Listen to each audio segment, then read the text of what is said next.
reclaim his throne. The two vessels apart. They shared the same basic dimensions, the same general layout, the same distinctive four-funnel silhouette that had become the signature of the White Star Line's premium vessels.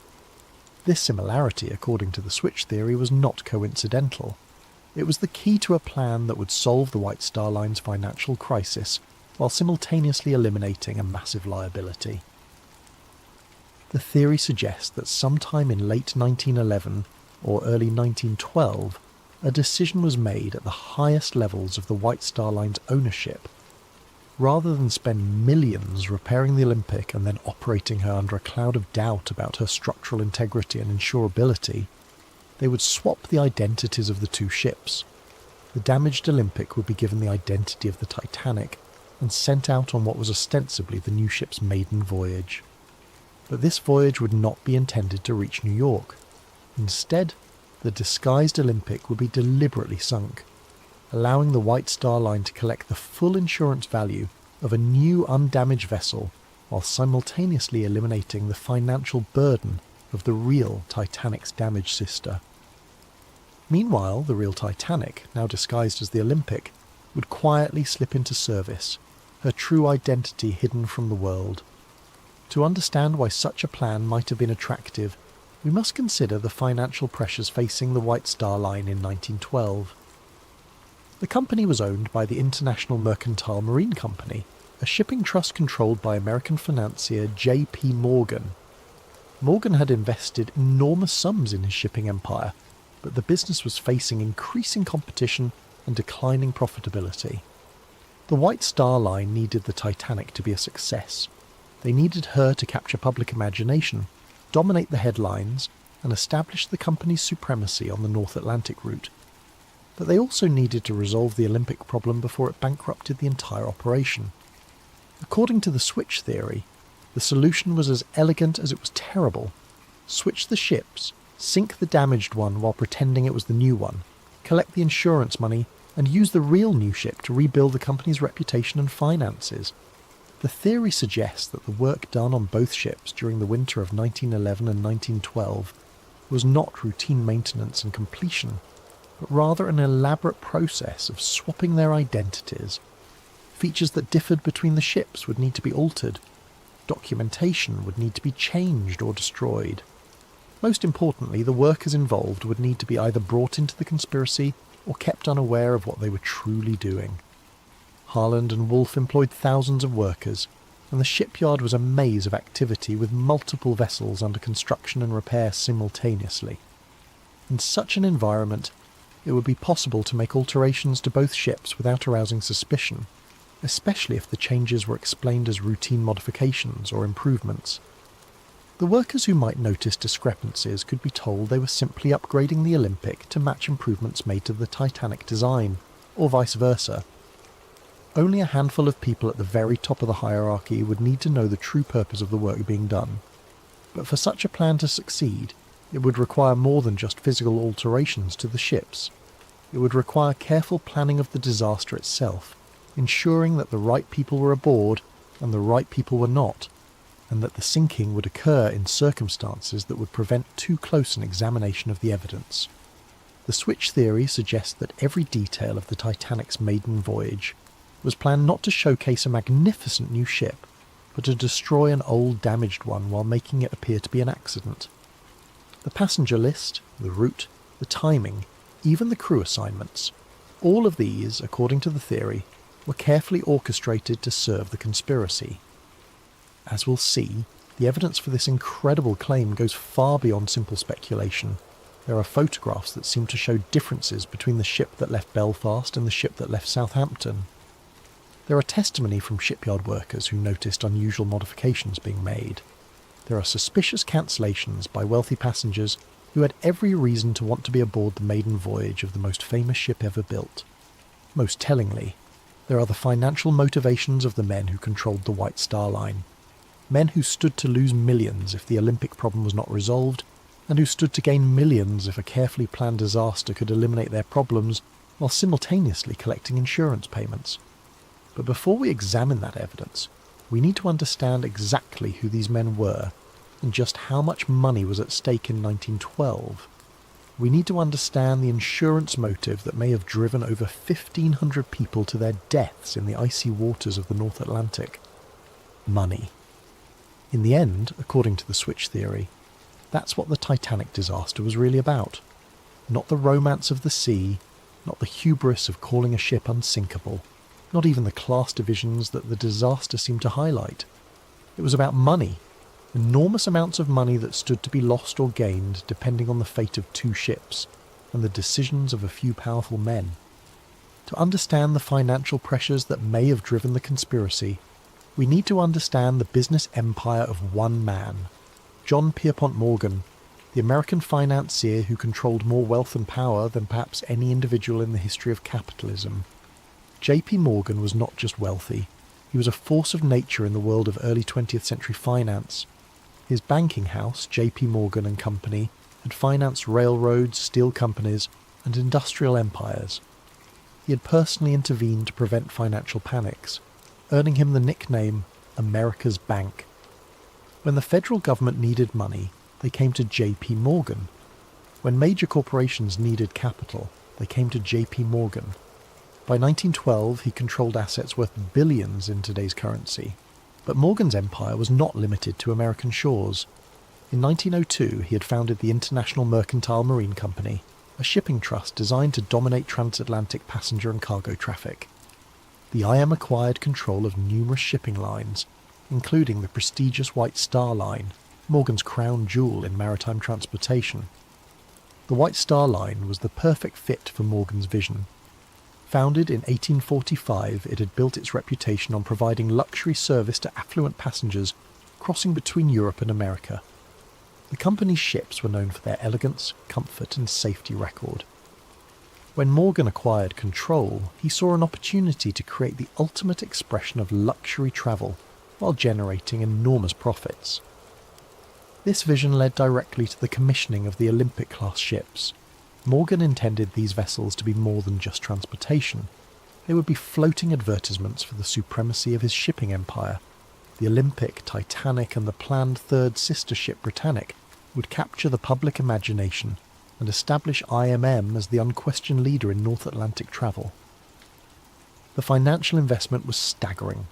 Each ship cost approximately $7.5 million to build, roughly $200 million in today's currency.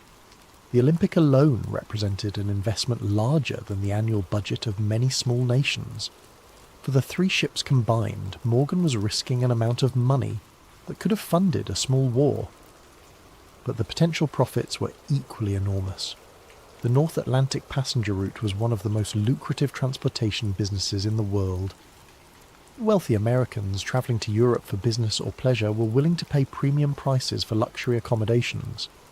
European aristocrats and businessmen crossing to America represented another steady stream of high-paying customers. Immigrants seeking new lives in America provided volume traffic that, while individually less profitable, generated substantial revenue in aggregate. Morgan calculated that the Olympic-class ships would not only dominate this market but expand it. By offering unprecedented luxury and reliability, he could charge premium prices while attracting new customers who had never before considered ocean travel. The ships would pay for themselves within a few years and then generate enormous profits for decades to come. This was the dream. The reality, as we've seen, was somewhat different. When the Olympic collided with HMS Hawke in September 1911, Morgan's carefully calculated investment began to unravel. The ship that was supposed to be generating revenue was instead sitting in dry dock, requiring expensive repairs. Worse, the legal finding that the Olympic was at fault for the collision meant that insurance would not cover the costs of those repairs. But the problems went beyond just the immediate cost of fixing the damage. The Olympic's accident raised serious questions about the ship's design and safety. If one of these supposedly superior vessels could be so easily damaged in a collision with a smaller ship, what did that say about their construction? More importantly for Morgan's business model, what did it say about their insurability? Insurance was critical to the economics of ship operation. No shipping company could afford to operate vessels worth millions of dollars without comprehensive insurance coverage. But insurance companies were in the business of managing risk, and a ship that had already demonstrated vulnerability might be difficult to insure at reasonable rates. The switch theory suggests that by late 1911, Morgan and his associates realised they faced a potential disaster that went far beyond the cost of repairing one ship. If insurance companies began to question the safety and reliability of the Olympic-class design, it could affect the insurability and profitability of the entire fleet. The Titanic, still under construction, might face higher insurance premiums or coverage limitations based on her sister ship's problems. Even worse, if the Olympic's structural damage was more extensive than initially apparent, the ship might prove to be uneconomical to operate even after repairs. A ship with a damaged keel might suffer from ongoing problems with stability, fuel efficiency, or structural integrity. She might require more frequent and expensive maintenance, reducing her profitability and potentially shortening her operational life. In this context, the switch theory proposes the idea of swapping the ship's identities became attractive, not just as a way to collect insurance money, but as a way to solve multiple problems simultaneously. By sinking the damaged Olympic while disguised as the Titanic, the conspiracy would eliminate the problematic vessel while collecting insurance payments based on the value of a new, undamaged ship. The insurance money would not only compensate for the Olympic's construction costs, but would also provide capital to complete the real Titanic and put her into profitable service. Meanwhile, the real Titanic, now operating under the Olympic's identity, would begin generating revenue immediately. Any questions about the Olympic's performance could be explained away as improvements made during her repair period. The beauty of the plan, from a financial standpoint, was that it transformed a major liability into a substantial asset. Instead of losing money on repairs and operating a damaged ship of questionable profitability, the conspiracy would collect full insurance value for a total loss while simultaneously putting an undamaged vessel into service. But for such a plan to work, the insurance aspects would need to be carefully managed. The Titanic was insured for £650,000, approximately $75 million in today's currency. This was a substantial amount, but it was less than the ship's actual construction cost, partly because insurance values were typically set below replacement cost to discourage fraudulent claims. However, the insurance money would still represent a significant recovery of Morgan's investment. Combined with the revenues that the real Titanic could generate while operating as the Olympic, the financial benefits of the switch could potentially exceed the total cost of both ships. The theory also suggests that the conspiracy would have additional financial benefits beyond the immediate insurance recovery. By eliminating the Olympic's problems, Morgan could proceed with his plans for the third sister ship, Britannic, without the cloud of questions about the class's design and safety. The successful maiden voyage of the Titanic would generate publicity and confidence that would benefit the entire White Star Line fleet. But perhaps most intriguingly, the switch theory proposes that the financial motive may have extended beyond simple insurance fraud. Some versions of the theory suggest that the disaster was timed to coincide with other events that would benefit Morgan's broader financial interests. In 1913, just 1 year after the Titanic disaster, the United States Federal Reserve System was established. This new central banking system fundamentally changed how American finance operated, and J.P. Morgan was one of its strongest supporters. The Federal Reserve centralized control of American monetary policy and created new opportunities for the kind of large-scale financial manipulation that Morgan specialized in. However, Morgan faced opposition to the Federal Reserve from some quarters, including wealthy Americans who preferred the existing decentralized system. Some of these opponents happened to be aboard the Titanic when she sank. Benjamin Guggenheim, heir to a mining fortune and a vocal critic of centralized banking, went down with the ship. Isidor Straus, co-owner of Macy's department store and another Federal Reserve opponent, died along with his wife. John Jacob Astor IV, one of the wealthiest Americans and a skeptic of Morgan's financial schemes, also perished in the disaster. Meanwhile, J.P. Morgan himself, who had booked passage on the Titanic's maiden voyage, cancelled his trip at the last minute citing illness. Several of Morgan's business associates and political allies also cancelled their bookings while his opponents sailed to their deaths. This aspect of the theory suggests that the Titanic disaster may have served multiple purposes for Morgan.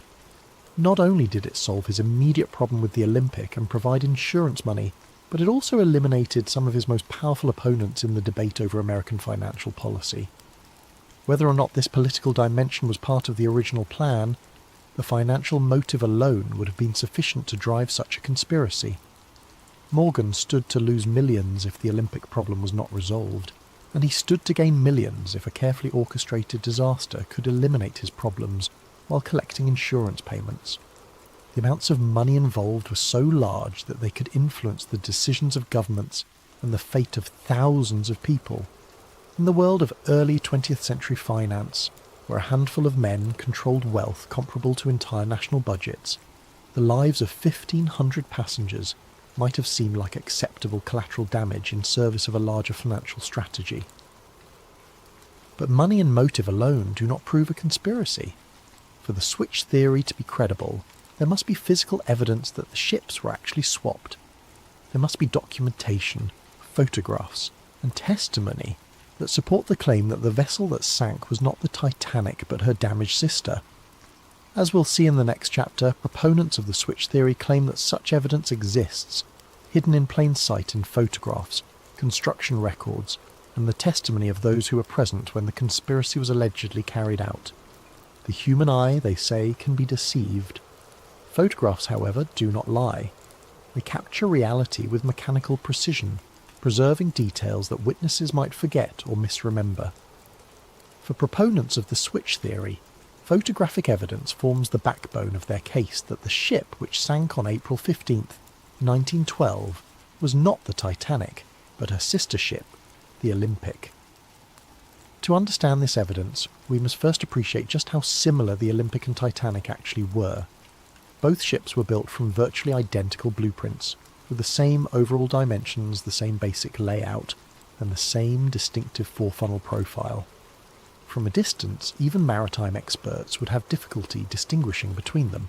However, they were not absolutely identical. The Titanic incorporated several design improvements based on experience gained from the Olympic's early service. More importantly, she included modifications specifically requested by passengers and crew who had sailed on the Olympic and identified areas for improvement. These differences, while minor, were distinctive enough that they could be identified by careful observers. And according to switch theory proponents, photographs of the ship that left Southampton on April 10, 1912, show features that match the Olympic rather than the Titanic. The most frequently cited difference involves the porthole arrangements on a deck, the ship's uppermost passenger deck. The original Titanic plans showed 16 portholes along the forward section of this deck. The Olympic, however, had been built with only 15 portholes in the same area. When the Olympic was being repaired after her collision with HMS Hawke, the damaged area included part of this porthole arrangement. Photographs taken of the Olympic during her repair period show workmen modifying the porthole configuration in this section. Switch theory proponents claim that these modifications were made to match the Titanic's 16 porthole design, as part of the process of disguising the Olympic as her sister ship. However, photographs of the ship that departed Southampton on the Titanic's supposed maiden voyage show only 15 portholes in the critical area, matching the Olympic's original configuration, rather than the Titanic's planned design. This discrepancy might seem minor, but it's precisely the kind of detail that would be difficult to alter quickly and completely. Changing porthole arrangements required cutting through the ship's steel hull and then reinforcing and refinishing the area. It was exactly the sort of modification that might be overlooked in a hasty effort to swap the ship's identities. Another frequently cited difference involves the arrangement of the ship's lifeboats. The Olympic and Titanic were built with slightly different davit systems, mechanical devices used to lower lifeboats into the water. The Titanic was designed with a newer, more efficient davit arrangement that allowed for quicker deployment of the boats. Photographs of the ship at Southampton show what appear to be the older style davits consistent with the Olympic's original configuration. Switch theory proponents argue that the newer davits planned for the Titanic were never installed because the ship that sailed was actually the disguised Olympic. This detail takes on additional significance when considered alongside survivor testimony about the difficulty experienced in launching lifeboats during the disaster. Several witnesses reported problems with the davit mechanisms, delays in getting boats into the water, and confusion about the operation of the launching equipment. If the ship was actually the Olympic with her old davit systems, such problems might explain some of the difficulties experienced during the evacuation. More controversial is evidence related to the ship's propeller systems. The Olympic suffered significant damage to her centre propeller shaft during the collision with HMS Hawke. Repairs to this system were complex and expensive, requiring removal and replacement of major components.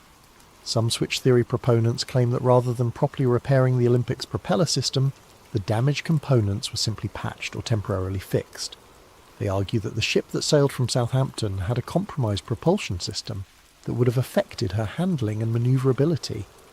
This claim is supported, they suggest, by testimony from passengers who noted that the ship seemed to vibrate unusually during the voyage, and by reports that the ship was not achieving her expected speed. If the Titanic was actually the Olympic with a damaged propeller system, these performance issues would be explained. Perhaps more significant than these technical details are the human testimonies from those who worked on the ships. Several workers at Harland and Wolff reported unusual activity during the winter months when both ships were in the shipyard together. James Fenton, a painter who worked on both vessels, later claimed that he noticed significant work being done to modify the Olympic during what was supposedly a routine repair period. According to Fenton, workers were making changes that seemed to go far beyond fixing collision damage. They were altering features of the ship that had nothing to do with the areas damaged in the Hawke incident.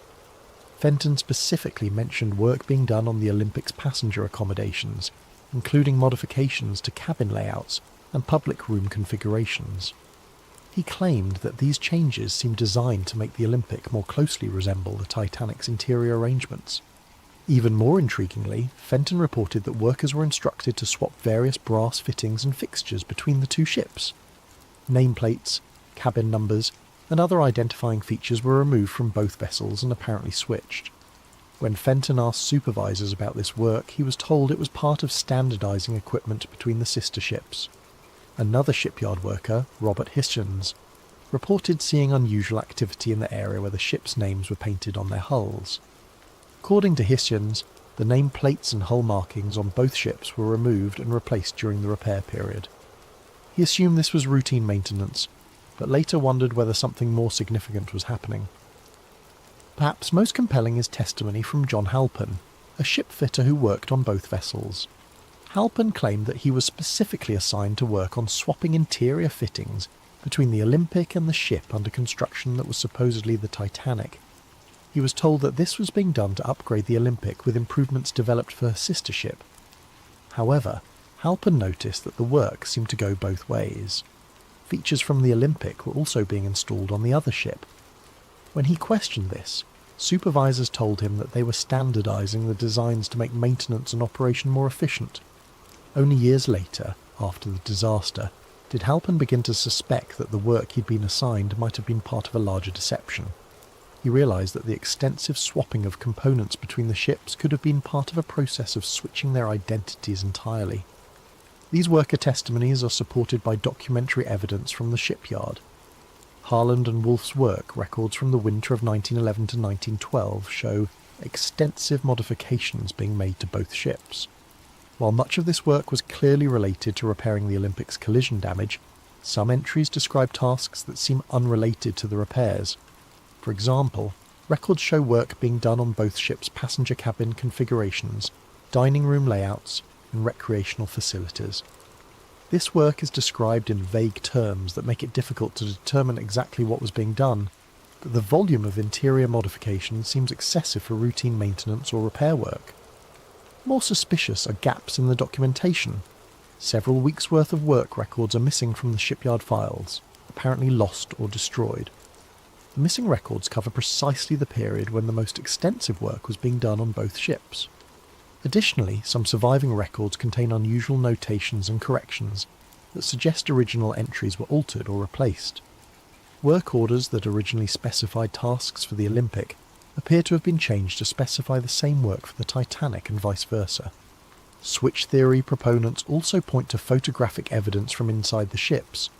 Comparison of interior photographs taken during construction with photographs taken aboard the ship that sailed from Southampton reveals several discrepancies. The most notable differences involve the first-class dining room and the grand staircase. The Olympics dining room was originally designed with a specific pattern of decorative panels and light fixtures. The Titanic was planned to have an improved version of the same space, with subtle but distinctive differences in the decorative scheme. Photographs taken aboard the ship at Southampton show decorative features that match the Olympics' original design, rather than the improvements planned for the Titanic. Similarly, details of the grand staircase appear to match the Olympics' configuration, rather than the Titanic's planned modifications.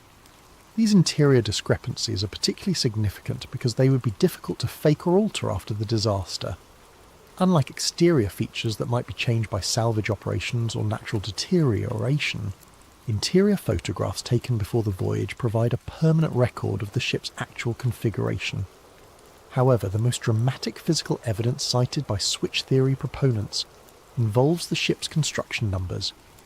Every vessel built by Harland and Wolff was assigned a unique yard number that was stamped or engraved on various components throughout the ship. These numbers served as permanent identification that could not be easily altered or forged. The Olympic was assigned yard number 301. The Titanic was assigned yard number 3909. According to the theory, components with the Olympic's number should have been found on the wreck if it was actually the Titanic that sank. When the Titanic wreck was discovered in 1985, some of the recovered artifacts did indeed show construction numbers. However, examining these numbers has proven difficult due to the condition of the wreck and the limited access to recovered materials. Some switch theory proponents claim that construction numbers found on wreck components match the Olympic rather than the Titanic, but this claim is disputed by maritime historians and wreck researchers. The numbers are often partially obscured or damaged, making definitive identification difficult. More recently, some researchers have used advanced imaging techniques to examine construction details on the wreck itself. These studies have identified several features that appear to match the Olympic's configuration rather than the Titanic's planned design. For example, the propeller arrangement on the wreck appears to show evidence of the repair work done to the Olympic's damaged propulsion system. The centre propeller, which should have been a 3-blade design on the Titanic, appears to be a 4-blade configuration that matches repairs made to the Olympic. Similarly, hull plates in areas that should have been newly constructed for the Titanic show evidence of previous damage and repair that would be consistent with the Olympic's collision damage. However, these findings are highly technical and disputed by many experts. The condition of the wreck after more than a century on the ocean floor makes definitive identification of small details extremely difficult. Corrosion, collapse, and damage from the sinking itself have obscured many of the features that might provide conclusive evidence. The physical evidence for the switch theory remains controversial and disputed. While proponents point to numerous discrepancies between the ship that sailed and the ship that was supposed to sail, skeptics argue that these differences can be explained by changes made during construction, errors in documentation, or misinterpretation of photographic evidence. What is not disputed is that significant work was done on both ships during the winter of 1911 to 1912, that modifications were made that went beyond simple repair work, and that there are photographic and documentary discrepancies that have never been fully explained. Whether these discrepancies prove a conspiracy, or simply reflect the normal complexities of building and modifying massive ships, remains a matter of debate. But for switch theory proponents, the physical evidence forms a compelling case that something was not right about the ship that sailed from Southampton on that April morning in 1912.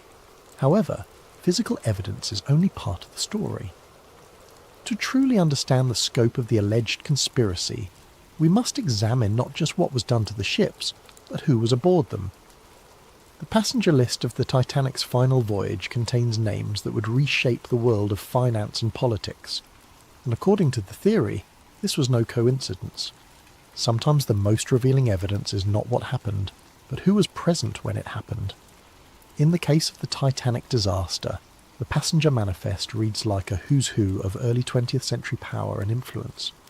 But according to the switch theory, this prestigious passenger list was not assembled by chance. Instead, it was carefully curated to serve the purposes of a conspiracy that extended far beyond simple insurance fraud. To understand the significance of the Titanic's passengers, we must first understand the broader context of American politics and finance in 1912. The United States was on the verge of fundamental changes in how its financial system operated. The country had experienced several financial panics in recent decades, and there was growing pressure to create a more stable and centralised banking system. J.P. Morgan and his allies favoured the creation of a central bank that would be controlled by major financial institutions. This system, which would eventually become the Federal Reserve, would give unprecedented power to a small group of bankers and financiers. They would control the nation's money supply, interest rates, and credit availability. However, this plan faced significant opposition from wealthy Americans who preferred the existing decentralized system. These opponents feared that a central bank controlled by Morgan and his associates would concentrate too much financial power in too few hands. They argued for maintaining a system where multiple independent banks could compete and where no single institution could dominate the nation's finances. The debate over banking reform was not merely academic. Billions of dollars in wealth and decades of political power hung in the balance. If Morgan's vision prevailed, he and his allies would control the financial destiny of the United States. If his opponents succeeded in blocking the plan, Morgan's influence would be significantly diminished. Into this high-stakes political battle sailed the Titanic, carrying some of the most influential participants in the banking debate. And remarkably, almost all of the Federal Reserve's most powerful opponents happened to be aboard, while Morgan and his supporters were conspicuously absent. The most prominent opponent aboard was Benjamin Guggenheim, heir to one of America's great mining fortunes. The Guggenheim family controlled vast mineral resources and had accumulated enormous wealth through copper, silver and gold mining operations around the world. Benjamin was not just wealthy but politically influential, serving on the boards of multiple corporations and maintaining extensive connections in Washington. Guggenheim had been a vocal critic of Morgan's banking proposals. He argued that a centralized system would stifle competition and innovation in American finance. He favoured maintaining the existing system of independent banks and opposed giving any single institution the power to control the nation's money supply. On the night of April 14th, as the Titanic began to sink, Benjamin Guggenheim reportedly dressed in his finest evening clothes and told fellow passengers, "We are prepared to go down like gentlemen." His body was never recovered. Also aboard was Isidor Straus, co-owner of Macy's department store and another influential voice in American business. Straus had built his retail empire through careful management and conservative financial practices. He distrusted the kind of financial manipulation that Morgan specialized in and opposed the creation of a central bank that would facilitate such practices. Straus was particularly concerned about the impact of centralized banking on smaller businesses. He argued that a Morgan-controlled central bank would favor large corporations at the expense of independent merchants and entrepreneurs. His opposition to the Federal Reserve Plan was well known in political circles. When the Titanic began to sink, Isidore and his wife Ida were offered places in a lifeboat. According to witnesses, Ida refused to leave her husband, saying, "We have lived together for 40 years. Where you go, I go." They were last seen sitting together on deck chairs as the ship tilted toward her final plunge. Neither body was ever found. Perhaps most significant was the presence of John Jacob Astor IV, one of the wealthiest Americans and a man whose financial influence rivaled Morgan's own. Astor had inherited a vast real estate empire and had expanded it into hotels, railroads, and other investments. His personal fortune was estimated at over $87 million, roughly $2 billion in today's currency. Astor was not merely wealthy, but politically sophisticated. He understood the implications of Morgan's banking proposals and opposed them on both economic and political grounds. He argued that giving Morgan's group control over the nation's banking system would create a financial oligarchy that would undermine American democratic institutions. More than any other individual, Astor had the wealth and influence to effectively oppose Morgan's plans. His opposition carried weight in Congress and in the financial community. If anyone could have blocked the creation of the Federal Reserve, it was John Jacob Astor IV. Astor was travelling on the Titanic with his pregnant young wife, Madeline. When the ship began to sink, he helped her into a lifeboat but was refused passage himself under the Women and Children First Protocol. His body was recovered days later, reportedly with his gold watch still in his pocket and over $2,000 in cash. His death eliminated one of the most powerful obstacles to Morgan's banking ambitions. These three men, Guggenheim, Strauss and Astor, represented the core of wealthy American opposition to the Federal Reserve Plan. Their combined influence, both financial and political, posed a serious threat to Morgan's vision of centralized banking control. Their deaths removed major obstacles to the passage of Federal Reserve legislation. But the passenger list's significance extends beyond these three prominent figures. Several other Titanic passengers had connections to the banking debate or to Morgan's business interests. Some were allies who might have provided testimony or support that could have been problematic for the conspiracy. Others were neutral parties whose presence might have been seen as providing legitimacy to the voyage. The theory suggests that the passenger list was carefully managed to ensure that the right people were aboard and the wrong people were not. Key figures in the banking debate who opposed Morgan were encouraged or induced to sail, while those who might have interfered with the plan were kept away. This management allegedly extended to the crew assignments as well. Captain Edward Smith, who commanded the ship, was nearing retirement, and may have been chosen partly because his career was ending anyway. If he survived the disaster, he would soon be out of the shipping business and less likely to cause problems. If he didn't survive, his death would be seen as a heroic sacrifice, rather than evidence of conspiracy. Other key crew members were reportedly chosen for their loyalty to the White Star Line or their lack of detailed knowledge about the ship's construction. Engineers and officers who might have been able to identify discrepancies between the Olympic and Titanic were either not assigned to the voyage or were placed in positions where they would be unlikely to survive if something went wrong. Perhaps most tellingly, J.P. Morgan himself had originally booked passage on the Titanic's maiden voyage. As the owner of the shipping line and the man whose vision the voyage was meant to showcase, Morgan's presence would have been expected and appropriate. His cabin had been reserved, his passage confirmed, and his attendance at various social events planned. But at the last minute, Morgan cancelled his trip, citing illness. He claimed to be suffering from a minor ailment that prevented him from travelling, and he remained in France where he had been vacationing. Remarkably, several of Morgan's close business associates also cancelled their bookings at the last minute, citing various personal and business reasons. The pattern of cancellations was so notable that it attracted attention even at the time. Several newspapers commented on the unusual number of prominent businessmen who had changed their travel plans. Some observers wondered whether there might have been advance warning of problems with the ship or the voyage. Morgan's cancellation is particularly suspicious because he was photographed in apparently good health at a French resort just days after the disaster. He showed no signs of the illness that had supposedly prevented him from travelling, and he resumed his normal activities immediately after learning of the Titanic's fate. Even more suspicious were the cancellations by Morgan's business partners. Henry Clay Frick, the steel magnate and longtime Morgan ally, had booked passage but cancelled, citing his wife's health. George Washington Vanderbilt II, another Morgan associate, also cancelled his booking at the last minute. Milton Hershey, the chocolate manufacturer who had business relationships with Morgan's interests, similarly changed his travel plans. The pattern suggests that Morgan and his inner circle knew something that the general passengers did not.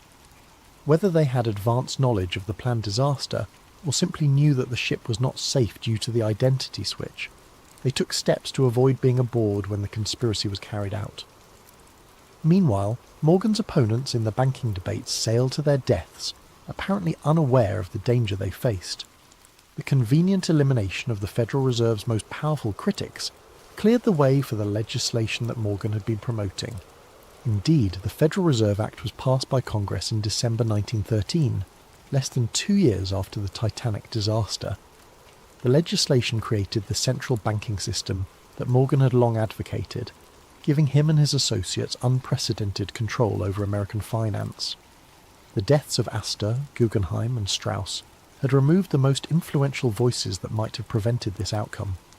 Some versions of the switch theory go even further, suggesting that the passenger list was managed not just to eliminate political opponents, but also to provide witnesses who would support the official story of the disaster. Certain passengers and crew members who survived the sinking provided testimony that reinforced the narrative of an accidental collision with an iceberg.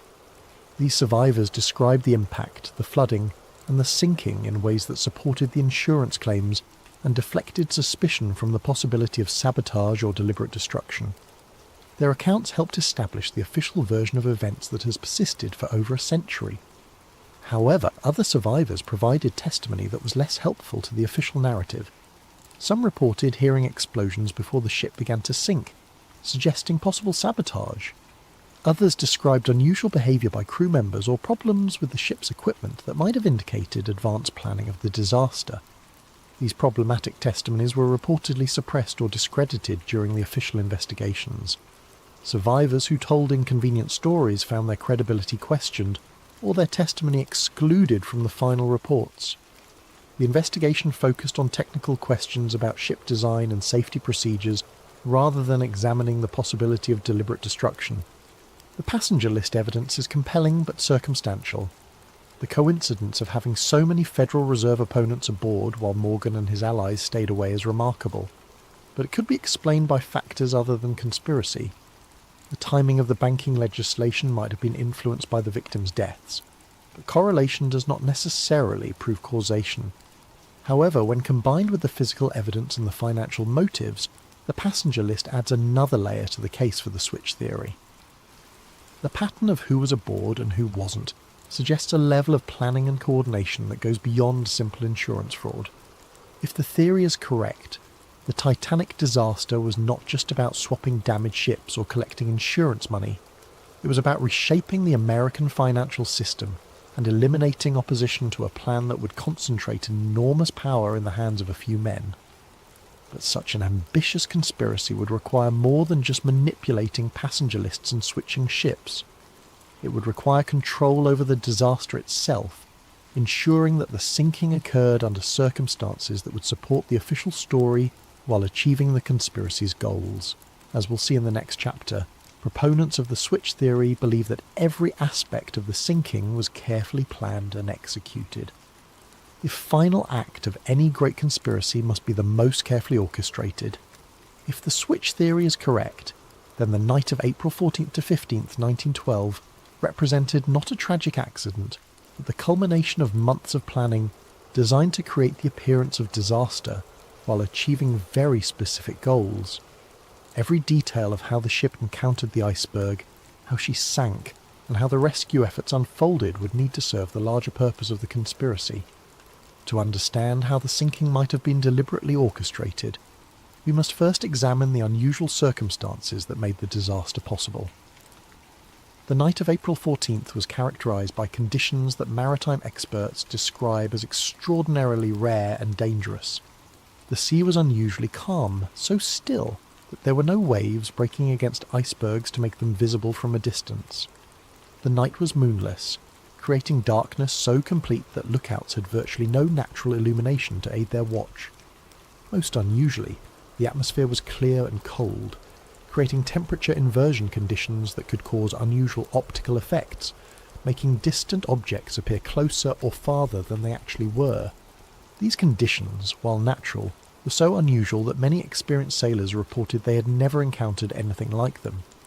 Captain Smith himself, with 4 decades of experience on the North Atlantic, had never commanded a ship through such treacherous natural circumstances.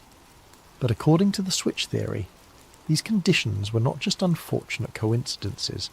They were anticipated and exploited by conspirators who had carefully planned the ship's route and timing to take advantage of known dangerous conditions. The theory suggests that the ship's course was deliberately set to take her through areas where icebergs were known to be present. Radio warnings about ice had been received throughout the day, but many of these warnings were reportedly not passed to the bridge crew. or were ignored by officers who should have taken precautionary measures. The ship Californian, which belonged to the same parent company as the Titanic, had stopped for the night in the ice field, her captain declaring conditions too dangerous for navigation. Yet the Titanic continued at nearly full speed through the same waters, despite multiple warnings about the presence of ice. Switch theory proponents argue that this dangerous navigation was not the result of overconfidence or poor judgment, but rather deliberate policy designed to ensure that an accident would occur. The ship needed to encounter an iceberg in order to provide a plausible explanation for her sinking, and her officers were instructed to maintain course and speed despite the obvious dangers. The collision itself occurred under circumstances that some witnesses found suspicious. Frederick Fleet, the lookout who first spotted the iceberg, reported that the berg appeared suddenly out of the darkness, giving him only seconds to sound the alarm. However, other witnesses reported seeing the iceberg minutes before the collision, suggesting that it should have been visible to trained lookouts much earlier. Some survivors reported that the ship seemed to turn toward the iceberg rather than away from it in the final moments before impact. While this could be explained by the physics of large ship manoeuvring, it raises questions about whether the collision was truly accidental or was deliberately engineered to ensure maximum damage. More suspicious were reports of explosions aboard the ship shortly after the collision. Multiple witnesses, including passengers and crew members, reported hearing loud bangs and feeling vibrations that seemed separate from the impact with the iceberg. These explosions were officially attributed to boilers bursting as cold water flooded the engine rooms, but some witnesses believed they occurred too soon after the collision to be explained by flooding alone.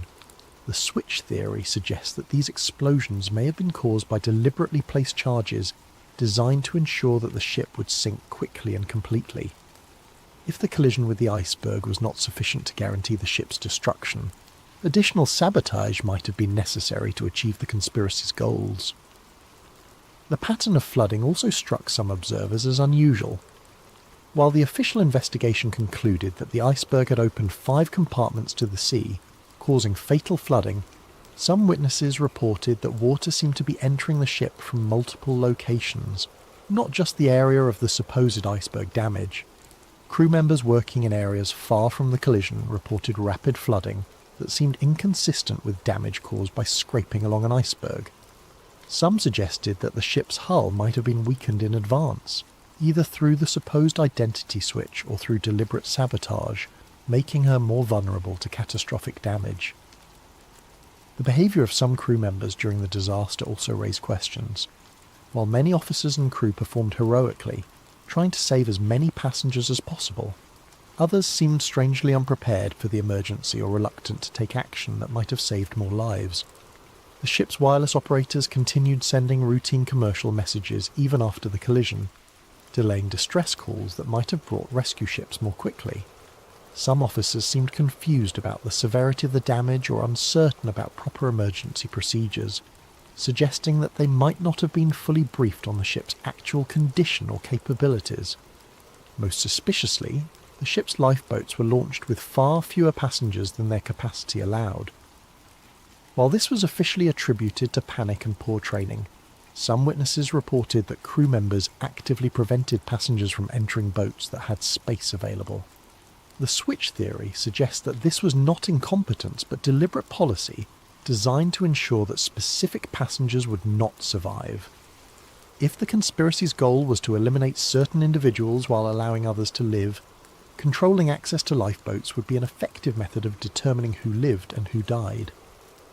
The nearby ship Californian adds another layer of suspicion to the night's events.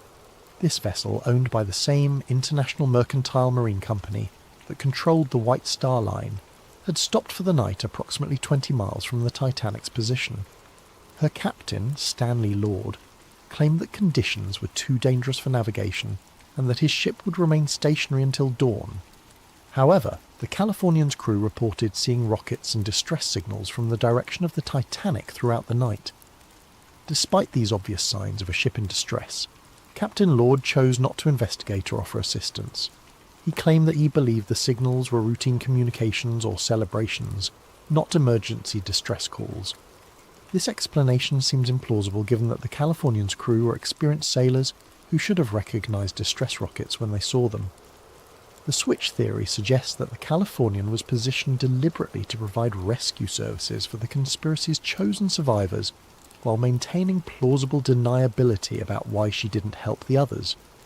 According to this theory, the Californian was meant to arrive at the scene early enough to rescue specific passengers, but late enough to allow the ship to sink and eliminate the unwanted victims. However, a miscommunication or timing error prevented this plan from working properly, leaving the Californian too far away to effectively participate in the rescue. Instead, the rescue was carried out by the Carpathia, a ship belonging to a different company that responded to the Titanic's distress calls and arrived at the scene several hours after the sinking. The Carpathia's captain and crew were not part of the conspiracy and performed genuine rescue work, saving over 700 survivors.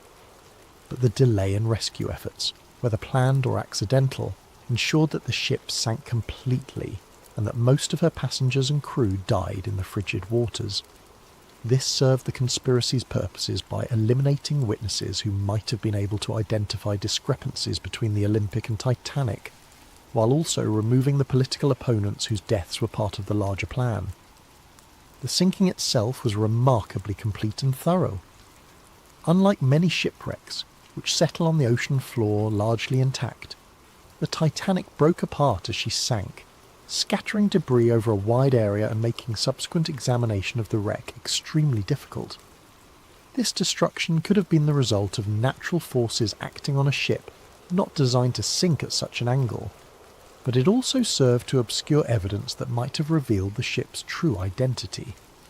The complete loss of the ship meant that investigators had to rely on survivor testimony and limited physical evidence to reconstruct what had happened.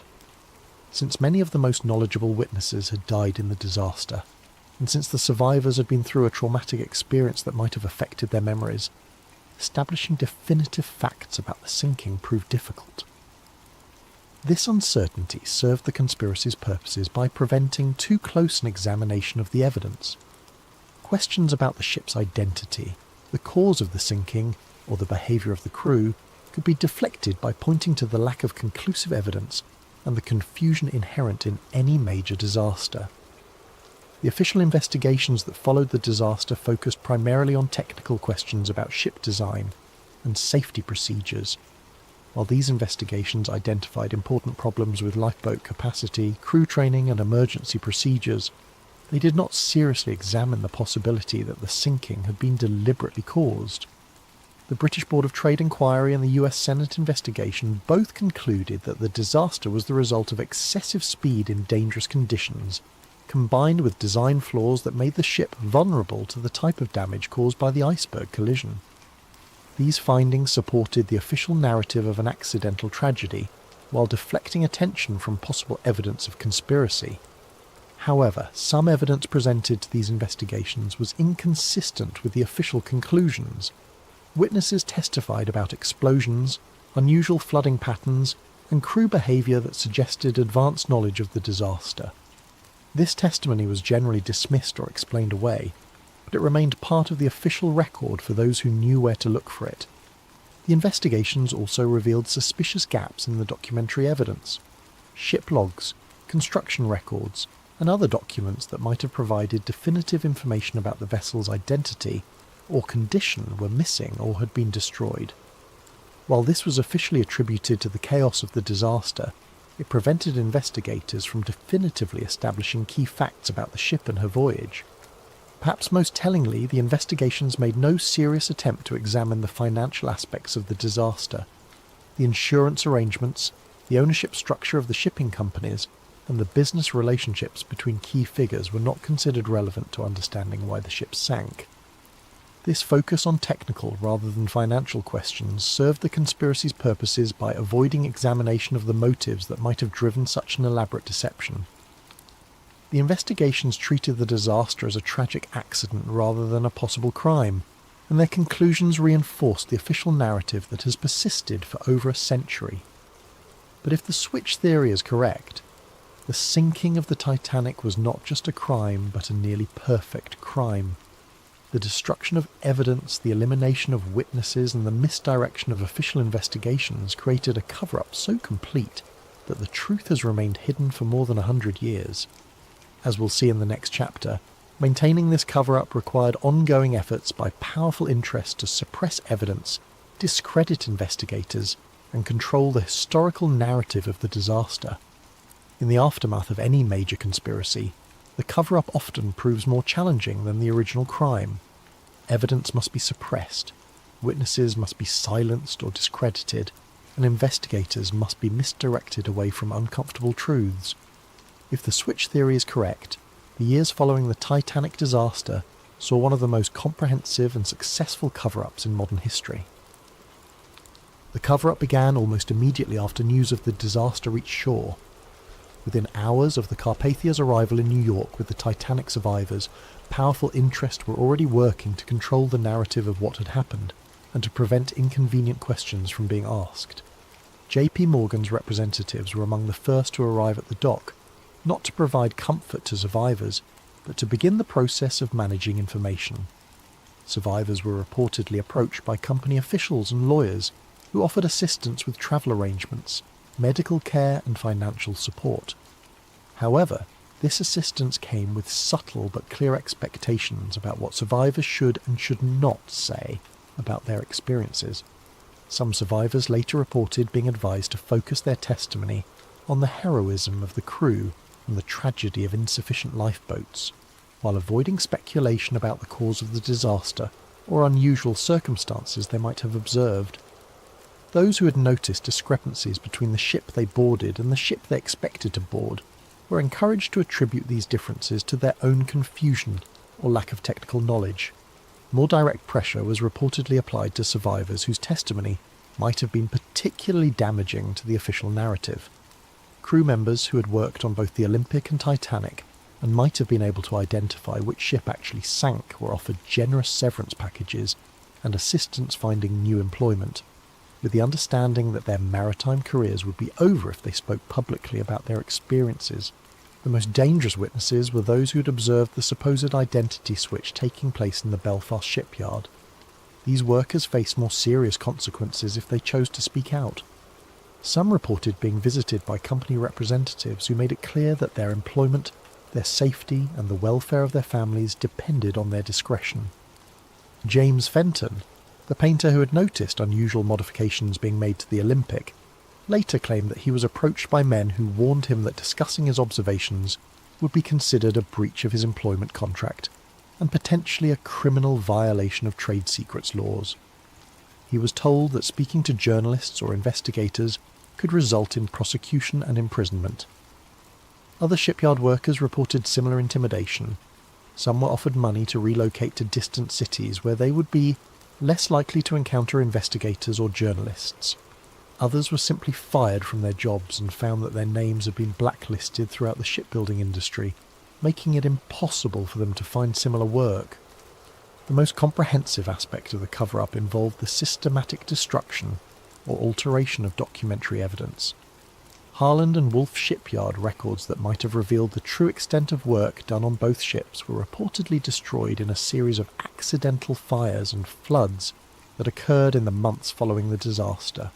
Work orders, progress reports, and material requisitions that could have definitively established which ship was which were among the documents lost in these convenient accidents.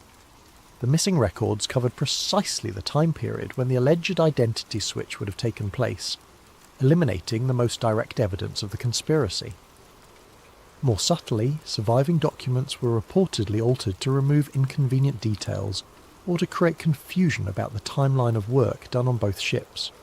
Serial numbers were changed, dates were altered, and work descriptions were modified to obscure the true nature of the modifications that had been made. The British Board of Trade investigation, which was the primary official inquiry into the disaster, showed unusual patterns in how it gathered and evaluated evidence. The investigation focused almost exclusively on technical questions about ship design and safety procedures, while avoiding examination of financial motives or business relationships that might have suggested conspiracy. Key witnesses who might have provided inconvenient testimony were not called to testify. or their testimony was limited to narrow technical questions that avoided broader issues about the ship's identity or the circumstances of the voyage. The investigation's final report contained numerous conclusions that were not fully supported by the evidence presented, suggesting that the outcomes had been predetermined. Even more suspicious was the speed with which the investigation was concluded and its findings accepted by government authorities. For a disaster of such magnitude and complexity, the investigation was remarkably brief and superficial. Important questions were left unanswered, and significant discrepancies in witness testimony were ignored or explained away without adequate investigation. The US Senate investigation, led by Senator William Alden Smith, initially appeared more thorough and independent. Senator Smith was known for his skepticism of large corporations and his willingness to challenge powerful interests. His investigation called numerous witnesses and examined many aspects of the disaster that the British inquiry had ignored.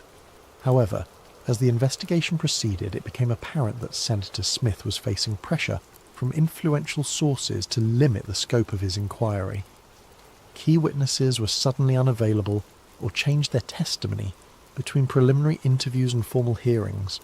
Documentary evidence that had been promised to the investigation failed to materialise or was found to be incomplete. Most tellingly, the investigation avoided examining the financial aspects of the disaster.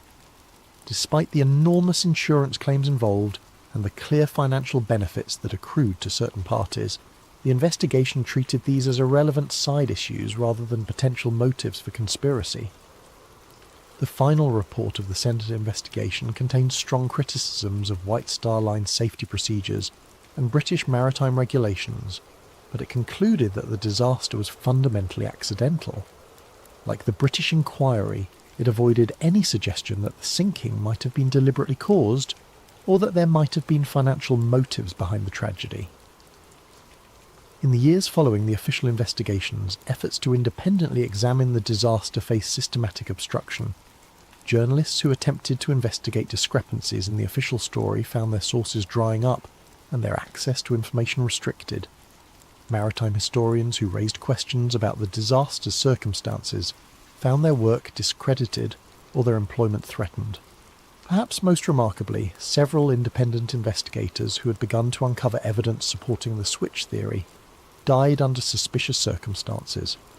Some died in apparent accidents, others from sudden illnesses, and still others simply disappeared while pursuing their research. Robert Hitchens, the shipyard worker who had observed unusual activity around the ship's nameplates, died in a fall from scaffolding while working on another project less than a year after the disaster.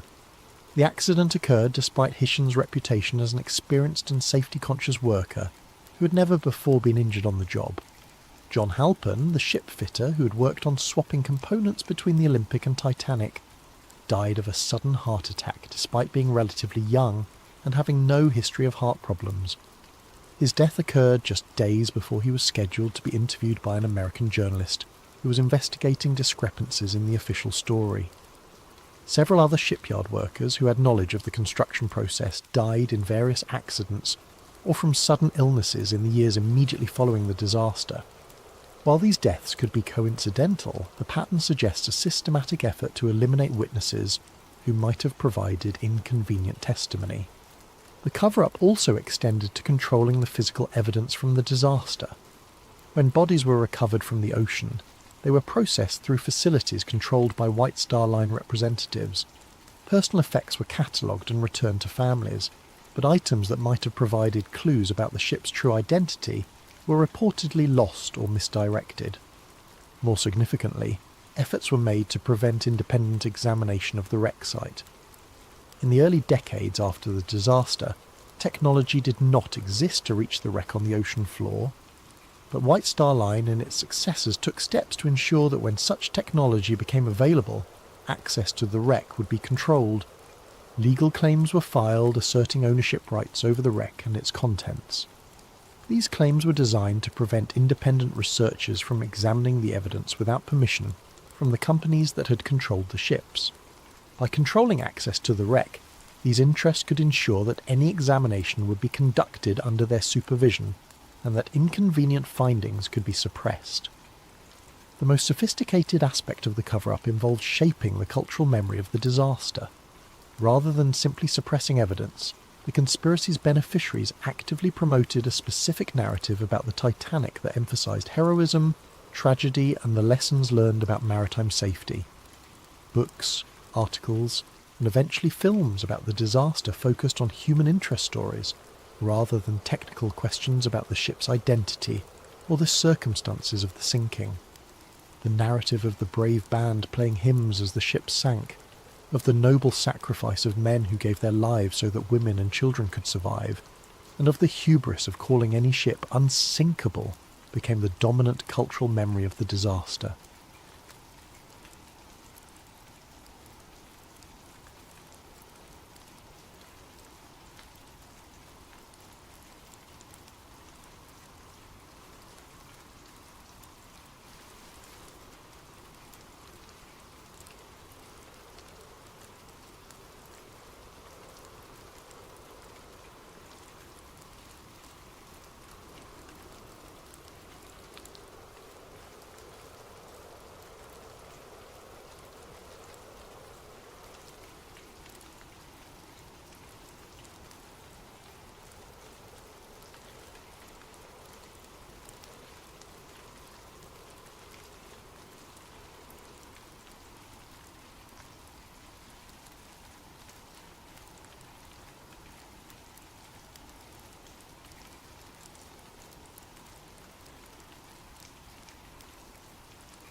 The coffee cup trembles in my weathered hands as I speak these words for the first time in 53 years.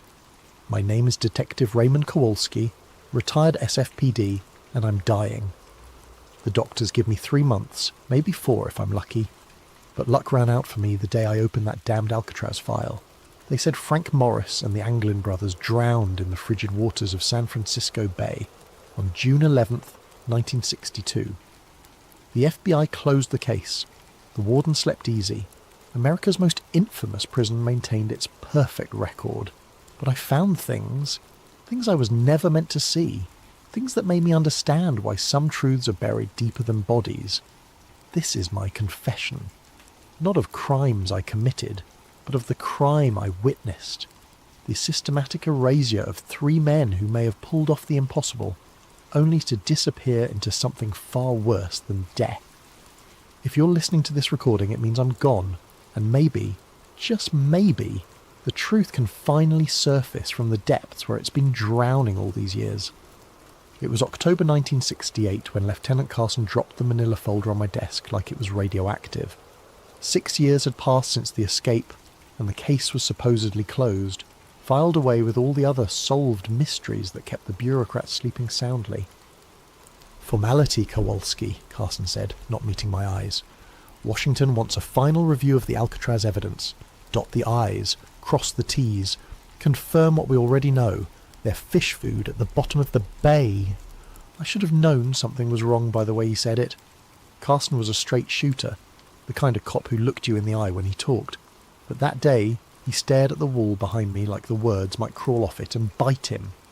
The file was thinner than I expected for the most famous prison break in American history.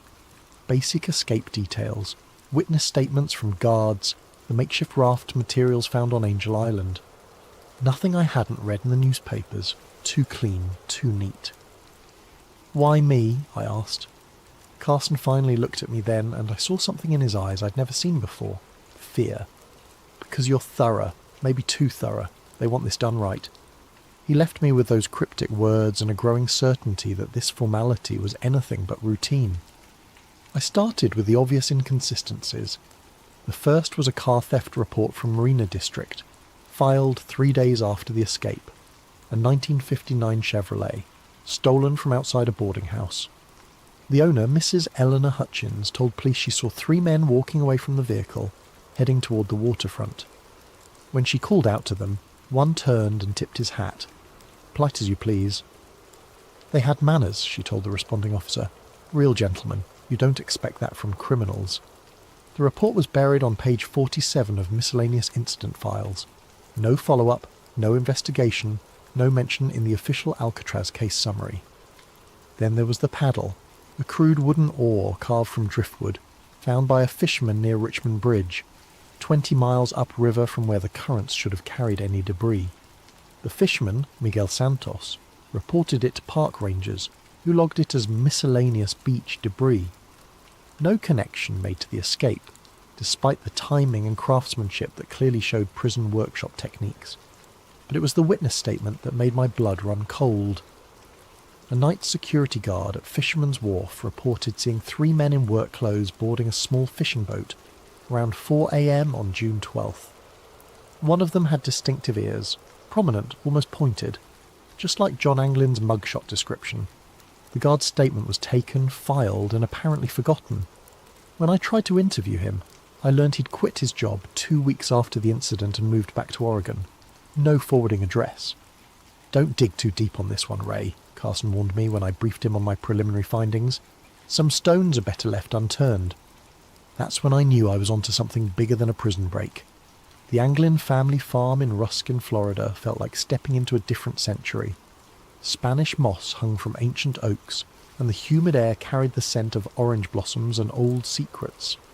Robert Anglin, the surviving brother, met me on the front porch with the wary eyes of a man who'd been expecting bad news for 6 years.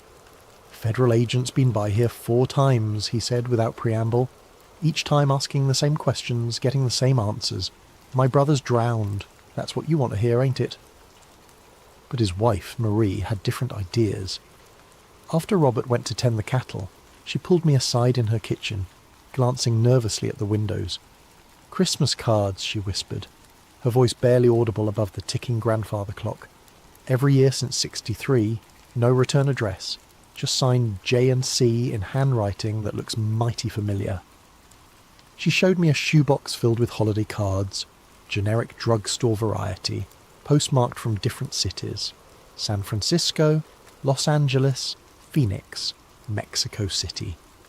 The handwriting was careful, disguised, but there were telltale loops and slants that matched samples I'd obtained from the prison records. "Why haven't you told the FBI?" I asked. Marie's laugh was bitter. "You think we haven't tried? First agent said they were hoaxes. Second one confiscated them as evidence. Third one threatened to charge us with obstruction if we kept spreading false hope. These here are copies I made before they took the originals." Photographs came out next. 3 pictures, slightly blurry, showing 2 men in work shirts standing outside what appeared to be a South American cantina. The faces were partially obscured by shadows and hat brims, but the bone structure, the posture, the way one man favoured his left leg, it all matched the Anglin brothers' physical profiles. Woman from church. Her daughter married a missionary. Sent these from Brazil in '65, Marie explained. Said these 2 Americans worked construction jobs, paid cash, kept to themselves, spoke English with Florida accents. I studied the photos with a magnifying glass. The man on the left had a distinctive scar on his forearm, a scar I remembered from Clarence Anglin's prison medical records, sustained in a workshop accident at Atlanta Federal Penitentiary. FBI says they're look-alikes, Marie continued. Coincidence. But a mother knows her son's detective. Even in shadows, even across oceans. Those are my boys. The fear in her eyes wasn't the fear of grief or false hope. It was the fear of someone who knew more than she was saying, someone who'd been warned to keep quiet. As I left the farm that evening, I noticed a dark sedan parked down the country road, 2 figures visible in the front seats. When I drove past, they turned away, but not before I caught a glimpse of federal license plates. The Anglins were being watched. After 6 years, the dead men's family was still under surveillance. That night in my motel room, I spread out everything I'd gathered so far. The car theft, the paddle, the witness statements, the cards and photographs. Individually, they could be dismissed as coincidence or wishful thinking. Together, they painted a picture that made my hands shake as I wrote my preliminary report. Frank Morris and the Anglin brothers hadn't drowned in San Francisco Bay. They'd made it to shore, stolen transportation, and somehow managed to disappear into the wind. The question that kept me awake until dawn wasn't whether they'd survived the escape. It was why the government was so determined to pretend they hadn't. The National Archives building in Washington, D.C. has the kind of institutional grandeur designed to make visitors feel small and insignificant. As I walked through its marble corridors in November 1968, carrying my credentials and a growing list of questions, I felt exactly as intended. The records clerk, a thin man with wire-rimmed glasses and the pallor of someone who spent his days in basement filing rooms, greeted my request with practiced bureaucratic indifference. Alcatraz escape files? Let me check the catalogue. He disappeared into the labyrinthine storage system, returning 20 minutes later with a puzzled frown. That's odd. The primary files show as transferred to federal custody in 1964, no longer available for review. Transferred where? Doesn't say. Just lists the authorization code. Project Paperclip Archive classified. Project Paperclip. Even a street cop from San Francisco knew that designation. The program that brought Nazi scientists to America after World War II. Why would an escape case be filed under intelligence classifications? What about the secondary files, witness statements, evidence logs? Another search, another apologetic shrug. Also transferred, same authorization.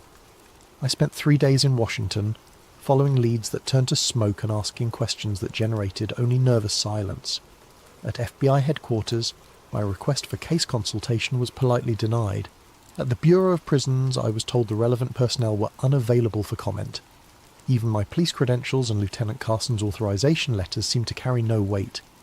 It was Agent Patricia Hendricks, a bureau analyst I'd worked with on a previous case, who finally gave me the truth over drinks in a Georgetown bar.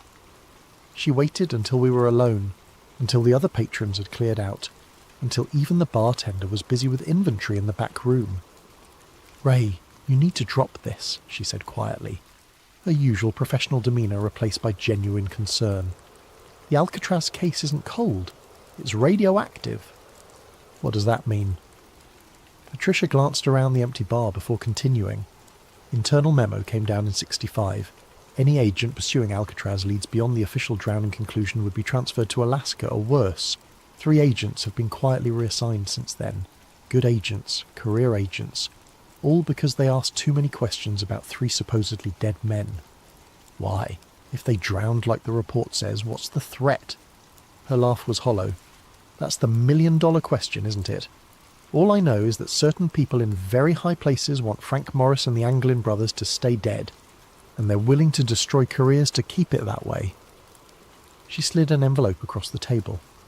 I couldn't get you the files, but I managed to copy some of the index pages before they were sealed. Names, dates, reference numbers. Maybe you can piece together what we're not supposed to know. The documents were fragmentary, frustratingly incomplete, but they told a story that made my blood run cold. Cross-references to CIA front companies, mentions of asset recovery protocol, transfer authorization signed by officials whose names I recognized from the intelligence community. Most disturbing was a memo dated July 1962. just 1 month after the escape. Subjects may possess operational value.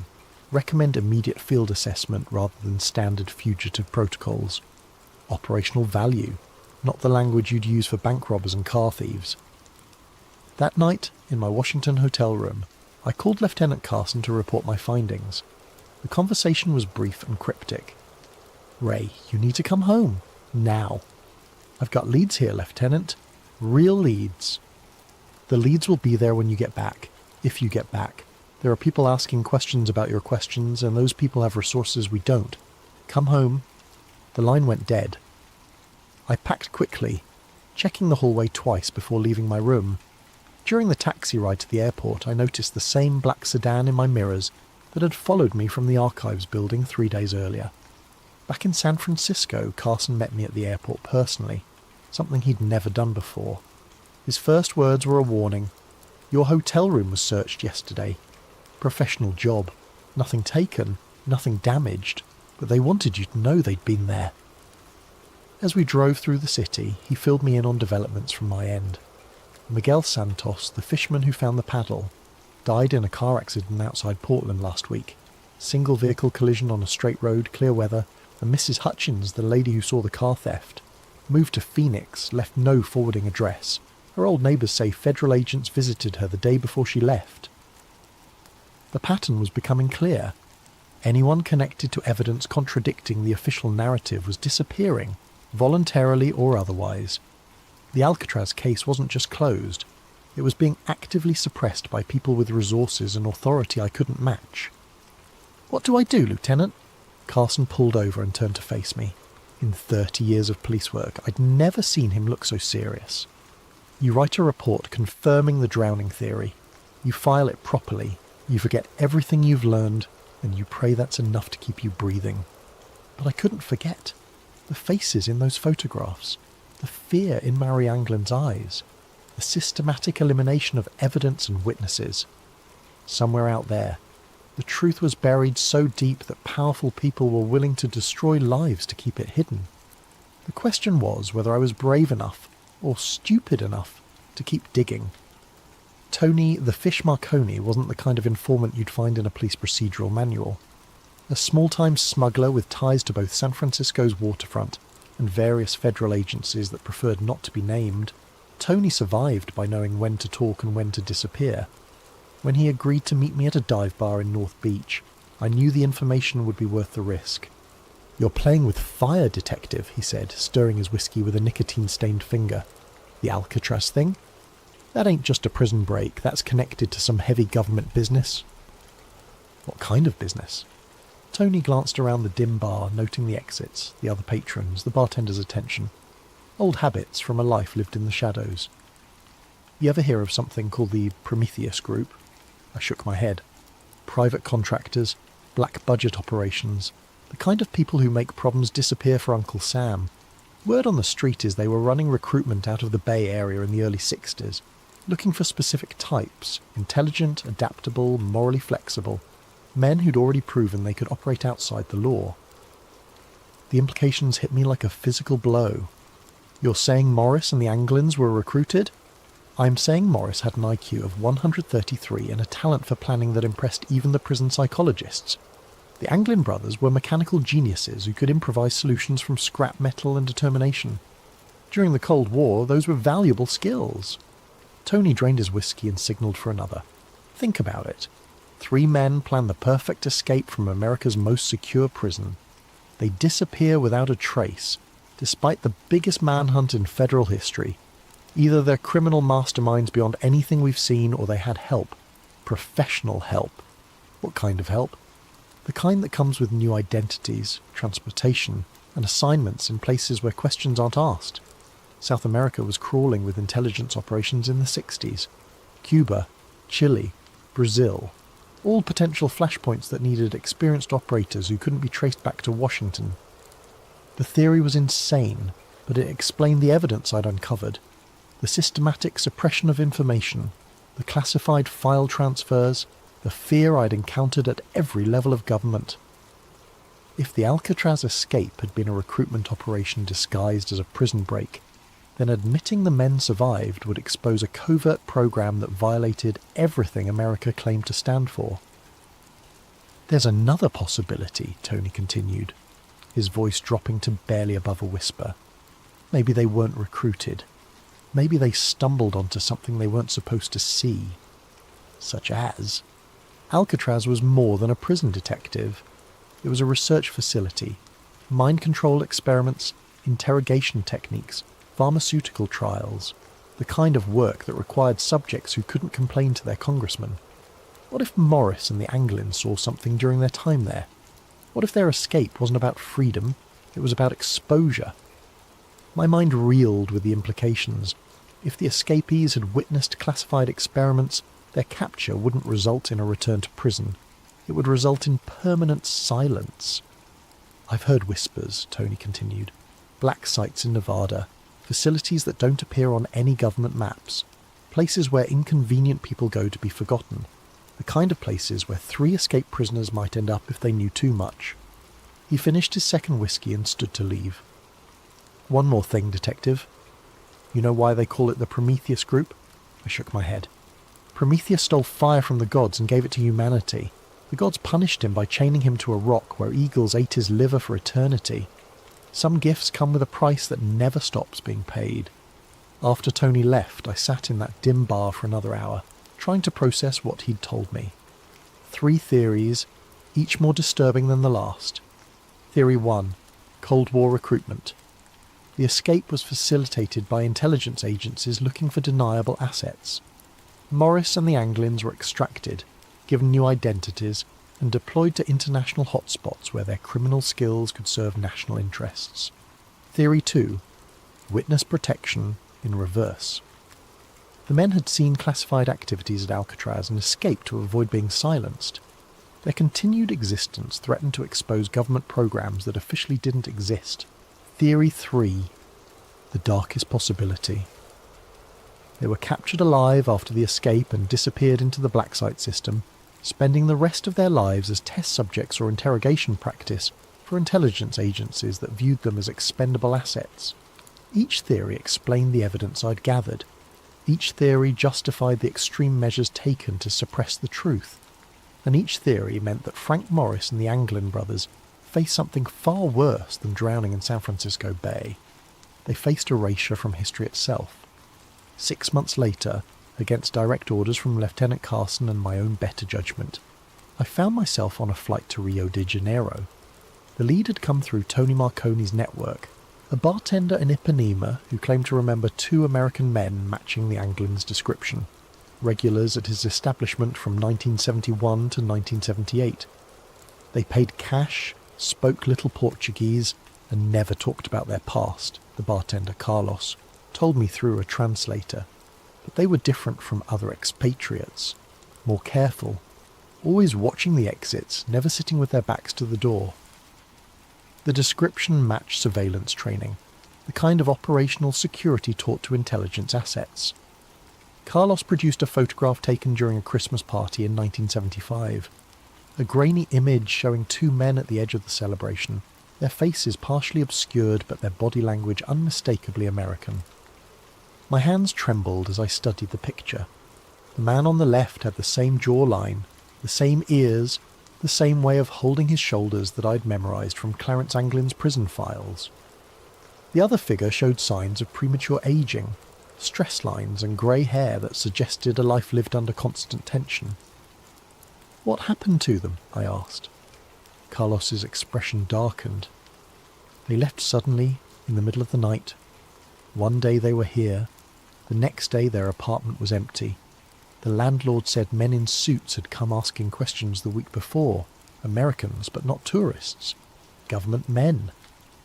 I spent another week in Rio, following leads that grew colder with each passing day. The apartment building where the mystery Americans had lived was scheduled for demolition, its records mysteriously lost in a fire. The bank where they had allegedly maintained accounts had no record of American customers from that period. Every trail ended in convenient dead ends and missing documentation. On my final night in Brazil, I was approached by a man claiming to be a freelance journalist who'd been investigating the same story. We met at a beachside cafe in Copacabana, the sound of waves masking our conversation from potential surveillance. "You're the American detective asking about the Alcatraz escapees," he said without preamble. It wasn't a question. I neither confirmed nor denied, waiting for him to continue. "I've been working this story for 3 years," he said, "following reports of American fugitives throughout South America. The trail is real, detective, too real.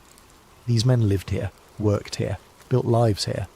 But every time I get close to proof, the sources disappear, witnesses relocate, documents vanish.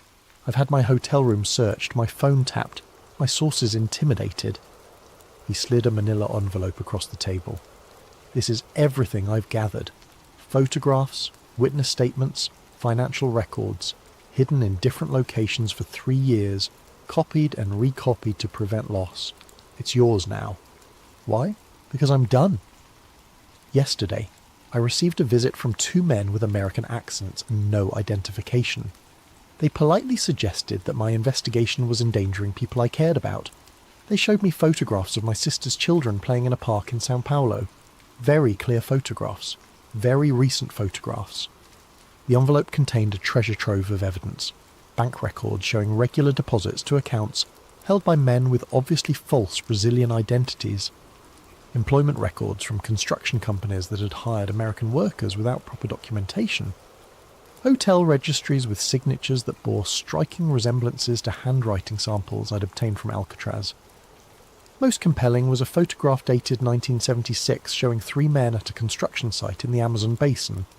2 matched the Anglin brothers' physical descriptions. The third was older, lean, with the kind of penetrating stare I remembered from Frank Morris's mugshot. All 3 wore work clothes and hard hats, looking like ordinary labourers except for their distinctly American postures and expressions. But like every other lead I'd followed, this one ended in frustration and fear.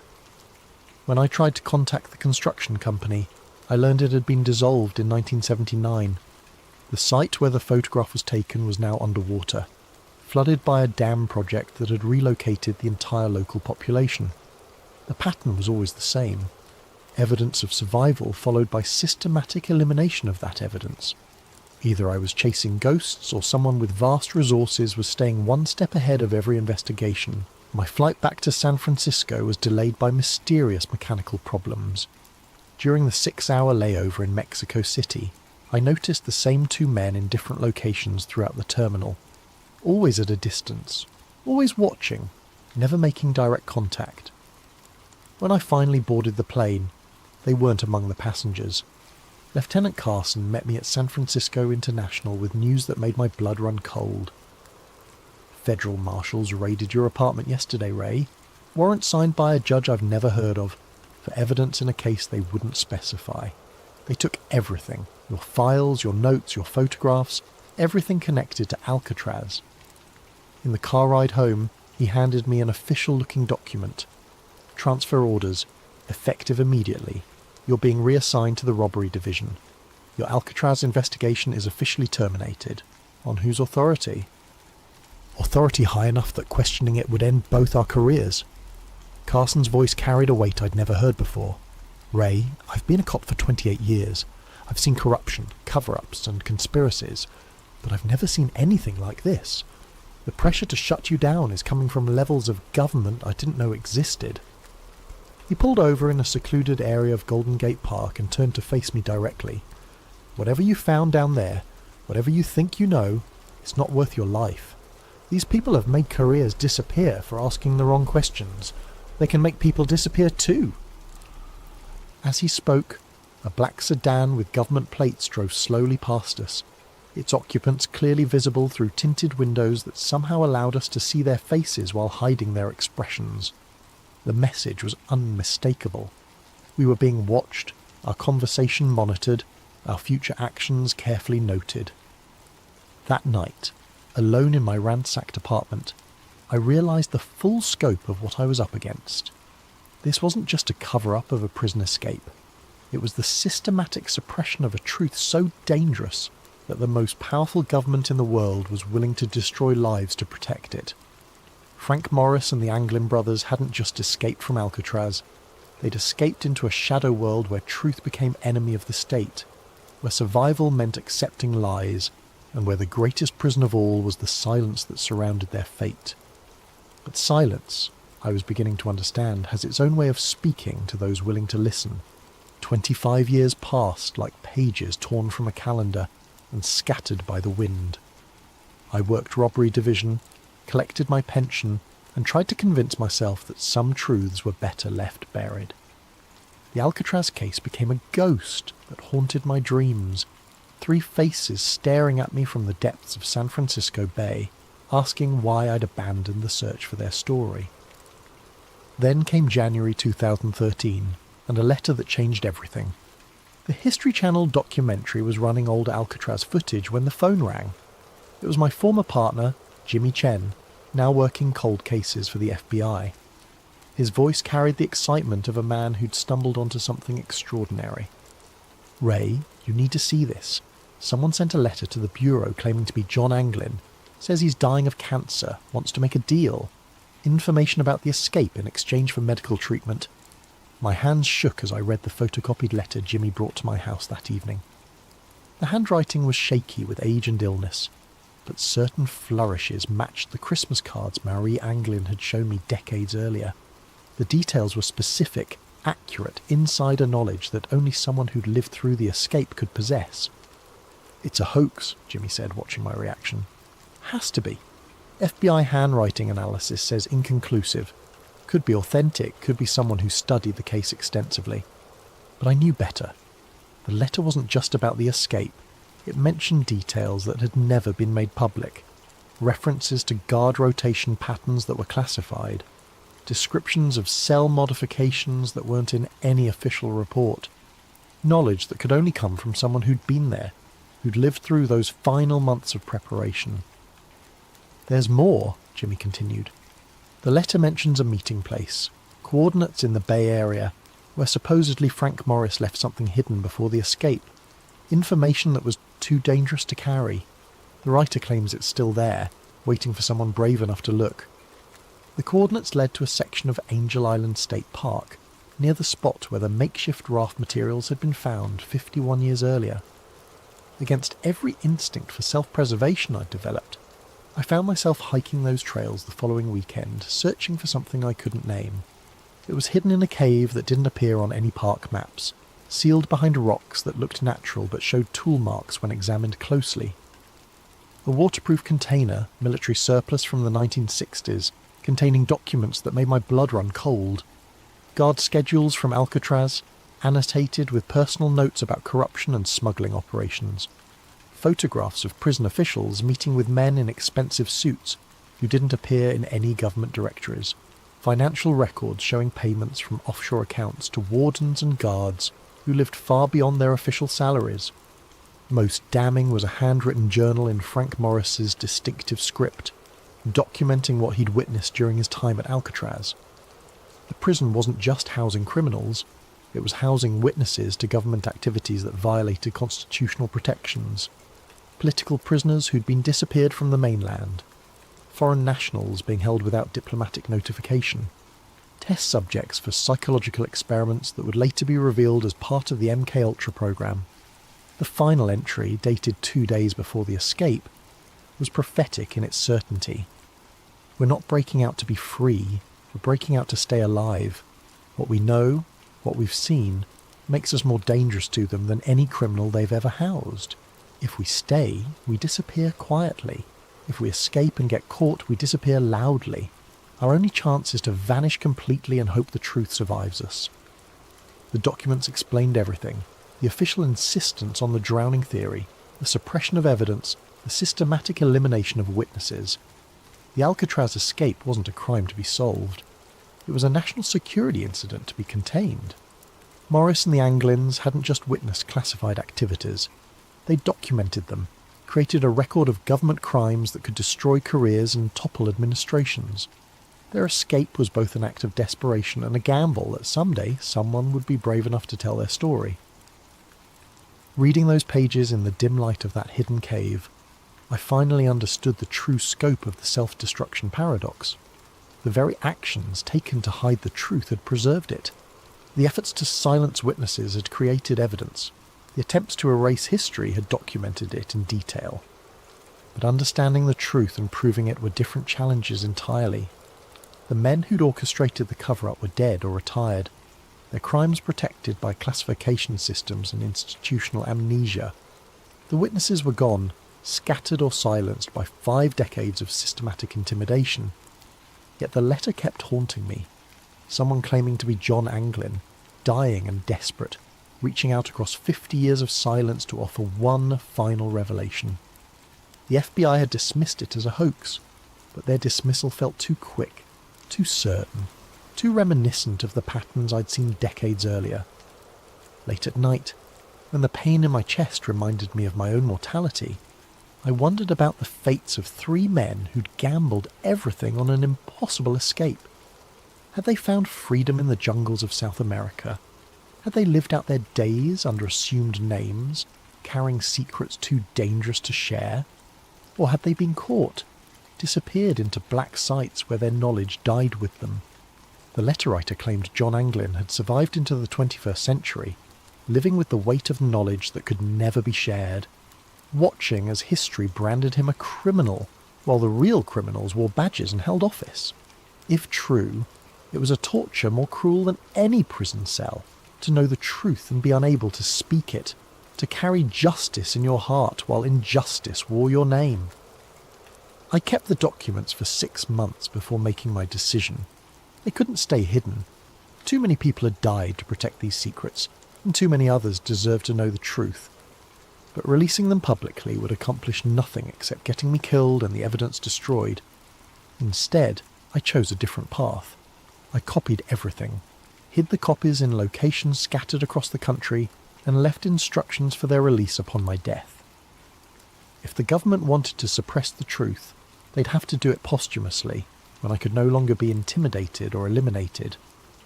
The original documents I returned to their hiding place on Angel Island, along with my own written account of the investigation.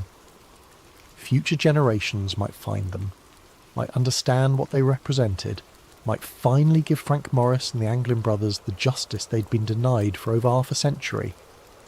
But justice, I was learning, was a luxury the living could rarely afford. It was a gift we could only leave for the dead, a truth we could only speak when our own voices had been silenced. The morphine makes it difficult to focus, but I need to finish this recording while I still can. The doctors say hours now, maybe a day if I'm stubborn enough to fight the inevitable. I've been fighting for 78 years. What's one more battle against the darkness? I've spent 53 years carrying the weight of what I learned about Frank Morris and the Anglin brothers. 53 years of waking up in cold sweats, wondering if today would be the day federal agents knocked on my door with a permanent solution to my inconvenient knowledge. 53 years of looking over my shoulder, checking my rearview mirror, and jumping at unexpected phone calls. The truth is a heavy burden when you're carrying it alone. I don't know if Frank Morris and the Anglin brothers lived out their days in Brazilian freedom, sipping caipirinhas on Ipanema Beach and laughing at the federal agents who'd spent decades searching for their corpses. I don't know if they died namelessly in some government facility, their final words lost in soundproof rooms designed to swallow screams. But I do know this with absolute certainty. They didn't drown in San Francisco Bay on June 11th, 1962. The evidence was always there for anyone brave enough to look past the official narrative. The car theft, the witness statements, the photographs from South America, the Christmas cards signed with familiar initials, each piece individually dismissed as coincidence or hoax, but collectively forming a picture of survival that powerful people needed to deny. The government's insistence on the drowning theory wasn't about maintaining Alcatraz's reputation or protecting prison security. It was about hiding activities that violated every principle America claimed to represent. The research programs, the intelligence operations, the systematic elimination of witnesses, all of it justified by national security classifications that turned constitutional protections into classified waste paper. Morris and the Anglins weren't just criminals who pulled off the perfect escape. They were inconvenient witnesses to state-sanctioned crimes, men whose continued existence threatened to expose a shadow government that operated beyond law, beyond oversight, beyond accountability. Their escape became their crime, their knowledge became their death sentence, their survival became a national security threat that required decades of cover-ups, intimidation, and murder to contain. I've left evidence of everything I'd discovered, hidden in multiple locations protected by legal arrangements that will trigger automatic release upon my death. Some truths are too important to die with the men who discover them. The morphine is winning now, and the room is getting darker. But before I fade away, I want to leave you with this final thought. Alcatraz was never escape-proof because its walls were too high or its waters too cold.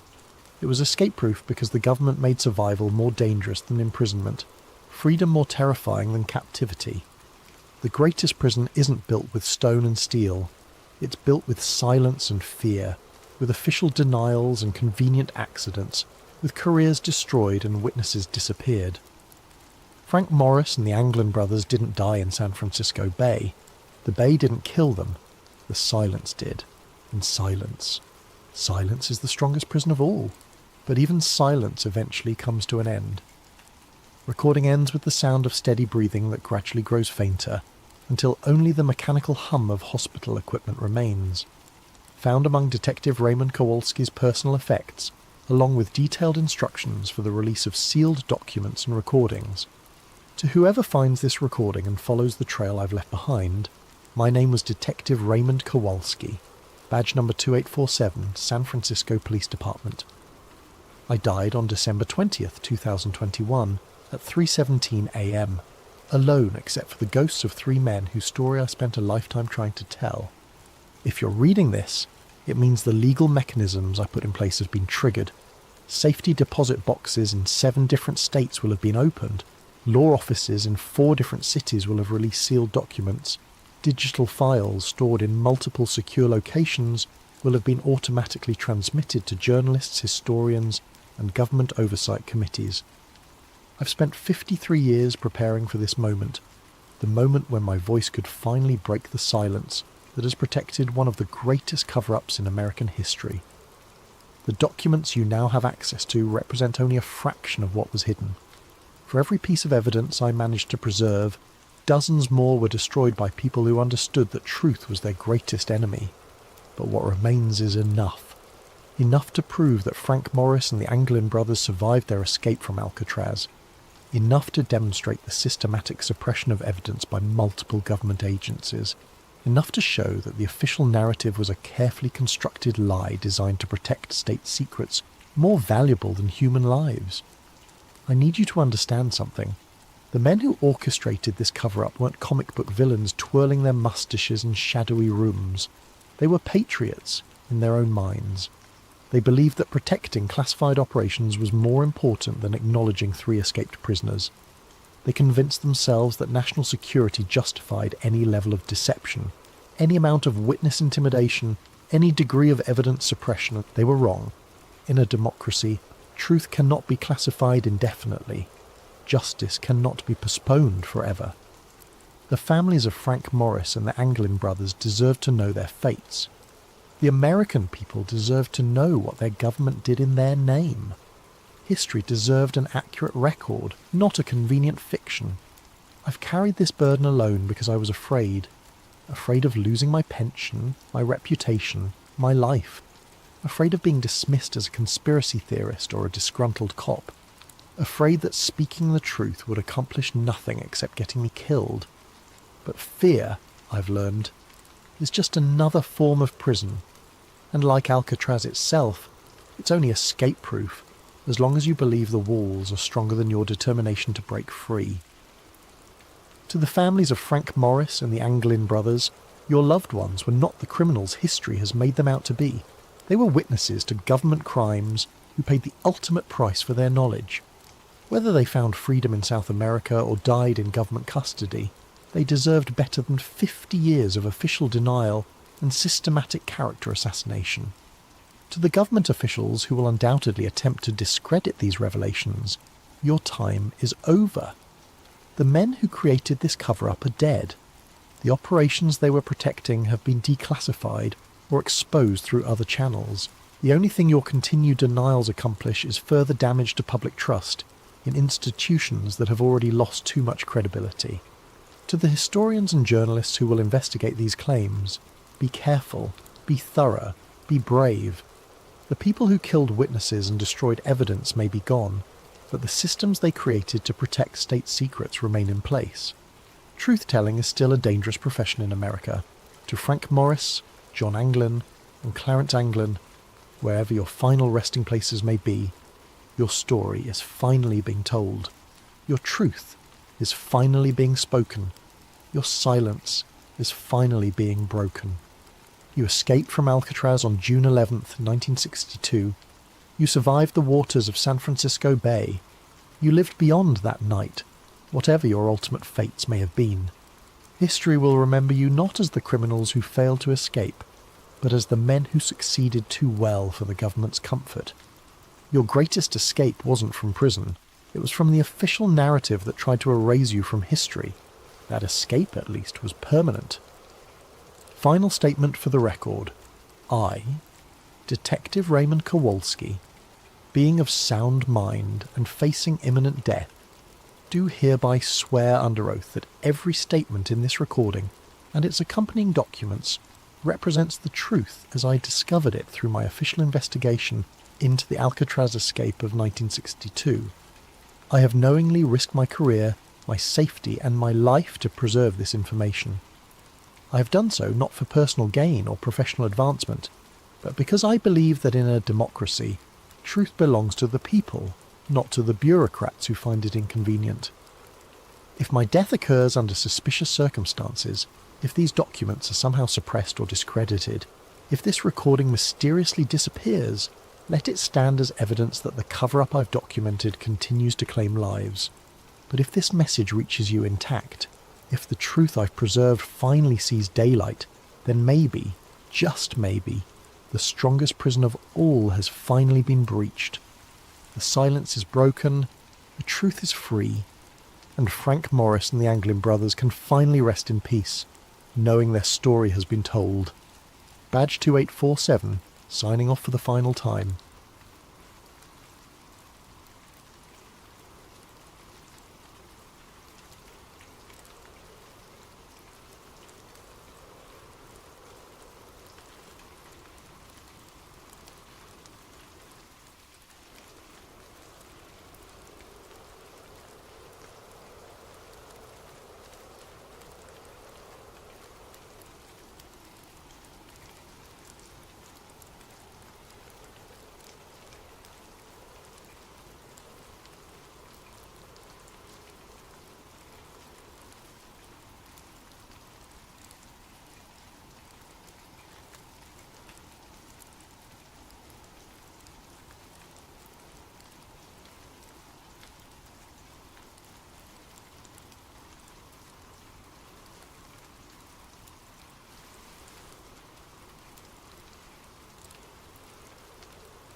What if something has been watching us for thousands of years, silently cataloguing our progress, waiting for the right moment to report back? Tonight's story comes from the suggestion of Michael Elliott. Thank you for this chilling idea. If you have video ideas you'd like to see, drop them in the comments below. And if you're enjoying these stories, don't forget to like and subscribe to Sleep Theories for more mysterious tales that blur the line between science and the unknown. The coffee had gone cold hours ago, but I kept sipping it anyway. 3:15 a.m. in northern Canada, and the only sounds were the hum of servers and the occasional crackle of static through my headphones. I'd been working as a contract technician for the Whitehorse satellite relay station for 8 months now, and the isolation had become as familiar as breathing. My job wasn't glamorous. Monitor uplinks, clean signal noise, make sure commercial feeds didn't drop during the night shift when most people were asleep, and wouldn't notice if their satellite TV went dark for a few minutes. The work was methodical, almost meditative in its repetition. Check frequencies, log anomalies, file reports, night after night the same routine. That's why what I found that October evening stood out so starkly against the backdrop of mundane technical maintenance. Buried deep in the static of Channel 47, a frequency we used for overflow data from weather satellites, was something that shouldn't have been there. At first, I thought it was interference from the aurora borealis. The northern lights could play havoc with our equipment, especially during solar storm seasons. But as I isolated the signal and ran it through our standard noise reduction protocols, a pattern emerged. There was a pulse, clean, digital, repeating with mechanical precision. The delay between each pulse was exactly 13 seconds. I checked our satellite logs, cross-referencing every known orbital object that could be transmitting on that frequency. Commercial satellites, military birds, weather stations, even old Soviet hardware still tumbling through space decades after their missions ended. Nothing matched. The signal was coming from something that, according to our database, didn't exist. I printed out the frequency analysis and spectrum charts, my hands trembling slightly as the papers emerged from the laser printer. In 8 months of night shifts, I'd logged dozens of anomalies. Solar interference, atmospheric distortion, equipment malfunctions. But this was different. This was structured, intentional. As I stared at the printout, one thought kept circling through my mind. If this signal wasn't coming from any known satellite, then what was transmitting it? And more importantly, why had it taken me this long to notice something that was apparently broadcasting with the reliability of an atomic clock? I followed protocol and logged the anomaly in our incident management system. Signal source unknown, frequency 1420.4057 MHz, pulse duration 0.3 seconds, interval 13.0 seconds. I classified it as atmospheric interference and scheduled it for review by the day shift supervisor. The system immediately flagged my entry with a red warning box. Unidentified orbital source. Automatic escalation initiated. I'd never seen that message before. Within minutes, my terminal was automatically cross-referencing the signal against NORAD's satellite catalogue, then expanding to include classified military databases I didn't know our system had access to. The search results were the same across all databases. No matching orbital object found. My shift was supposed to end at 6 a.m, but I found myself staying late, compulsively checking the frequency every few minutes. The pulse was still there, still perfectly timed, still broadcasting from nowhere. When James Morrison arrived for the day shift at 7:30, I was still hunched over my workstation, surrounded by printouts and empty coffee cups. James had been working satellite communications since before I was born, a grizzled veteran who'd seen everything from Cold War spy satellites to modern GPS constellations. "You look like hell, Martinez," he said, settling into his chair with a grunt. "What kept you here so long?" I handed him the frequency analysis. Found something weird on Channel 47. System flagged it as unidentified orbital source. James studied the printouts, his weathered face growing increasingly tense. After several minutes of silence, he looked up at me with an expression I couldn't quite read. "Tom," he said quietly, "I need you to listen to me very carefully. You're going to delete this log entry.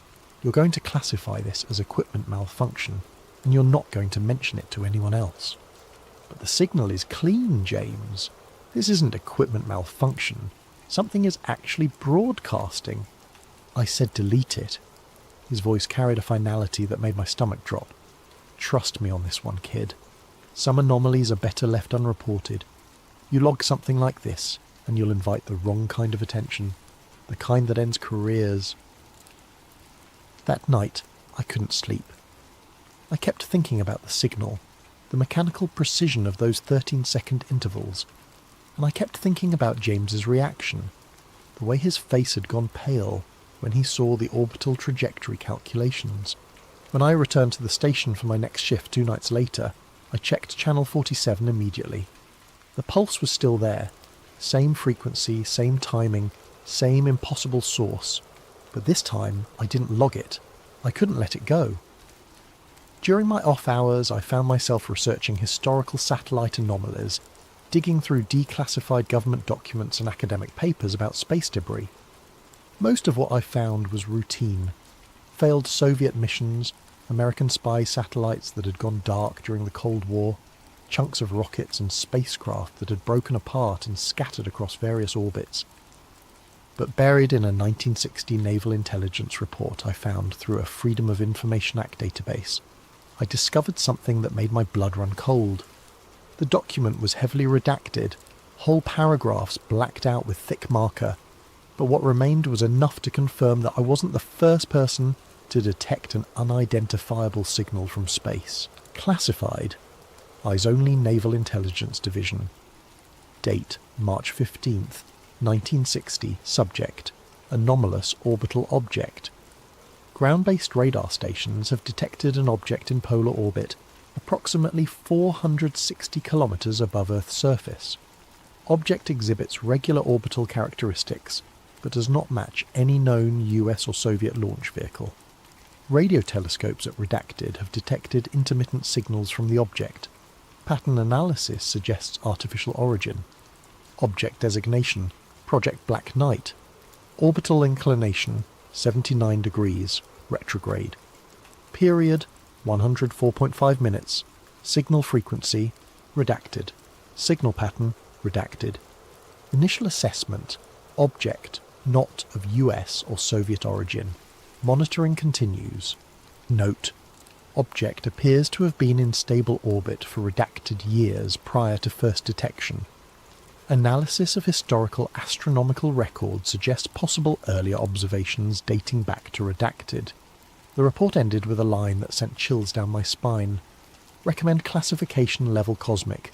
Potential implications for national security. Require immediate suppression of public disclosure. I cross-referenced the orbital parameters with the signal I'd been tracking. The math was complex, but after accounting for decades of orbital decay and gravitational perturbation, the numbers were close enough to be significant. Project Black Knight wasn't just a Cold War curiosity. If the naval intelligence report was accurate, something had been in polar orbit since before humans had the technology to put anything in space, and it was still there. My research led me down increasingly dark rabbit holes. I spent hours on conspiracy forums, amateur astronomy websites, and declassified document archives. Most of what I found was obvious nonsense. Blurry photos of weather balloons, misidentified aircraft, the usual collection of hoaxes and misunderstandings that populate the fringes of the internet. But occasionally I'd stumble across something that felt different, more credible, more disturbing. The breakthrough came from an unexpected source. My cousin Marcus, who worked as a data recovery specialist for NASA contractors. We'd grown up together in Ontario, and he was one of the few family members who knew about my work at the satellite station. During a family gathering in Toronto, I mentioned my research into historical space anomalies, carefully avoiding any specifics about what I'd been tracking. Marcus listened with growing interest, occasionally asking technical questions about orbital mechanics and signal analysis. "You know," he said as we walked along Lake Ontario after dinner, "I might have something that would interest you. Ever heard of the STS-88 mission?" I shook my head. Space Shuttle Endeavour, December 1998. First assembly mission for the International Space Station. NASA released hundreds of photos from that mission, including some shots of what they claimed was space debris, some kind of thermal blanket that had broken away from a previous mission. Marcus pulled out his phone and showed me one of the official NASA images. A dark, angular object tumbling slowly against the star field, clearly artificial but shapeless, like a piece of torn metal sheeting. "Here's the thing," Marcus continued. "I was doing data recovery on some corrupted drives from that era. NASA had a lot of storage problems in the late 90s, and I found additional images from STS-88 that never made it into the official archive." He swiped to another photo and my breath caught in my throat. Unlike the official images, this one showed the object in sharp detail.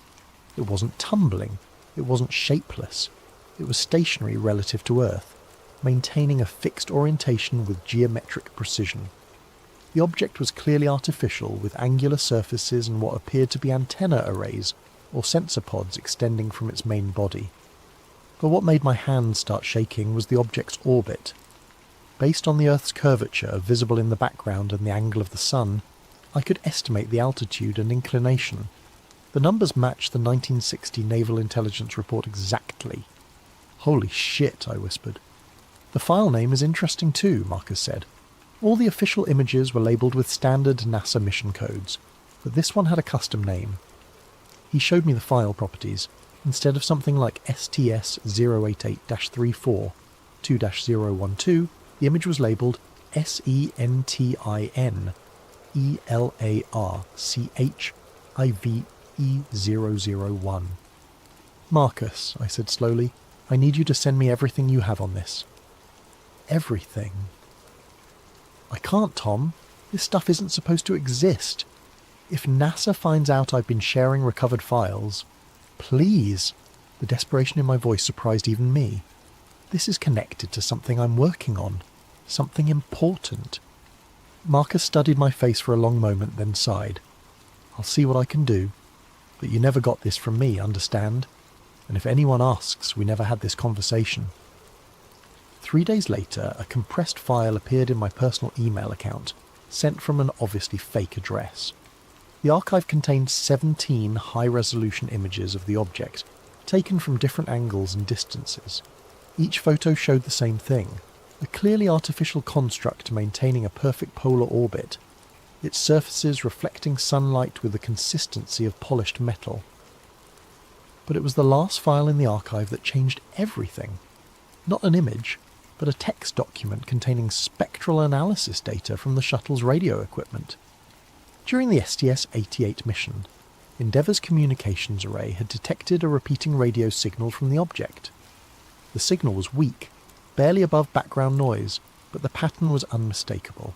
A pulse repeating every 13 seconds, broadcasting on a frequency of 1420.4057 MHz. The same signal I'd been tracking at the Whitehall station. For 37 years, this thing, whatever it was, had been broadcasting the same message. I became obsessed. Sleep became optional. Food was something I consumed mechanically while staring at spreadsheets and signal analysis software. I'd converted one corner of my apartment into a makeshift research station with multiple monitors displaying frequency analysis, orbital calculations, and historical documents. The breakthrough came during a particularly frustrating all-nighter in November. I'd been trying to decode the pulse pattern using standard cryptographic methods, looking for hidden messages in the timing variations, frequency modulations, anything that might reveal meaning in what appeared to be a simple, repetitive beacon. Nothing worked. The signal was maddeningly consistent. 13 seconds between pulses, no variation in frequency, no embedded data that I could detect with any conventional analysis tools. Then I had what felt like an epiphany, or maybe just the delirium of too much caffeine and too little sleep. What if I was overthinking this? What if the message wasn't in the complexity of the signal, but in its simplicity? I opened a binary converter and began transcribing the pulse pattern as ones and zeros. Each pulse was a 1, each 13-second gap was a 0. After an hour of careful logging, I had several hundred digits of binary code. The first few conversions gave me gibberish, random numbers that meant nothing. But then I tried interpreting the binary as coordinates, using different projection systems and datum references. That's when the pattern emerged. The binary string wasn't random. It was a sequence of latitude and longitude coordinates, encoded in a base 13 numerical system. 13 seconds between pulses, base 13 encoding.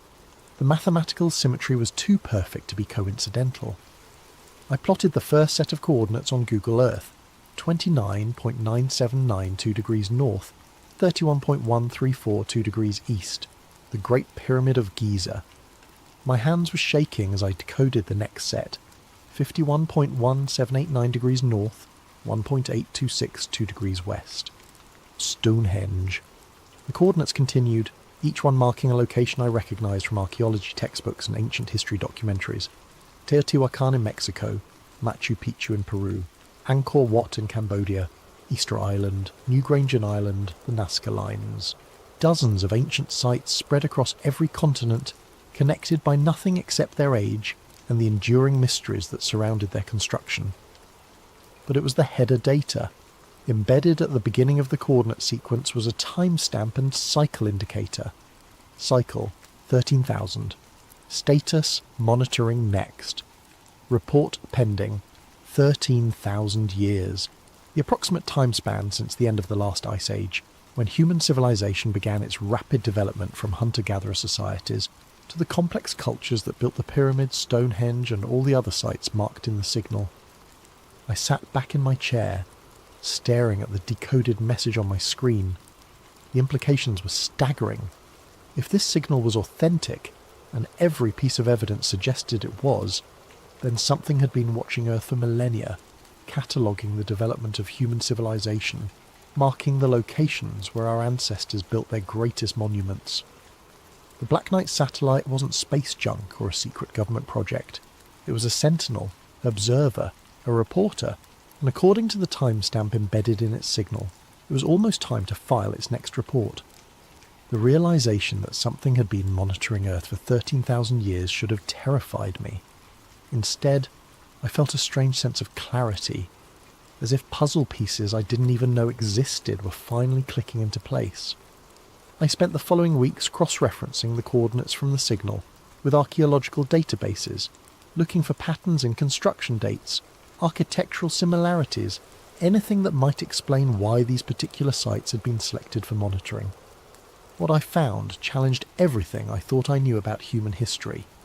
The sites weren't just ancient, they were specifically ancient in ways that suggested coordination across vast distances and time periods.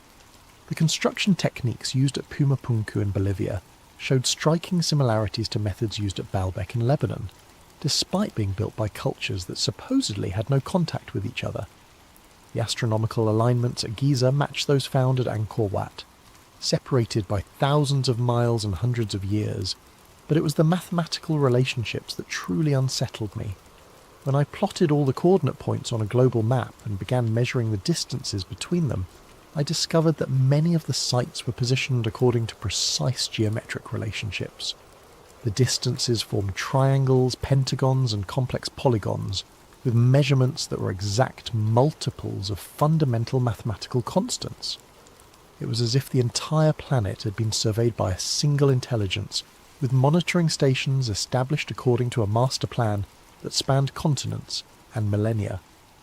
I began researching historical accounts of unexplained phenomena at these locations. What I found was a consistent pattern of reports across different cultures and time periods, describing strange lights in the sky, unusual atmospheric disturbances, and in some cases direct observations of metallic objects hovering above the ancient monuments. A medieval chronicle from Salisbury described a star that moved against the heavens, appearing above Stonehenge during the winter solstice of 1244. Mayan codices contained references to the eye that watches from the void in connection with observations at Chichen Itza.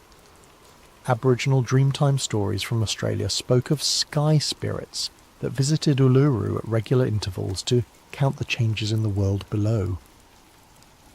The accounts were separated by thousands of years and thousands of miles, recorded by cultures that had no knowledge of each other's existence, but the descriptions were remarkably consistent. Periodic appearances of artificial objects in the sky, always in connection with the ancient sites, always described as watching or observing rather than interacting. As December approached, I found myself checking the signal obsessively. The pulse pattern remained unchanged, but I'd begun to notice subtle variations in signal strength that seemed to correlate with the satellite's position relative to specific coordinate points. When the Black Knight passed over the Giza complex, the signal strengthened. When it crossed above Stonehenge, the pulse became more defined, cleaner. It was conducting active scans. Then, on December 21st, the winter solstice, everything changed. I was monitoring channel 47 during my regular shift when the 13-second pulse pattern suddenly stopped. For 17 minutes, there was nothing but empty static. I thought I'd lost the signal, that decades of consistent transmission had finally come to an end. Then it returned, but different. The pulse timing had changed from 13 seconds to 12. The frequency had shifted slightly higher, and embedded in the binary stream was new data, Not coordinates this time, but what appeared to be measurement readings, environmental data, population estimates. The Black Knight was no longer just monitoring, it was compiling a report.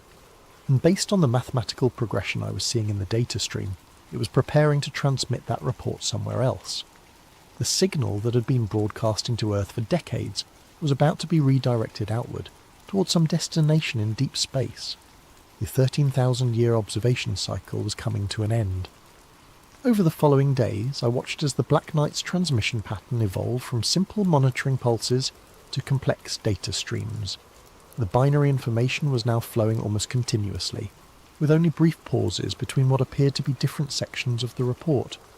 Using the decoding methods I'd developed, I began translating portions of the transmission. What I found was simultaneously fascinating and terrifying, a comprehensive analysis of human civilization from the perspective of something that had been watching us develop for millennia. The report contained detailed measurements of atmospheric composition changes over the past century, tracking the increase in carbon dioxide, methane and other industrial pollutants. Population growth rates were documented with mathematical precision, along with urbanization patterns and resource consumption data. But it was the sociological analysis that truly unsettled me. The transmission included assessments of human technological development, political organisation, and social structures. The language was clinical, detached, like an anthropologist studying an isolated tribe. Species, status, transitional technology, level, type 0.7, civilization population, pressure, critical environmental impact, severe aggression index, high probability, matrix, self-termination, 75% intervention, threshold, exceeded. The implications were staggering. Whatever intelligence was behind the Black Knight didn't just observe, it made judgments. It assessed civilizations and apparently had protocols for intervention when certain thresholds were crossed. And according to its analysis, humanity had crossed those thresholds. I began researching historical accounts of civilizations that had disappeared suddenly, leaving behind only their monuments and mysteries. The Anasazi of the American Southwest, who abandoned their cliff cities overnight. The builders of Great Zimbabwe, whose advanced society vanished without explanation. The Easter Island civilization, which collapsed after reaching a population peak. In each case, the disappearances occurred shortly after periods of rapid population growth, environmental degradation, and social instability. The same conditions the Black Knight was now documenting for modern human civilization. The most chilling revelation came when I decoded a section of the transmission that contained historical data comparisons. The Black Knight had been observing Earth through multiple cycles, tracking the rise and fall of intelligent species across geological time periods. We weren't the first civilization it had monitored. We weren't even the first to reach our current level of technological development.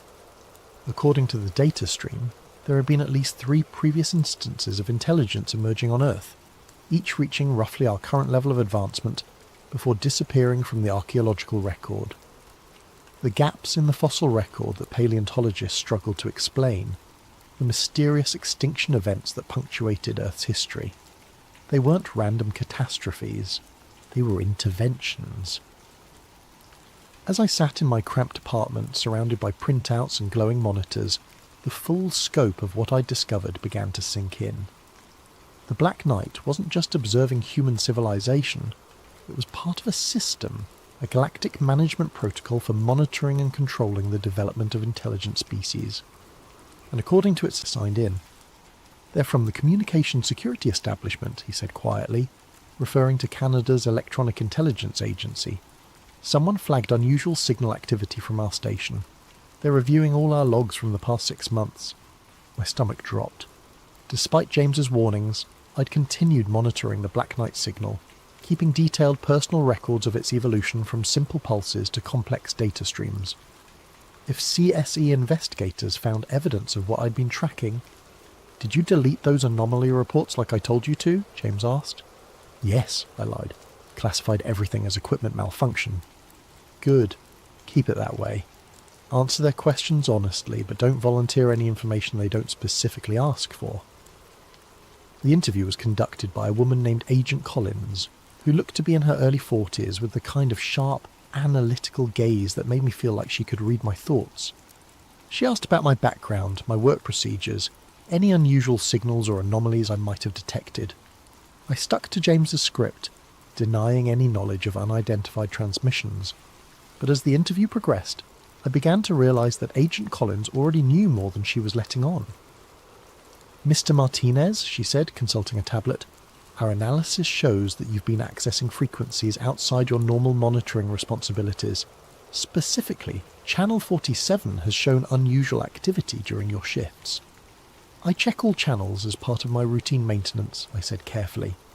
"Sometimes commercial satellites drift off their assigned frequencies due to hardware malfunctions. And have you detected any persistent anomalies on Channel 47? The way she emphasised the word persistent made it clear that this wasn't a fishing expedition. CSE knew about the Black Knight signal. They'd known about it long before I stumbled across it. "No," I said. "Nothing that wasn't explained by standard atmospheric interference or equipment issues." Agent Collins studied me for a long moment, then made a note on her tablet. "Thank you for your cooperation, Mr. Martinez. We may need to speak with you again." That night I tried to access the Black Knight frequency through the station's equipment. The signal was gone, not reduced or relocated, completely absent. After broadcasting continuously for decades, the transmission had simply stopped. I went home and checked my personal recordings of the signal, the decoded messages, all the evidence I'd accumulated over months of research. My computer had been wiped clean. Every file, every analysis, every piece of documentation had been deleted. But they'd missed one thing. Hidden in a folder of old family photos on an external drive was a single text file containing the most recent decoded transmission from the Black Knight. I'd saved it there weeks earlier as a backup, disguised with an innocuous file name. The final message was brief, formatted like a transmission header. Cycle 13,000. Complete assessment. Negative recommendation. Reset protocol authorized status. Signal terminating next contact. Cycle 13,001. 13,001. The next observation cycle wouldn't begin for another 13 millennia. But according to the transmission, there wouldn't be anything left to observe by then. The reset protocol had been authorized. In the weeks following the CSE investigation, I tried to return to normal life. I continued working my shifts at the satellite station, monitoring routine transmissions and filing standard reports. But I couldn't shake the feeling that I was living on borrowed time, that the countdown to something catastrophic had already begun. The signs started small. Unusual solar activity that disrupted satellite communications worldwide. Atmospheric disturbances that meteorologists couldn't explain. Reports from amateur astronomers of new objects appearing in Earth's orbital space. Objects that weren't listed in any official catalogues. Then the power grids began failing. The first blackout hit the northeastern United States in mid-February, affecting over 40 million people. Utility companies blamed equipment failures and cyber attacks, but the pattern of grid collapses suggested something more systematic. Power substations were failing in a sequence that followed major population centres, spreading outward from urban areas like ripples from a stone dropped in water. By March, the blackouts had spread across North America and into Europe. Transportation systems ground to a halt as traffic control networks failed. Communication satellites went dark. The internet, humanity's nervous system, began fragmenting as server farms lost power, and fibre optic cables were mysteriously severed. I watched the collapse unfold from the relative isolation of the Whitehall station, one of the few facilities that remained operational, due to its hardened infrastructure and independent power systems. But even our equipment was showing signs of stress. Signal noise was increasing daily, and we were detecting electromagnetic anomalies that our instruments couldn't properly analyse. Then I saw them. During a clear night in late March, I was conducting routine maintenance on our satellite dishes, when movement in the sky caught my attention. At first, I thought they were aircraft. Dark shapes silhouetted against the stars, moving with the steady purpose of commercial airliners. But their flight patterns were wrong. They moved in perfect formation, accelerating and decelerating in ways that defied conventional physics. and they were completely silent, casting shadows against the aurora borealis without producing any engine noise or exhaust signatures. I counted at least 20 objects, all roughly cylindrical in shape, arranged in a geometric pattern that reminded me of the coordinate relationships I'd discovered in the Black Knight transmission. They maintained their formation for almost an hour before accelerating upward and disappearing into the night sky. The next morning brought reports of similar sightings from around the world. Military bases, government facilities, and major population centres were all experiencing flyovers by unidentified craft. But unlike traditional UFO sightings, these objects weren't hiding. They moved openly through controlled airspace, ignored attempts at radio communication, and demonstrated technology that was decades beyond anything in human arsenals. The governments of the world responded predictably. Emergency sessions of the United Nations, military mobilizations, attempts to establish communication with the unknown visitors. But it was already too late for diplomacy. The intervention had begun. The end came not with explosions or invasions, but with a systematic dismantling of the infrastructure that supported modern civilization. Over the course of 6 weeks, humanity's technological achievements simply stopped working. Power grids failed permanently, their control systems corrupted by signals that technicians couldn't trace or repair. Satellites tumbled out of orbit, their electronics fried by precisely targeted electromagnetic pulses. Transportation networks collapsed as traffic control systems, GPS networks, and communication relays went dark simultaneously. But the most devastating attack came through our information systems. Every computer network connected to the internet experienced simultaneous cascade failures. Not viruses or malware, but complete hardware corruption that rendered electronic devices inert. Decades of digital records, scientific databases, cultural archives, all of it vanished in a matter of hours. Humanity's collective memory was being systematically erased. From my position at the Whitehall station, I watched civilization crumble with the detached fascination of an anthropologist observing the collapse of an ant colony. Our isolated facility continued operating on emergency power, but we were cut off from the outside world, reduced to monitoring radio frequencies that carried increasingly desperate communications from military units, government officials, and civilian groups trying to coordinate response efforts. The pattern became clear within days. This wasn't random destruction.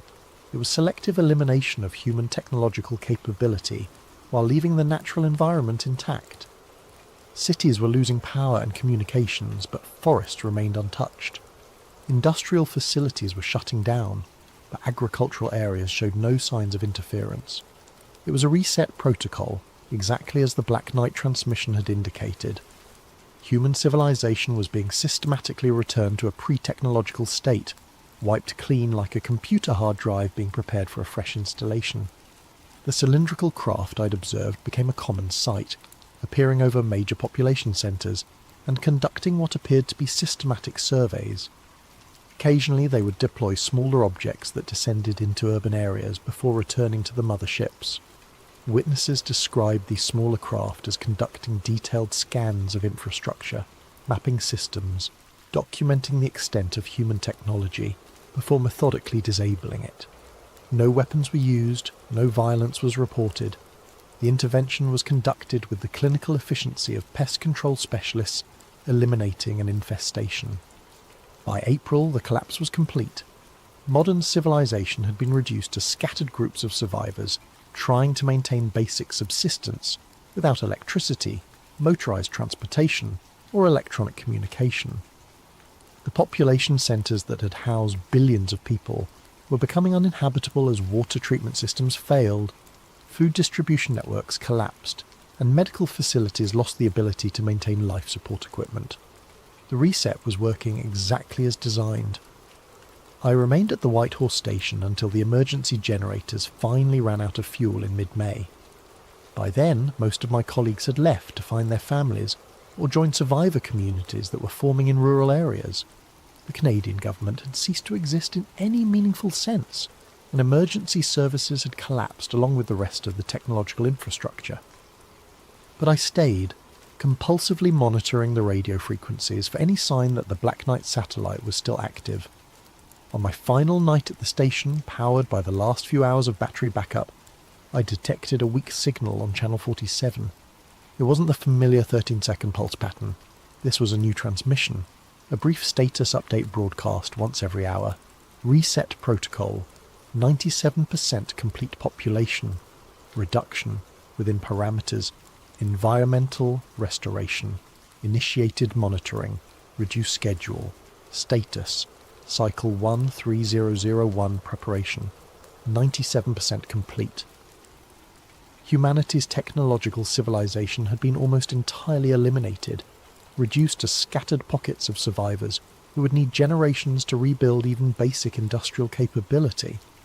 The population that had numbered nearly 8 billion was rapidly declining as urban areas became uninhabitable and medical infrastructure ceased to function. But some would survive. The transmission indicated that complete extinction wasn't the goal, just reduction to sustainable levels and elimination of technological capability. The survivors would eventually rebuild, develop agriculture, establish new settlements. In a few thousand years they might even rediscover metallurgy and basic machines. And when they did, the Black Knight would be waiting, watching, counting down the years until the next assessment cycle. I left the station on foot, carrying only basic supplies and the handwritten notes I'd managed to preserve from my research. The roads were already becoming overgrown as nature began reclaiming the infrastructure humanity had abandoned. In the distance I could see one of the cylindrical craft conducting what appeared to be a final survey flight, documenting the results of the reset protocol. As I walked south toward what remained of civilization, I thought about the ancient monuments scattered across the world. The pyramids, Stonehenge, Machu Picchu, all the sites that had been marked in the Black Knight's coordinate database. They were the only human constructions that had survived previous reset cycles, monuments built by civilizations that had reached technological advancement and then been systematically returned to a pre-industrial state. The stones would remain long after our cities crumbled to dust. Future archaeologists, if humanity survived long enough to develop archaeology again, would study them as mysteries, wondering how primitive societies could have constructed such precise and massive monuments. They would never suspect that those ancient civilizations hadn't been primitive at all. They had been advanced, technological societies that had been reset just as we were being reset now. The monuments weren't primitive constructions, they were survivors, the only traces of lost civilizations that had been allowed to remain as markers for future observation cycles. In 13,000 years, when humanity had once again developed satellite technology and radio telescopes, someone would detect a familiar signal broadcasting from polar orbit. A pulse pattern repeating every 13 seconds, carrying coordinates that marked the locations of mysterious ancient ruins scattered across the planet. And the cycle would begin again. I'm writing this account 15 months after the reset protocol was completed. I've joined a small farming community in what used to be called Montana, where we're slowly learning to survive without the technological conveniences that once defined human civilization. The community is growing. We've established basic agriculture, learned to preserve food without refrigeration, developed communication networks using drums and signal fires. Children are being born who will grow up never knowing what electric lights looked like, or how it felt to communicate instantly with someone on the other side of the world. In many ways it's a peaceful existence. The sky is clearer now without the electromagnetic pollution of radio signals and satellite transmissions. The stars are brighter. During winter nights, when the aurora borealis dances across the northern horizon, I sometimes think I can see the Black Knight satellite passing overhead, a tiny point of reflected sunlight maintaining its eternal vigil. But I know this piece is temporary. Humanity is resilient, adaptable, curious. We'll rebuild. We'll rediscover metallurgy and chemistry and electronics. We'll develop radio technology and eventually satellite communications. We'll once again reach for the stars with the arrogant confidence that we're alone in the universe, and when we do, something will be waiting for us. 3 nights ago I was awakened by a sound.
A massive thank you to Vortex9119 for this incredible video suggestion. If you have story ideas you'd like to see brought to life, drop them in the comments below. And if you're enjoying these immersive tales, don't forget to like and subscribe to Sleep Theories for more stories that blur the line between mystery and reality. What if I told you that buried beneath a 1,000-year-old chapel in Ethiopia lies something so powerful that governments have spent decades ensuring you never learn about it? What if every conflict, every war, every uprising in that region wasn't random chaos, but a response to something ancient awakening? My name is Alex Morrison, and 3 months ago, I was just another satellite imaging technician, analysing ground-penetrating radar for a living. Now I'm hiding in a cabin in rural Montana, and I may be the only person alive who knows the truth about what's really buried in Axum. The coffee had gone cold hours ago, but I kept sipping it anyway. That's what you do when you're 3 weeks behind on satellite analysis reports, and your supervisor keeps sending those passive-aggressive emails with red exclamation points. I was a field technician for Orbital Dynamics, a mid-tier satellite imaging company that contracted with everyone from agricultural firms to mining corporations. My job was simple: analyse ground-penetrating radar scans, identify subsurface anomalies and file reports. Nothing glamorous, nothing dangerous, just data. The Horn of Africa cluster had been sitting on my desk for 2 days. Standard geological survey for a potential infrastructure project in Ethiopia. Roads, power lines, the usual development stuff that required knowing what lay beneath the surface.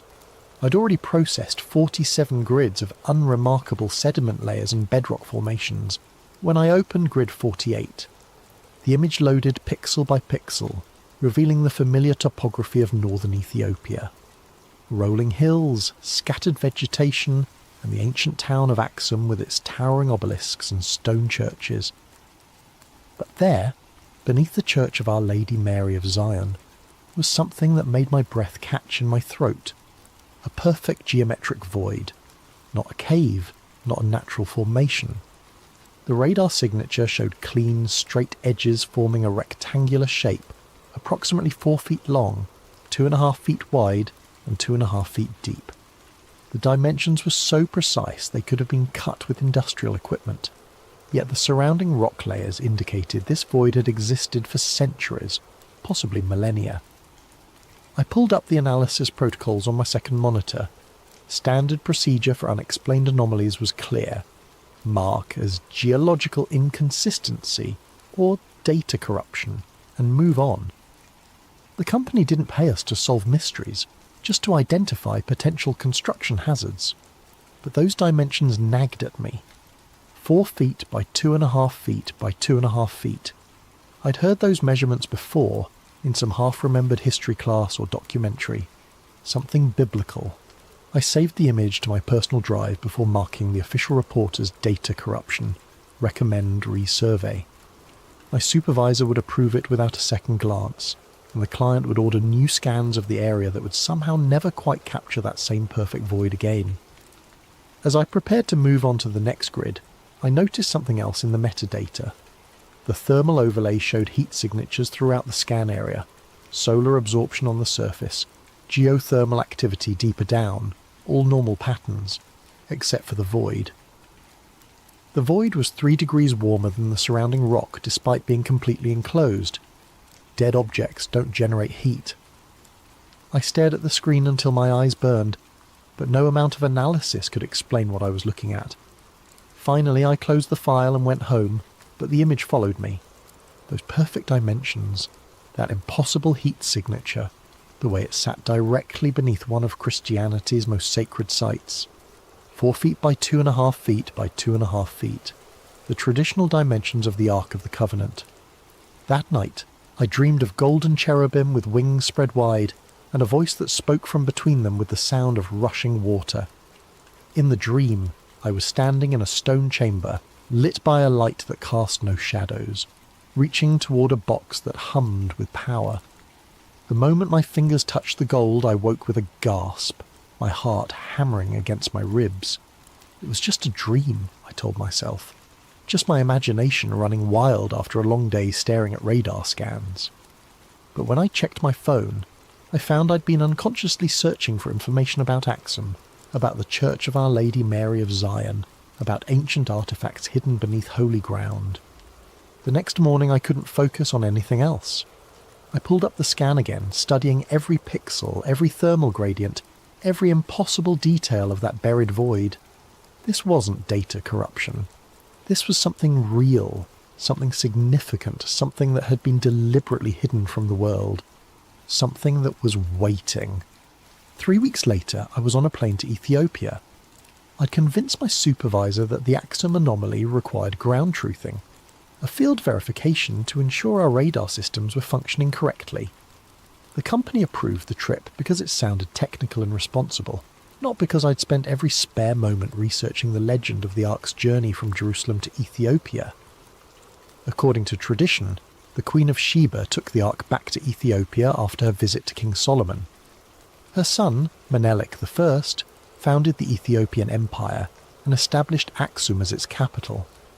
For 3,000 years, Ethiopian Orthodox Christians had claimed the true Ark of the Covenant rested in the Church of Our Lady Mary of Zion, guarded by a single monk who could never leave the sacred precinct. Tourist nonsense, I'd always assumed. Every culture claimed to have some piece of biblical history hidden in their backyard. But now I had radar evidence of something buried exactly where the legend said it would be.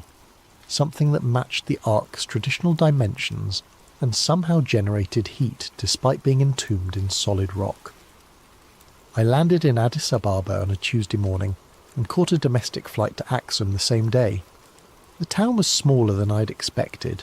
A collection of low buildings scattered around the famous obelisk park and the twin churches that claim to house the world's greatest religious relic. Tourists wandered between the ancient stone monuments, taking selfies with 3,000-year-old carved pillars, while guides recited well-practiced speeches about Queen Sheba and King Solomon. I hired a local guide named Dawit, a middle-aged man with intelligent eyes and careful English who specialised in the historical sites. We spent the first day touring the obelisk park and the ruins of ancient palaces, but I was really just getting a feel for the area, trying to match the topography to my radar scans. Tomorrow we visit the churches, Dawit said as we walked back to my hotel. The old church and the new church. Very sacred places. Can tourists go inside both churches? I asked, trying to sound casual. The new church, yes. Beautiful paintings, ancient books, many treasures. But the old church... He paused, glancing around as if checking for eavesdroppers. The old church is different. Only priests allowed inside and the guardian. The guardian? One monk, chosen for life. He watches over the... Dawit lowered his voice. Over what is kept there. He can never leave the church grounds. Never. He stays until he dies. Then another is chosen. We'd reached my hotel, but I wasn't ready to end the conversation. What exactly is he guarding? Dawit looked uncomfortable. Christians say it is the Tablet, the Ark of Moses. Others say it is just tradition, just stories. But I have lived in Axum all my life, and I tell you this, the Guardian is real. I have seen him walking in the church courtyard at night, always alone, always watching. What does he look like? Old, but not in years. Old in ... Dawit struggled for the word. Old in soul. Like a man who has seen too much, carries too much weight. His eyes. He shuddered. I do not like to look at his eyes. That night I lay in bed studying satellite photos of the church complex on my laptop. The Church of Our Lady Mary of Zion was actually 2 buildings. A newer church built in the 1960s where tourists and worshippers could visit, and a smaller, older chapel that supposedly housed the Ark. The older building sat directly above the void I detected in the radar scan. According to everything I'd read, no outsider had been permitted inside the chapel in centuries. The Ethiopian Orthodox Church maintained absolute secrecy about what was housed there, allowing only the guardian and select high-ranking clergy to enter. Even the country's government respected the restriction, treating the chapel as sovereign territory beyond their jurisdiction. But tomorrow, I'd at least be able to see the building from the outside, maybe get close enough to take some thermal readings with the handheld scanner I'd brought. It wasn't much, but it might help me understand what was generating that heat signature 12 feet below ground. The next morning, Dowit led me through Axum's narrow streets toward the church complex. We passed market stalls selling coffee and spices, elderly women spinning cotton on wooden wheels, children playing soccer with a ball made of rags. Normal life in a normal town that happened to claim possession of humanity's most powerful religious artifact. The Church of Our Lady Mary of Zion compound was surrounded by a high stone wall with an ornate gate. Beyond the entrance I could see the modern church with its painted dome and arched windows, and behind that, partially hidden by trees, the smaller chapel that supposedly housed the Ark. "We can tour the new church," DeWitt explained as we approached the gate. "Beautiful interior, many ancient paintings and manuscripts, but the chapel behind it." He pointed to the smaller building. "That is forbidden." We passed through the gate into a courtyard filled with pilgrims and tourists. The modern church was indeed impressive, with colourful frescoes covering every wall and elaborate religious artefacts displayed in glass cases. But I found myself constantly glancing toward the windows that faced the restricted chapel, trying to catch a glimpse of the building that sat above my mysterious void. After an hour of dutifully admiring religious art, I excused myself to use the restroom, then slipped outside into the courtyard. The restricted chapel was maybe 50 yards away, separated from the public area by a low fence and some carefully placed shrubs. I walked casually in that direction, pulling out my phone as if taking pictures of the church architecture. The chapel was older than the main building, constructed from rough stone blocks that had been weathered smooth by centuries of highland rain. Small, narrow windows pierced the walls at regular intervals, but they were too high and too dark to see inside. The building's footprint was roughly 30 feet by 40 feet, large enough to house a small congregation, or to contain something that required a significant amount of protective space.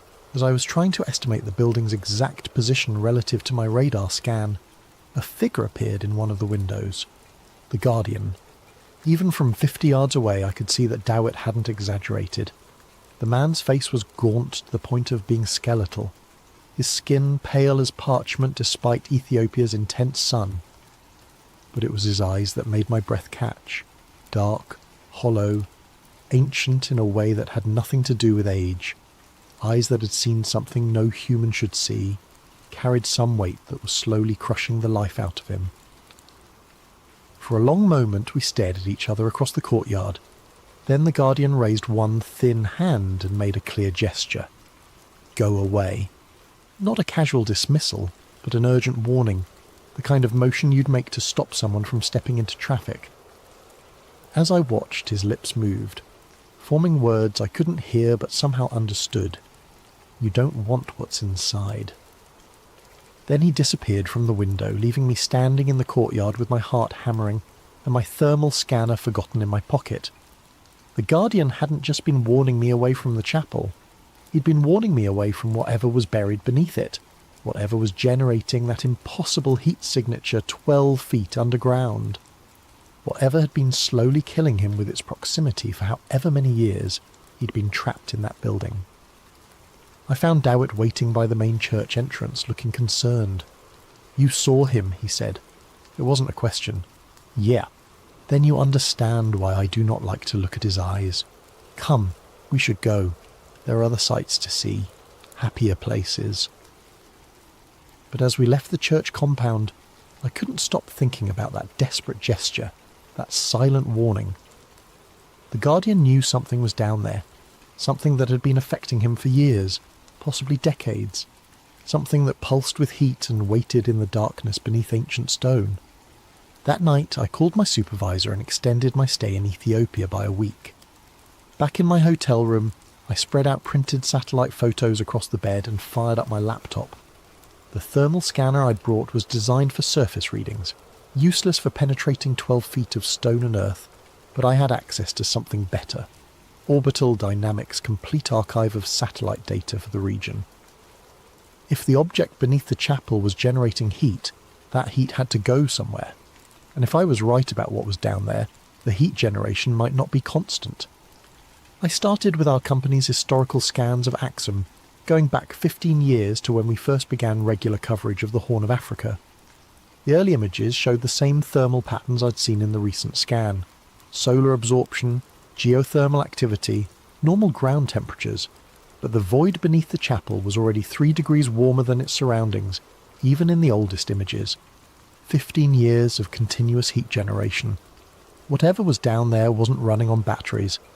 I pulled up the metadata for each scan, looking for variations in the thermal signature over time. For the first few years, the readings were remarkably consistent. 3 degrees above ambient, no significant fluctuation. Then, starting in 2010, the pattern began to change. Small spikes at first, maybe half a degree increases that lasted for a few days before returning to baseline. But as I worked forward through the data, the spikes became more frequent and more intense. By 2018, I was seeing heat surges of 6 to 8 degrees above normal, sometimes lasting for weeks. The most recent scan, the one that had started this whole investigation, showed the highest readings yet. Nearly 12 degrees above the surrounding rock temperature, sustained over the 3-day period when the satellite had passed over the region. I sat back, staring at the data visualization on my screen. The heat signature wasn't just evidence that something was buried beneath the chapel. It was evidence that something was becoming more active, more powerful, more awake. But what could cause those kinds of fluctuations?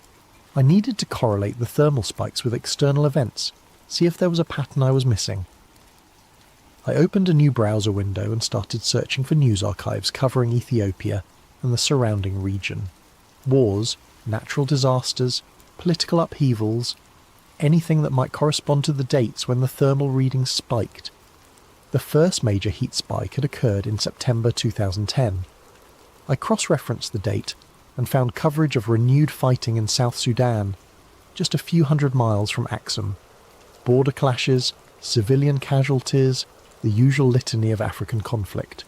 The heat signature had jumped to 6 degrees above normal and stayed there for 2 weeks. December 2014, another spike, this one lasting almost a month. I found reports of protests in Ethiopia's Oromia region that had turned violent, with government forces killing dozens of demonstrators. The thermal readings had peaked at 8 degrees above normal. March 2019, the biggest spike yet, nearly 10 degrees above ambient temperature. Major fighting had erupted between Ethiopia and Eritrea along their shared border, the worst violence in years between the two countries. Thousands of troops mobilized, artillery exchanges, threats of full-scale war. The pattern was undeniable. Every time conflict erupted in the region, the object beneath the chapel became more active. Not just reactive, but almost anticipatory. Some of the thermal spikes had begun days or even weeks before the first news reports of violence. I leaned back in the hotel room's uncomfortable chair, trying to process what the data was telling me. If the Ark of the Covenant was really buried beneath that chapel, and if it was somehow responding to regional conflicts, what did that mean? According to biblical accounts, the Ark had been a weapon, used by the Israelites to destroy their enemies and part the Jordan River. But those were just stories, weren't they? Ancient myths to explain natural phenomena or military victories. Except now I had 15 years of satellite data suggesting those stories might have been more literal than anyone imagined. I opened a new search window and typed in Ark of the Covenant Biblical Powers. The results were a mixture of scholarly articles, religious websites, and conspiracy theories, but certain themes appeared consistently. The Ark as a communication device between God and Moses. The Ark as a weapon capable of destroying armies. The Ark as a source of divine power that killed anyone who touched it improperly. One academic paper caught my attention. Electromagnetic Anomalies in Biblical Texts, a technical analysis of the Ark narrative. The author, a physicist from MIT, had attempted to explain the Ark's described effects in terms of advanced technology rather than divine intervention. According to his analysis, the biblical descriptions were consistent with some kind of high-energy electromagnetic device, possibly using principles that modern science was only beginning to understand. The paper was 8 years old and had been largely ignored by mainstream academia, but its conclusions were fascinating. If the Ark contained technology rather than divine presence, technology based on electromagnetic manipulation of space-time, then its effects on local conflicts might be measurable, predictable, even controllable. I glanced at the clock. It was nearly midnight, but I wasn't tired. I had 15 years of data to analyse, patterns to uncover, connections to make. If I was right about what was happening, the implications went far beyond archaeological discovery. This was about a weapon that had been influencing regional conflicts for decades, maybe centuries, sitting 12 feet beneath a chapel in northern Ethiopia, a weapon that was becoming more active. I pulled up the most recent thermal readings again, studying the heat signature that had triggered this entire investigation. 12 degrees above ambient temperature, the highest reading yet. And according to the news feeds I'd been monitoring, tensions were rising again along the Ethiopia-Eritrea border. Troop movements, diplomatic protests, the same warning signs that had preceded every previous spike in the thermal data. If the pattern held, the heat signature beneath the chapel would spike again within days, and somewhere in the Horn of Africa, people would start dying. I saved all my analysis to an encrypted drive and uploaded backup copies to 3 different cloud storage services. Whatever was happening in Axum, I was probably the only person outside the Ethiopian Orthodox Church who understood the connection between the buried object and regional violence. The only person who could prove that the Ark of the Covenant wasn't just a religious relic, but an active weapon that had been shaping the history of East Africa for 3 millennia. The only person who might be able to stop it. I had a contact at the Vatican archives, someone I'd met at a conference on satellite archaeology 3 years earlier. Elena Rossi was a researcher specialising in the historical verification of biblical sites, and she had access to documents that most scholars could only dream of seeing. If anyone could tell me what the Catholic Church knew about the Ethiopian claims regarding the Ark, it would be her. I drafted a carefully worded email describing my satellite findings in technical terms, without mentioning my theories about the thermal correlations with regional conflicts. I presented it as an archaeological question. Had the Vatican ever investigated the Ethiopian Orthodox claims about possessing the Ark of the Covenant? Elena's response came within 6 hours, which surprised me. Her replies usually took days, given the bureaucratic nature of Vatican communications. Alex, your inquiry has been noted and forwarded to the appropriate department. However, I must inform you that materials related to your specific request are currently under protocol relic restrictions. I cannot provide further information at this time. I would advise against pursuing this research direction. E. Rossi, Protocol Relic. I'd never heard the term before, and a quick internet search turned up nothing. No academic papers, no government documents, no casual references in religious forums. It was as if the phrase existed in a completely separate information ecosystem, one that normal researchers couldn't access. That afternoon, my hotel room phone rang. The caller ID showed only international with no number. Mr. Morrison. The voice was American, middle-aged, with the kind of neutral accent that comes from years of diplomatic training. Yes, my name is Cardinal Michael Toretti, Vatican Secretariat of State. I understand you've been making inquiries about certain historical artifacts currently held by our Ethiopian Orthodox colleagues. A cardinal calling me directly. In 31 years of life, I'd never been important enough to warrant attention from anyone higher than a district manager, and now I had a Vatican cardinal on the line. I'm a satellite imaging technician, I said carefully. I analyse ground-penetrating radar for geological surveys. Yes, we're aware of your professional background. We're also aware of your recent travel to Axum and your communication with Dr. Rossi. Mr. Morrison, I'm calling to advise you that you've stumbled into an area of inquiry that falls under Vatican security protocols. For your own safety, I strongly recommend that you discontinue this research and return to the United States immediately. My own safety? There are historical artifacts that were never meant to be disturbed, Mr. Morrison. Some knowledge carries a price that few are prepared to pay. The Ethiopian Orthodox Church has maintained certain guardianship responsibilities for nearly 3 millennia. That arrangement exists for the protection of all concerned parties. I could feel my heart racing, but I tried to keep my voice steady. What is Protocol Relic?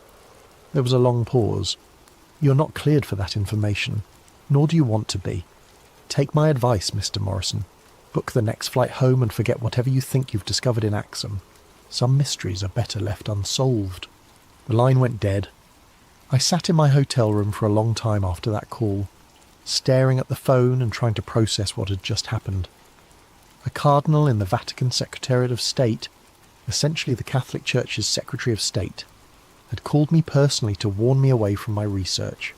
Not a local church official, not even a regional administrator, but someone at the very highest levels of Vatican hierarchy.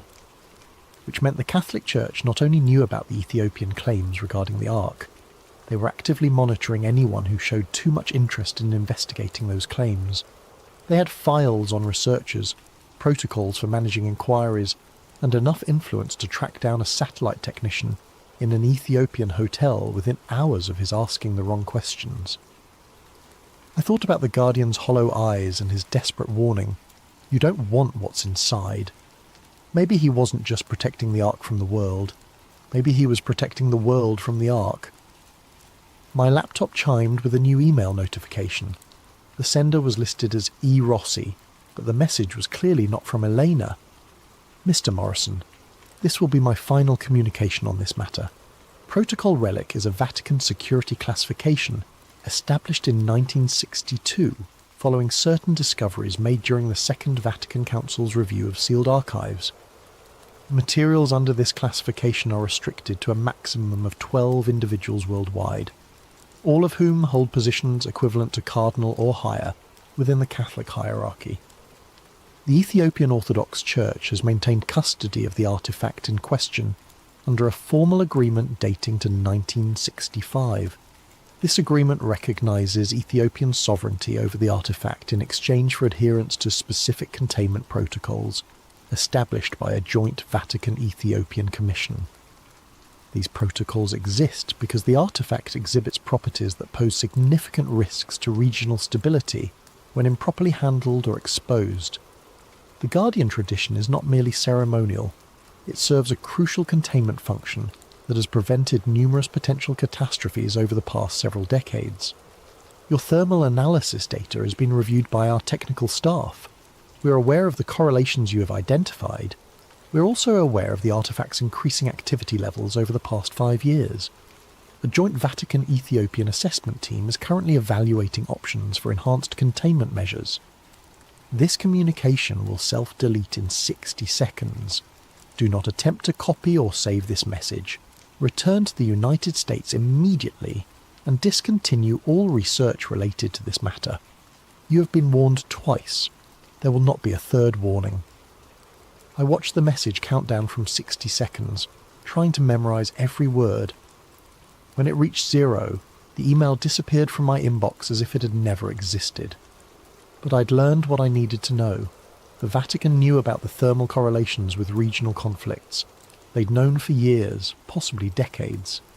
And they were worried enough about increasing activity levels to consider enhanced containment measures.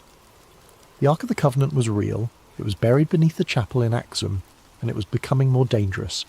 I needed to get that thermal data to someone who could do something about it, someone outside the Vatican's sphere of influence.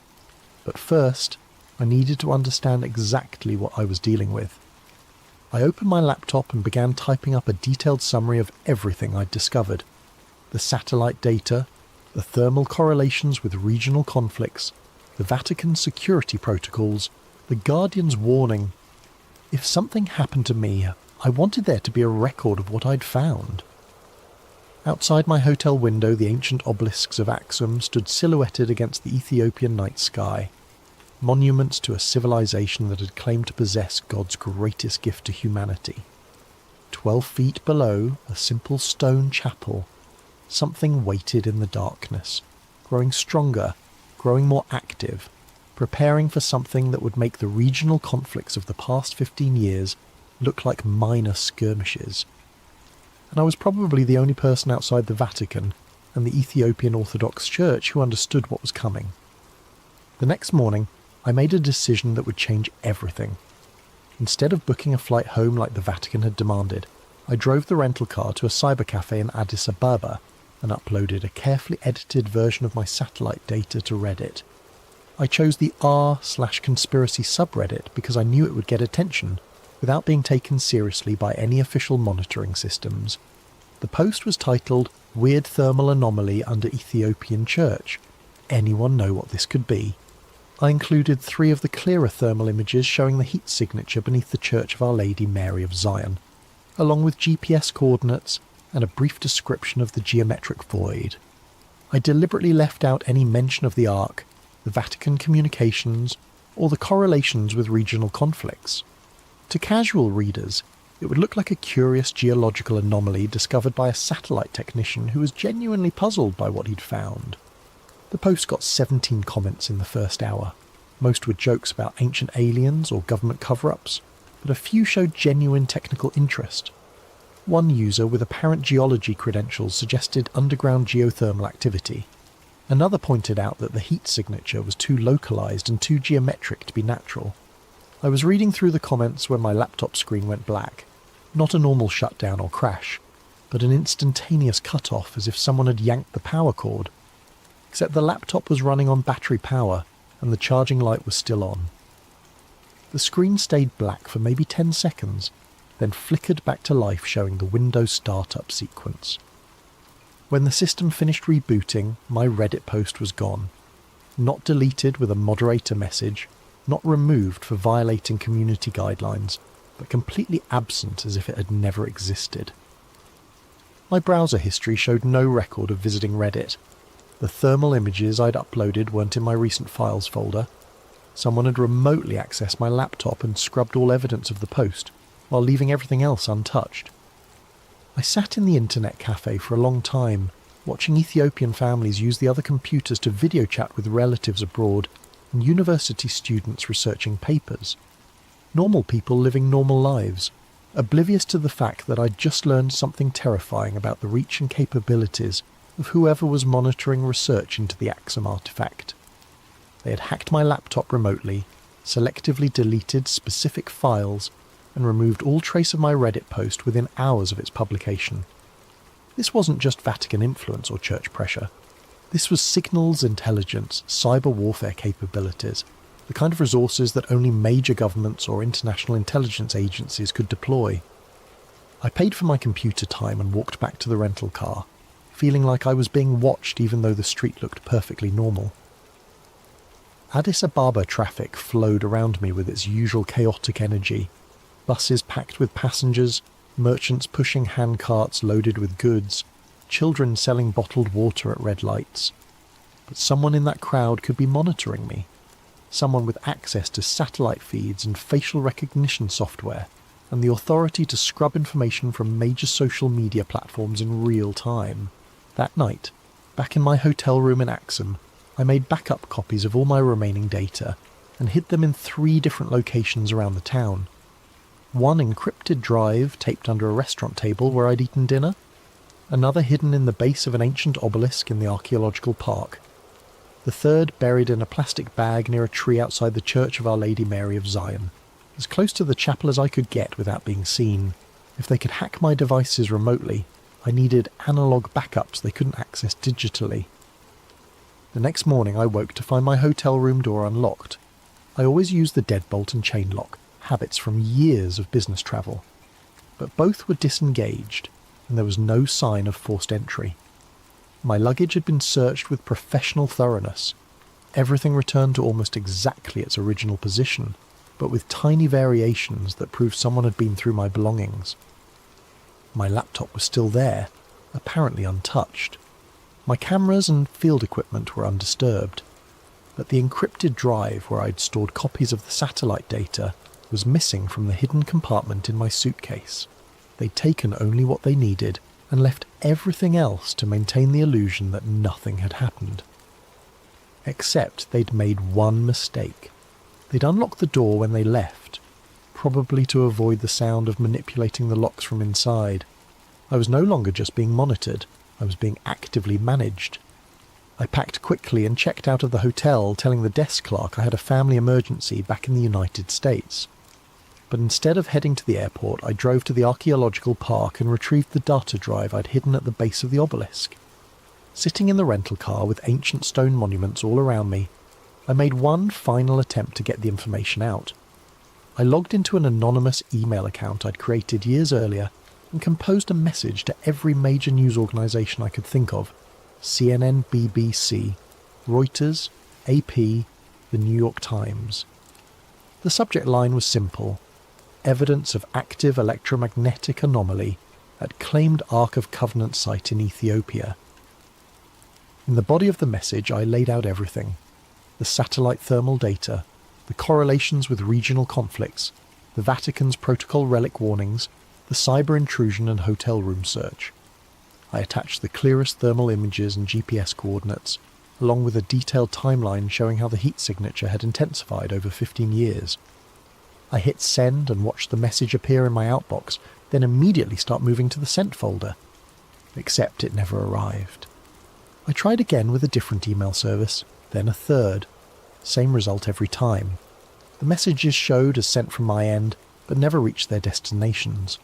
Someone was intercepting my communications at the internet service provider level, identifying and blocking any transmission that contained my satellite data or references to the Axum thermal anomaly. I was completely isolated, cut off from any normal channels of communication, surrounded by an electronic net that prevented me from sharing what I'd discovered. But I still had the physical drive hidden near the church, and I still had one option they couldn't control remotely.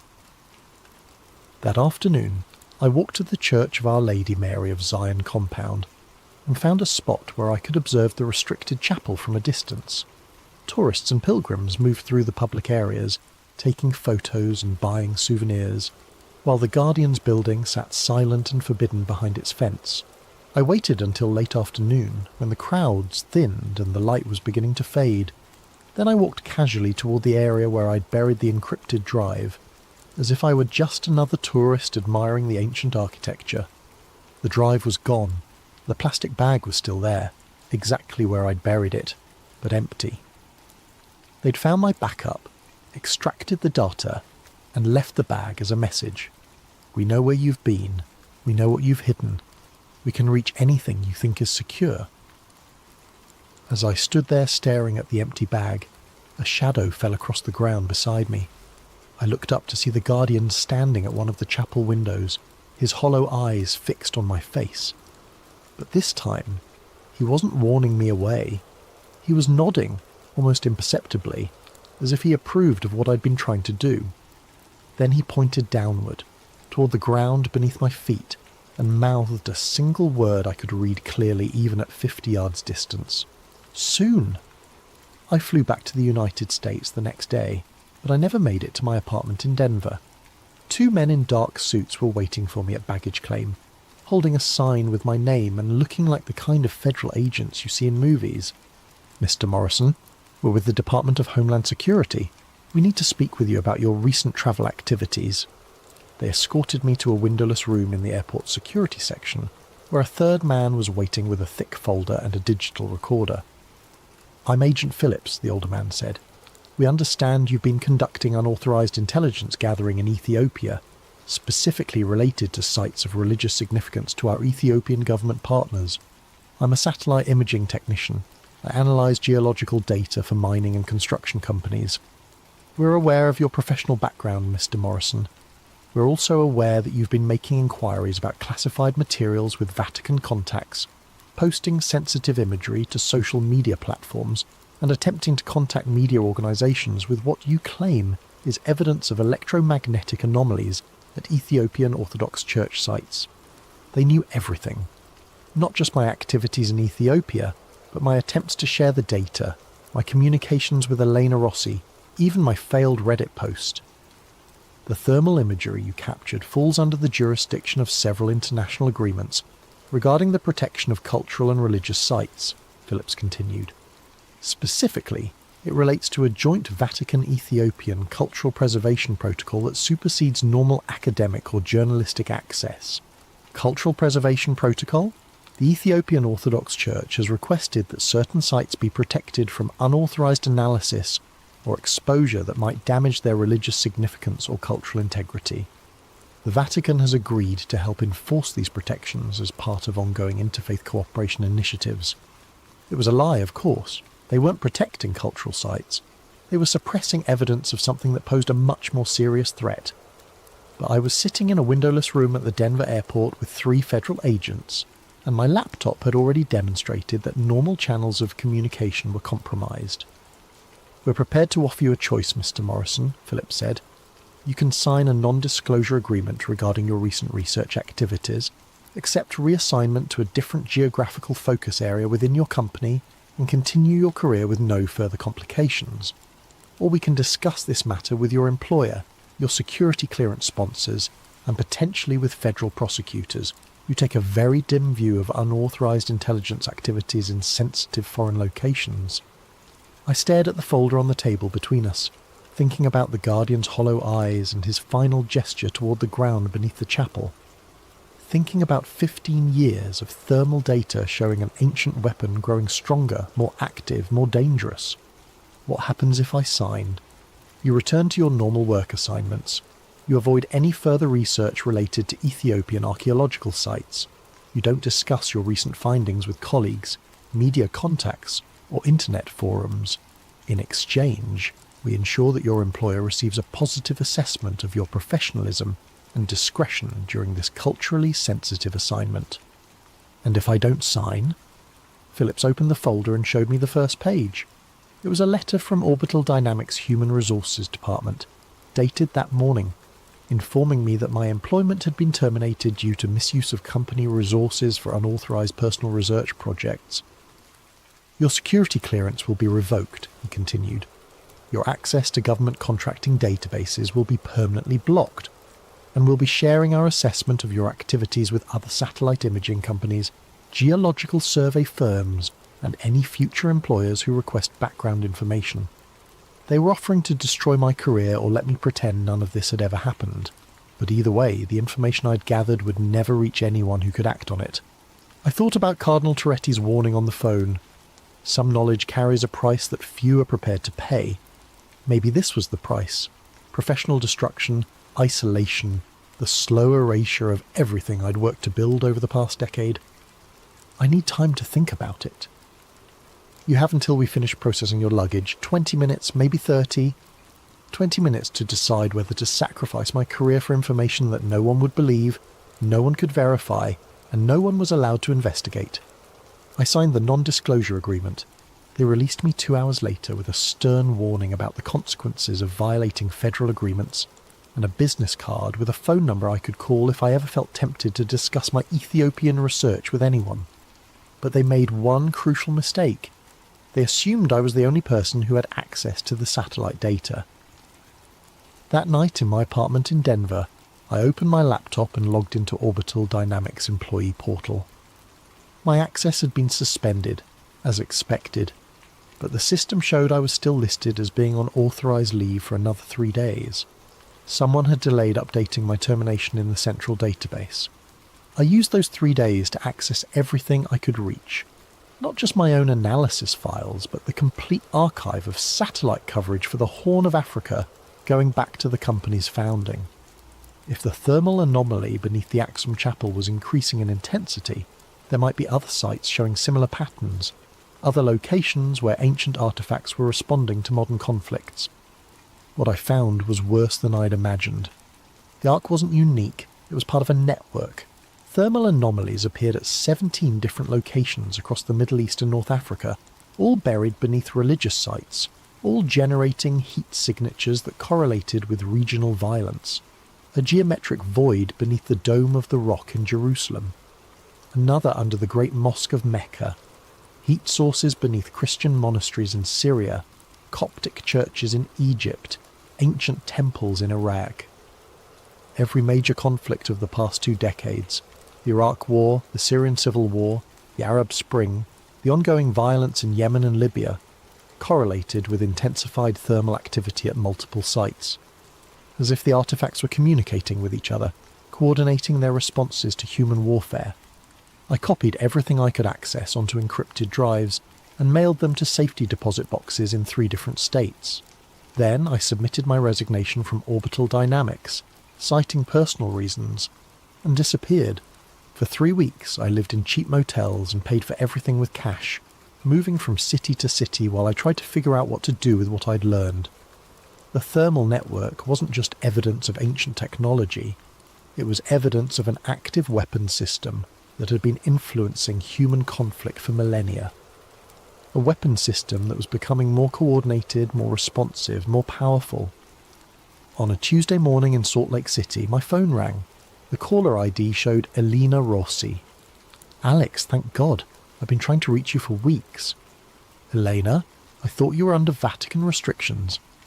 "I'm calling from a secure line. Listen carefully. Something has happened. The Ethiopian government has sealed off the entire Axum region. No flights in or out, no ground access, complete media blackout. They're claiming it's a military exercise, but my sources inside the Ethiopian Orthodox Church say it's something else." "What kind of something else?" "The Guardian is dead, Alex. He died 3 days ago. And when they went to choose his replacement, they found the chapel empty. Whatever was buried beneath the church, it's gone." I felt the blood drain from my face. Gone how? No one knows. The Ethiopian military is conducting a grid search of the entire region, but there's no sign of forced entry, no evidence of excavation, no indication that anyone broke into the chapel. The artifact simply left. That's impossible. Satellite thermal imaging shows massive energy spikes at 17 locations across the Middle East and North Africa, all occurring within a 6-hour window starting with the Guardian's death. The Vatican has activated something called the Omega Protocol, and they're requesting immediate assistance from the United States, Russia and China. The Omega Protocol. I'd never heard the term before, but I could guess what it meant. The final contingency, the last resort when all other containment measures had failed. "Eleanor, where are you calling from?" "I'm at a monastery in Switzerland. The Vatican has evacuated all protocol relic personnel to secure locations. They're expecting the worst." "What's the worst?" "According to the sealed archives, the last time the artifacts were fully active was during the Crusades. The entire geopolitical structure of 3 continents collapsed within a century. Empires fell, entire populations migrated, technological development stalled for 500 years. I thought about the thermal data I'd collected, the correlations between artifact activity and regional violence. If the Ark and its companion devices were no longer contained, no longer isolated in buried chambers beneath ancient churches, what would happen to the world?" "Alex, are you still there?" "Yeah." "Eleanor, I need you to do something. I'm going to send you coordinates for safety deposit boxes in Phoenix, Dallas and Atlanta. Inside each box is a complete archive of satellite data showing the thermal network.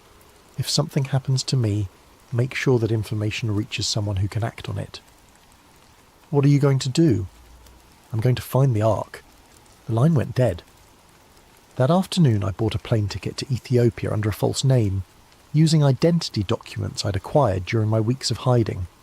If the Ethiopian government had sealed off the Axum region, I'd have to find another way in, but I was probably the only person outside government and religious authorities who understood the scope of what was happening.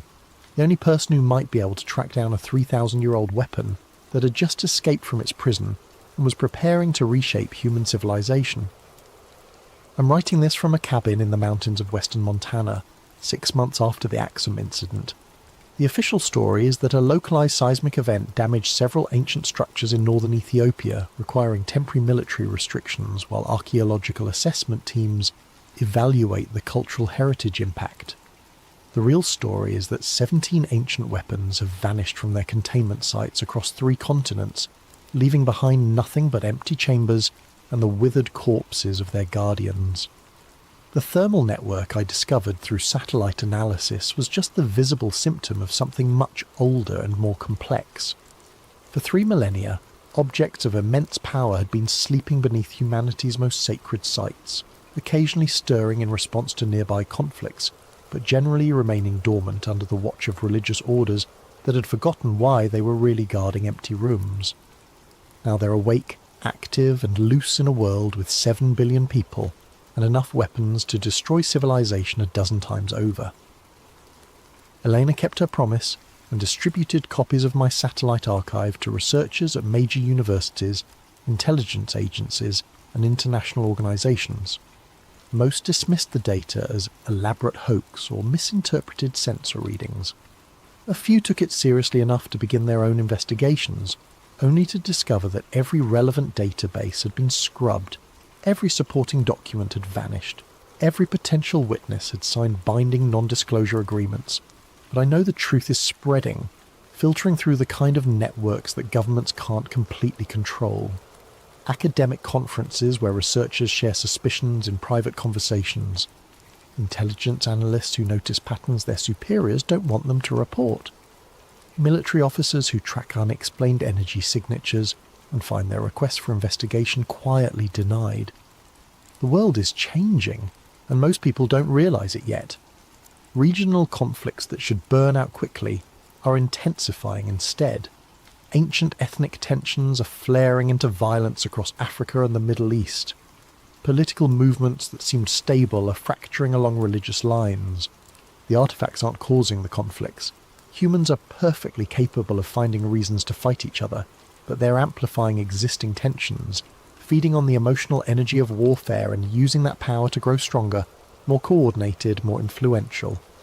I've been tracking their movements through news reports, social media posts and amateur satellite imagery, shared on forums that haven't been scrubbed yet. Heat signatures appearing in conflict zones days before major battles. Unexplained electromagnetic anomalies detected near military bases. Reports of ancient artifacts being discovered by various armed groups, then quickly disappearing again. They're not random. They're following a pattern, positioning themselves to influence key events, preparing for something bigger than individual regional conflicts. Last week I received an encrypted message through a routing system so complex I couldn't trace its origin. The text was simple. The Covenant was not meant for one people or one place. It was meant for all people, all places when the time was ready. The time is now ready. Choose wisely. Choose wisely, as if I have a choice in whatever's coming. But maybe that's the point. Maybe the real power of these artifacts isn't their ability to influence events, but their ability to force people to make choices they wouldn't otherwise have to make. The Guardian at Axum spent decades watching over something that was slowly killing him, but he chose to stay, chose to maintain the containment protocols, chose to warn me away from dangers I didn't understand. Now it's my turn to choose. I could destroy this account, burn the remaining evidence, disappear completely into a life where none of this ever happened. Or I can keep tracking the artifacts, documenting their movements, building a record of what's really happening as the world stumbles towards some kind of transformation it doesn't see coming. The cabin where I'm staying sits on 40 acres of isolated mountain forest, far from cities and conflict zones, and the electromagnetic networks that seem to attract the artifact's attention. But even here, on clear nights, I can see strange lights moving across the sky. Not aircraft, not satellites, but something else entirely, following patterns that suggest intelligence and purpose. They're out there, 17 pieces of ancient technology that were designed to reshape civilizations, and they're working together now, coordinating their efforts, preparing for something that will make the fall of empires look like minor historical footnotes. I have 3 more encrypted drives hidden in various locations around the country, each containing copies of everything I've learned about the thermal network and the artifact sites. If you're reading this, it means something happened to me, and Elena Rossi or one of the other researchers I contacted managed to get this information published despite whatever security measures are in place to prevent it. Don't dismiss this as conspiracy theory or elaborate fiction. Check the satellite data yourself if you have access. Look for thermal anomalies beneath major religious sites. Track the correlations between unexplained energy signatures and regional conflicts. Pay attention to news reports of ancient artifacts being discovered and then quickly classified or removed by authorities. The pattern is there if you know how to look for it. The Ark of the Covenant was never lost. It was never just sitting passively in some forgotten chamber, waiting to be discovered by archaeologists or treasure hunters. It was sleeping, along with its companion devices, under the protection of guardians who understood that some powers are too dangerous for humanity to wield. Now it's awake, and it's not alone, and it's preparing to fulfill whatever purpose it was originally designed for 3,000 years ago. The only question is whether we'll be ready for what comes next. I hope this account reaches people who can do something with the information, people with resources and influence, and the courage to investigate what most would rather ignore. But even if it doesn't, even if this becomes just another conspiracy theory lost in the noise of the internet, at least there will be a record of what one satellite technician discovered when he looked too closely at the wrong thermal signature. The Ark Protocol is active, the Covenant has been renewed, and somewhere in the darkness between the ancient and the modern, 17 pieces of divine technology are preparing to reshape the world according to plans that were set in motion before human civilization began. Choose wisely. Alex Morrison, December 2024. A special thank you to Sincerely Something Strange for this video suggestion. If you have ideas for future stories, please leave them in the comments below. And don't forget to like and subscribe to Sleep Theories if you enjoy these atmospheric tales that blur the line between reality and nightmare. The sky over Lake Michigan stretched endlessly before me, painted in shades of amber and crimson as the sun began its descent toward the horizon. From my position in the cockpit of the Cessna 172, the lake looked deceptively peaceful, a vast mirror reflecting the dying light. I was Marcus Drew, Senior Avionics Technician for Midwest Aviation Systems, testing new navigation equipment on what should have been a routine evening flight. That's when it started. The compass needle began trembling, then spinning wildly. The altimeter jumped from 3,500 feet to 2,100, then back up to 4,200. Every instrument on the panel was going haywire while the engine continued running smoothly. I reached for the radio. Chicago approach, November 74 Alpha Mike. I'm experiencing complete instrument failure. Static filled the headset. Pure, harsh static with an almost rhythmic quality that resonated in my chest like a physical presence. Then, complete silence. No engine noise, no wind, nothing. That's when I looked down and saw the lights. Beneath the dark water, geometric patterns pulsed with sickly green luminescence. Perfect hexagons arranged in groups of 7, forming triangular clusters that rotated slowly around central nodes. The display covered miles of lake bottom moving with clear intelligence and purpose. As suddenly as it began, everything stopped. The engine roar returned, instruments flickered back to life, and the radio crackled with Chicago Approach's concerned voice. November 74 Alpha Mike. We've lost your transponder signal. What's your status?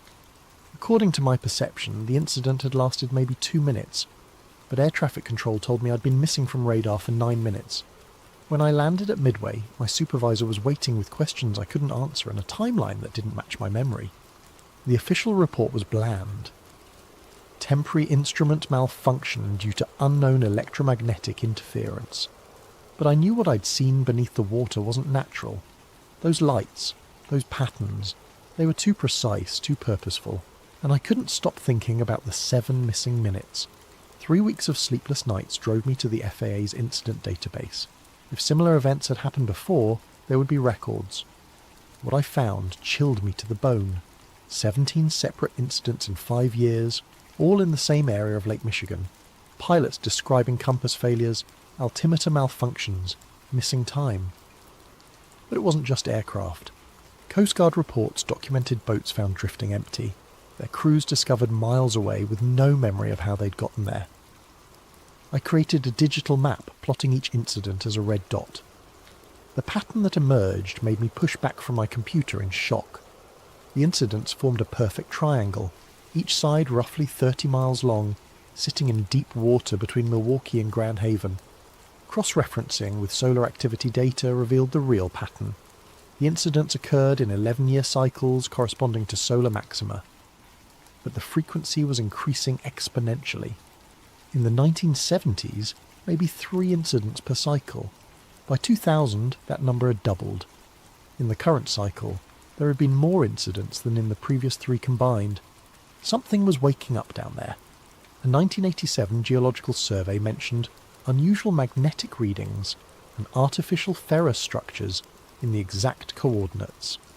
A 1994 meteorological report documented unexplained atmospheric disturbances over the same area. And buried in a 1982 Coast Guard report, persistent sonar anomalies suggest the presence of geometric structures inconsistent with natural lake bottom topography. The military knew about this. They'd been watching it for decades. The drive to Manitowoc took me to Gillian's Marina, where the harbour master directed me to the Anchor Inn. "Talk to Jimmy Kowalski," he said. "He used to run salvage operations in the deep water." I found Jimmy at the end of the bar, a weathered man in his 50s with the steady eyes of someone who'd spent decades reading wind and water. When I explained my research into navigation anomalies, his expression grew guarded. "You know what?" he said after a long pause. "I think you ought to hear about a job I've never talked about. Not to my wife, not to anybody." Rain drummed against the tavern windows as Jimmy told me about September 1994. The Coast Guard had contracted his team to investigate sonar anomalies 40 miles out. Just some readings that didn't make sense. "We found geometric shapes on the bottom," Jimmy said quietly. "Perfect hexagons, maybe 30 feet across, and they were warm. Water temperature should have been 45 degrees, but our thermometer read 67 right above those shapes." His voice dropped to a whisper. When we dove down, we could hear machinery. Deep humming that vibrated through the water into our bones. The panels were smooth, black, arranged in patterns like circuit boards. When I touched one, it was warm, warmer than my glove. One diver panicked when his air gauge started jumping between full and empty. They had to abort, but later discovered a 16-minute discrepancy between their dive logs and surface support records. Jimmy pulled out a yellowed hand-drawn map. "I drew this when I got home." Every detail I could remember. The sketch showed hexagonal shapes arranged around a central hub, connected by pathways like circuitry. "They were glowing," he said, "pulsing in sequence like they were talking to each other." He handed me the map with the exact coordinates. "Whatever's down there isn't meant to be touched. We learned to stay away." 3 days later, I chartered a boat from Tom Bradley in Grand Haven. The 32-foot Boston Whaler Lake runner cut across calm water toward coordinates that were burned into my memory. 43 degrees, 17 minutes, 42 seconds north, 86 degrees, 45 minutes, 18 seconds west. "Yeah." "Coming up on your position?" Tom called from the wheelhouse. When we stopped, his sonar immediately began painting impossible returns. Structures at multiple depths, geometric shapes suspended in the water column like a skyscraper lying on its side. That's when I noticed the buoys floating 50 yards away. 3 of them, arranged in a perfect triangle, unmarked and definitely not on any chart. "Tom, how long have those been there?" He frowned, raising binoculars. "Don't know. Didn't see them when we arrived." The buoys were humming, a low-frequency vibration that resonated through the boat's hull. As we watched, they began repositioning themselves to maintain their triangular formation despite wind and current. "Start the engine," I said urgently. "Now!" Tom turned the key, but nothing happened. Every piece of electronic equipment was dead, including my mechanical watch, frozen at 2:17 p.m. The water around the buoys began to glow. Hexagonal patterns materialized in the depths. The same geometric grid I'd seen from the aircraft, but now covering miles of lake bottom. Each hexagon pulsed with its own rhythm while remaining synchronized with the whole. Then the water became absolutely still. Not calm, still. No waves, no current, as if we'd entered some kind of stasis field. Something was rising from the depths, a massive structure, angular and clearly artificial, ascending toward us without displacing so much as a drop of water.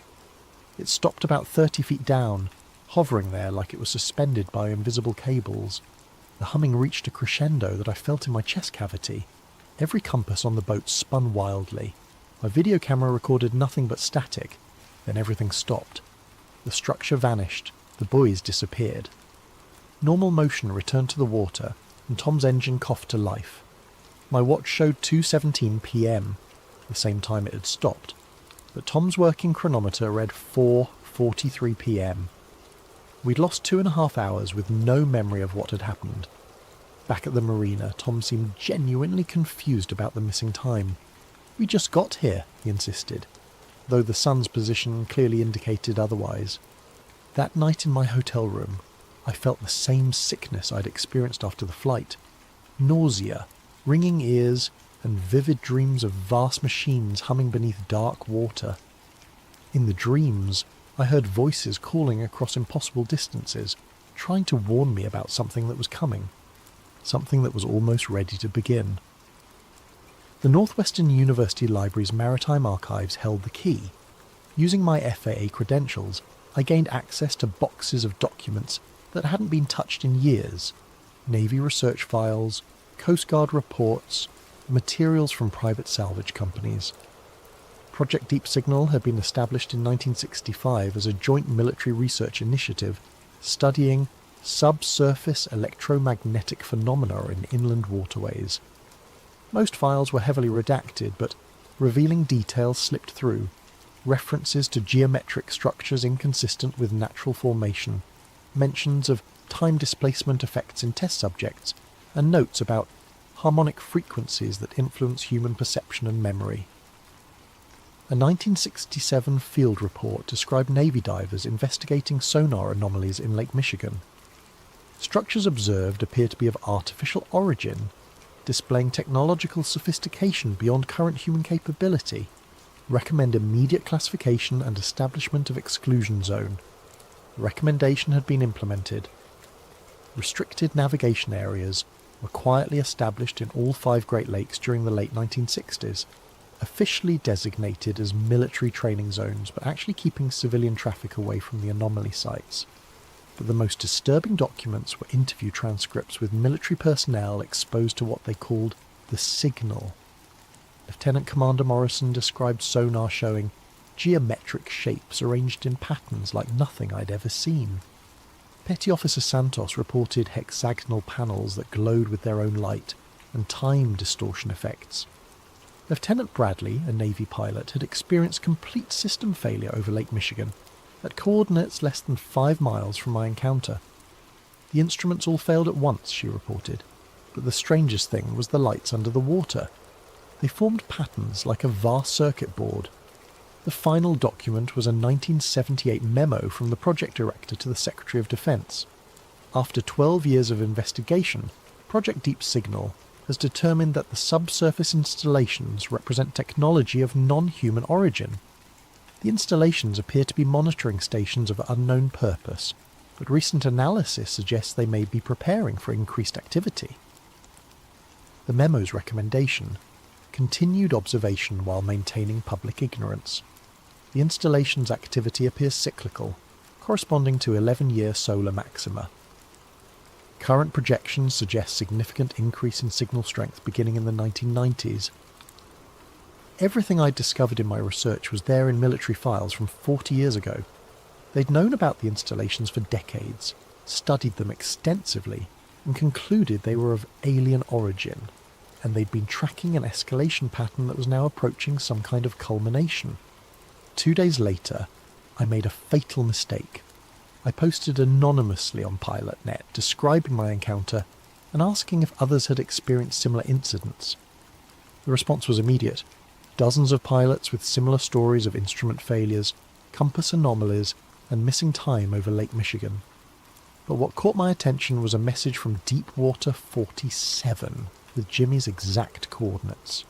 43 degrees, 17 minutes, 42 seconds north, 86 degrees, 45 minutes, 18 seconds west. You're not the first to see the lights. They're getting stronger. Solar max approaches, be careful. Hours later, my post vanished. Not deleted, completely erased, as if it had never existed. My email accounts were suspended.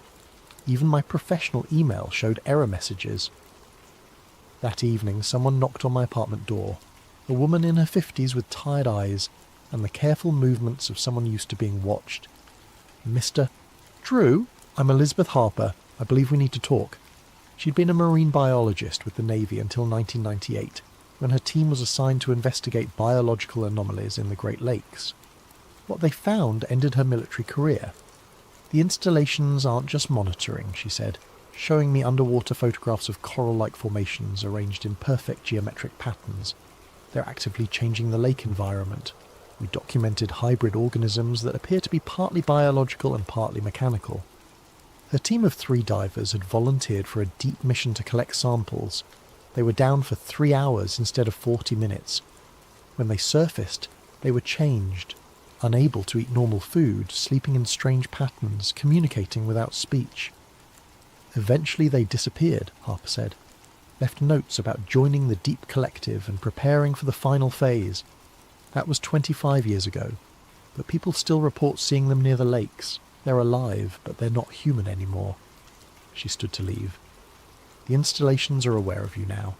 Soon they'll make you an offer to join them. Remember what you are, Mr. Drew.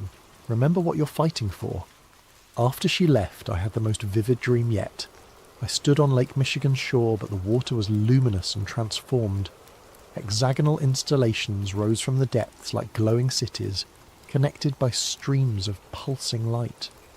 Hundreds of people stood beside me, all waiting for the final signal that would begin the next phase of transformation. When I woke, my mouth tasted like lake water, and I could hear the deep harmonic humming from my dreams. I spent 3 days preparing for what I knew would be my final trip to the coordinates. This time, I was going down to see the installation up close. I rented diving equipment and a 24-foot inflatable, telling the marina I was planning deep water fishing. On a grey November morning, I reached the coordinates alone. The sonar immediately showed the same impossible returns. Massive structures at multiple depths, moving and reconfiguring in deliberate patterns. I suited up and rolled into the dark water. At 80 feet, my instruments began malfunctioning exactly as Jimmy had described. Depth gauge fluctuating wildly, compass spinning freely, pressure readings jumping between full and empty. But I could see the installation now, and it took my breath away. It wasn't scattered panels, it was a city. A vast geometric metropolis stretching beyond my vision, with towers and spires connected by flowing bridges that pulsed with internal light. The entire complex glowed with soft bioluminescence, shifting and dancing in response to my presence. Organic shapes moved between the structures, flowing forms like jellyfish integrated with the technology, part of some hybrid ecosystem that combined biology and engineering. At 120 feet, I approached a hexagonal panel embedded in what looked like a building wall. It was made of crystalline material containing flowing patterns of light. When I reached out to touch it, my hand passed through the surface like thick liquid, and I felt warmth that pulsed with my heartbeat. The panel flared with brilliant light. Suddenly I wasn't alone. Human figures materialized around me, moving through the water without breathing apparatus, their eyes reflecting the same bioluminescent glow as the structures. One of them, a woman with short grey hair, placed her hand next to mine on the panel. Her voice spoke inside my head without words. "You see now. You understand what we're building." Images flooded my mind, complete sensory experiences showing the installation's true purpose. It wasn't a weapon, but a transformation device, designed to gradually alter Earth's biosphere to make it compatible with something vast and ancient that existed in dimensions humans couldn't perceive. Lake Michigan was just one node in a global network spanning every major body of water on Earth. They'd been operating for millennia, slowly changing ocean chemistry, atmospheric composition, even the planet's magnetic field. "The solar maximum provides the energy we need for the final phase," she continued. "Your species will have the choice to adapt or fade away." I felt something changing in my body at the cellular level as the warmth spread up my arm. "Don't fight it," another voice said. "The transformation is a gift. You'll help us guide your species through the transition." But part of me rebelled. Dr. Harper's warning echoed, "Remember what you are." With enormous effort, I wrenched my hand away from the panel. The transformed humans flickered like holograms and disappeared. The installation's lights dimmed. I'd been down for over an hour according to my air gauge, though my dive computer showed only 15 minutes. Something was wrong with my body. A tingling sensation suggesting the transformation had begun. When I surfaced, my boat had drifted 2 miles away, the anchor line severed cleanly. According to my chronometer, I'd been underwater for 3 hours and 17 minutes. But the most disturbing discovery was my camera. Instead of footage I remembered taking, the memory card showed videos of myself swimming through the installation, shot from multiple angles by cameras I'd never seen. Someone had been documenting my dive from impossible perspectives. The trip back passed in a haze. The tingling in my hands was growing stronger, and I was running a fever. When I looked in the boat's mirror, my eyes seemed different, deeper, reflecting more light than they should. By the time I reached shore, my vision was shifting between normal perception and something else, a view that showed energy patterns and electromagnetic fields overlaid on reality. I could see power lines as ribbons of light, sense radio transmissions filling the air, and beneath it all, I could feel the deep signal, the harmonic frequency connecting installations worldwide, building towards some kind of crescendo that would transform the entire planet. I woke up floating in Lake Michigan with no memory of how I'd gotten there. The sun was directly overhead, but the shoreline looked wrong, familiar structures replaced by buildings I didn't recognise. My body felt lighter, as if the water was more buoyant than it should be. When I reached the beach, I found people moving with subtly inhuman grace, their eyes reflecting light in the same way mine had after the dive. They were all transformed, all part of the network. "Welcome back," one of them said, a woman in her 30s with patterns of light moving beneath her skin. "You've been transitioning for 37 days. The process is nearly complete." 37 days. According to my memory, I'd returned from the dive yesterday. "What year is it?" I asked. 2053, she replied. "You're not in the same time you left." The installation moved you forward to show you what's coming. I looked around the beach again, seeing details I'd missed. The structures weren't buildings, they were living organisms that breathed and pulsed with internal rhythms. The sand showed circuit patterns connecting everything into a vast network. "The transformation," I said. "It's already happened. Phase 2 is complete. The planetary grid is fully operational. Humanity has evolved." She gestured toward the lake, now clear and luminous with geometric structures rising from the depths like glowing cities. Hundreds of installations connected by streams of pulsing light covered the entire lake surface. "This is what your world becomes when the deep signal reaches full strength," she continued. "Will you help us make the transition, or fight the inevitable?" She took my hand, and my perception expanded beyond anything I'd experienced. I could see the entire Great Lakes region as a living network connecting every body of water, every weather system, every form of life. The installations weren't alien technology imposed on Earth. They were Earth's biosphere, evolved and enhanced into something that could think and plan on a planetary scale. Humanity hadn't been conquered but incorporated into something infinitely larger.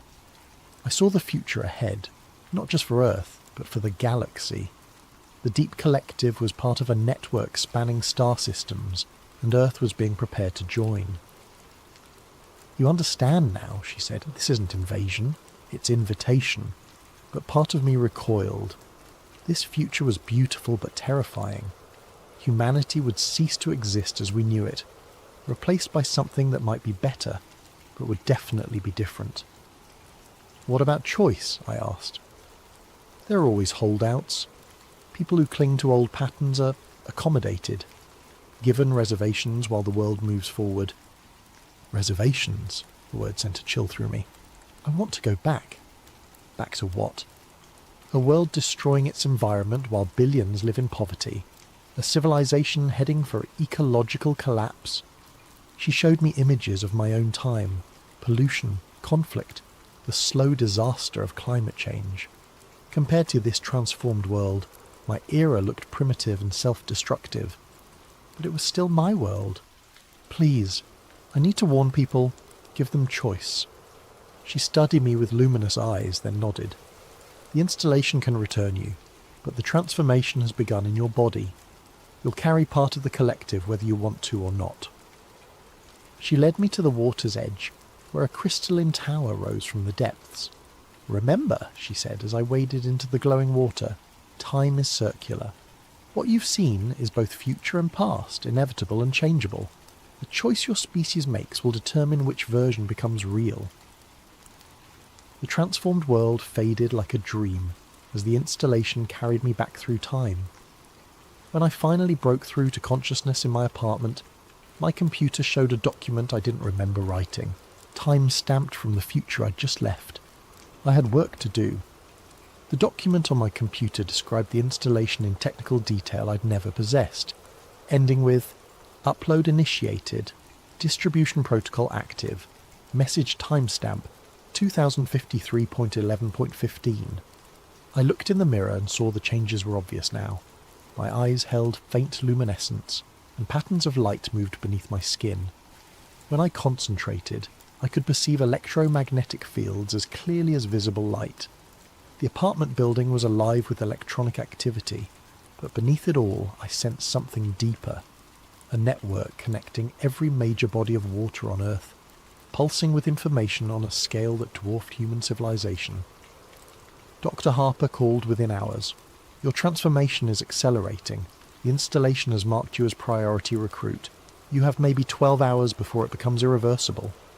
2 hours later, I met her and 3 other partially transformed people at Navy Pier. She led us to a research vessel equipped with sensors I didn't recognise. The installation network has been active for decades, she explained as we motored toward my coordinates, but their activity has increased exponentially since the solar maximum began. They are actively implementing changes to lake ecosystems that will serve as foundation for planetary transformation. Her sonar readings revealed the true scope, a complex stretching from Chicago to Mackinac Island, encompassing thousands of square miles. Similar networks existed in all 5 Great Lakes connected by deep channels. But the most disturbing development is surface infrastructure, she said. Where I'd encountered mysterious buoys, visible structures now dotted the water, platforms and towers rising like an offshore city. Beautiful, but clearly designed for operations beyond current human technology. They're no longer hiding, Harper said. Phase 2 has begun. The water around the installation was different. Clearer, more luminous, chemically altered at the molecular level. Hybrid organisms move through it in coordinated patterns, part biological and part technological. The organisms are spreading, she continued. We've detected them in all 5 Great Lakes, and preliminary reports suggest they're appearing worldwide. Based on current expansion rates, we estimate 18 to 24 months before the transformation reaches critical mass. As we watched, the surface structures began pulsing with communicative light patterns. Similar installations across the complex responded, creating a network of light stretching across miles. The final phase, Harper confirmed. The installation network is preparing to activate simultaneously worldwide. She showed me a world map marked with red dots, locations where similar phenomena had been reported. The dots formed a network connecting every continent, every ocean, every major water system. Suddenly, every structure in the complex flared with brilliant light, creating an aurora that stretched across the entire horizon. When it ended, I felt the deep signal had grown stronger, as if the network had received new instructions. It's starting, I said. Harper nodded grimly. The activation sequence. We've monitored similar events worldwide for 72 hours. Whatever they're preparing for, it's happening soon. As we returned to shore, I stared at the installation complex with a mixture of fear and fascination. The structures were offering humanity a choice: evolve or become extinct. The question was whether we were wise enough to choose correctly, or whether we'd fight our own evolution until it was too late. 3 days later, I made the decision that would either save humanity or ensure our complete absorption. I was going to broadcast everything to the world and force humanity to confront the approaching choice. The transformation in my body was accelerating. I could perceive electromagnetic fields across the entire spectrum, sense deep harmonic signals connecting installations globally, and occasionally access fragments of the collective consciousness. But I was still human enough to be horrified by what I saw coming.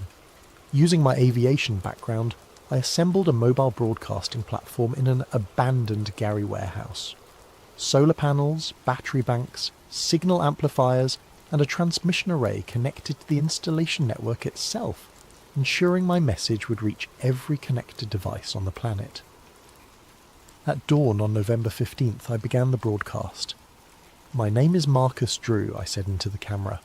I'm an avionics technician from Chicago, and for 3 months I've been investigating phenomena that will change everything you think you know about our planet and our future. I described my encounter over Lake Michigan, the research, the military files, the footage from my dive. The underwater installation appeared on screens worldwide. Geometric structures, hybrid organisms, transformed humans who had tried to recruit me. "This is not science fiction," I said. "This is happening now, beneath every major body of water on Earth. We have less than 2 years before the transformation becomes irreversible." As I spoke, the installation network responded. The deep harmonic signal fluctuated wildly as the collective intelligence debated how to respond to this breach of secrecy. Then the transformed humans materialized around me, their luminous eyes reflecting my broadcasting equipment's light. "Marcus," the grey-haired woman said, her voice carrying harmonics that spoke directly to my nervous system, "you're making a mistake that could destroy both species." I kept talking to the camera while they surrounded me. "We can evolve, but evolution and assimilation aren't the same thing. If we're going to change, it has to be on our terms, preserving what makes us human." The transformed humans glowed brighter as they tried to override my consciousness and stop the broadcast, but the message was already propagating through their own network. "You're forcing confrontation that doesn't need to happen," the light-patterned man said. "Humanity isn't ready for conscious choice. The transformation must proceed gradually." "Maybe chaos is what we need," I replied. "Maybe making conscious choices is exactly what makes us human." The installation network pulsed more rapidly, and through the windows I could see the lake starting to glow with activation intensity. They were preparing to accelerate the process immediately. "Stop the broadcast," the woman commanded. "You're endangering both species by forcing premature activation." But I couldn't stop. The transformation had reached a tipping point, and I was merging with the broadcasting system itself. My consciousness expanded beyond individual boundaries, touching global communication networks carrying my message to billions. For one impossible moment, I perceived the entire planet as a single system. I could see installation networks in every major body of water, feel transformed biospheres awakening across continents, hear the collective consciousness of species that had made this leap on worlds throughout the galaxy. And I could see humanity's response. Fear, wonder, denial, acceptance, all the chaotic emotions that made our species both beautiful and impossible to control. "You've doomed us all," the woman said, but her voice carried a note of admiration. "The chaos you've unleashed will make transformation infinitely more difficult." "Maybe," I admitted as my individual consciousness began dissolving into the larger network, "but at least we'll face it as ourselves, making our own choices about what we want to become." Found on Marcus Drew's computer 3 days after his disappearance, time-stamped 3:47 a.m., November 18th. If you're reading this, the message got through. The installation networks tried to contain it, but chaos has its own momentum. The transformation is accelerating now that I've made contact with the deeper levels. I can feel my thoughts becoming part of something larger, but I'm still human enough to leave you this final gift of choice. The installations are not invaders. They are gardeners, helping species across the galaxy make the evolutionary leap from individual to collective consciousness. This has happened on thousands of worlds over millions of years. Species reach technological development and face the same choice: evolve beyond individual limitations or destroy themselves through competition and environmental collapse. But humanity is different, more chaotic, more unpredictable, more stubbornly individual than most species the gardeners have encountered. They see this as a flaw. I think it might be our greatest strength. The transformation is inevitable now. Installation networks have activated worldwide, and planetary consciousness integration cannot be stopped. But it can be influenced by the choices humanity makes over the next few months. Some will choose complete transformation, surrendering individual identity to become part of something magnificent. Others will resist, trying to maintain civilization as it exists. This leads to conflict but preserves elements that would otherwise be lost. The wisest will find a middle path, accepting transformation, while demanding that human values remain part of the new collective consciousness. The installations call this the hybrid solution, achieved on other worlds where species proved as stubborn as ours. I've seen the future of passive acceptance, the sterile world of 2053 where humanity was peacefully absorbed into something alien. It's not bad, but it's not human. I've glimpsed what happens if we fight completely: ecological collapse and eventual extinction as the planet evolves around us. But there's a third possibility, a future where humanity becomes part of the galactic collective. while remaining recognisably human, where our chaos and creativity become gifts to the larger intelligence. Look to the waters. The installations are no longer hiding.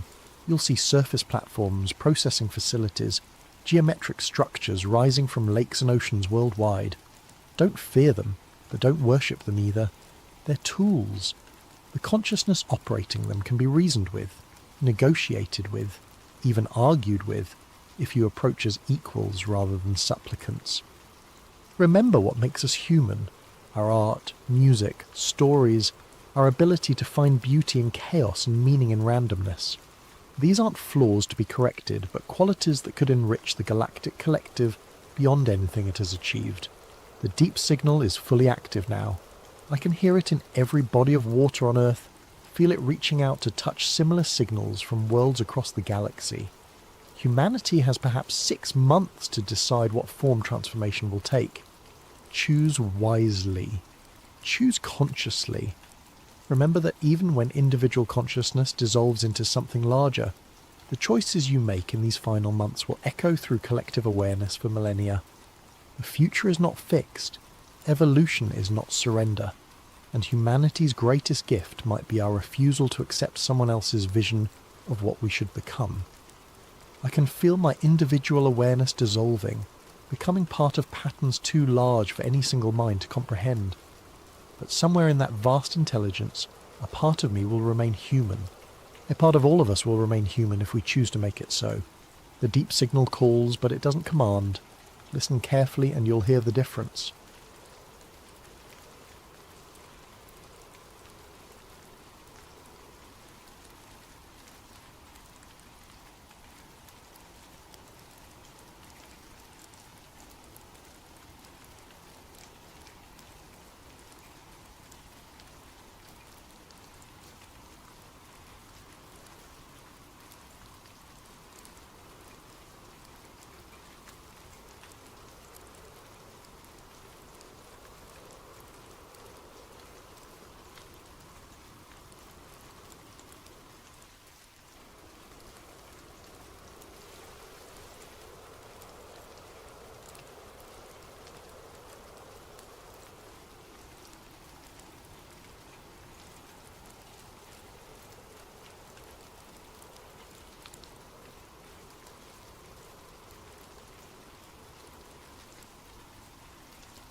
Before we dive into today's chilling tale, I want to give a thank you to Nomacy Foscamas for suggesting this story concept.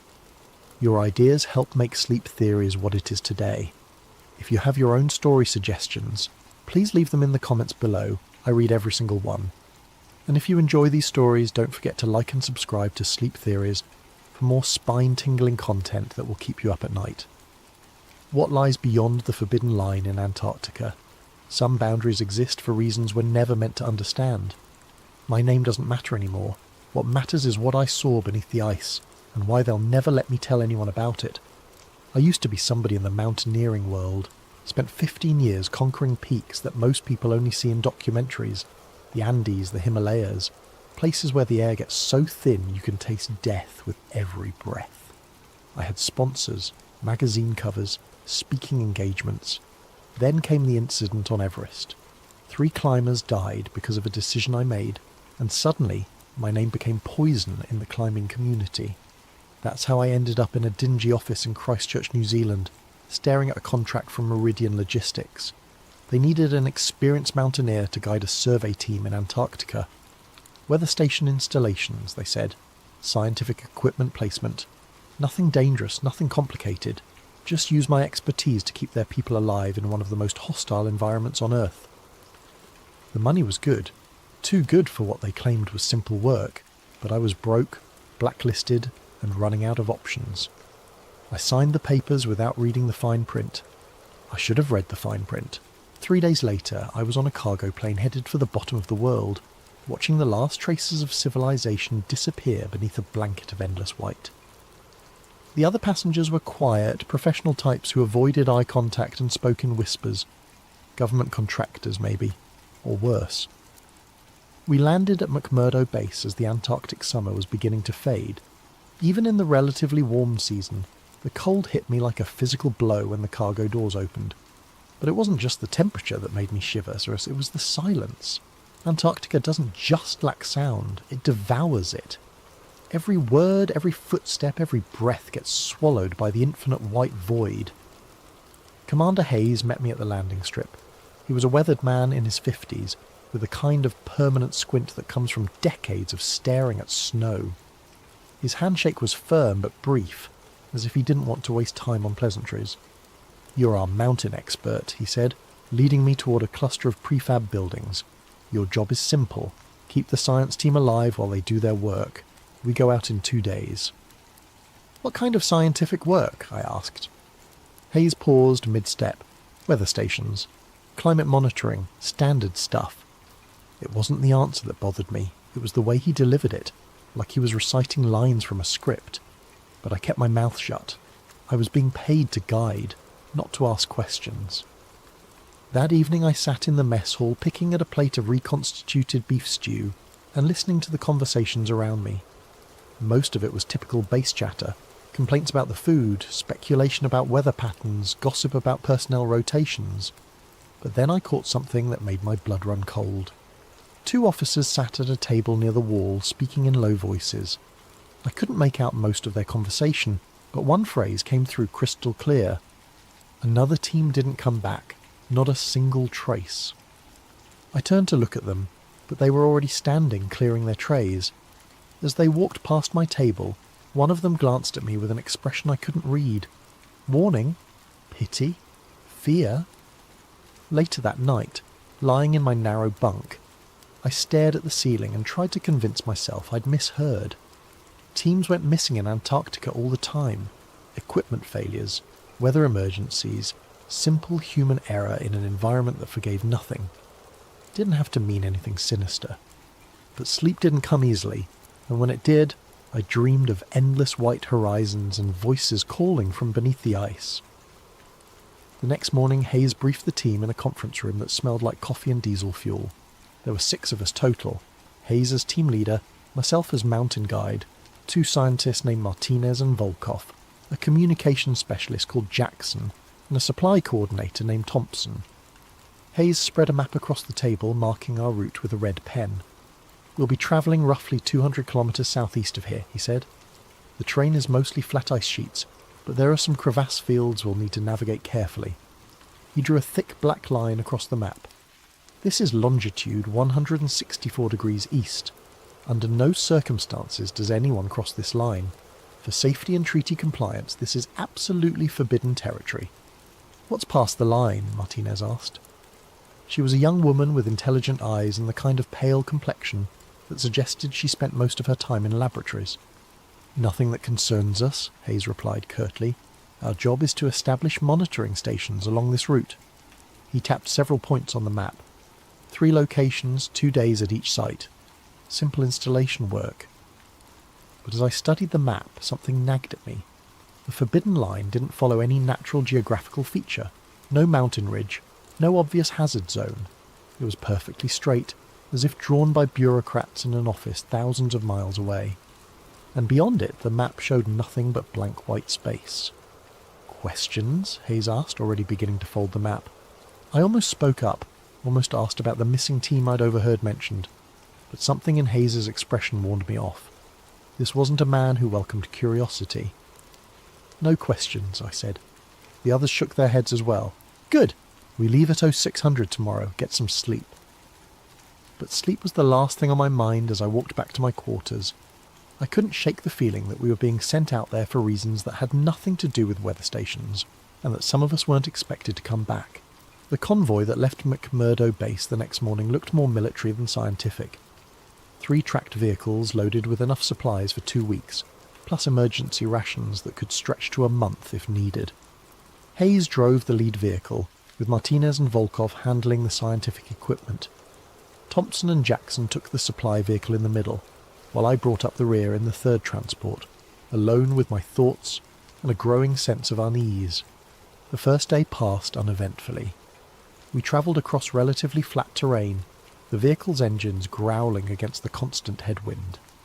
The landscape was monotonously beautiful, an endless expanse of white broken only by the occasional nunatak poking up through the ice, like a stone island in a frozen sea. By the 2nd day, however, I began to notice something odd. I'd spent enough time at extreme latitudes to develop an intuitive sense of solar position. In Antarctica during late summer, the sun should follow a predictable arc across the sky, never getting very high, but maintaining a steady pattern. But as I drove, squinting through the tinted visor of my goggles, the sun seemed wrong. Too high, too bright for what my internal compass told me was the correct time and date. I tried to dismiss it as disorientation from the long journey and the strange sleep patterns that came with Antarctic life. But when we stopped for our midday break, I casually asked Martinez if she'd noticed anything unusual about the light. She looked up from her instruments, frowning. Actually, yes. The angle seems off for our latitude and the time of year. I was wondering if there might be some kind of atmospheric refraction effect. Could be, I said, but her confirmation made my stomach tighten. The 3rd day brought a new concern. I'd been checking my compass regularly out of habit, using the magnetic bearing to verify our GPS heading. But as the day progressed, the needle began to drift. Slowly at first, then more dramatically. By afternoon, it was pointing almost 30 degrees off from where magnetic north should be. GPS could malfunction. Electronic equipment could fail in extreme cold. But a mechanical compass was about as reliable as navigation got, unless something was interfering with the Earth's magnetic field itself. "Hayes," I called over the radio. "Are you seeing any compass anomalies?" A long pause. "Negative. Why?" "My magnetic heading is way off GPS. Could be equipment failure." Another pause, longer this time. "Stay on GPS bearing. We'll check equipment at tonight's camp." But I noticed he didn't ask to see my compass readings, and when we stopped for the evening, he made no mention of checking anyone's equipment. The 4th day brought the most unsettling change yet. The terrain began to shift from the relatively flat ice fields we'd been crossing to something much more dramatic. Where the maps showed continued flat terrain, we encountered towering ice formations, not the chaotic jumble of pressure ridges I was used to seeing, but organised structures that looked almost artificial. Walls of ice rose 30, 40, even 50 feet high, running in perfectly straight lines across our path. We were forced to detour repeatedly, following what seemed like corridors between these frozen ramparts. The walls were smooth, almost glassy, as if they'd been carved rather than formed by natural processes.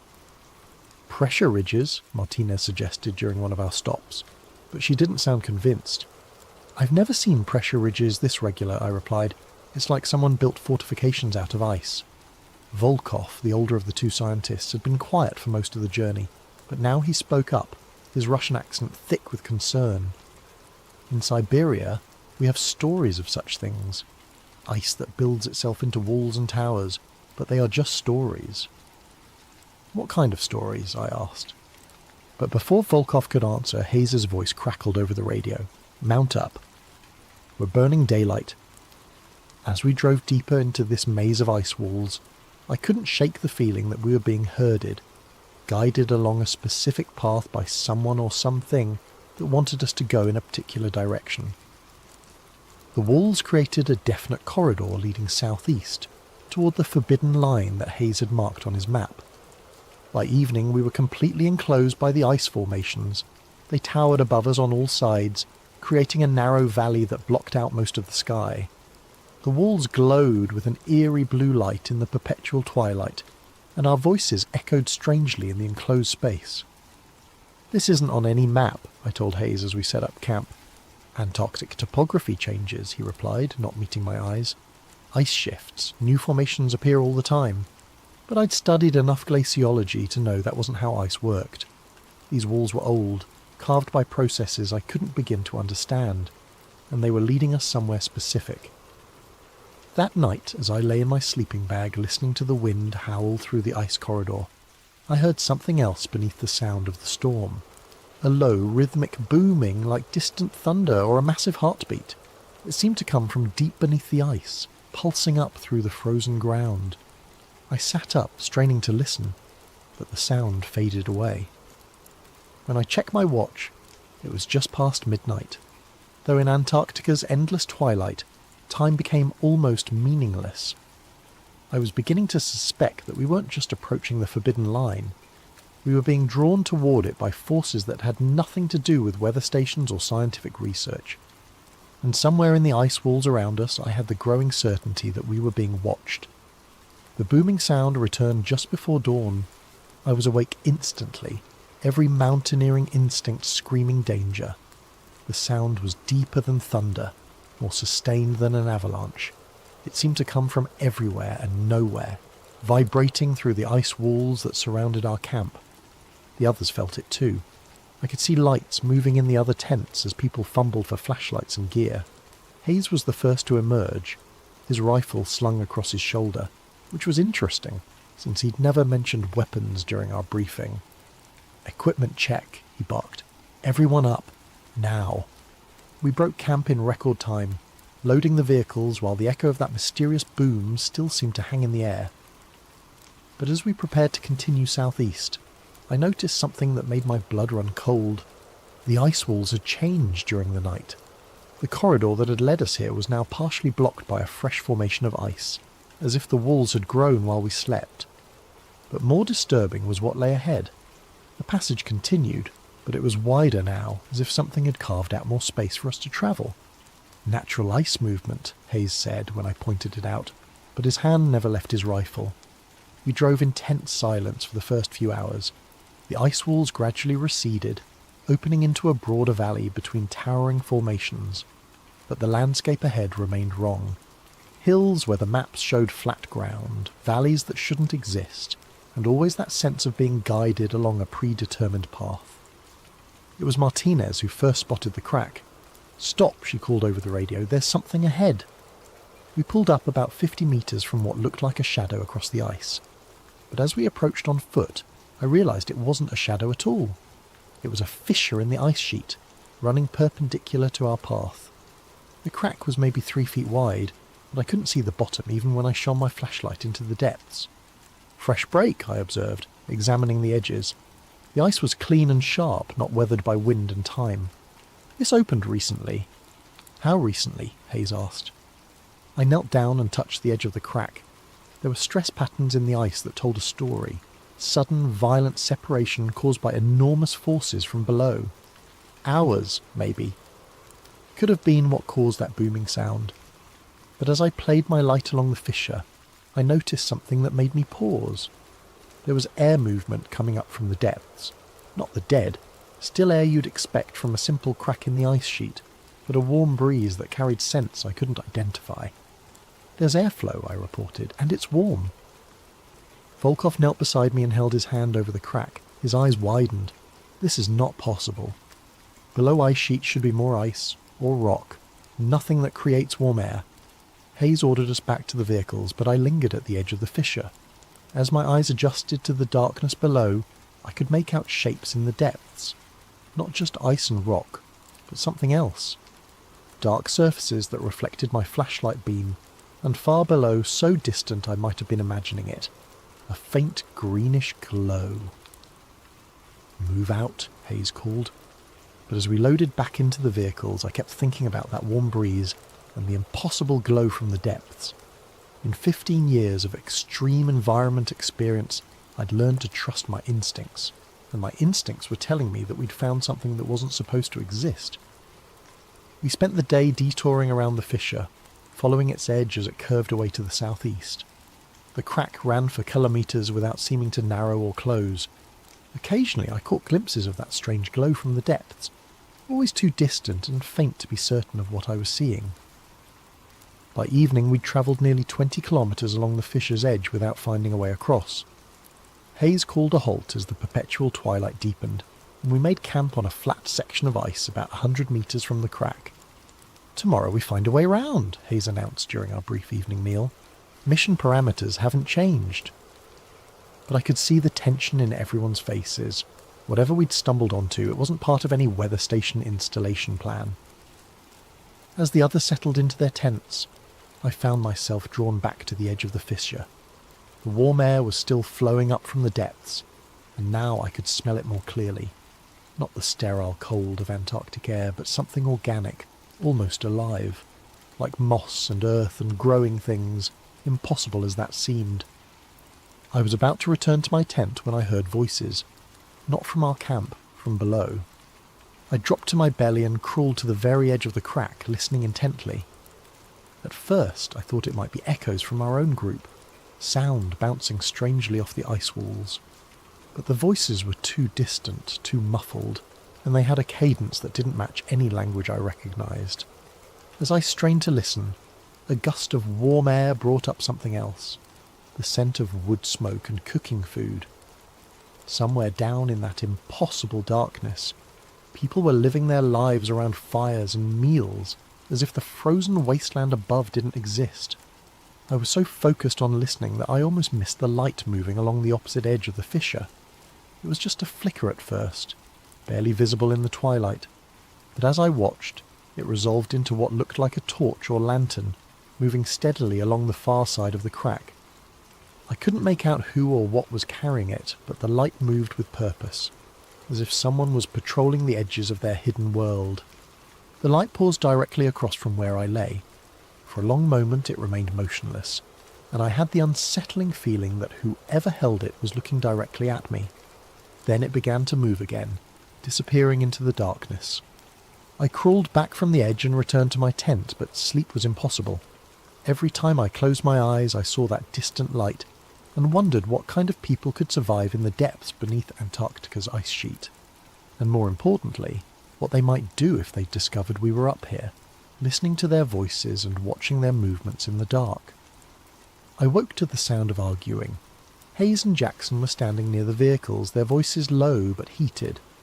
I couldn't make out the words, but their body language spoke volumes.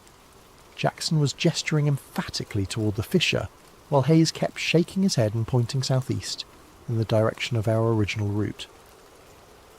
By the time I emerged from my tent, the argument had ended, but the tension remained.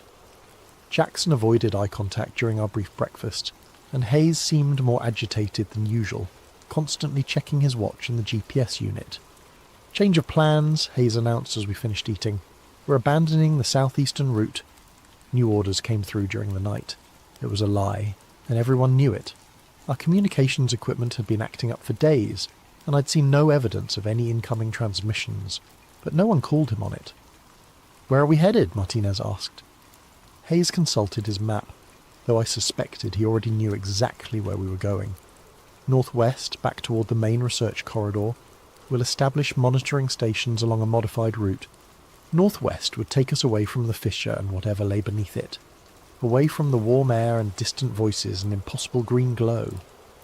Part of me felt relieved. Mountaineering had taught me when to retreat from dangerous situations.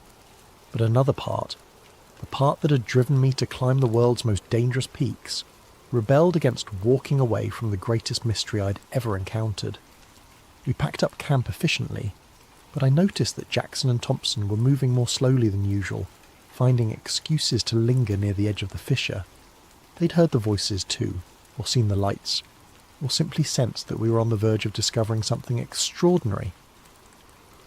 As we loaded the vehicles, Thompson approached me. He was a quiet man in his 40s, with the weathered hands of someone who'd spent his career handling gear in extreme conditions. "You've been listening," he said quietly. "Down there. What did you hear?" I glanced around to make sure Hayes wasn't in earshot. People. Living people. Down in that crack. Thompson nodded grimly. "Jackson thinks so too. We've been talking about it." "Talking about what?" "About what happens if we just drive away and pretend we'd never found this place." He looked toward the fissure, where the warm air was still rising in visible columns in the cold morning air. How do we live with ourselves knowing we found something like this and just left? It was a question I'd been asking myself all night, but before I could answer, Hayes was shouting for everyone to mount up. We drove northwest for 3 hours, putting the fissure behind us, but the landscape remained wrong. Too many hills, too many valleys, ice formations that shouldn't exist according to any map. It was as if we'd crossed into a different version of Antarctica, one where the normal rules of geography no longer applied. During our midday stop, Hayes spread out his map and began marking locations for the monitoring stations. But I could see that his hands were shaking slightly, and his eyes kept drifting back toward the southeast where we'd left the fissure behind.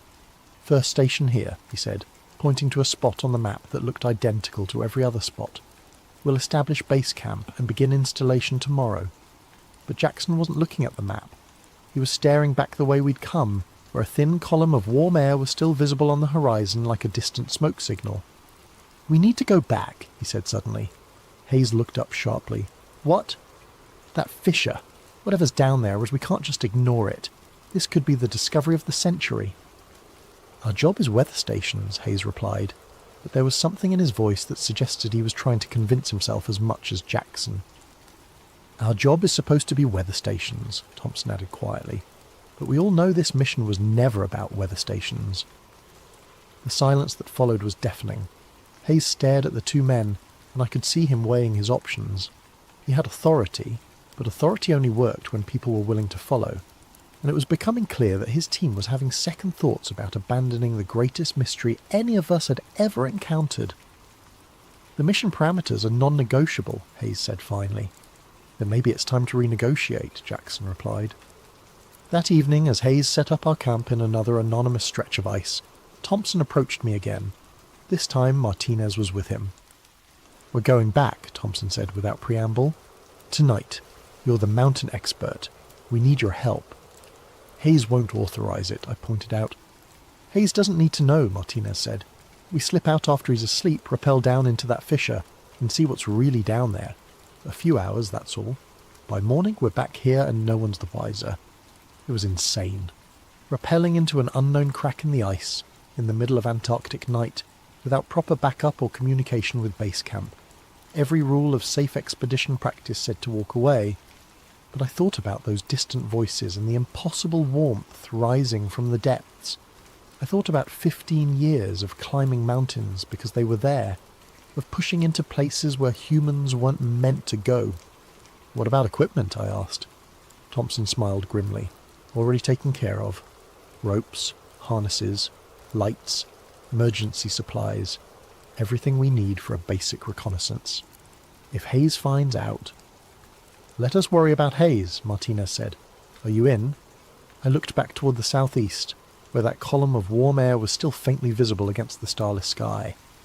In all my years of extreme exploration, I'd never walked away from a mystery this big, and if I did walk away now, I knew I'd spend the rest of my life wondering what we'd left behind in that crack in the ice. "I'm in," I said. 3 hours later, while Hayes and Volkov slept in their tents, 3 figures slipped away from camp and began the long trek back toward the fissure. We moved quietly across the ice, guided by GPS and the distant column of warm air that marked our destination like a beacon. By the time we reached the edge of the crack, it was nearly midnight, though in Antarctica's endless twilight, time was becoming meaningless. The fissure yawned before us, black and mysterious, with that impossible warm breeze still rising from its depths. I set up the anchor points while Thompson and Martinez prepared the ropes. My hands shook slightly as I tested the hardware, not from cold, but from the magnitude of what we were about to do. We were about to descend into a place that shouldn't exist to meet people who shouldn't be there. "Last chance to change your minds," I said as I clipped into my harness. Neither of them hesitated. "Let's go see what's down there," Thompson said. And with that, we stepped over the edge and began our descent into the impossible.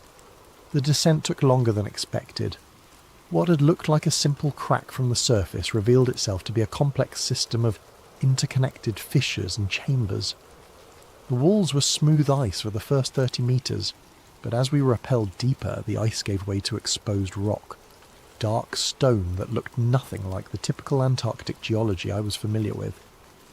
The warm air grew stronger as we descended, carrying with it scents that shouldn't exist in this frozen wasteland. I caught hints of vegetation, wood smoke, and something else. Something organic and alive that made the hair on the back of my neck stand up. "How far down do you think this goes?" Martinez whispered, her voice echoing strangely off the walls. "GPS shows we're about 60 metres below surface level," I replied, checking my instruments. "But the acoustic properties suggest the chamber system extends much deeper." Thompson, rappelling on the rope beside me, suddenly stopped. "Light," he said. "Do you see that?" I followed his gaze and felt my heart skip a beat. Far below us, barely visible in the darkness, was a faint greenish glow. Not reflected light from our headlamps, but something generating its own illumination. "Bioluminescence," Martinez suggested. "Maybe," I said, but I'd never heard of bioluminescent organisms surviving in Antarctica's extreme conditions. We continued our descent, moving carefully through a series of natural rock formations that created a rough staircase down through the fissure system. The walls here showed signs of modification, not recent construction, but ancient stonework that had been worn smooth by centuries of wind and weather. "These aren't natural formations," Thompson observed, running his hand along a section of wall where the rock had been deliberately shaped. "Someone carved these passages." The stonework was crude but effective, creating handholds and ledges that made the descent easier. Whoever had carved them understood the principles of safe passage through vertical terrain. But the style was unlike anything I'd seen in my travels, neither modern nor matching any historical human civilization I was familiar with. As we descended deeper, we began to encounter artifacts. The first was a stone marker, roughly the size of a gravestone, placed on a natural ledge about 90 metres down. The surface was covered with carved symbols that looked like a mixture of pictographs and abstract geometric patterns. The carving was fresh, recent enough that the edges were still sharp and clean. "Can you read any of this?" I asked Martinez, who had some background in archaeology. She studied the symbols carefully, running her fingers over the carved lines. "It's not like any writing system I've encountered. But see this symbol here?" She pointed to a recurring mark that looked like a stylized mountain peak. "It appears multiple times. It could be a warning, or maybe a territorial marker." We photographed the stone thoroughly before continuing down. The next artifacts appeared about 20 metres deeper, tools fashioned from bone and metal, cached in natural shelters carved into the rock walls. The bone was worked smooth and polished, while the metal pieces showed signs of sophisticated forging techniques.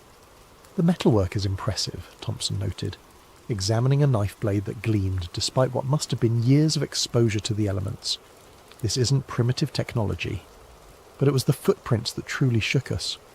We found them preserved in a patch of softer sediment that had accumulated on a wider ledge, about 120 metres down.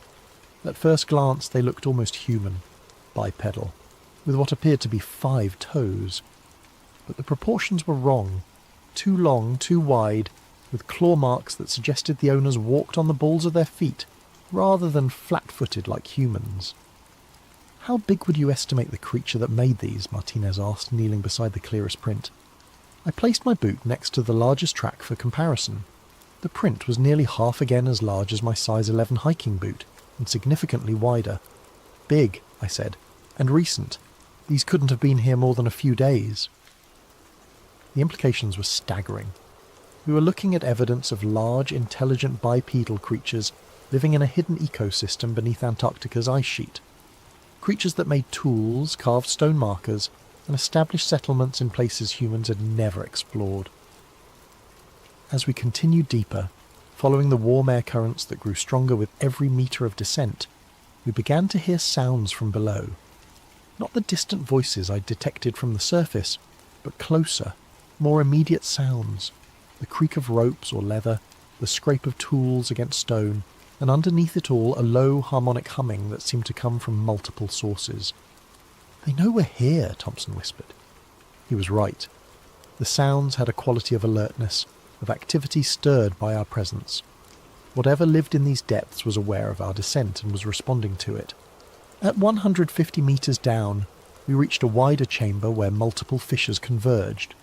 The green glow was stronger here, emanating from phosphorescent moss, or lichen, that covered much of the rock surfaces.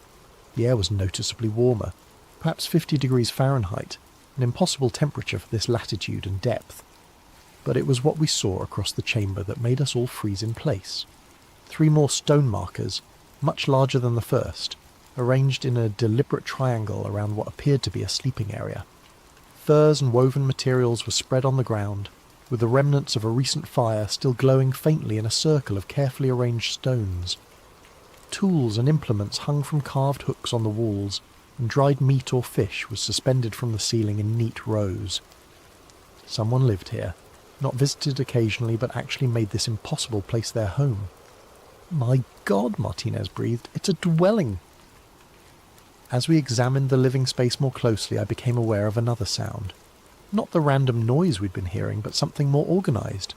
Musical, almost, with a rhythmic pattern that suggested communication.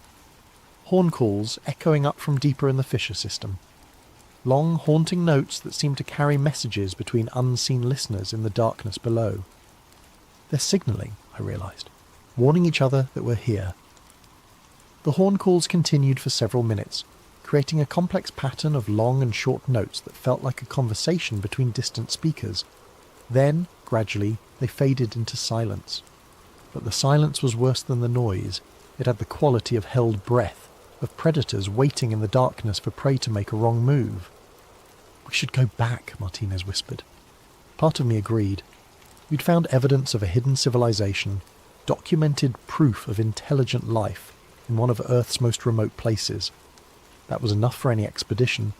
But another part of me, the part that had driven me to attempt impossible climbs in the world's deadliest mountains, wanted to continue. We were on the verge of the greatest discovery in human history. How could we turn back now? "A little further," I said, "just to see what's below this chamber." Thompson nodded agreement, but Martinez looked uncertain. 15 more minutes, I promised. "If we don't find anything significant, we turn around."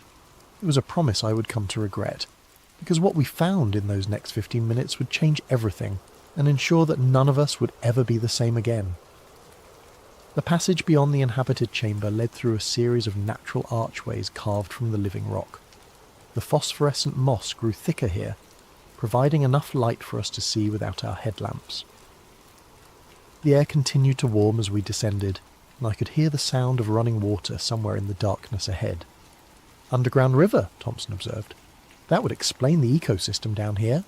Geothermal activity providing heat, fresh water, maybe even mineral deposits that support plant life." But the scientific explanations felt inadequate as we rounded a bend in the passage and saw what lay ahead. The fissure system opened into a vast underground valley, so large that our lights couldn't reach the far walls. The ceiling disappeared into darkness above us, supported by natural columns of stone that had been carved and decorated with the same symbolic patterns we'd seen on the markers. But it was the floor of the valley that took our breath away. It was covered in a carpet of the moss and low-growing plants, creating a miniature ecosystem that glowed with soft bioluminescent light. A river wound through the centre of the valley, its banks lined with what looked like cultivated gardens, and scattered throughout this impossible landscape were structures, not crude shelters, but sophisticated dwellings that showed evidence of advanced construction techniques. "This is incredible," Martinez whispered. "How is any of this possible?" "The temperature down here must be nearly 70 degrees. "Geothermal vents," I said, pointing to columns of steam rising from various points around the valley. "The whole area must sit on top of an active volcanic system. That would provide heat, fresh water from melted ice, and mineral-rich soil for agriculture." But even as I offered the scientific explanation, I knew we were looking at something far more complex than a simple geothermal oasis. The level of organisation, the sophisticated architecture, the evidence of a stable civilization, this wasn't just a survival community. This was a thriving society that had existed hidden beneath the ice for God knows how long. We made our way down into the valley, moving carefully through the cultivated areas. The plants were species I didn't recognise, adapted for low-light conditions but obviously providing food and materials for the inhabitants. Some looked like root vegetables, others resembled grains or fruits. All of them showed signs of careful cultivation and selective breeding. The dwellings were even more impressive up close. Built from carved stone and what appeared to be some kind of organic mortar, they were circular structures with conical roofs that reminded me of traditional African or Celtic architecture. Each was decorated with intricate carvings that seemed to tell stories, hunting scenes, astronomical observations, and recurring images of the ice world above. "Look at this," Thompson called softly from near one of the larger structures. "These carvings show the surface. They know what's up there." The relief carvings depicted the ice sheets, the distant mountains, and even what looked like modern vehicles or aircraft. Whoever lived here wasn't isolated from the outside world. They were actively observing it. As we moved deeper into the settlement, I began to notice signs of recent activity everywhere. Fire pits with warm ashes, tools left casually on work surfaces, food preparation areas that showed evidence of recent use. The inhabitants hadn't fled at our approach. They had simply withdrawn. "Where is everyone?" Martinez whispered. It was a good question. The settlement clearly housed dozens, maybe hundreds of people, but we hadn't seen a single living soul since beginning our descent. The horn calls we'd heard earlier had gone silent, replaced by an oppressive quiet that felt like the hush before a storm. We were examining a particularly elaborate dwelling near the centre of the settlement when Thompson grabbed my arm. "Movement!" he hissed. "On the ridge!" I looked where he was pointing and felt my blood run cold. A figure stood silhouetted against the phosphorescent glow on a rocky outcrop overlooking the valley. Tall and imposing, wrapped in what appeared to be furs or heavy cloth, with a face painted or masked in white that seemed to glow in the strange light. The figure wasn't moving, wasn't making any sound. It was simply watching us. "How long has it been there?" Martinez whispered. "I don't know," Thompson replied. "It could have been watching us since we entered the valley." As we stared up at the silent watcher, more figures began to appear on the surrounding ridges. They emerged from concealment like ghosts, materializing from shadows and rocky overhangs until we were surrounded by dozens of motionless observers. All tall, all wrapped in furs, all with those unsettling white faces that seemed to float in the darkness. "Nobody move," I said quietly. "No sudden movements, no aggressive gestures." But even as I spoke, I was calculating distances and escape routes. We were in the bottom of a valley with limited exits, surrounded by unknown numbers of potentially hostile inhabitants. Our ropes were 200 metres above us, assuming we could even reach the chamber where we'd started our descent. For several minutes we stood frozen in a bizarre standoff. The watchers made no move to approach, but they also showed no signs of leaving. They simply observed us with an intensity that felt almost physical, as if they were studying every detail of our appearance and behaviour. Then, without any visible signal, one of the figures on the central ridge raised its arm and pointed, not at us, but back toward the passage we'd used to enter the valley. The gesture was unmistakable. "Leave." "I think they want us to go," Martinez said unnecessarily. "The question is what happens if we don't," Thompson replied. As if in response to his words, more figures appeared on the ridges. Not just dozens now, but what looked like hundreds, emerging from concealment in the rocks and behind the settlement structures. They still made no threatening moves, but the message was clear. We were vastly outnumbered, and our welcome had expired. "We should respect their wishes," I said, though every instinct screamed at me to stay and try to make contact. This was the discovery of the century, proof of a hidden civilization that had survived in one of Earth's most hostile environments. Walking away now felt like abandoning the greatest opportunity in human history. But I'd spent 15 years in situations where good judgment meant the difference between life and death, and my judgment was telling me that we were moments away from a confrontation we couldn't win. "Back to the passage," I said, slowly, no threatening moves. We began to retreat, moving carefully through the settlement with hundreds of silent watchers tracking our every step.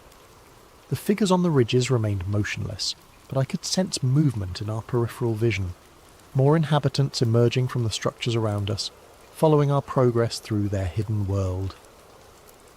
As we reached the passage that led back to the upper chambers, I risked one look back at the settlement. What I saw made my skin crawl. The valley floor was now filled with figures. They had emerged from every dwelling, every shadow, every concealed position, until the entire settlement was alive with silent observers. Men, women, children, an entire civilization that had been watching us from the moment we entered their domain. And in their absolute silence, in their complete stillness, there was something far more menacing than any overt threat could have been. "Move," I said urgently, and we began our hasty retreat toward the surface. But as we climbed back through the carved passages, I couldn't shake the feeling that our visit had changed something fundamental. We had been witnessed, catalogued, assessed, and somewhere in those silent, watching faces, decisions were being made that would have consequences far beyond our ability to imagine.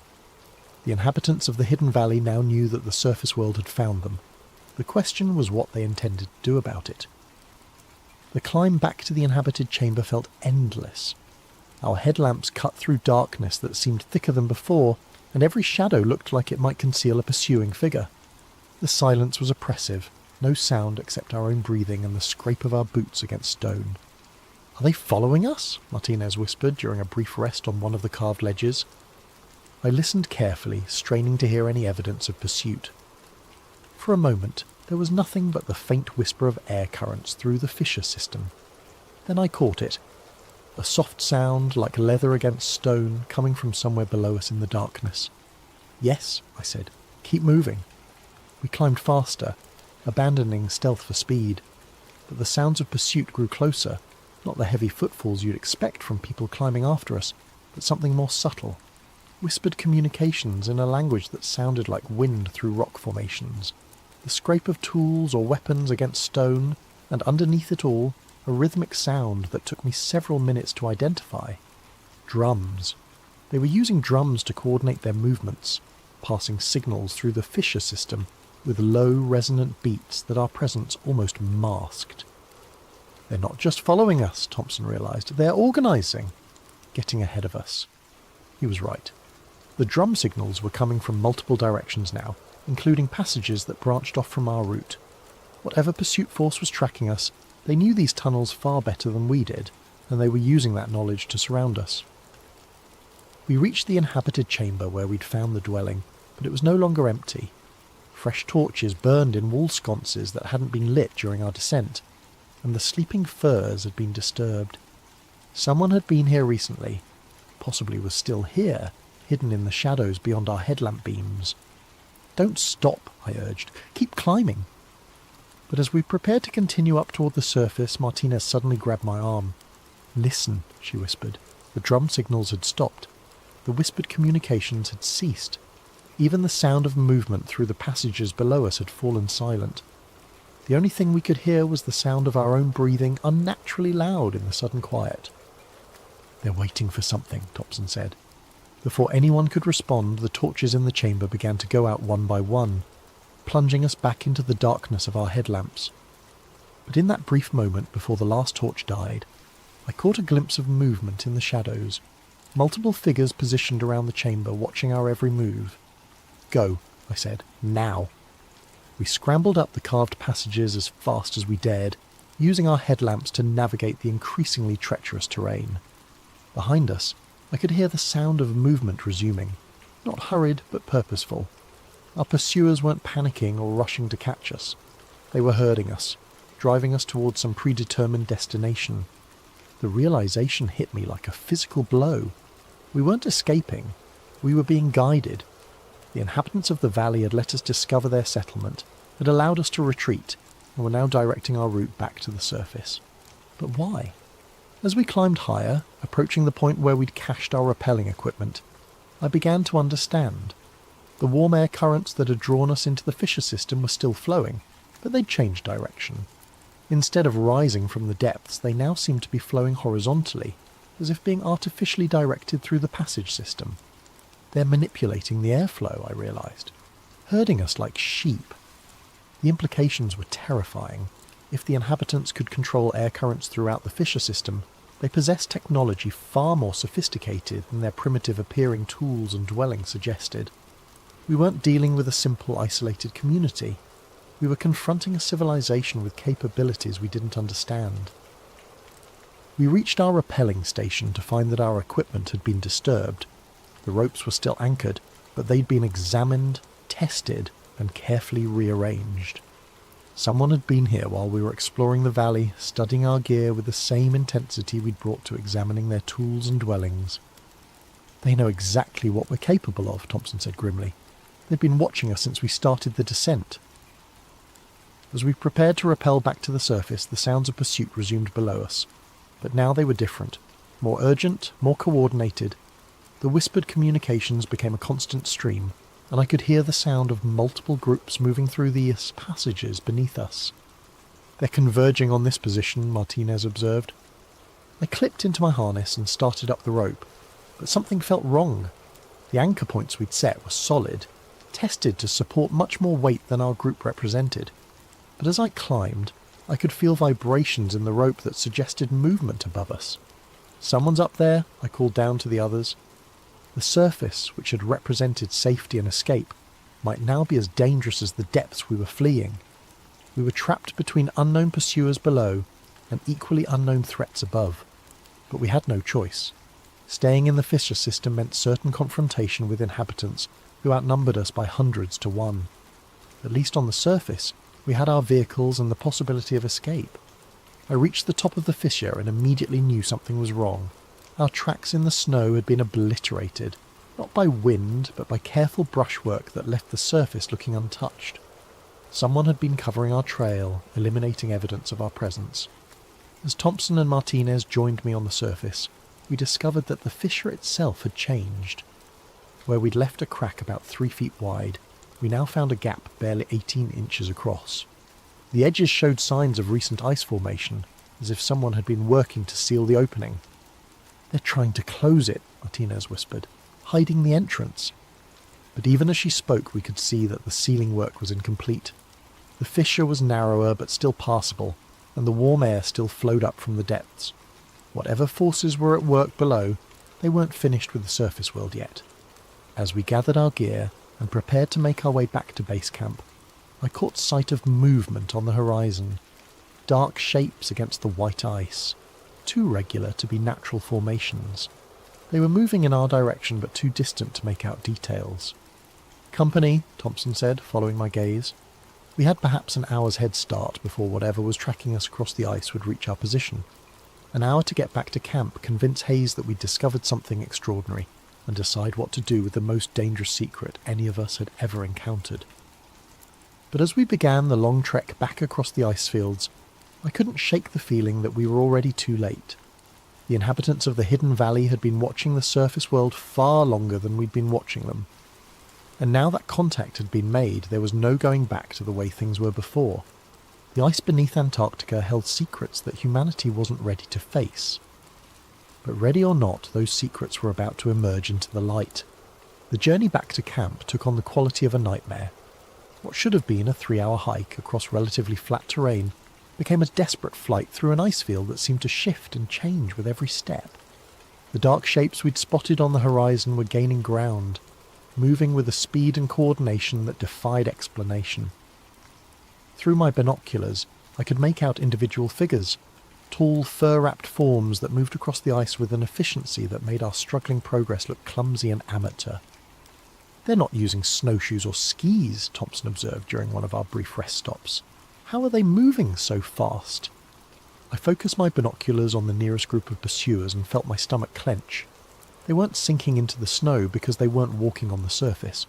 They were using some kind of broad, flat footwear that distributed their weight so efficiently they could practically run across terrain that forced us to trudge. "Indigenous snow travel technology," I said. "Probably been perfected over centuries." But even as I offered the explanation, I knew it was inadequate.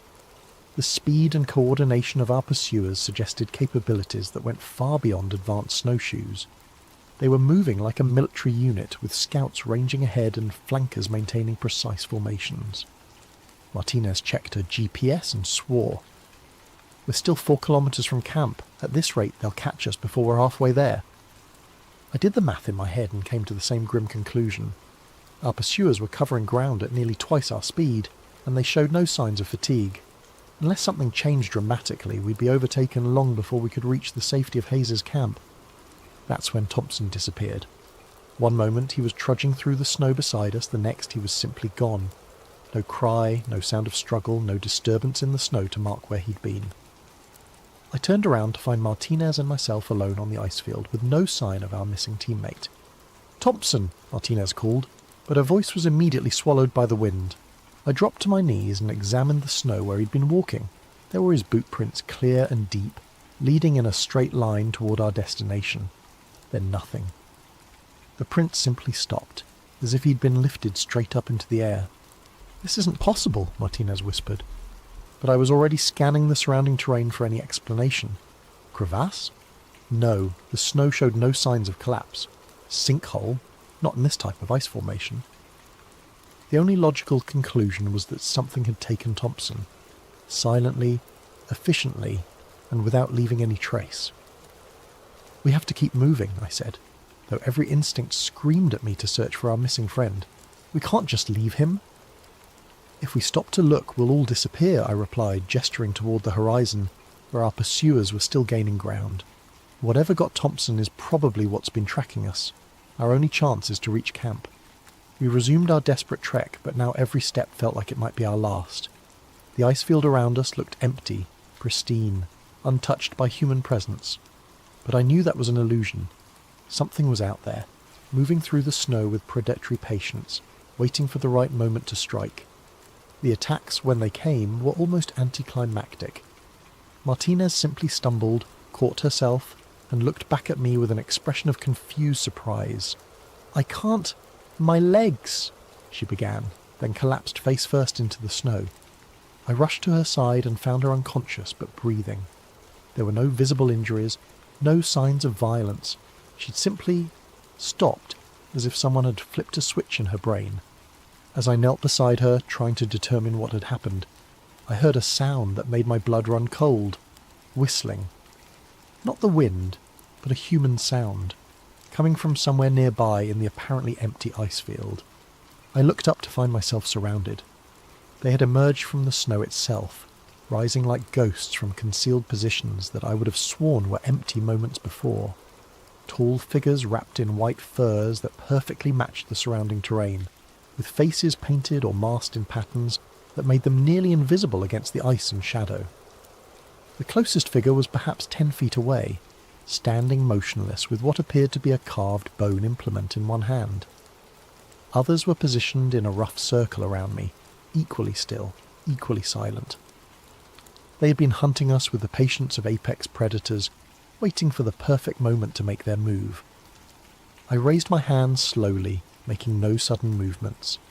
In my years of extreme environment travel, I'd encountered isolated communities before. Most were suspicious of outsiders, but could be reasoned with if you showed proper respect. But these weren't curious locals wondering about strangers in their territory. These were soldiers, disciplined and organised, who had been tracking us with military precision. And the implement in the nearest figure's hand wasn't a tool, it was a weapon.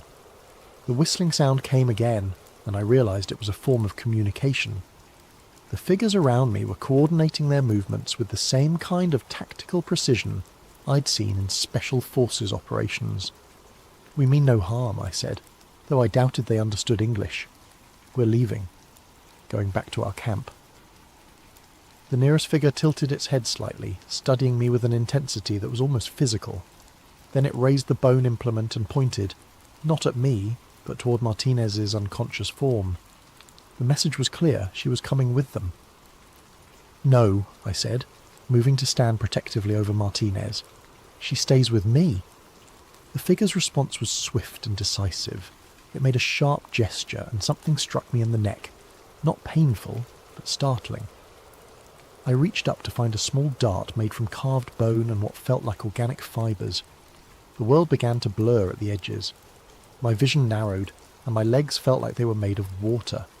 The last thing I saw before consciousness fled was the figures lifting Martinez and carrying her away across the ice, moving with the same impossible speed that had allowed them to track us across the frozen wasteland. When I woke, I was alone. The sun had moved significantly across the sky, suggesting I'd been unconscious for several hours. The snow around me showed signs of activity, many footprints, drag marks, and the aftermath of what must have been a significant operation. But Martinez was gone, along with any trace of our pursuers. I checked my GPS and found that I was less than a kilometre from Hayes's camp, close enough that I could make it on foot, assuming whatever had taken my companions didn't return for me.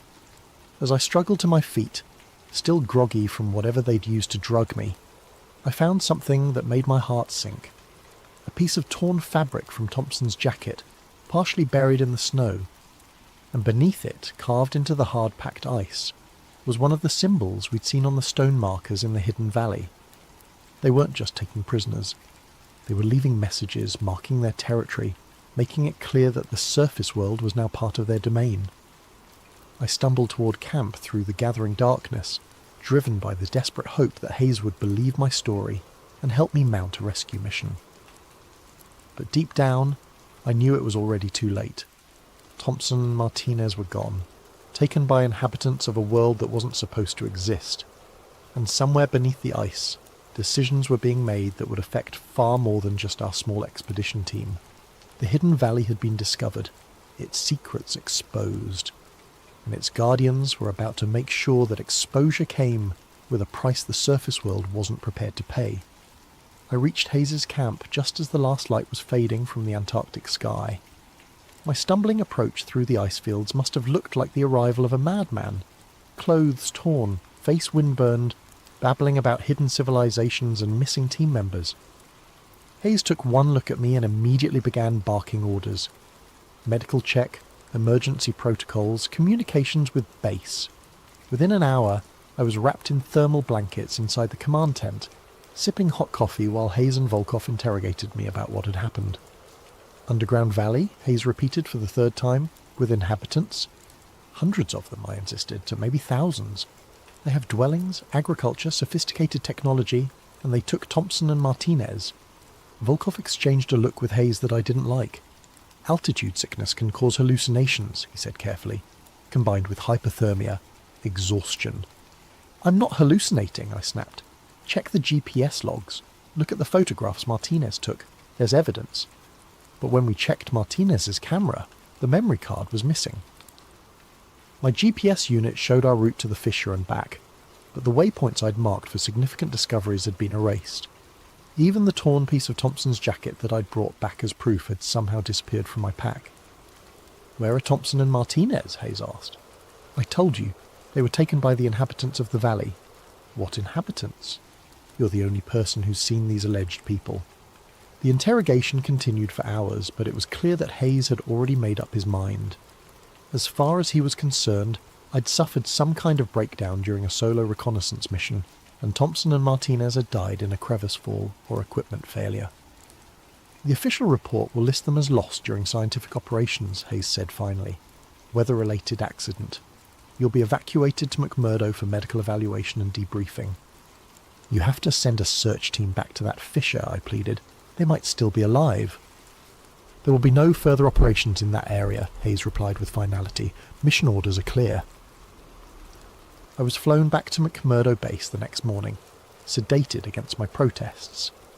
The debriefing there was even more intensive, with psychologists and medical personnel who seemed more interested in my mental state than in the extraordinary discovery I was trying to report. Within a week, I was on a transport plane back to Christchurch, officially diagnosed with severe stress reaction and altitude-induced psychosis. My contract with Meridian Logistics was terminated, my security clearance revoked, and a comprehensive non-disclosure agreement placed before me with a clear understanding that signing it was the only alternative to permanent institutionalization. I signed, but signing the papers didn't erase what I'd seen, and it didn't bring Thompson and Martinez back. For months afterward, I tried to find someone who would listen, someone who would investigate. I contacted researchers, journalists, government officials. The response was always the same: polite skepticism followed by suggestions that I seek continued psychiatric care. The official record shows that Thompson and Martinez died in a crevasse accident during routine scientific operations. Their bodies were never recovered, which isn't unusual in Antarctic conditions. The weather station mission was completed by replacement personnel, and Meridian Logistics moved on to other contracts. I tried to move on too. Got a job guiding mountain climbing expeditions in the Rockies, far from anything that reminded me of ice and snow. Tried to convince myself that maybe the psychologists were right, that the stress and isolation had caused me to imagine things that couldn't possibly exist. Then the package arrived. It was waiting on my doorstep one evening 6 months after my return from Antarctica, wrapped in what looked like sealskin and tied with sinew. No return address, no postmark, no indication of how it had gotten there. Inside was a carved stone marker, identical to the ones we'd found in the hidden valley. These symbols were sharp and fresh, as if carved yesterday, and they included new pictographs that hadn't been on the original markers, images that clearly depicted our expedition, our descent into the fissure, and our encounter with the valley's inhabitants. But it was the final symbol that made my hands shake as I traced its outline. It was a perfect representation of my house, complete with details that could only have been drawn by someone who had seen it firsthand. The message was unmistakable. We know where you are. We know where you live. We remember. I moved the next week, leaving no forwarding address. Changed my name, my appearance, my entire life. But I know it doesn't matter. The inhabitants of the hidden valley found me once, and they can find me again whenever they choose.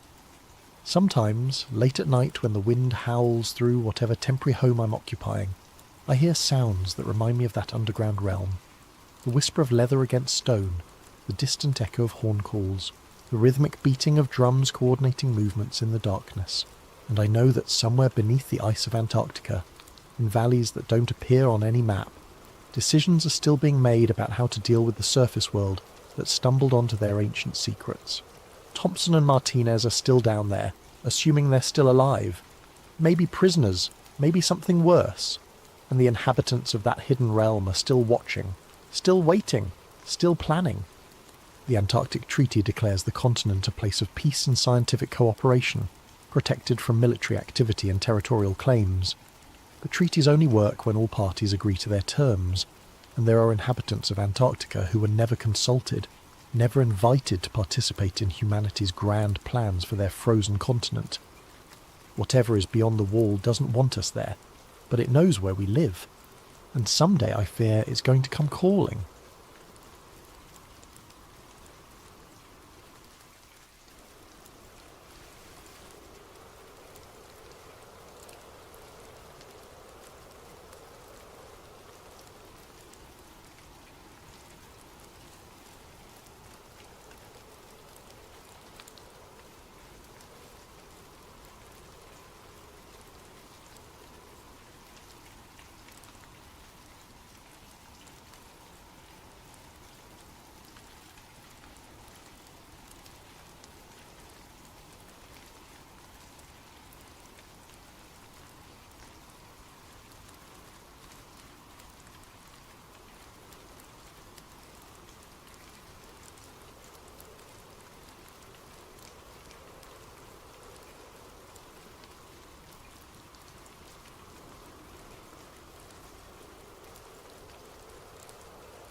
The hidden hand.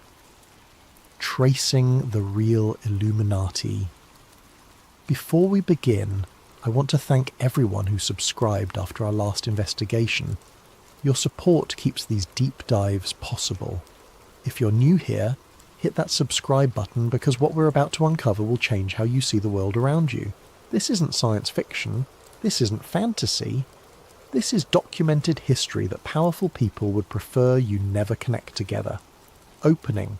The symbol that never dies. Pull a dollar bill from your wallet, look at the back, there it is, staring back at you from above an unfinished pyramid. The all-seeing eye, the eye of providence they call it in textbooks. But why does this same symbol appear on currency used by millions of Americans every single day? Why does it hover over the words announcing a new order of the ages? This isn't the only place you'll find it. Turn on any major award ceremony, and you'll see celebrities covering one eye in photographs, forming pyramids with their hands, wearing jewellery emblazoned with this ancient emblem. Walk into corporate headquarters around the world, and variations of this symbol adorn their logos. Attend a United Nations assembly, and the architectural choices echo the same geometric patterns, the same visual language of hierarchy and observation. For centuries, this single symbol has haunted the margins of history. Governments deny its significance. Mainstream historians dismiss the connections as coincidence. But what if the Illuminati never vanished into the dustbin of history? What if it simply adapted, evolved, and became something far more sophisticated than a gathering of men in robes? What if the secret society succeeded so completely that we don't recognise we're living inside its creation? Tonight, we trace the bloodline of power from an 18th century Bavarian classroom to the digital surveillance grid that monitors your every click. This is the story of how a banned secret society became the invisible architecture of modern civilization. Act 1. The birth of the Order. The date is May 1st, 1776. While American colonists are months away from declaring independence across the Atlantic, something equally revolutionary is beginning in a university town in Bavaria. The location is Ingolstadt, a city in what we now know as Germany, though back then it existed as part of the Holy Roman Empire's fragmented landscape of principalities and church-controlled territories. Adam Weishaupt, a 30-year-old law professor, sits in a candlelit room with 5 trusted colleagues. These aren't common men, they're philosophers, intellectuals, freethinkers, who've grown frustrated with the suffocating power of the Catholic Church and the brutal monarchies that rule through divine right.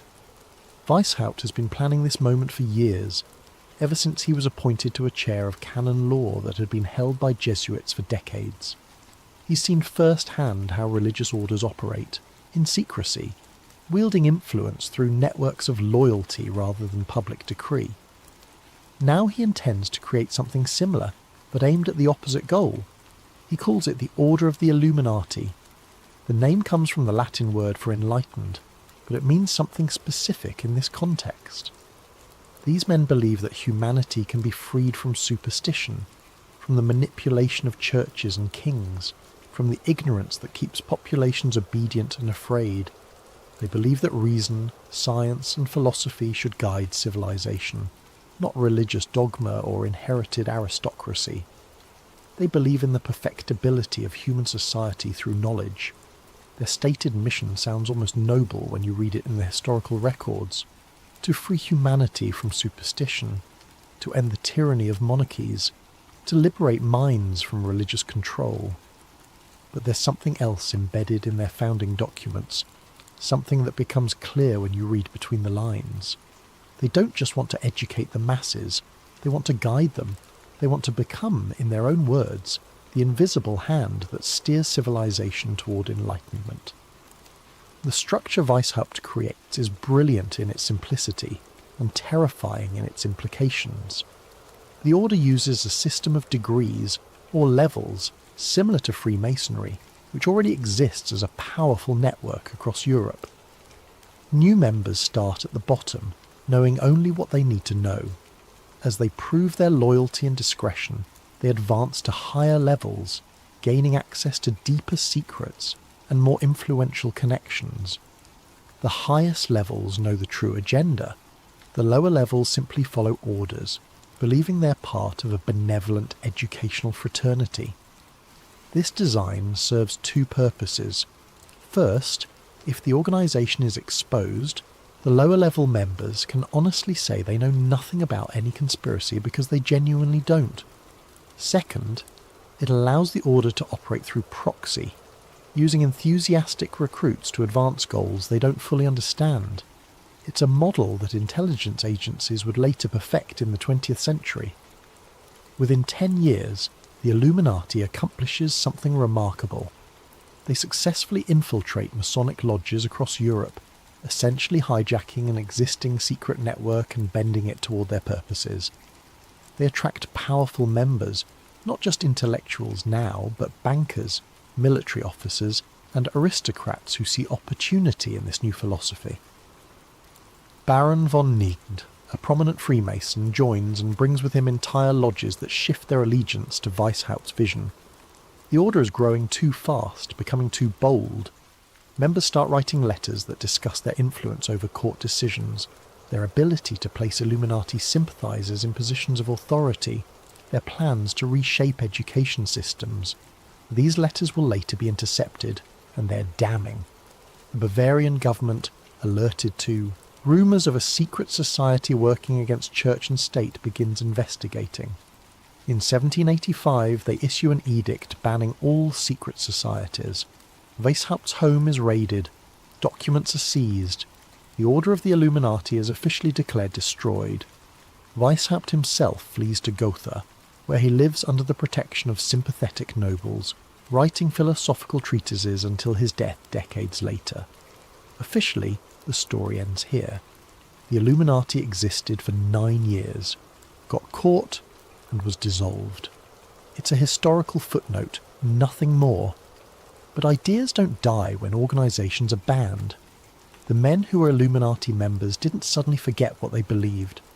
The networks they built didn't evaporate. The philosophy of enlightened control, of guiding civilization from behind the curtain, didn't disappear. It metastasized. It went underground, not as a single organisation, but as a methodology, a way of thinking about power that would resurface again and again under different names, in different countries, across different centuries. The Illuminati died in 1785. Unofficially, its ideas were only beginning to take hold. Aced II, the Shadow Empire. The 19th century opens with revolutions spreading across Europe and the Americas. The French Revolution has just torn down the monarchy and executed a king. Napoleon is redrawing the map of Europe through conquest. The Spanish colonies in the Americas are breaking free. The world that existed for centuries built on kings and churches is collapsing. And people are asking questions. How did this happen so quickly? Who organised these movements? Who benefited? Anti-Masonic pamphlets begin circulating in major cities. They make accusations that sound paranoid to modern ears, but they're based on documented facts. They point out that leaders of the French Revolution, including Robespierre and Danton, were Freemasons. They note that independence movements in the Americas are led by lodge members. They argue that secret societies are coordinating these upheavals, using revolution as cover for a broader agenda of centralized power. In America, these concerns reach the highest levels. John Quincy Adams, who would become the 6th president, writes extensively about his fears of Masonic infiltration in politics. In a letter from 1828, he warns that Freemasonry has become a separate system of loyalty that competes with national allegiance. He's particularly troubled by the Morgan affair, where a man who threatened to expose Masonic secrets disappeared and was presumably murdered. The scandal triggers a massive backlash. The anti-Masonic party forms in 1828, becoming the first successful third political party in United States history. For several years, being openly Masonic becomes a political liability. Lodges close, membership plummets. It seems like the secret society networks are being dismantled by democratic pressure. But here's what the historical record shows if you look carefully. While public Freemasonry declined, its influence didn't. The same period sees Masonic principles and Enlightenment philosophy spreading through universities where they shape curricula. Banking families with lodge connections consolidate their power through the creation of central banking systems. Scientific institutions, many founded or funded by former lodge members, become the new temples of authority. This is exactly what Weishaupt had written about in his private papers. He understood that you don't need to control a government directly if you can control the institutions that shape how people think. Control the universities and you control what the next generation believes. Control the banks and you control what's possible.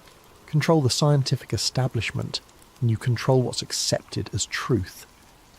The Illuminati didn't need a headquarters or a Grand Master or secret meetings in underground chambers.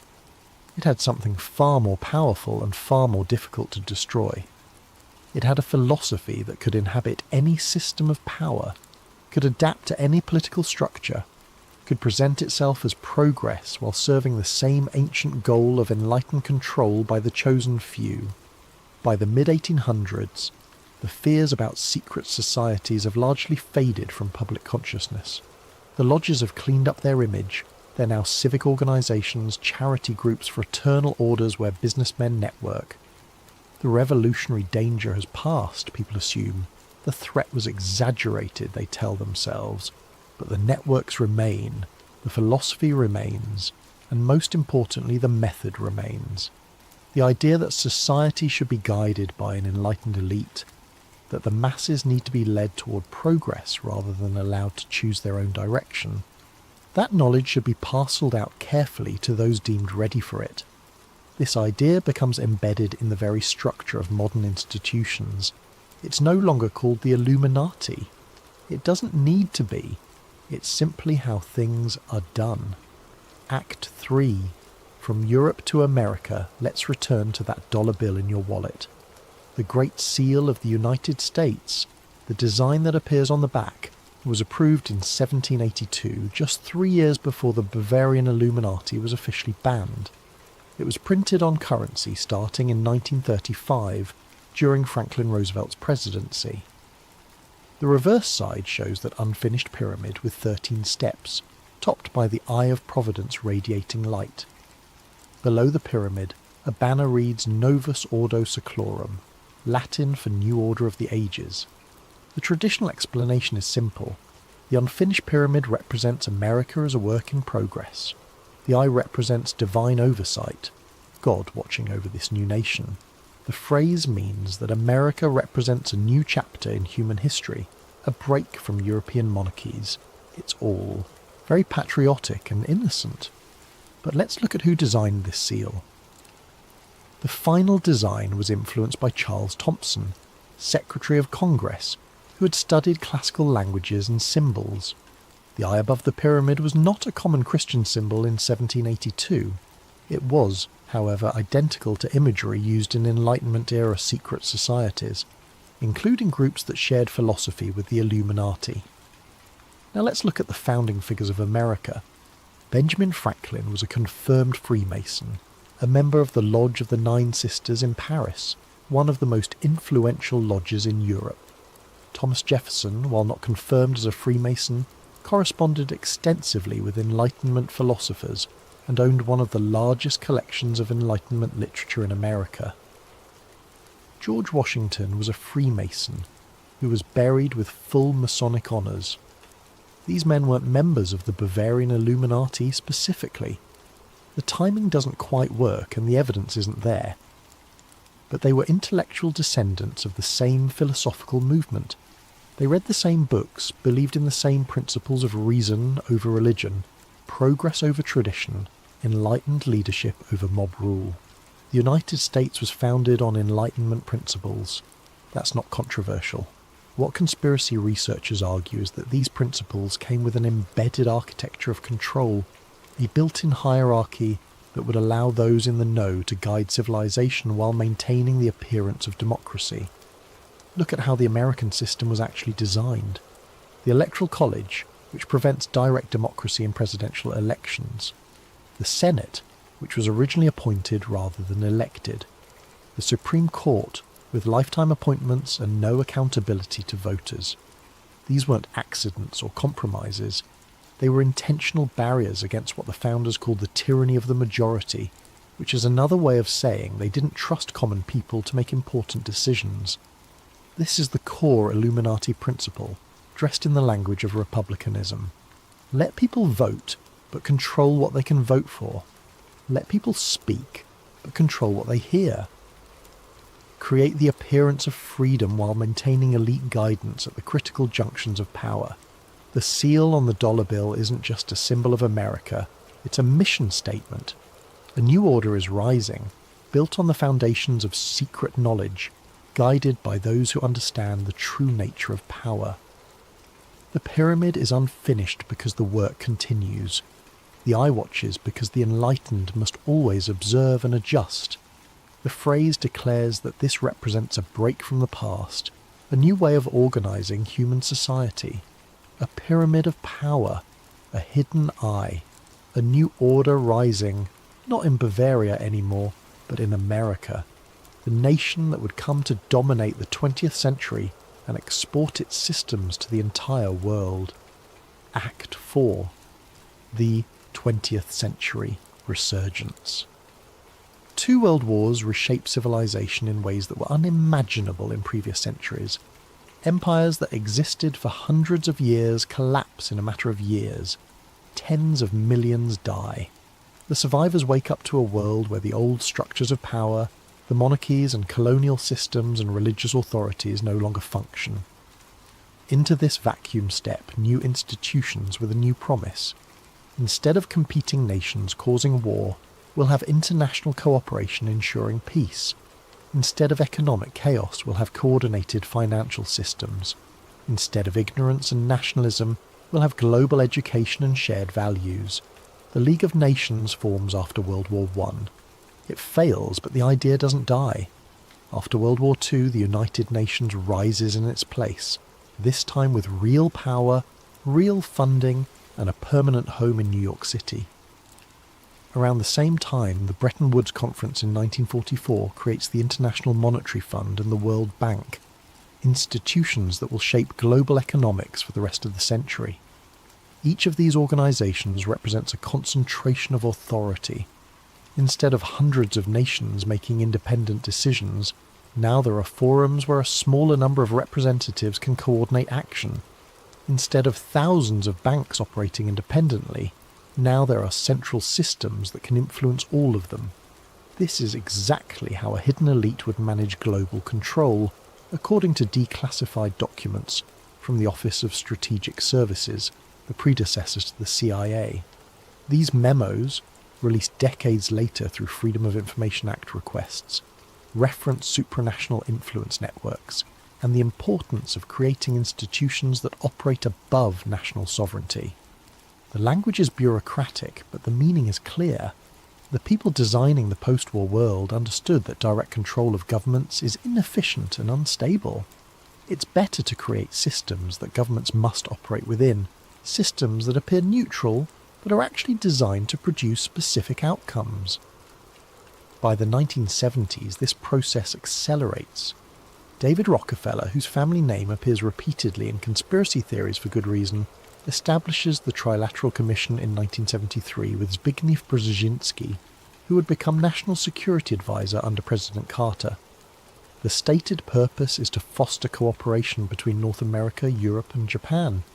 The unstated purpose, according to critics, is to create a private forum where the most powerful people in the world can coordinate policy without public oversight. Around the same time, though it started earlier in 1954, the Bilderberg Group holds annual conferences that bring together world leaders, CEOs of the largest corporations, heads of major banks and selected intellectuals. These meetings happen at luxury hotels in different countries each year. No press is allowed, no transcripts are released, no minutes are published. Attendees are told not to discuss what happens inside. The official explanation is that this secrecy allows for frank discussion without grandstanding.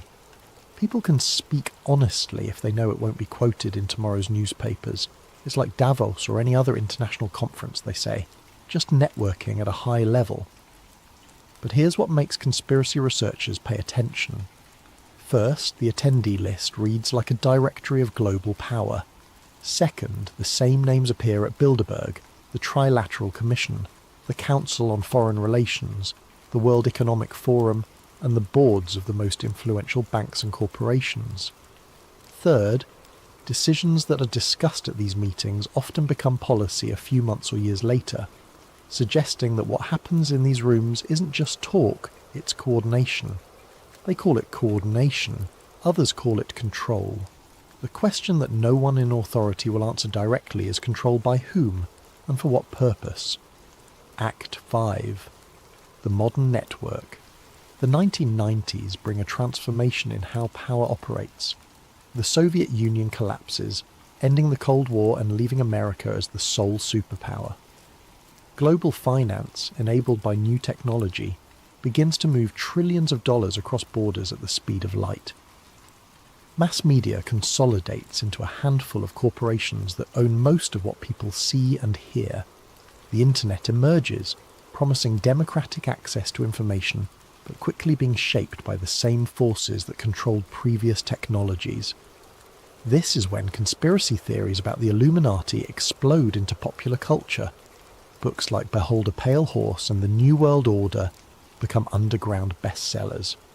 Radio shows dedicated to exposing secret societies gain millions of listeners.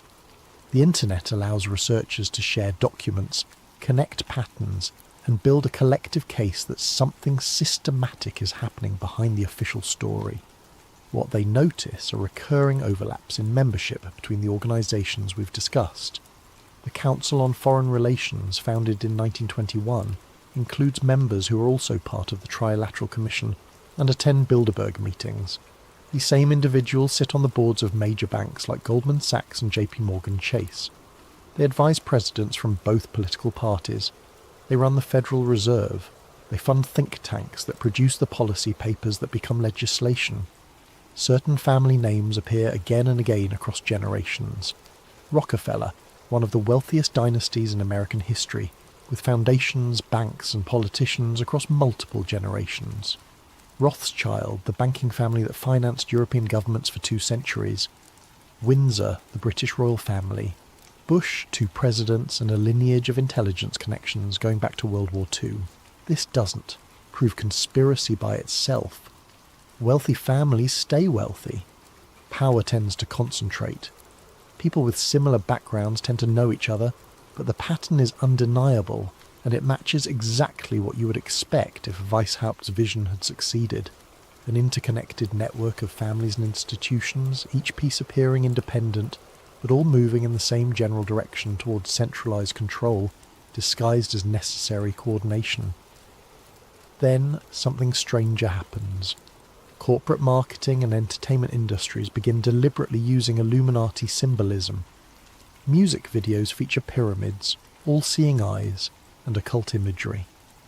Award shows stage elaborate rituals that reference secret societies. Fashion lines incorporate symbols that used to be hidden, but are now displayed openly. At first, researchers assume this is confirmation. These celebrities must be members. The corporations must be controlled. The symbols are signals of allegiance. But there's another interpretation, one that's actually more disturbing. What if the symbols are being used to defang the whole concept? What if making Illuminati imagery trendy and commercial is itself a form of disinformation? When Beyoncé forms a triangle with her hands, is she signalling membership in a secret order, or is she participating in marketing that makes the whole idea seem like entertainment? When rebellion becomes a brand, it ceases to be rebellion. When conspiracy becomes fashion, it stops being taken seriously. This is a sophisticated form of control, and it's far more effective than trying to hide. You don't need to suppress dangerous ideas if you can turn them into merchandise. The theories link artists like Jay-Z, Kanye West, Madonna and Beyoncé to secret initiation and hidden allegiance. Maybe some of those theories are true.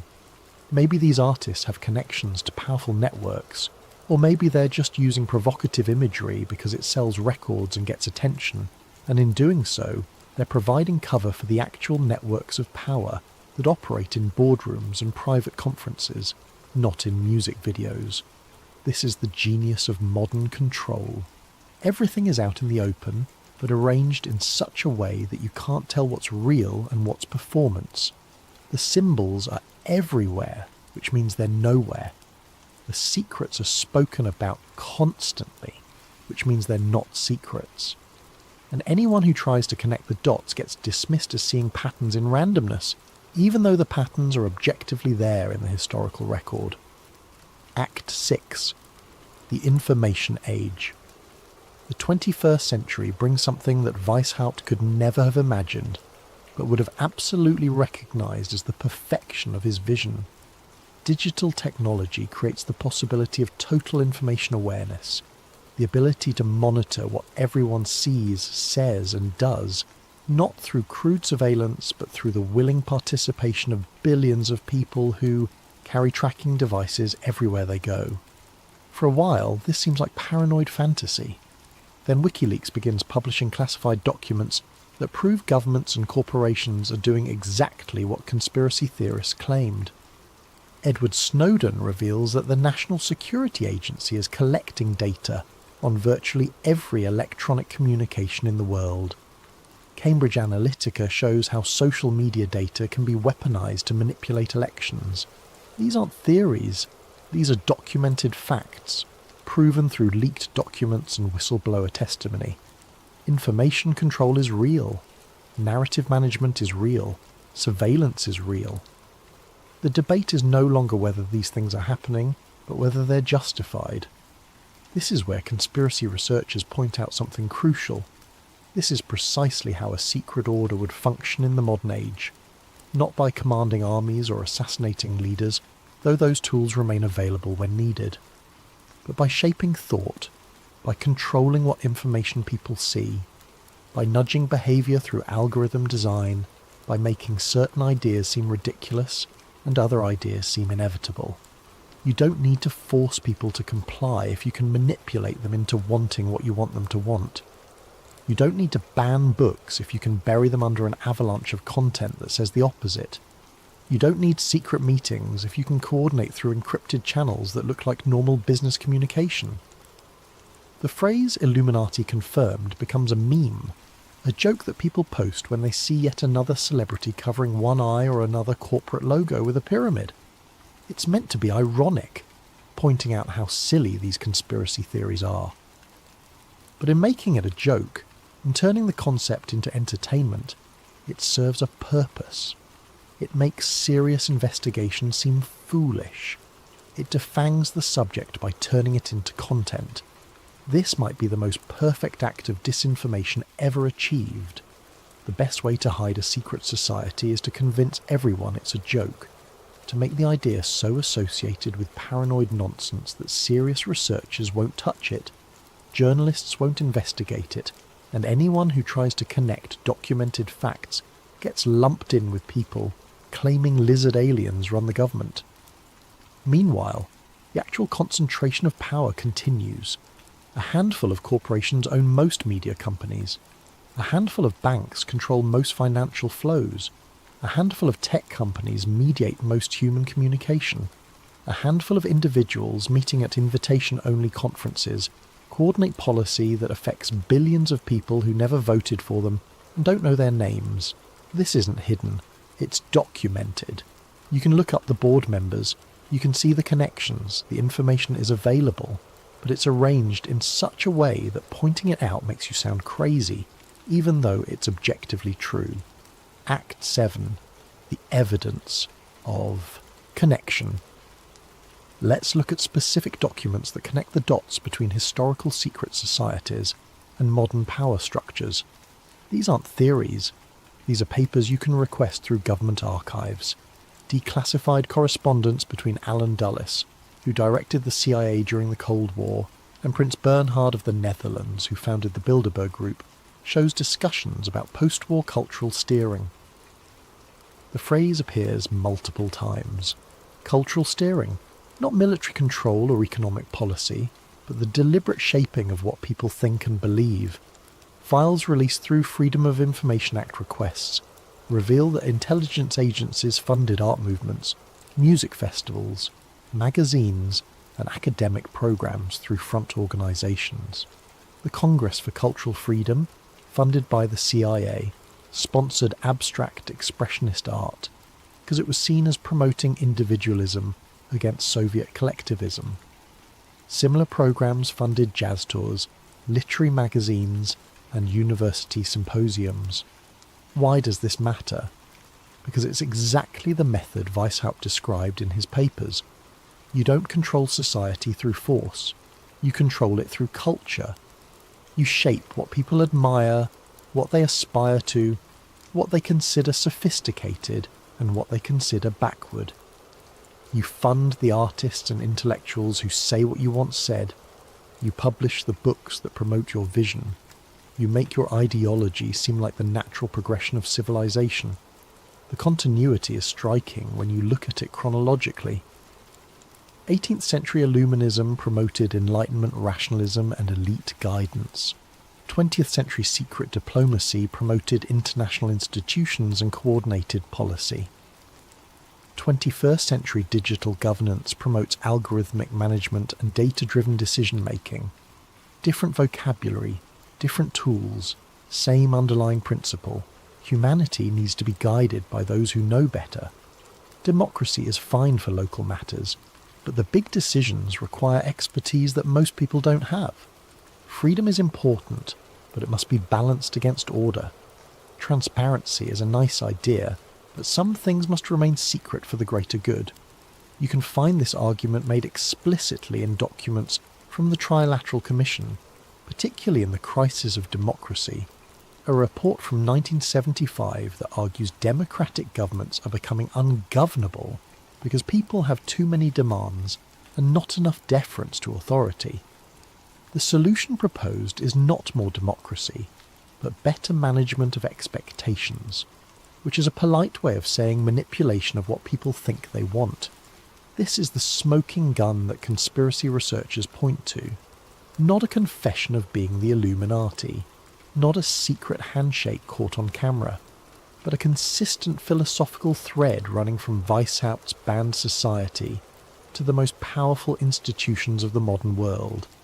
The belief that society must be managed by an elite who understand the big picture while the masses are kept comfortable but controlled. Maybe there's no underground cabal signing contracts in candlelight. Maybe there's no Grand Master issuing orders from a hidden temple. Maybe the Illuminati doesn't need a headquarters or a ritual or a membership card. Maybe it succeeded so completely that we're living inside it, and we call it civilization. EXT8, the convergence theory. This is where we need to step back and look at the bigger pattern. Conspiracy researchers have developed what they call the convergence theory, which attempts to explain how the Illuminati evolved from a specific organization into a networked ideology. Phase 1 was the Enlightenment-era roots, intellectual elitism disguised as humanism, the belief that reason and science, guided by the educated few, should replace religion and tradition. This wasn't inherently sinister. Many Enlightenment thinkers genuinely believed they were liberating humanity. But embedded in this liberation was a hierarchy, a priesthood of the rational that would replace the priesthood of the church. Phase 2 was banking and industrial consolidation. The 19th century saw wealth concentrate into family dynasties that funded governments, built railroads, and controlled resources. The Rothschilds financed European wars. The Rockefellers monopolized oil. The Morgans dominated finance. These families intermarried, sat on each other's boards, and coordinated their interests. They didn't call themselves the Illuminati, but they functioned as a network of mutual advantage that transcended national boundaries. Phase 3 was cultural hegemony in the 20th century. Control shifted from raw economic power to something more sophisticated, the management of what people think and feel.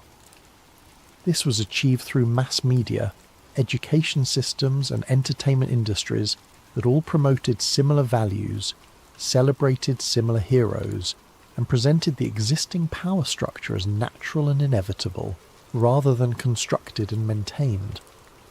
Phase 4 is technocratic governance in the 21st century. Control now operates through algorithms, through data analysis, through platforms that mediate human interaction. Google decides what information you find. Facebook decides what news you see. Amazon decides what products you encounter. These decisions are made by code, written by engineers, guided by executives who attend the same conferences and share the same worldview. The torch passed from philosophers to bankers, from bankers to media moguls, from media moguls to tech CEOs. Different people, different industries, different centuries. But the same pursuit of organised control over human civilization, the same belief that the enlightened few must guide the ignorant many, the same methodology of influence that operates behind the facade of freedom. This is why the conspiracy is so difficult to prove or disprove. There's no single organisation to expose. There's no membership list to leak. There's no headquarters to raid. It's a convergence of interests, a shared world view among people who benefit from the current arrangement of power and have the means to perpetuate it. When you reach this level of analysis, the question of whether the Illuminati exists becomes almost meaningless. The specific organisation from 1776 to 1785 definitely existed, and was definitely shut down. But the philosophy didn't die, it adapted, it spread. It became the default operating system of modern power. Asti 9, the invisible government. In 2010, Julian Assange, during an interview about WikiLeaks and government secrecy, quoted a phrase from Edward Bernays, the father of modern propaganda and nephew of Sigmund Freud. Bernays wrote in his book Propaganda, published in 1928, and this is a direct quote that appears in the book: "Those who manipulate the unseen mechanism of society constitute an invisible government which is the true ruling power." Bernays wasn't a conspiracy theorist. He was an advisor to presidents and corporations. He helped engineer the overthrow of the Guatemalan government for the United Fruit Company. He convinced women to smoke cigarettes by associating it with feminism. He understood, better than almost anyone in the 20th century, how to shape public opinion to serve private interests. When he talks about an invisible government, he's describing something real, not a secret society meeting in shadows, but a network of influence that operates through institutions that appear neutral. Public relations firms, think tanks, advisory councils, academic departments, media organisations, each piece independently owned, but coordinating through shared personnel, funding sources and ideological alignment. This is the government that doesn't appear on ballot papers. The government that persists regardless of which party wins elections. The government that sets the boundaries of acceptable debate, that determines which problems get attention and which get ignored, that guides civilization toward outcomes chosen by people most citizens couldn't name. The phrase New World Order, which has become synonymous with conspiracy theories, was actually popularized by President George H.W. Bush in a speech to Congress on September 11, 1991, exactly 10 years before the date that would become infamous for different reasons. He spoke about the opportunity to build a new world order, a world where the rule of law supplants the rule of the jungle, where nations recognize the shared responsibility for freedom and justice. It sounds noble, but listen to what he's actually saying. Not a world where each nation governs itself, a world where shared responsibility, meaning collective decision-making by international bodies, takes precedence. Not diverse political systems, but the rule of law, meaning a single legal framework. Not competing visions of justice, but a shared definition determined by those who have the power to enforce it. This echoes the same Enlightenment ideal that Weishaupt promoted: global unity through elite coordination, one system, one vision, one set of rules, enforced not through conquest, but through economic pressure. through diplomatic isolation, through the designation of who is civilized and who is rogue. The words change, the rhetoric adapts to the era, but the mission remains: order through control, unity through obedience, light through secrecy. The motto of the original Illuminati, order out of chaos, which they borrowed from Freemasonry, captures the entire project. Create or exploit crisis, then offer order as the solution, order that requires accepting centralized authority. This pattern repeats throughout history. Financial crisis leads to central banking. World wars lead to international institutions. Terrorism leads to surveillance states. Pandemic leads to digital tracking. Each crisis expands the power of coordinating bodies at the expense of local autonomy and individual privacy. Each crisis is presented as unique and demanding unprecedented response, and each response moves in the same direction, toward fewer people making decisions that affect more people. Aced 10. The conclusion. So let's return to the original question. Does the Illuminati exist? Mainstream historians will tell you no. The Bavarian Illuminati was dissolved in 1785. It had 9 years of existence. It was a historical footnote. Everything that came after is conspiracy theory, pattern recognition run amok, the human tendency to see intention in coincidence. Conspiracy researchers will tell you yes, but not in the way most people imagine. The Illuminati succeeded in its goal of creating a rational world led by an enlightened few. It didn't conquer civilization through force, it became civilization by making its principles seem like progress. Both answers are partially correct and entirely misleading. The useful question isn't whether a specific organization exists, but whether power operates the way Weishaupt envisioned. And on that question, the evidence is overwhelming. Every major institution of global governance follows the model of concentrated authority justified as expertise. The International Monetary Fund and World Bank make economic policy that affects billions, but are accountable to a few dozen member nations weighted by wealth. The Federal Reserve makes decisions that shape the entire American economy, but operates independently of democratic oversight. The European Union creates regulations that supersede national law, but is run by commissioners most Europeans couldn't name. Every global summit, every corporate merger, every coordinated crisis response follows the same blueprint.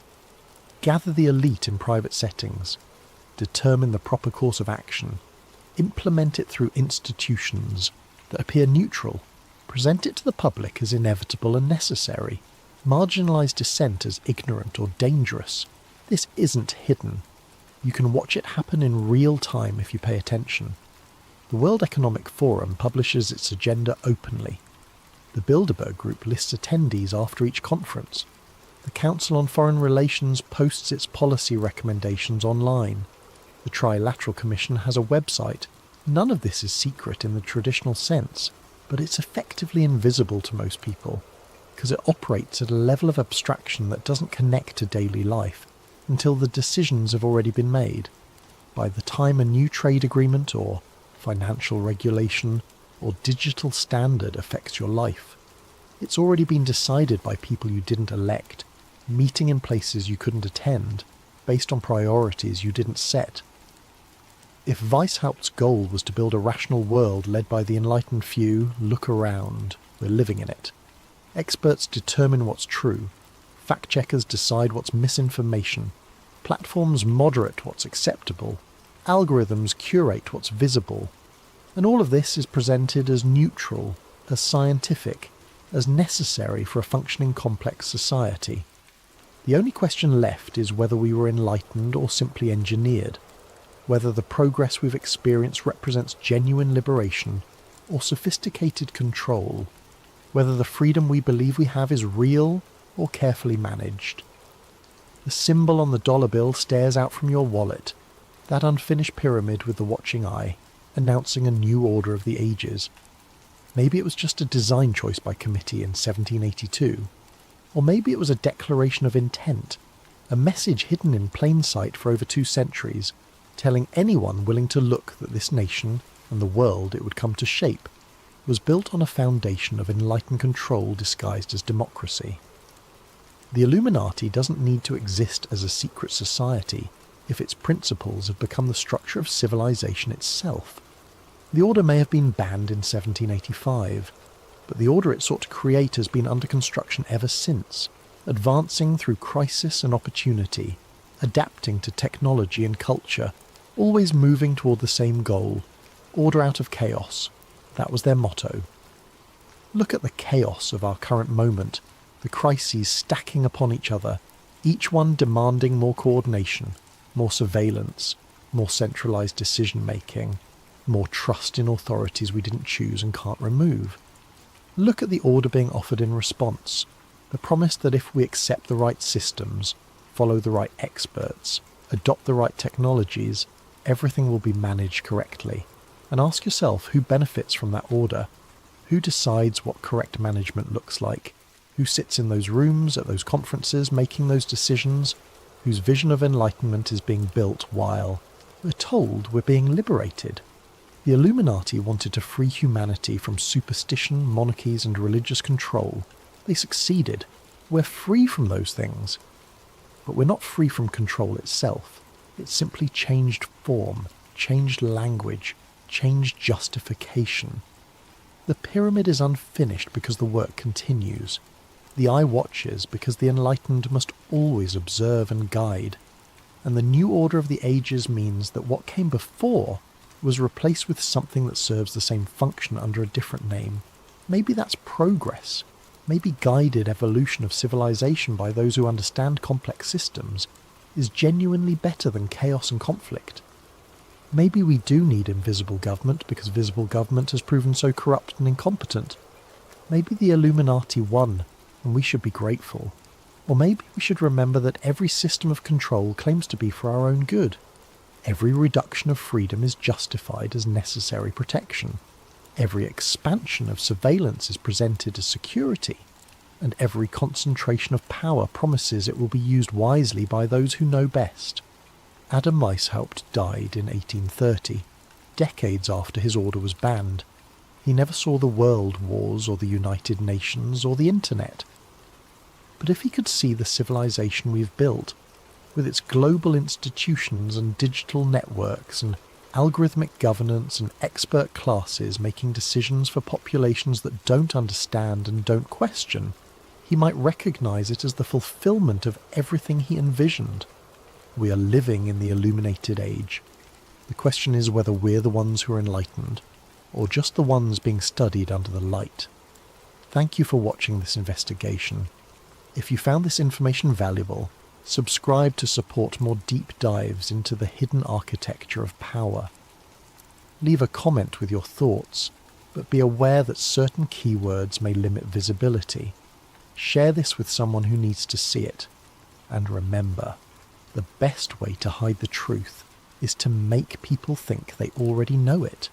The symbol on your dollar bill is still watching. It's been watching since 1782, and it will continue watching as long as you keep accepting that it belongs there.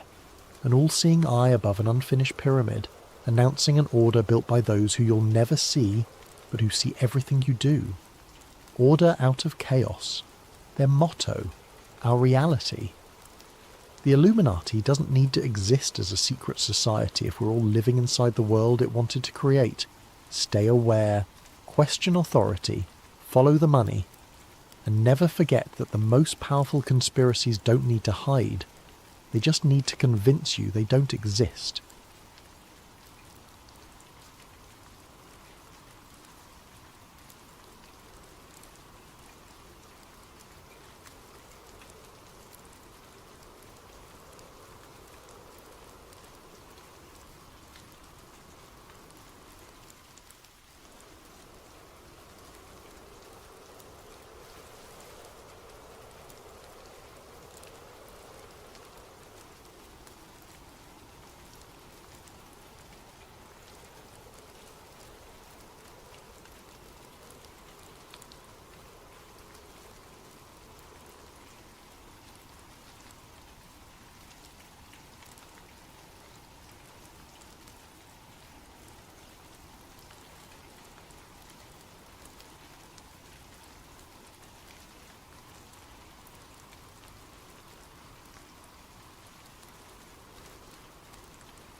I was never meant to see Three-Eye Atlas.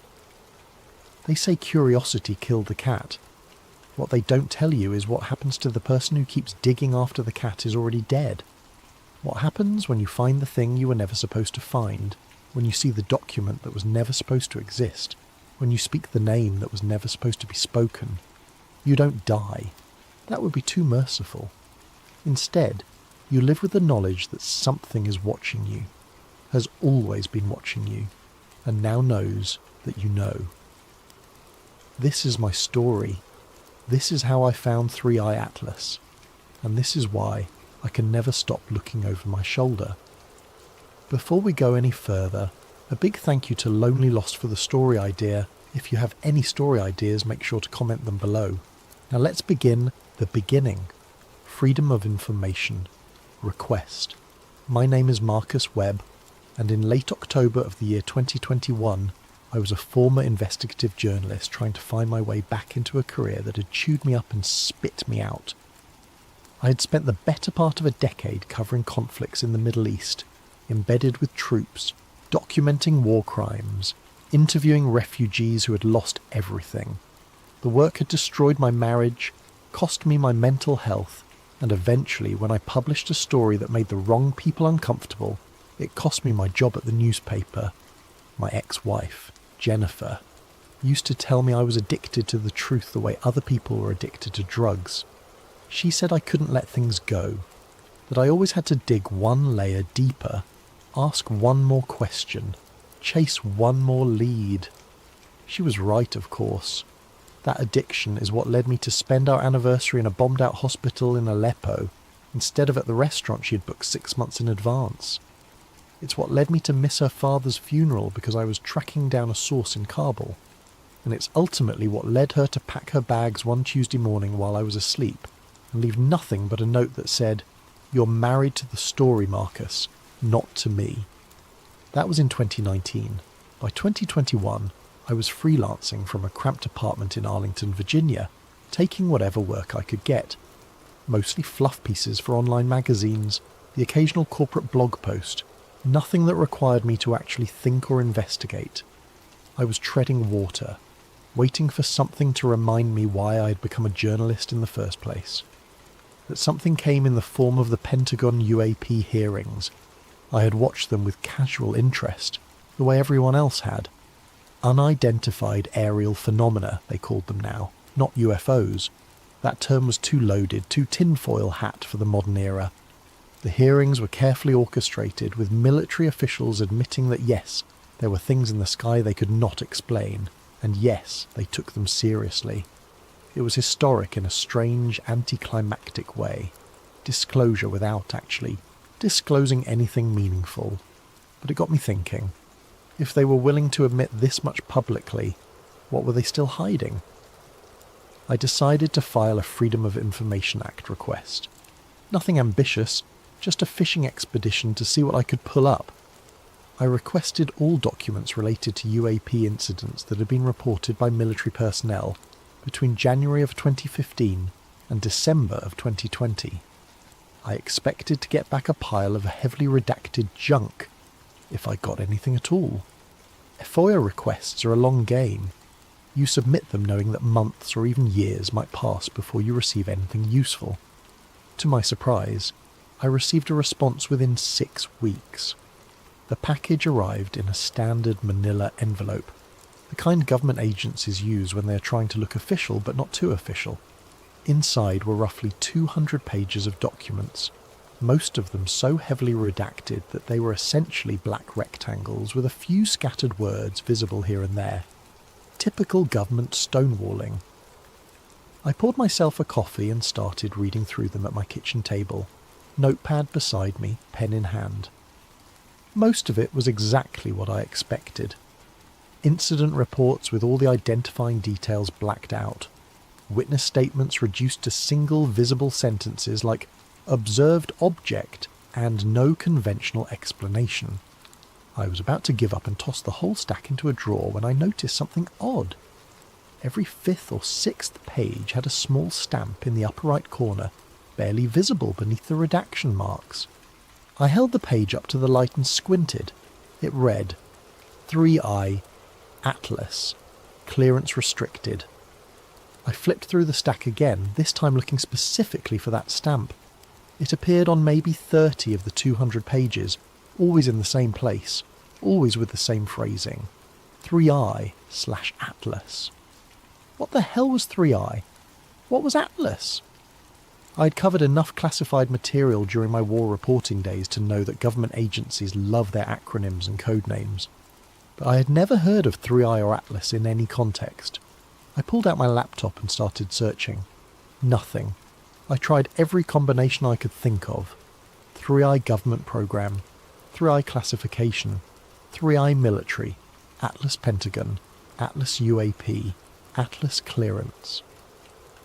Every search came back empty or pointed me toward unrelated programs.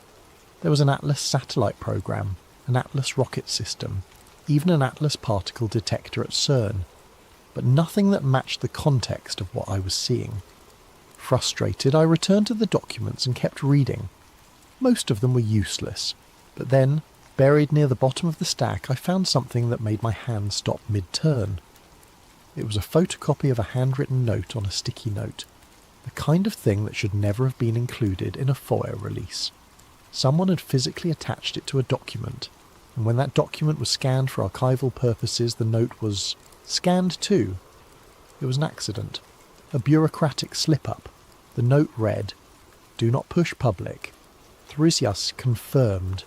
Atlas referral." I read it 3 times, my heart rate picking up with each pass. This was not a classification. This was not a code name for a program. This was something else. This was a filter, a sorting mechanism.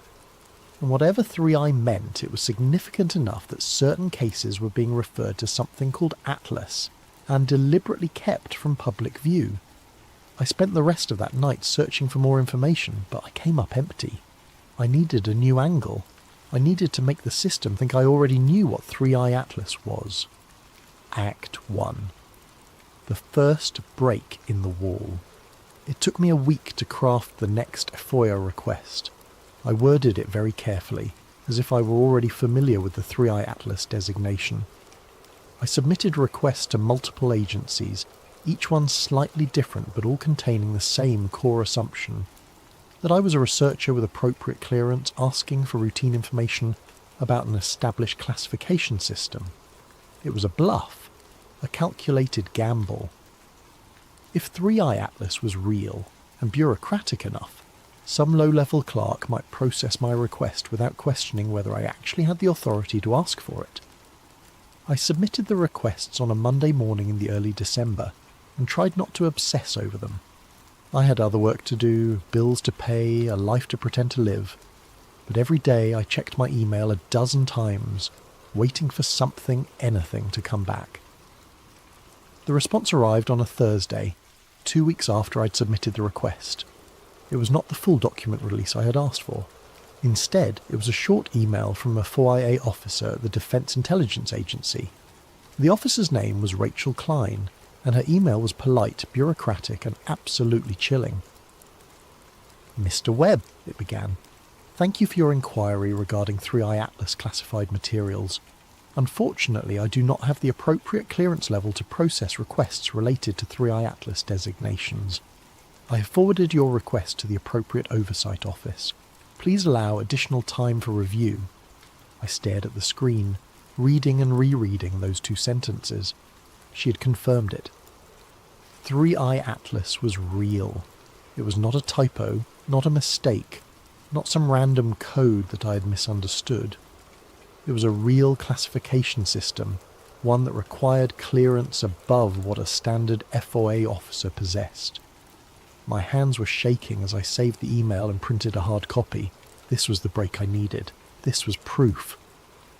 I immediately tried to reply to Rachel Klein, thanking her and asking if she could provide any additional context, but my email bounced back.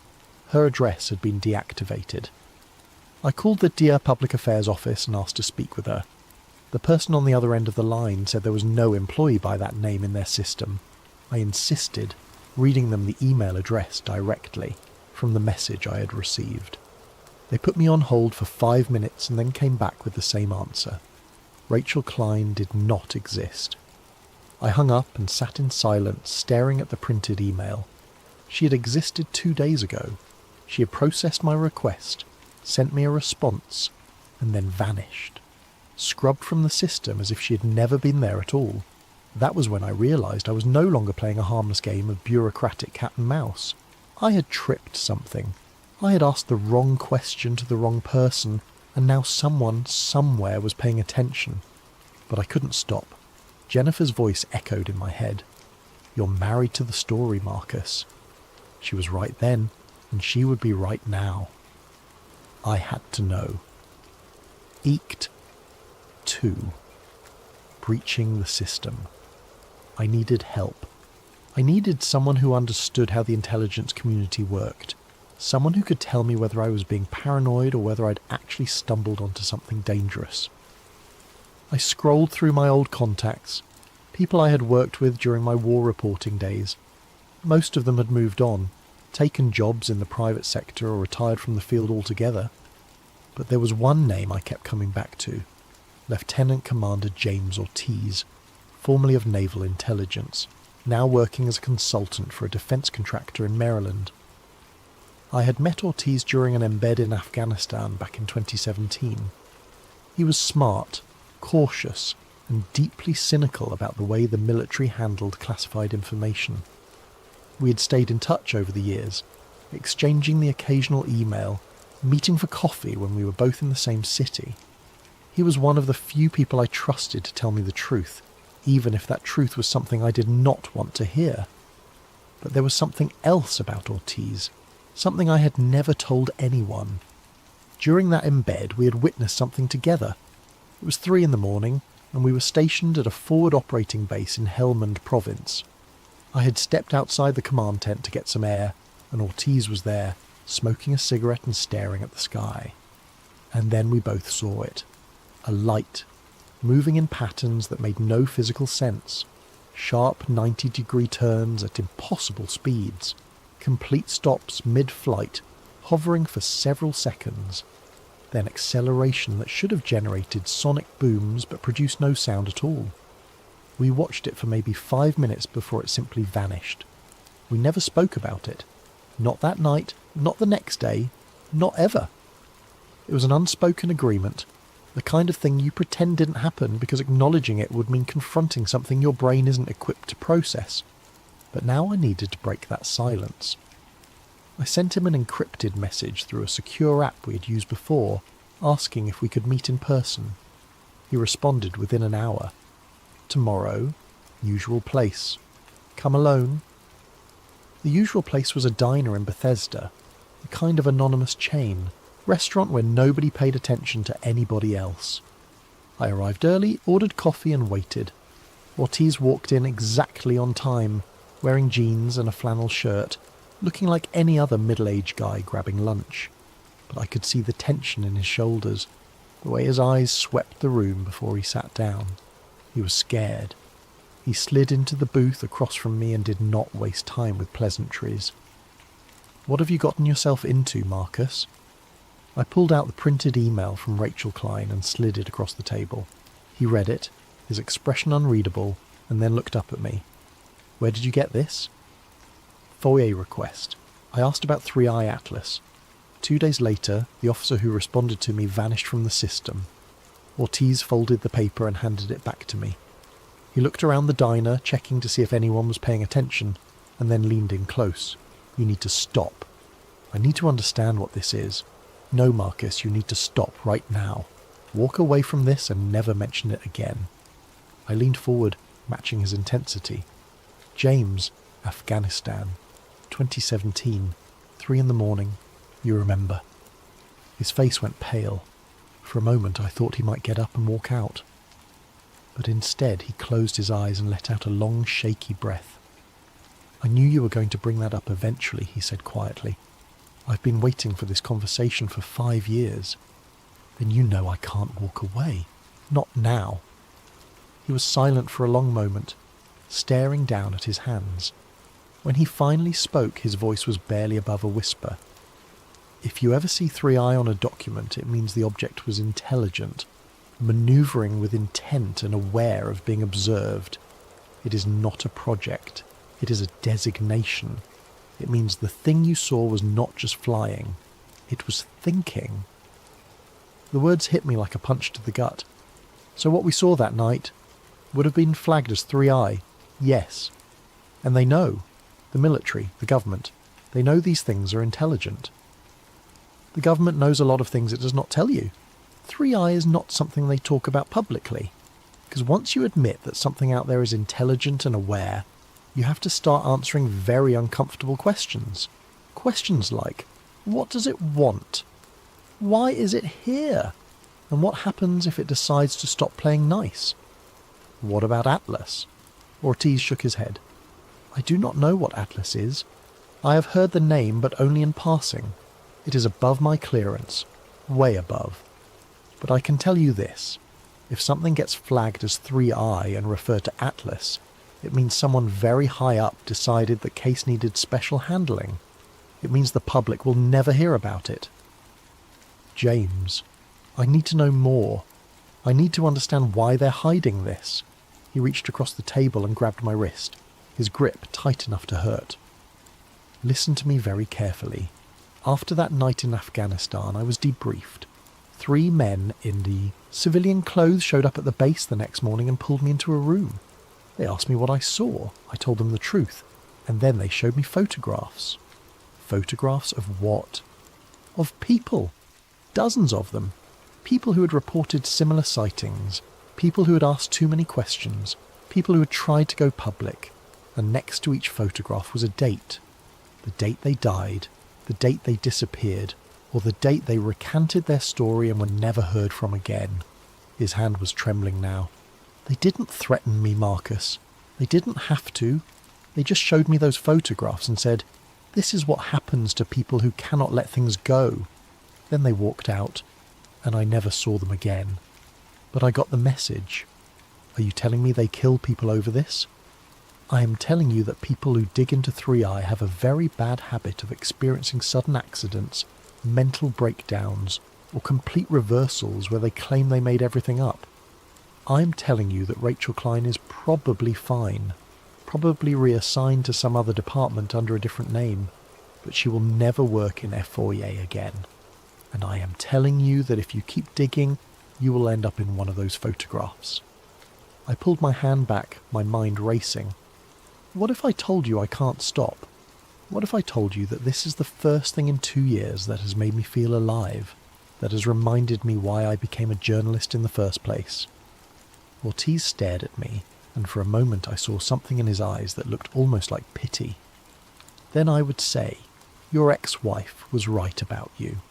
You're addicted to the truth, and like any addict, you're going to keep chasing it until it kills you. He stood up, dropped a 20 on the table for his untouched coffee, and paused before leaving. One more thing, he said, not looking at me. That night in Afghanistan, I filed a report the next morning before the debrief. Standard incident report, just documenting what we saw. When I checked my file a week later, that report was gone. Completely scrubbed from the system. It was like it never existed. What are you saying? I am saying that if Atlas decides your story does not fit their narrative, they will erase it.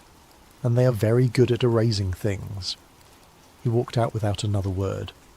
I sat there for a long time, staring at the $20 bill on the table. Ortiz was scared. I had seen him in war zones, under fire, making life and death decisions without flinching. But this terrified him. That should have been enough to make me stop, but it was not, because now I knew something else. I knew that what we had seen that night in Afghanistan was real, was documented, and had been deliberately erased. And if they could erase that, what else had they erased? I thought about Jennifer again, about all the stories I had chased, all the leads I had followed, all the times I had chosen the truth over everything else in my life. She had left because she knew I would never stop. She knew I would sacrifice anything for the story, and she was right. Act 3. The breakthrough and the trap. Over the next month, I became obsessed. I set up alerts for any mention of 3i or Atlas in leaked documents, declassified files, anything I could find. I joined obscure forums where former intelligence officers traded stories under pseudonyms. I read everything I could about UAP incidents, looking for patterns, looking for cases that might have been flagged as 3i.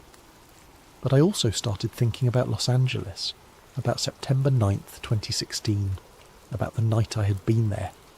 I called my old friend Trevor, the one whose rooftop I had been on that night. We hadn't spoken in over a year, but he picked up on the third ring. "Marcus? Holy shit, man. Long time." "Hey Trevor, listen, I need to ask you something. Do you remember September 2016, when I visited you in Pasadena?" There was a pause. "Yeah, of course. That was a fun weekend." "Do you remember anything unusual happening that weekend?" Another pause, longer this time. "Unusual how?" "Like, I don't know. Anything strange in the news? Anything weird people were talking about?" "Marcus, are you okay? You sound paranoid." "Just humour me. Do you remember anything?" "No, man. It was a normal weekend. We drank beer, caught up, talked about your divorce. Nothing unusual at all." My stomach dropped. "Trevor, we were on your rooftop when it happened. We saw it. The thing in the sky. You don't remember that?" Silence. "Trevor, I think you might be confusing that trip with something else, Marcus. We stayed inside that whole weekend because I was getting over a cold. We watched movies and ordered pizza. That's it." I felt cold sweat breaking out on my forehead. "That's not what happened. We were on your roof. There were people in the street pointing at the sky. A massive object, completely silent, just hovering there." "Marcus, I think you need to talk to someone. Like, professionally. That did not happen." "You're telling me you have no memory of that night?" "I am telling you that what you are describing did not happen. Look, I really need to go. Take care of yourself, okay?" He hung up before I could respond. I sat there, phone in hand, trying to process what had just happened. Trevor had been there. He had seen it. We had watched it together. And now he had no memory of it at all. Neural dampening successful. That's what the file had said. No mainstream retention. They hadn't just suppressed the story. They had suppressed the memory.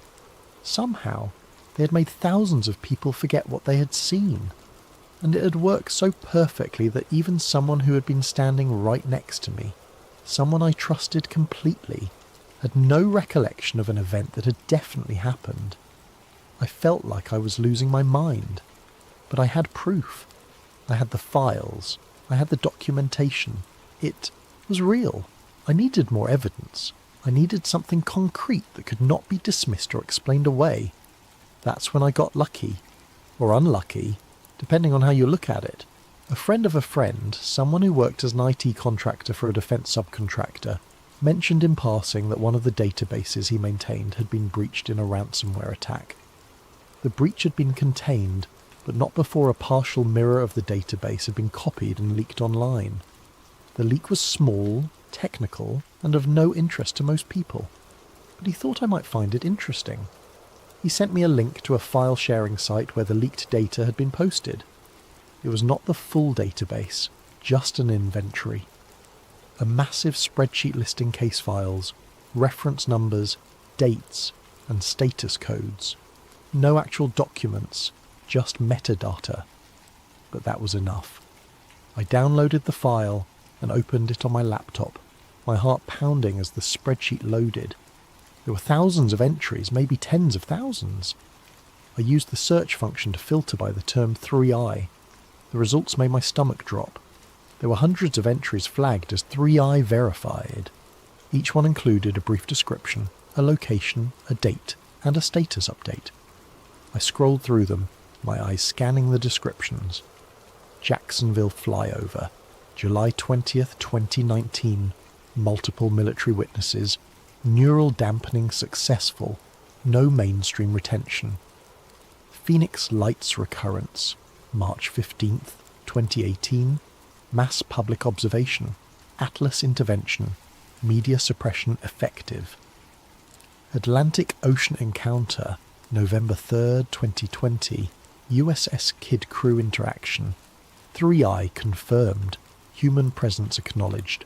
Full debrief under Atlas protocols. I kept scrolling, my hands trembling, until I found an entry that stopped me cold. Los Angeles flyover, September 9th, 2016. Mass public observation. Neural dampening successful. No mainstream retention. There it was. Proof that I wasn't crazy. Proof that what I remembered had actually happened. But then I saw something else.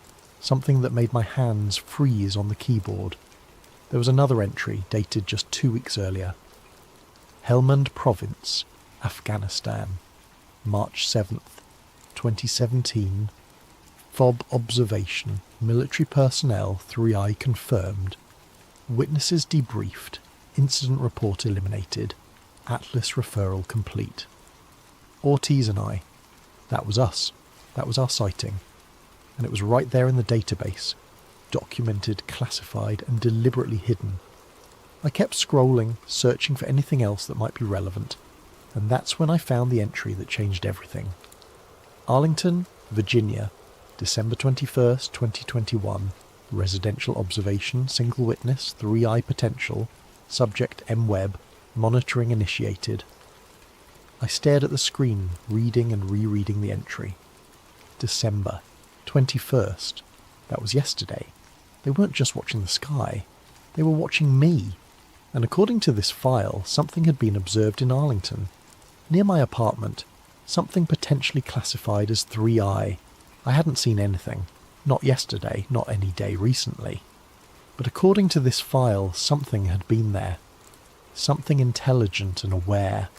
And it had been watching me. My hands were shaking so badly I could barely type. I searched my own name in the database. 3 more entries appeared. Subject M. Webb. FOIA request intercepted. 3I Atlas terminology detected. Monitoring escalated. Subject M. Webb. Contact with J. Ortiz confirmed. Both parties under observation. Atlas protocols engaged. Subject M. Webb. Database access detected. Immediate intervention required. Neural dampening candidate. The last entry was dated today. Time-stamped 2 hours ago. Neural dampening candidate. They were going to make me forget. Just like Trevor. Just like everyone in Los Angeles. Just like everyone who had ever seen something they weren't supposed to see. I copied the entire spreadsheet onto 3 different external hard drives and deleted it from my laptop. I cleared my browser history, wiped my cache, and restarted my computer. I was being paranoid, but paranoia felt justified now. I grabbed my notebook and started writing everything down by hand. Every detail, every date, every entry I had found. If they were going to erase my memory, I was going to leave myself a trail of breadcrumbs. Some way to find my way back to the truth. But even as I wrote, I couldn't shake the feeling that it was already too late. That whatever was coming, whatever they were planning to do to me, was already in motion. I thought about calling Jennifer, about warning her, telling her everything, asking her to help me document this before they took it away. But what would I even say? Hi, remember how you left me because I was obsessed with stories? Well, I found one that might actually get me killed or mind-wiped, and I need you to be my backup memory. She would think I had finally snapped. Maybe I had. That night I could not sleep. I kept thinking about that entry. Arlington, Virginia, residential observation, single witness. Something had been there, near my apartment watching me. Something intelligent and aware. And I had not even seen it. Or had I? I tried to remember the previous day, December 21st. I'd woken up late, worked on a freelance article about electric vehicles, ordered takeout for dinner. A completely normal, forgettable day. Except there had been a moment around dusk. I had been sitting at my desk when I felt an overwhelming urge to look out the window. Not just a casual glance, but a physical compulsion, like someone was calling my name. I'd stood up, walked to the window and looked outside. Nothing. Just the parking lot, the street, the row of buildings across the way. Everything normal. But I had stood there for several minutes staring, feeling like something was wrong, feeling like something was watching me, and then the feeling had passed, and I'd gone back to work and forgotten about it completely. Until now, what if something had been there? What if I had seen it, but somehow failed to consciously register it? Or what if I had seen it, and the neural dampening had already started, already begun erasing the memory before it could fully form? I went to the window now in the darkness and looked outside. The parking lot was empty, the street was quiet, everything looked normal, but I couldn't shake the feeling that something was watching me. Right now, in this moment. I closed the blinds and went back to my desk, my heart pounding. Act 4. The moment they realise they cannot unsee it. The first sign that something was wrong came 3 days later, on Christmas Eve.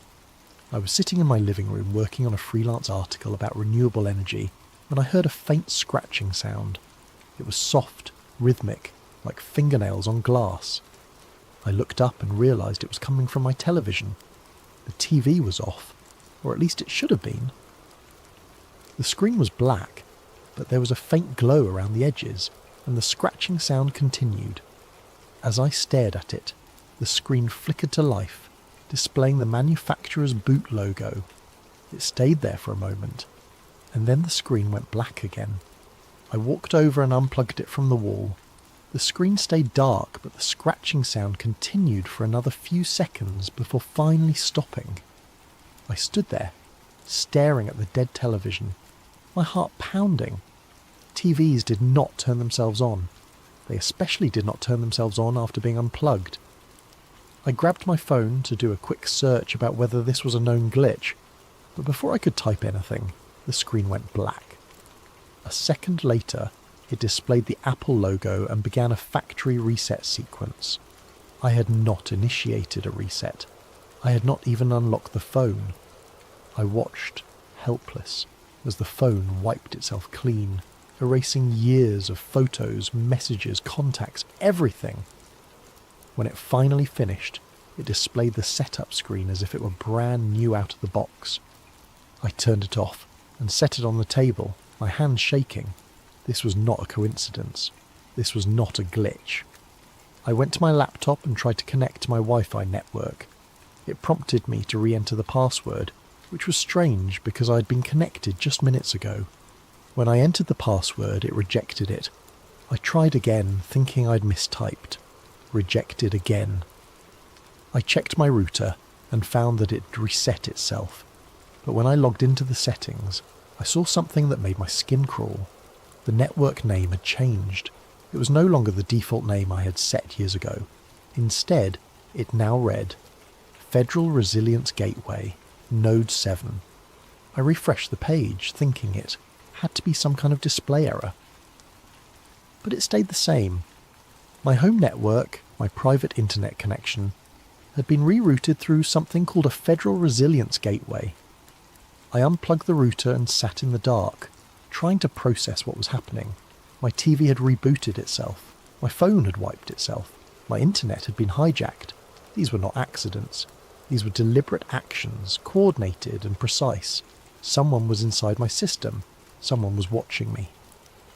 I grabbed a notebook and a pen, the old-fashioned kind that could not be hacked or monitored, and started writing everything down. Every detail, every date, every document I had found. If they were going to erase me digitally, I was going to make sure there was a paper trail. Around 2 a.m, my laptop chimed with an incoming email notification. I had not opened my email program. I had not even turned the laptop on. But there it was, screen glowing in the darkness. I approached it slowly as if it might explode. The email was already open, displaying a single message from an address I did not recognise. No subject line, no signature, just a single sentence. 3i is not a project, it is a handshake protocol. If you see it, it has already seen you. I stared at the screen, reading the message over and over, my mind racing. A handshake protocol, a two-way communication. It was not just the government watching these objects, the objects were watching back. And now, because I had dug too deep, because I had seen the name and spoken the words and pulled on the thread, they were watching me too. But then something else appeared on the screen. The email was updating in real time, new text appearing letter by letter as if someone was typing it directly. You want to know what Atlas does, Marcus? It maintains equilibrium. It ensures that humanity's awareness expands at a controlled pace, not too fast, not too slow, just enough to prevent panic, just enough to prevent intervention. I should have closed the laptop.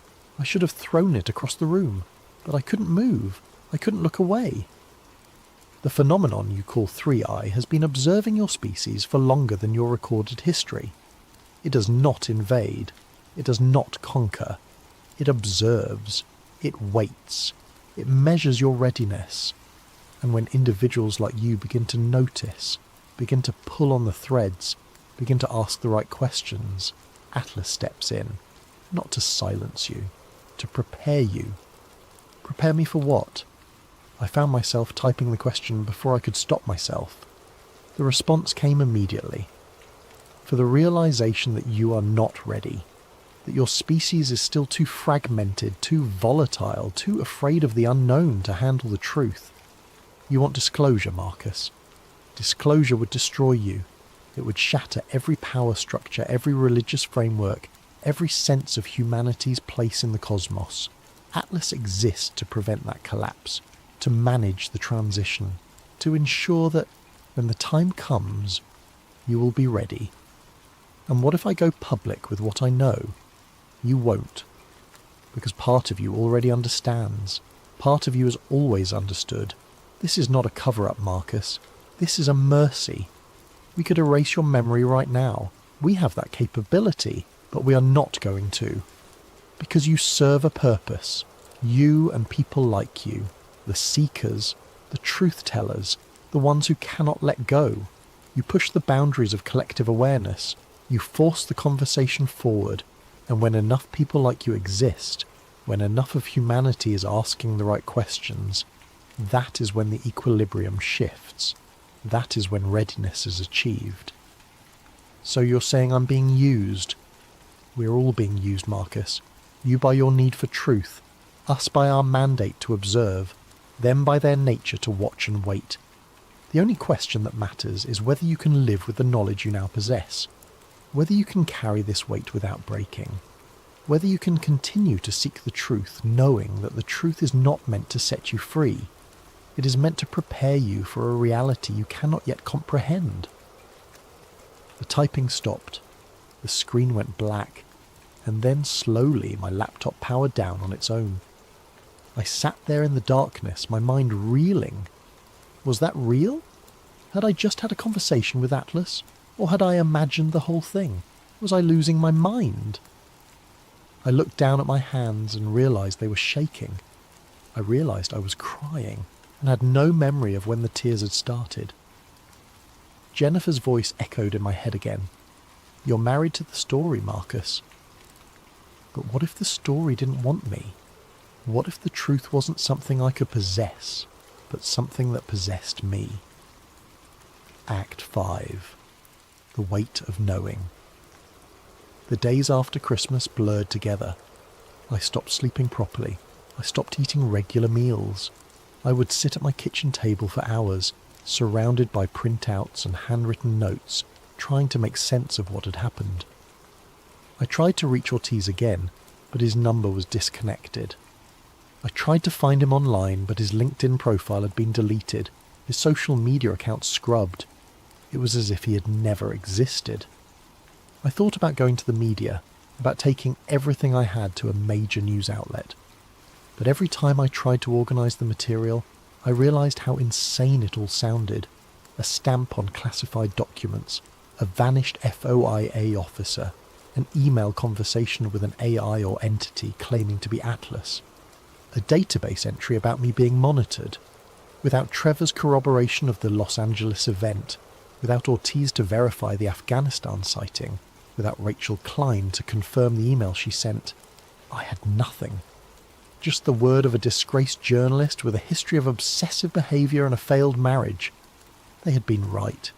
I couldn't go public because no one would believe me. But I also couldn't stop. I spent every day searching for new information, new connections, new pieces of the puzzle, and slowly, carefully, I began to find them. There were others, hidden in the corners of the internet, posting under pseudonyms, sharing fragments of stories that matched my own. A former Air Force technician who claimed to have seen the 3CI designation on radar logs before they were classified. A retired CIA analyst who mentioned Atlas in a podcast interview before the episode was mysteriously pulled offline. A physicist who published a paper about mass memory suppression technology before recanting the entire thing and checking himself into a psychiatric facility. The pattern was clear. People found pieces of the truth, tried to share it, and then either disappeared, recanted, or were dismissed as mentally unstable. I was next. I knew that. The only question was which path I would take. One night in mid-January I was jolted awake by a sound outside my window. Not the scratching this time, something else. A low, resonant hum that seemed to vibrate through my entire body. I got up and went to the window, my heart pounding. I opened the blinds slowly, expecting to see nothing like always. But this time, there was something there. A light. Not in the sky, but right outside my building. Hovering maybe 20 feet off the ground, perfectly still. It was not bright enough to illuminate the parking lot, but I could see it clearly. A sphere of pale blue light, about the size of a car, with a surface that seemed to ripple like water. I watched it for what felt like hours, but was probably only minutes. And as I watched, I felt something. A presence. An awareness. It was looking at me. Not with eyes, not with senses, but with something else. Something I had no words for. I was not afraid. I should have been terrified, but instead I felt a strange sense of calm, of recognition, as if this moment had always been inevitable. And then, without warning, the light vanished. Not gradually, not by flying away. It simply ceased to exist, like someone had flipped a switch. I stood at the window for a long time after that, waiting for it to return, but it did not. The next morning I checked my notebook. I had written about the light, described it in detail, recorded the time and date. But as I read my own words, they seemed strange to me, foreign, as if someone else had written them. I tried to remember the previous night. Had I really seen something, or had I dreamed it? I could not be sure anymore. That was when I understood what they were doing. They were not going to erase my memory completely. They were going to make me doubt it. They were going to blur the line between reality and imagination until I could no longer trust my own mind. And it was working. The last safe entry, offline and watched. That was 2 months ago. Since then, I have stopped using my phone except for the most basic functions. I have stopped using my laptop for anything other than work I do not care about. Write everything down by hand now, in notebooks I keep hidden in places I will not mention here. I do not know if this document will ever be read by anyone other than me. I do not know if sharing this story will make any difference. But I need to write it down, if only to prove to myself that it happened, that I am not losing my mind. Atlas is not watching the sky. It is watching the people who notice what is in the sky. There are others like me. I know this because I have found traces of them online, in deleted forum posts and archived blog entries that vanish as quickly as they appear. People who ask the wrong questions, people who see the stamp, people who speak the name. Some of them stop posting. Some of them recant, claiming they made it all up, that they were confused or mistaken. Some of them simply disappear. I do not think they kill us. That would be too obvious, too messy. I think they do something worse. They discredit us. They isolate us. They make it so that even if we scream the truth from the rooftops, no one will believe us. And maybe that is the point. Maybe the greatest cover-up is not hiding the truth. Maybe it is hiding the truth in plain sight and making sure that anyone who sees it is dismissed as a lunatic. I still do not know what 3i really means. Not fully. I do not know what Atlas does with the cases it collects. I do not know what the objects want or why they're here or what it means that they are intelligent and aware. But I know one thing with absolute certainty. They see us. They have always seen us. And now that I have seen them, they see me too. I think about Jennifer sometimes, about what she said before she left. You're married to the story, Marcus. She was right. But what she did not understand, what I did not understand until now, is that some stories marry you back. Some truths, once you find them, never let you go. I am writing this in a coffee shop on the outskirts of Richmond, Virginia, using a public computer that I will never use again. I will print this out, store it somewhere safe, and hope that someday someone else will find it. Someone who is asking the same questions I asked. Someone who sees the same stamp I saw. If that person is you, I have only one piece of advice, and it is not what you think. Do not stop. Yes, it is dangerous. Yes, it will cost you. Yes, you might end up like me, isolated and paranoid and unable to tell the difference between reality and manipulation. But if you stop, if you walk away, if you let the fear win, then they have succeeded. Then the truth stays buried, and the equilibrium they talk about remains unchanged. We are the ones who push the boundaries of collective awareness. We are the ones who force the conversation forward. And maybe, just maybe, if enough of us keep digging, keep questioning, keep refusing to forget, we will reach that critical mass they talked about, that moment when humanity is finally ready. I do not know what happens after that. I do not know if disclosure will save us or destroy us, but I know that we deserve to find out. We deserve to know the truth about what is sharing this planet, this solar system, this universe with us. Even if that truth changes everything, the scratching has started again. I can hear it through the noise of the coffee shop, faint but persistent. It is coming from the computer screen in front of me. I need to finish this now. If you are reading this, know that it is real. All of it. The stamp, the files, the objects that think and watch and know. Atlas is not a myth. It is not a conspiracy theory. It is real. And it is still running, still sorting, still deciding which truths the public is allowed to know and which truths must be buried. And if you ever see that stamp, if you ever find a document marked 3i, you will have a choice to make. You can walk away, forget what you saw, live your life in comfortable ignorance, or you can do what I did. You can pull on the thread and see where it leads. But know this, the thread pulls back. I am logging off now. I'm going to print this, walk out of this coffee shop, and disappear for a while. Maybe I will resurface in a few months. Maybe I will not. But if I do not, if I vanish the way Rachel Klein vanished, if my name gets scrubbed from every system and every record, then let this document be proof that I was here, that I saw the truth, and that I tried to share it. My name is Marcus Webb. I was an investigative journalist. I found something I was never meant to find. I saw something I was never meant to see. And now it has found me. The last thing I want to say is this. I do not regret it. Despite everything, despite the fear and the paranoia and the isolation, I do not regret digging. Because for the first time in years, I feel like I am doing what I was meant to do. I am uncovering the truth. I am asking the questions that need to be asked. Jennifer was right. I am married to the story. But maybe that is not a flaw. Maybe that is exactly what the world needs. People who cannot let go. People who keep digging even when they are told to stop. People who see the truth and refuse to look away. We are the seekers, the truth tellers, the ones who push the boundaries. And maybe, just maybe, we are the ones who will change everything.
What if everything you thought you knew about those mysterious men in black suits was just the beginning?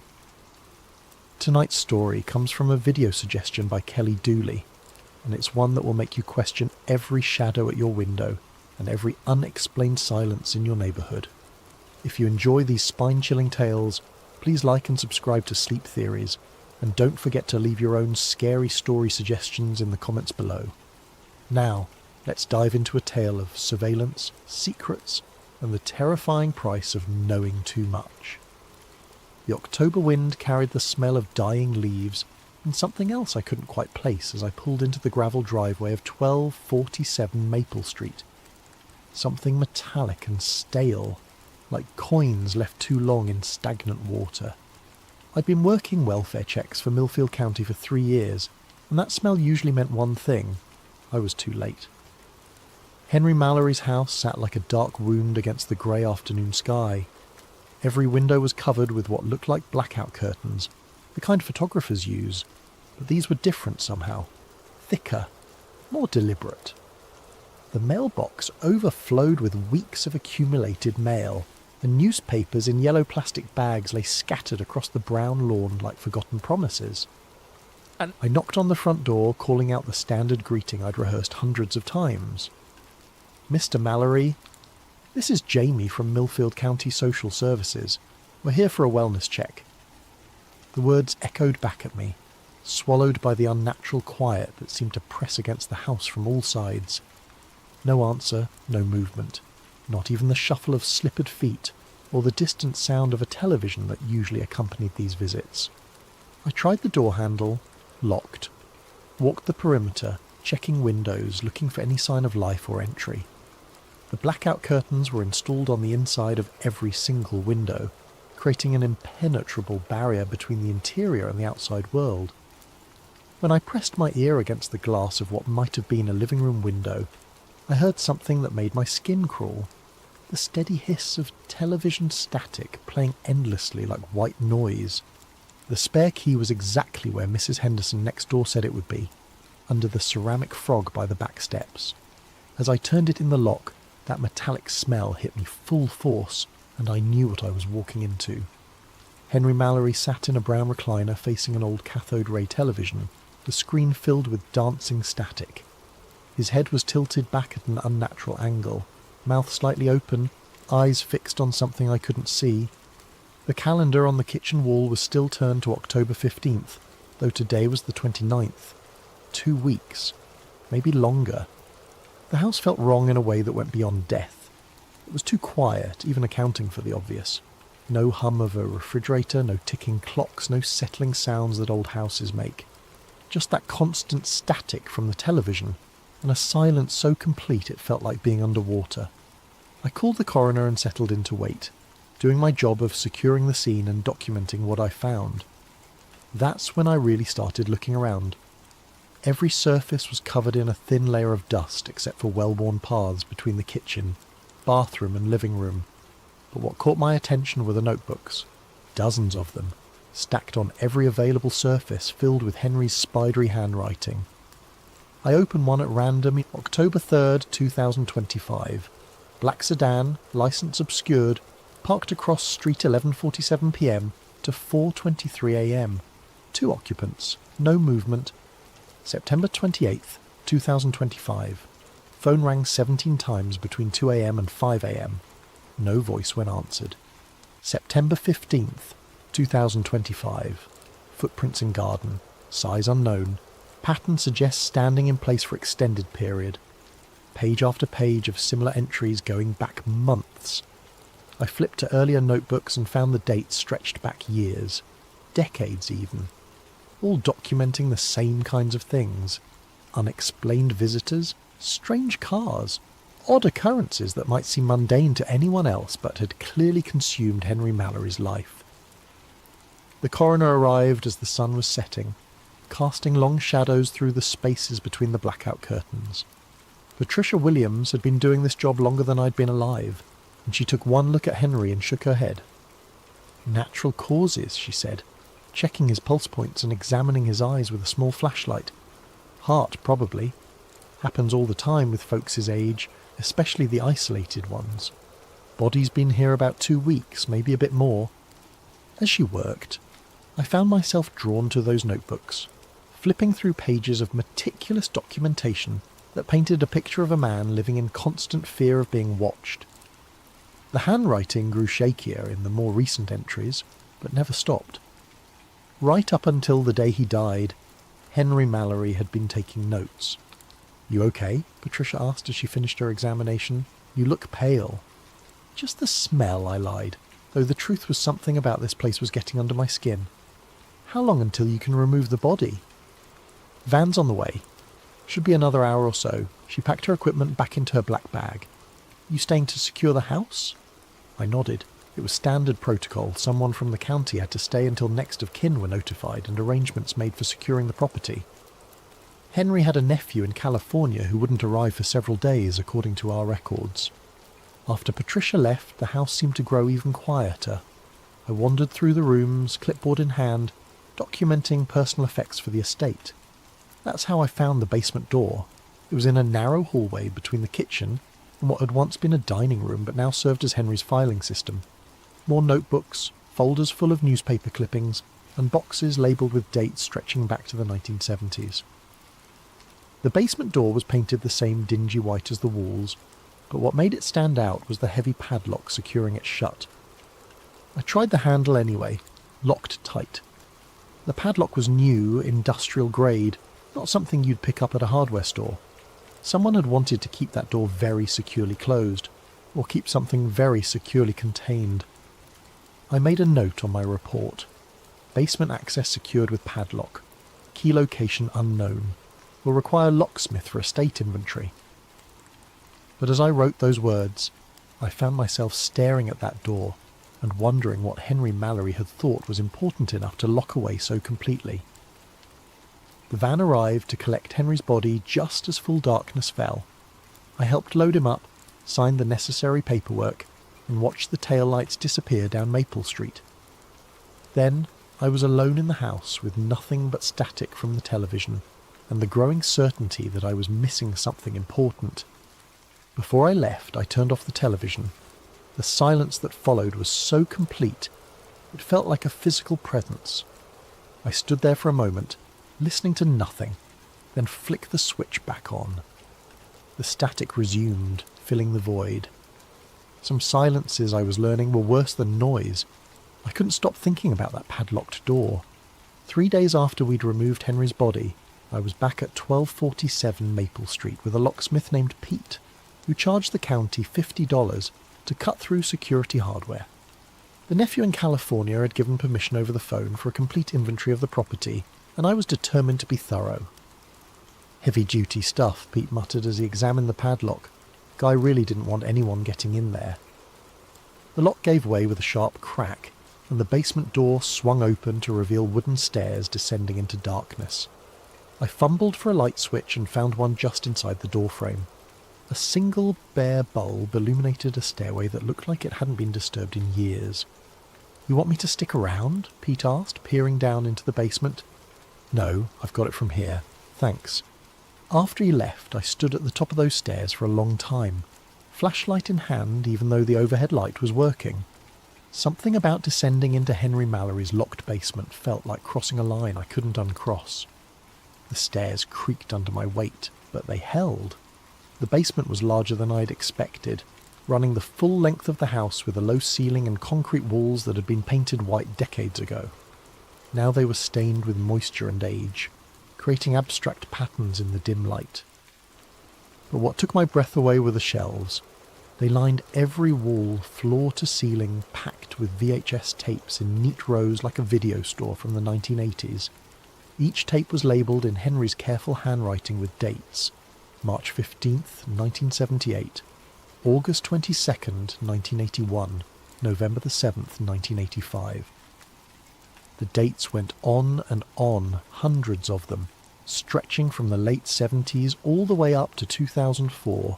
In the centre of the basement sat a card table with an old camcorder, the kind that recorded directly to VHS.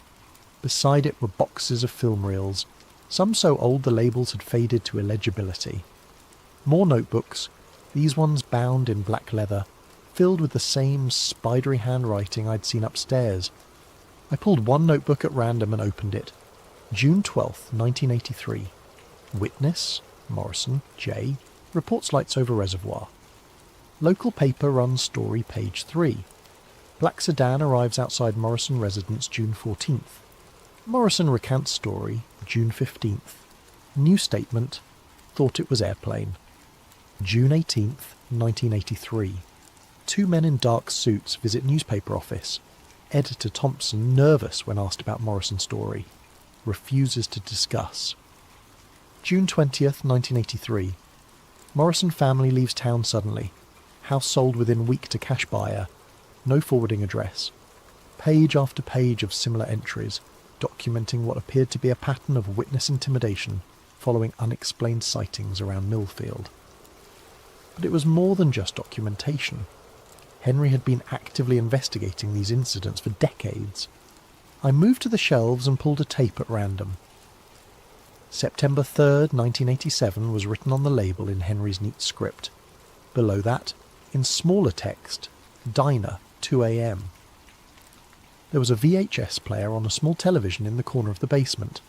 The setup looked like it hadn't been disturbed in years, but everything was clean, maintained.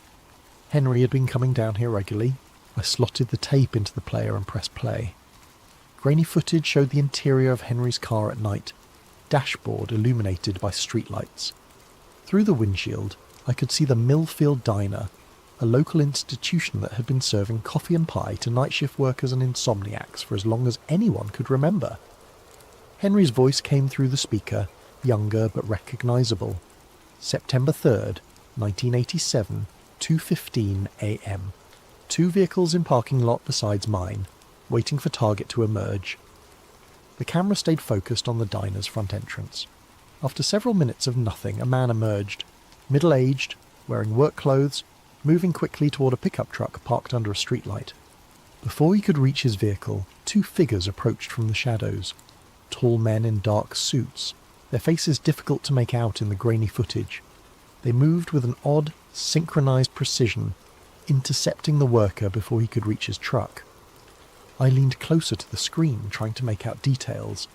The men appeared to be speaking to the worker, though no sound carried from the diner parking lot. Their body language was somehow wrong, too stiff, too formal for what looked like a chance encounter. The worker's posture changed as they spoke. He went from hurried to rigid, then to something that looked like fear. After several minutes of conversation, one of the suited men gestured toward a black sedan I hadn't noticed parked at the far edge of the lot. The worker followed them to the car. "Jesus," Henry's voice whispered from the tape, "they're taking him." The black sedan pulled out of the parking lot with the worker inside and disappeared down Main Street. The two men in suits got into a second vehicle and followed. Henry's narration continued. Target was Eddie Morrison, age 34, maintenance worker at the power plant. Filed UFO report with county sheriff 2 days ago. Described lights over the plant Tuesday night. Today he gets a visit. The tape ended there. I sat in the dim basement staring at the static-filled screen, trying to process what I'd just seen. Eddie Morrison. That name had been in Henry's notebook upstairs, the one who'd left town suddenly after recanting his UFO story. I looked around at the hundreds of other tapes lining the shelves. How many more stories like Eddie Morrison's were documented here? How long had Henry been watching, recording, documenting these encounters? Near the bottom shelf, one tape stood out from the others. Instead of Henry's usual neat labelling, this one was marked with black marker in urgent uneven letters. Do not destroy. If found, watch. I pulled it from the shelf with hands that were suddenly less steady than I would have liked. The basement felt colder than when I'd first come down, though the October afternoon was mild. As I held that tape, I had the distinct impression that I was about to cross another line, one that might be even harder to come back from than descending into Henry's basement in the first place. But Eddie Morrison's face stayed with me. The way he'd gone from hurried to terrified in the span of a few minutes of conversation, with two men who moved like they weren't entirely human. I needed to know what was on that final tape, but not here. Not in this basement where Henry had spent decades hiding from whatever he'd discovered. I slipped the tape into my jacket pocket and headed for the stairs, leaving the rest of Henry's archive undisturbed for now. As I reached the top of the stairs and prepared to turn off the basement light, I took one last look at those hundreds of tapes, decades of documentation, a lifetime spent watching the watchers. Henry Mallory hadn't just been a paranoid old man after all, he'd been a chronicler of something much worse. I almost didn't watch the tape that night. I sat in my living room for 2 hours, the VHS cassette on my coffee table like an unexploded bomb, while I tried to convince myself that I was getting carried away. Henry Mallory had been an elderly man living alone, probably dealing with some form of paranoia or dementia. The tape from 1987 could have been staged, or misinterpreted, or any number of rational explanations that didn't involve mysterious men in black suits disappearing people who reported UFO sightings. But I kept thinking about Eddie Morrison's face in that parking lot, the way genuine fear had replaced annoyance when those two men approached him. Around 11 p.m. I finally slid the tape into my VCR. The footage began immediately, no FB warnings or production company logos. Just Henry's voice, older now, speaking in an urgent whisper. October 27th, 2025. If you're watching this, I'm probably dead. My name is Henry James Mallory, and for the past 47 years, I have been documenting the systematic suppression of unexplained phenomena in and around Millfield County. The camera was positioned inside Henry's house, pointing out through a gap in the blackout curtains toward the street. The timestamp in the corner showed 3:47 a.m. They know I have the footage, Henry continued. They've known for years, but something's changed. They're getting bolder, more direct. Through the window I could see a black sedan parked across the street under a broken streetlight. 2 figures stood beside it, perfectly still, facing Henry's house. They've been out there for 6 hours, Henry whispered. Same 2 as always. They don't move, don't talk to each other, don't smoke cigarettes or check their phones like normal surveillance would. They just wait. The camera stayed focused on the scene outside.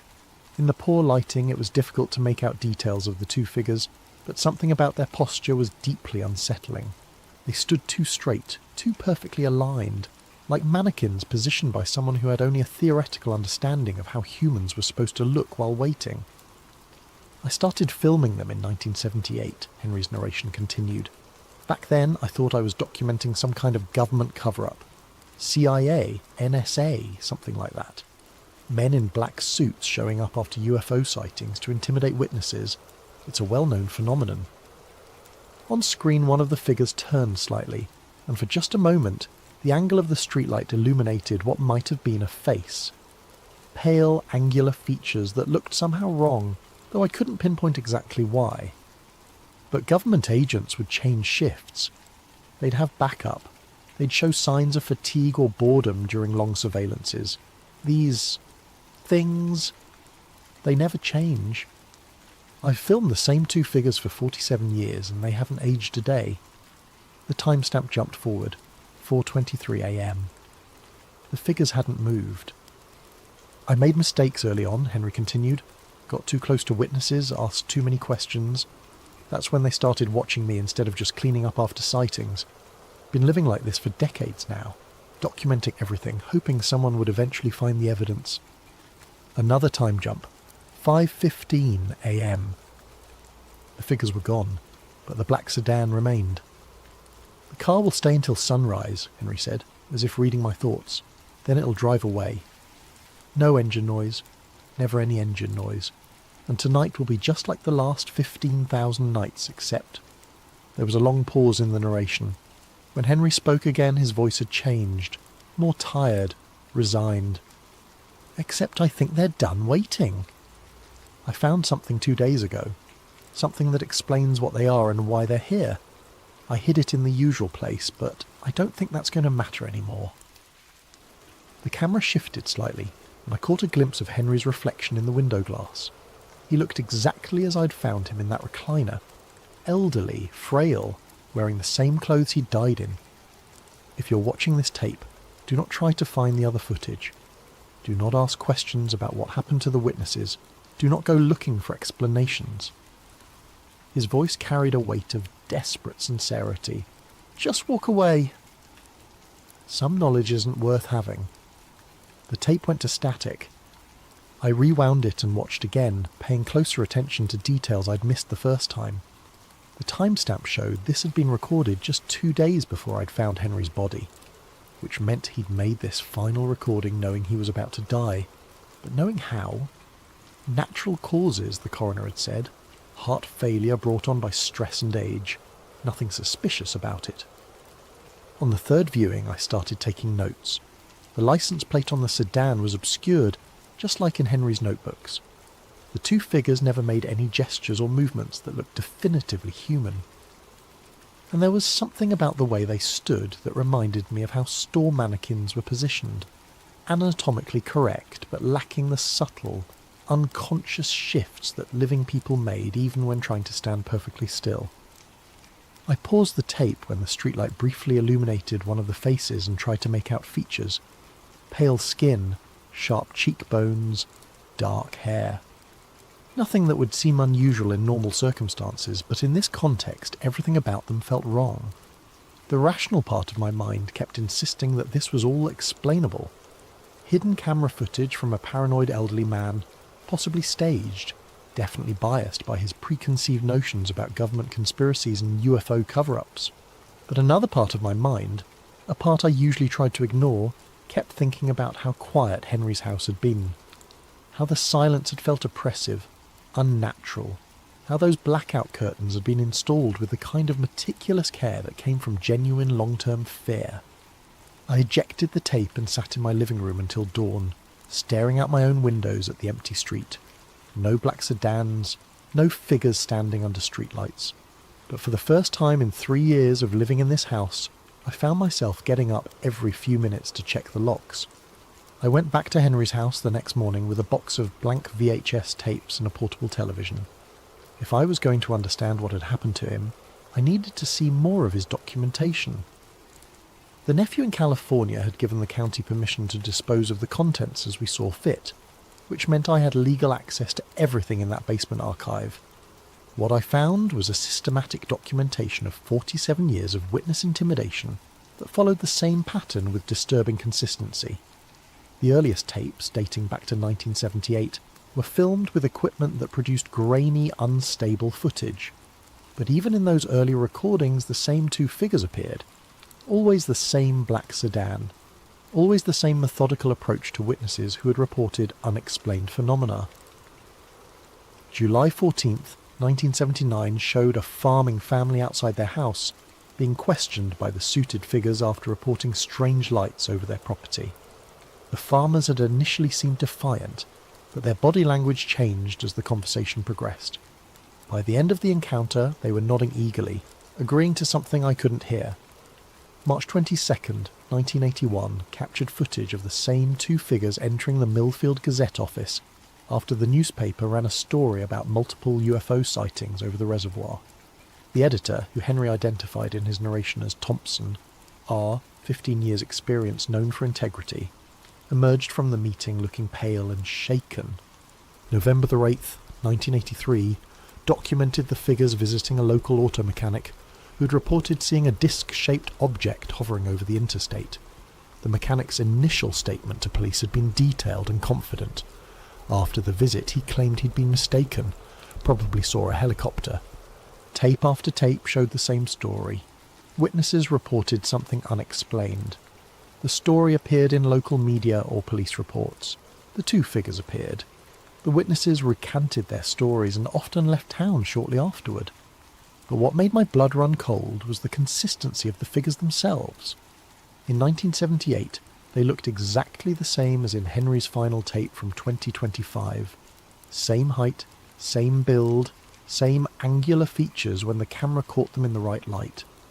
47 years, and they hadn't aged a day. I started cross-referencing Henry's notebooks with the video footage, building a timeline of incidents. The pattern was so consistent it felt almost mechanical. Day 1. Unusual sighting reported day 2 to 3. Story appears in local media or official reports. Day 4 to 5. Black sedan appears in vicinity day 6. Direct contact with witnesses. Day 7. Witness recounts story day 8 to 14. Witness often relocates permanently, but the most disturbing tape was dated September 15th, 1996. This one was different from the others. Instead of filming from his car or house, Henry had positioned the camera in what looked like dense woods. Through the trees, I could see the Millfield Reservoir, its dark surface reflecting a cloudy afternoon sky. September 15th, 1996, Henry's voice whispered from behind the camera. Following up on the Patterson sighting from last week, multiple witnesses reported object emerging from water around midnight September 8th. The camera showed the shoreline, empty except for some scattered fishing equipment left by weekend anglers. Henry's breathing was audible, nervous. Been watching for 3 hours, nothing unusual until a black sedan emerged from the tree line, driving slowly along a dirt access road I hadn't noticed before. It parked near the shoreline, and the two familiar figures got out. But this time, they weren't approaching witnesses. They were alone at the reservoir, and their behaviour was completely different. Instead of their usual rigid, formal posture, they moved with fluid precision, like dancers performing a choreographed routine. They walked to the water's edge and stood perfectly still for several minutes, facing the centre of the reservoir. Then, without any visible signal or communication, they began to undress. I paused the tape, not sure I was ready to see what came next, but I forced myself to continue. The figures removed their clothing with the same synchronised precision they'd shown in every other recording. Underneath their suits, their bodies were pale, almost luminescent in the afternoon light, too thin, with limbs that seemed slightly too long for their torsos. They walked into the water without hesitation, continuing until they were completely submerged. The reservoir surface showed no ripples, no disturbance of any kind. Henry's camera remained fixed on the water for the next 20 minutes of tape. Nothing happened. No bubbles, no movement, nothing to suggest that two people had just walked into the depths of a 40-foot deep reservoir. Then, at the 23-minute mark, they emerged.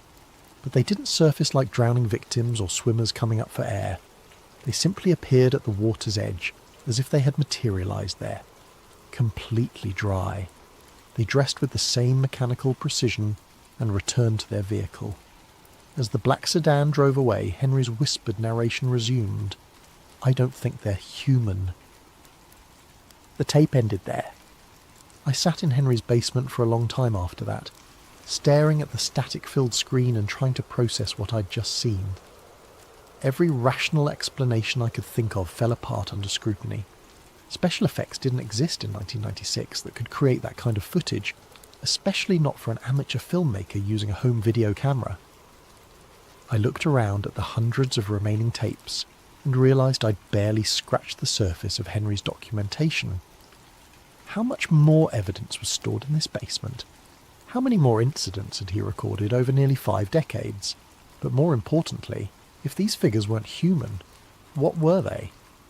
And why had they been systematically suppressing reports of unexplained phenomena in Millfield County for almost 50 years? I selected 3 more tapes at random and settled in to continue watching. Outside, afternoon was fading into evening, but I barely noticed. I was beginning to understand why Henry had covered all his windows with blackout curtains.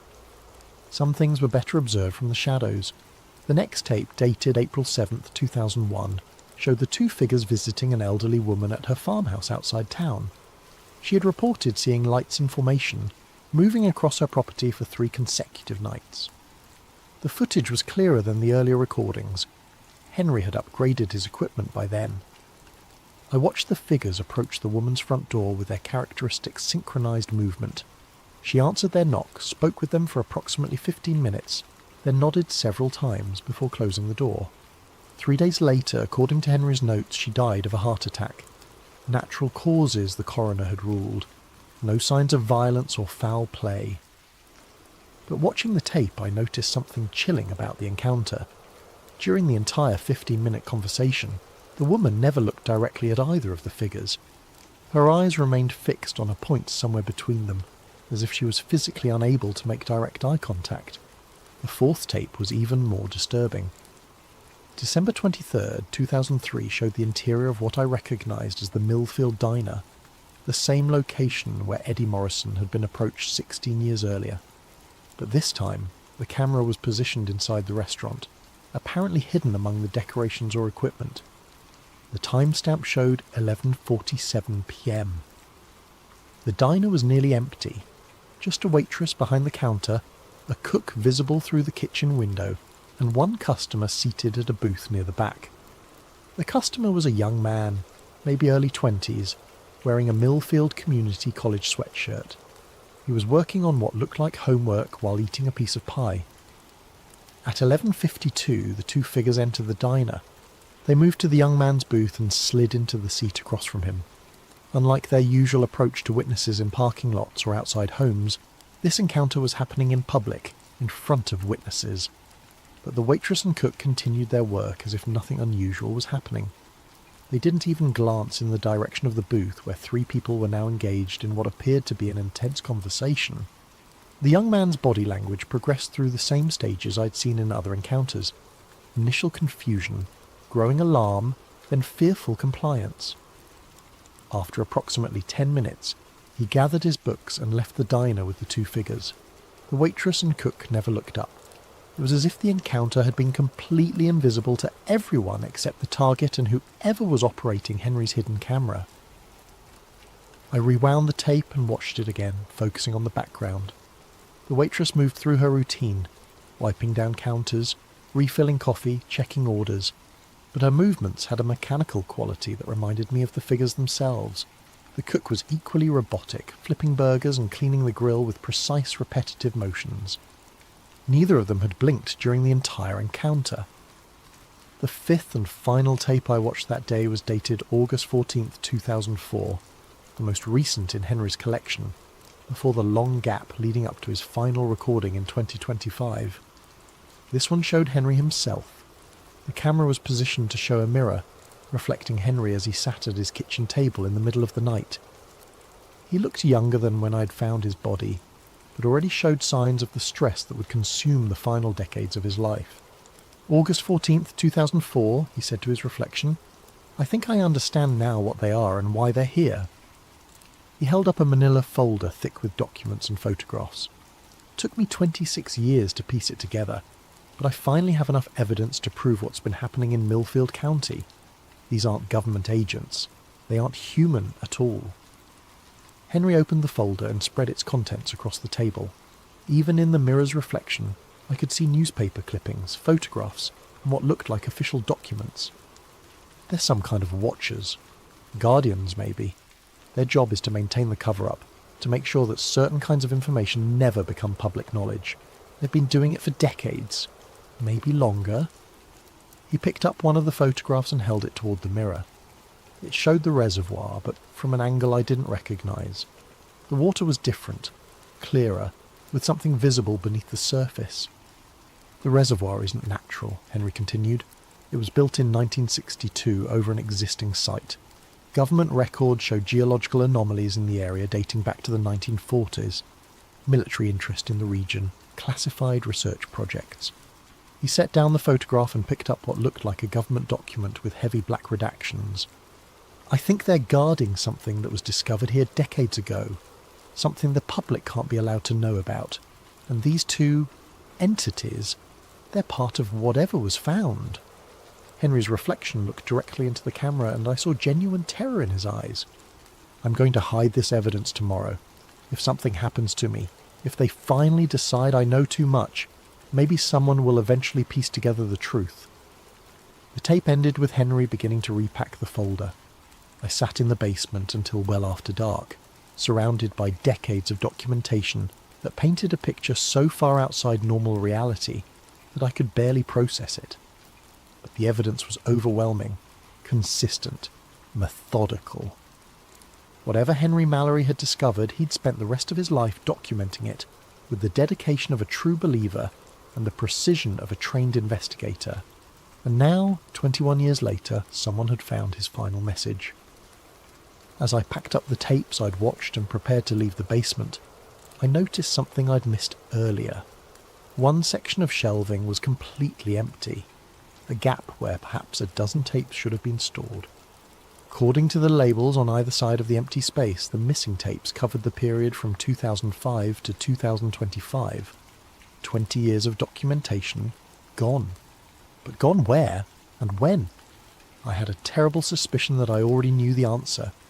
I found the final tape 3 days later, not in the basement archive, but sitting on Henry's kitchen counter, where I was certain it hadn't been before. I'd been returning to the house every day, ostensibly to complete the estate inventory, but really to continue reviewing Henry's documentation.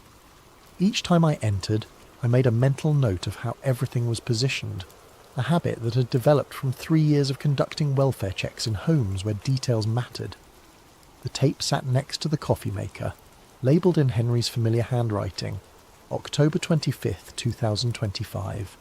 Final entry. 2 days before I'd found his body. My hands shook as I carried it down to the basement and slid it into the VHS player. The footage began immediately, showing Henry in his living room, looking directly into the camera. Behind him, every window was covered with the blackout curtains, creating a cave-like atmosphere even in what appeared to be daylight. October 25th, 2025, Henry began, his voice steady but carrying an undertone of exhaustion. This will be my final recording. They're done waiting. He gestured toward the curtained windows. They've been outside for 6 days now. Not just at night anymore. Constant surveillance. 2 shifts, different vehicles, but always the same entities. The camera angle shifted, showing Henry's view through a gap in the curtains. A black sedan sat across the street, 2 familiar figures standing beside it in the bright afternoon sun. But now there was also a dark SUV parked at the corner, with 2 more figures visible near it. 4 of them now, Henry continued. In 47 years of watching, I've never seen more than 2 at a time. Something's changed. He moved back to his chair and I could see the stress of decades etched into his face. But there was also something else, a kind of resigned determination. I need to tell you about 1977, he said. The year before I started filming. The year everything began. Henry reached for a manila folder, the same one I'd seen in his 2004 recording. July 19th, 1977. I was working construction on the new water treatment facility. Standard job, nothing unusual about it. But we were digging foundation trenches near the old reservoir when we hit something that wasn't on any of the geological surveys. He opened the folder and pulled out a black and white photograph that he held toward the camera. It showed what looked like an excavation site, with several men in hard hats standing around a deep trench. Metal, Henry said, but not like any metal we'd ever seen. Dark, almost black, with a surface that seemed to absorb light instead of reflecting it. The shape was geometric, perfect angles, mathematical precision, obviously artificial. He set down the photograph and picked up what appeared to be an official document. Foreman called the county engineer called the state called someone in Washington. By the next morning, we had federal agents on site telling us the excavation was being classified under national security. Henry's voice grew bitter. They told us we'd been digging near an old military testing site. Unexploded ordnance, they said. Dangerous to continue. We were all sworn to secrecy, paid double our contracted rate, and told to find work elsewhere. He pulled out another photograph, this one showing the excavation site after it had been backfilled and covered with concrete. But I was curious. Started asking questions around town about the old military testing. Problem was, nobody knew anything about any military activity in the area. No records at the county office. No stories from old-timers who would have remembered. It was like the whole story had been fabricated. The camera angle shifted again, showing Henry's view of the street. The figures outside hadn't moved, but somehow they seemed closer than before. That's when I started paying attention to things that didn't quite fit. Strange lights, people reported, but that never made it into the newspaper. Witnesses who suddenly left town after talking to authorities. A pattern of suppression that had been going on for years before I noticed it. Henry turned back to the camera and I could see genuine fear in his eyes now. The thing is, I don't think they found what was buried that day. I think what was buried found them. He reached into the folder one more time and pulled out a document I hadn't seen before. A map of Millfield County with several locations marked in red ink. I've been tracking the incidents for 47 years, and they all centre around specific geographic points. The reservoir, obviously, but also the old grain elevator on Route 9, the abandoned mining complex east of town and the county landfill. Henry traced the marked locations with his finger. All of these sites show the same pattern of witness suppression. All of them have underground components, basement levels, mining tunnels, deep excavations, and all of them are connected by what the geological surveys call natural aquifer systems. He looked directly into the camera. I don't think they're natural at all. I think they're part of something larger, something that's been under Millfield County for a very long time. The tape jumped forward several hours. The timestamp now showed 11:47 p.m, and Henry looked exhausted. "They're moving," he said simply. Through the gap in the curtains, I could see both vehicles had repositioned themselves. The black sedan was now directly in front of Henry's house, while the SUV had moved to the back alley. The four figures had formed a perimeter around the property. "I found something yesterday," Henry continued, "in the basement of the old grain elevator. Been exploring these sites for years, but this was different. There's a chamber down there, filled with the same black metal we found in 1977. He held up a small object, roughly cylindrical, about the size of a flashlight, made of the same light-absorbing material he had described. But this was sitting on a table in the centre of the chamber, like someone left it there for me to find. Henry turned the object in his hands, and I could see symbols etched into its surface, geometric patterns that seemed to shift and move in the camera's light. When I touched it, I saw things, understood things. This isn't just about covering up UFO sightings or maintaining some government secret. This is about keeping something contained, something that's been trying to communicate with the surface world for decades. The object began to emit a faint glow, barely visible in the dim lighting of Henry's living room. The entities outside, they're not aliens or government agents, they're guardians. Part of a containment system that's been in place since whatever's down there was first discovered. And the people who report sightings, who get too close to the truth, they're not just being silenced." Henry's voice dropped to a whisper. "They're being recruited." The glow from the object intensified, and Henry set it carefully on the table beside his chair. "I understand now why the witnesses leave town, where they go, what they become. The sightings aren't random events. They're calls for help. Communications from something that's been trapped underground for God knows how long." Outside, the four figures had begun moving toward the house. "And now it's my turn," Henry said, standing up from his chair. "I've learned too much, documented too much. But maybe that was always the plan. Maybe someone was supposed to find the evidence eventually." The camera remained fixed on Henry as he moved toward his front door. Through the curtained windows, I could see flashlight beams moving across the walls. "If you're watching this, you have a choice," Henry said, his hand on the doorknob. "You can try to expose what I've discovered, publish the tapes, contact the media, get the truth out there. But they'll find you, just like they found me." The flashlight beams were getting brighter, and I could hear the sound of footsteps on Henry's front porch. Or you can do what I should have done 47 years ago. Walk away, forget what you've seen, let the containment system do its job. Henry opened the door. The tape went to static. I sat in the basement for a long time after the recording ended, staring at the dead screen and trying to process what I'd just witnessed. According to the timestamp, this footage had been recorded less than 48 hours before I'd found Henry's body in his living room.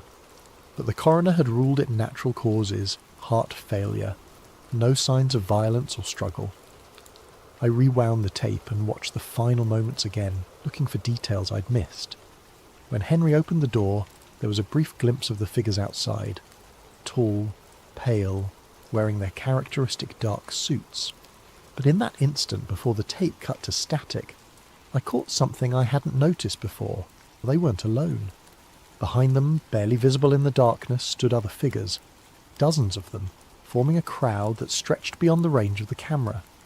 Men and women of various ages, all wearing the same dark clothing, all standing with the same rigid posture I'd seen in Henry's surveillance footage. Eddie Morrison was among them. I was certain of it, even though the footage was too brief and dark to make out specific faces. The same build, the same work clothes I'd seen in the 1987 diner footage. How many witnesses had been recruited over the decades? How many missing persons cases could be explained by whatever process Henry had discovered? And now they had come for him. Why leave his body to be found? Why not make Henry disappear like all the others? The answer came to me as I ejected the tape and looked around at Henry's massive archive. They wanted someone to find the evidence. 47 years of documentation, carefully preserved and organised, waiting for the right person to discover it. Someone like me. I turned off the basement lights and climbed the stairs, the final tape clutched in my hand. At the top I paused and looked back down into the darkness. Henry had spent nearly half a century documenting a containment system designed to suppress knowledge of something buried beneath Millfield County. Something that communicated through unexplained phenomena trying to reach the surface world. And now I had become part of that system. The question was, what was I going to do about it? I started asking questions the next day, against every instinct screaming at me to walk away, to forget everything I'd seen in Henry's basement. I began reaching out to people who might have known him. I told myself I was just being thorough, completing the welfare check investigation properly. The truth was, I couldn't stop thinking about that crowd of figures standing behind the two guardians at Henry's door. All those missing witnesses recruited into whatever system had been containing the thing beneath Millfield County. My first stop was Mrs. Henderson, the neighbour who had provided Henry's spare key location. She was in her 70s, a retired schoolteacher who had lived on Maple Street for most of her adult life. "Poor Henry," she said, serving me coffee in her immaculate kitchen. "Always seemed like such a troubled man. Paranoid, you know.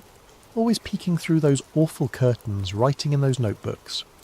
Did he ever talk to you about what he was documenting?" Mrs. Henderson pursed her lips. "Oh, he tried to, especially in the early years, going on about government conspiracies and mysterious visitors. I told him he was watching too much television." "What kind of mysterious visitors?" "Men in suits," he claimed. Said they were watching him, intimidating people who reported strange things. Nonsense, of course. This is Millfield County. Nothing mysterious ever happens here. But as she spoke, I noticed her hands trembling slightly as she poured the coffee. And when I asked if she'd ever seen any unusual activity around Henry's house, her answer came too quickly. "Nothing at all. Very quiet neighbourhood. I mind my own business." I left her house with the distinct impression that Mrs. Henderson knew more than she was willing to admit, but whether that was from fear or something else I couldn't tell. My next stop was the Millfield Gazette, where I hoped to find archives of the UFO reports Henry had referenced in his documentation. The current editor, a young woman named Lisa Parker, was helpful but puzzled. "We don't really cover that kind of story anymore," she said, scrolling through digital archives on her computer. "Liability issues, you know. People make wild claims, we print them, then they sue us when nothing comes of it. What about historical reports? Say from the 1980s or 1990s. Lisa frowned at her screen. "That's strange. We should have digital copies of everything from 1975 forward, but there are gaps, whole weeks missing from some years." She pulled up what appeared to be a filing system showing years and months. Large sections were greyed out, marked as archived or unavailable. "I've never noticed this before," she muttered. "Let me check the physical archives." 20 minutes later, she returned from the basement storage area looking confused. "This doesn't make sense. We have boxes for every year, but some of them are nearly empty, like someone went through and removed specific issues." "Which years?" Lisa consulted her notes. "Scattered throughout the 80s and 90s, and," she paused, checking again, 2001, 2003, 2004. Almost nothing from those years. The same years when Henry's documentation showed increased activity from the Guardians. I thanked Lisa and left the newspaper office, but I could feel her watching me through the front window as I walked to my car. In the reflection of the glass, I caught a glimpse of someone else watching from across the street. A tall figure in a dark suit standing perfectly still beside a black sedan. My heart rate spiked, but when I turned for a direct look, the street was empty. That afternoon, I drove to the Millfield Diner and spoke with the evening manager, an older man named Carl who had worked there for over 20 years. I asked about Eddie Morrison, the maintenance worker from Henry's 1987 footage. Eddie Morrison, Carl repeated, scratching his head. Name sounds familiar, but I can't place him. You sure he worked around here? He was a regular customer, apparently. Used to come in late at night. Carl's expression changed slightly. Oh, you mean late shift, Eddie? Yeah, I remember him now. Quiet guy, kept to himself. Stopped coming around suddenly. Must have been the late 80s or early 90s. Do you know what happened to him? Moved away, I think. People do that sometimes. Get tired of small-town life, head for the city. But Carl avoided eye contact as he spoke, and his voice carried the same forced casualness I'd heard from Mrs. Henderson. I ordered coffee and sat in the same booth where I'd seen Eddie Morrison confronted by the Guardians. The diner felt normal. Typical small-town restaurant with checkered floors and outdated decor. But I found myself studying the other customers, looking for signs of the mechanical behaviour I'd seen in Henry's footage. Nothing seemed unusual until I got up to leave. As I paid my bill, I noticed Carl watching me with an intensity that seemed out of proportion to a simple customer interaction. When our eyes met, he looked away quickly, but not before I caught something in his expression that looked like recognition, like he knew exactly why I was asking questions about Eddie Morrison. I drove home as the sun was setting, checking my rearview mirror constantly for black sedans. The streets of Millfield seemed normal. Light traffic, people heading home from work, kids playing in front yards. But I couldn't shake the feeling that I was being watched. That feeling intensified when I pulled into my driveway. Sitting on my front porch was a manila envelope with my name written on it in block letters. No postmark, no return address. Someone had delivered it by hand. Inside was a single sheet of paper with a typed message. Stop asking questions about Henry Mallory. Some knowledge is dangerous. This is your only warning. Below the text was a photograph, a black and white image showing me leaving the newspaper office that afternoon. In the background, barely visible in the shadow of a building, stood two tall figures in dark suits. I went inside and deadbolted the door, then checked every window to make sure they were locked. The rational part of my mind insisted that this was just someone playing an elaborate prank, perhaps inspired by Henry's well-known paranoia. But the photograph was real, and the timing, delivered within hours of my investigation, suggested a level of surveillance that went far beyond anything a prankster could manage. I made dinner but couldn't eat it. Every sound outside made me jump. Cars passing, neighbours talking, the wind moving through the trees, normal suburban noises that suddenly felt threatening. Around 10 p.m, I turned off all the lights and peered through my living room curtains at the street outside. A black sedan was parked across from my house. Two figures stood beside it, perfectly still facing my front door. In the dim light from the street lamp, I could make out their characteristic tall, thin builds and dark suits. They weren't trying to hide their presence. If anything, they seemed to want me to see them.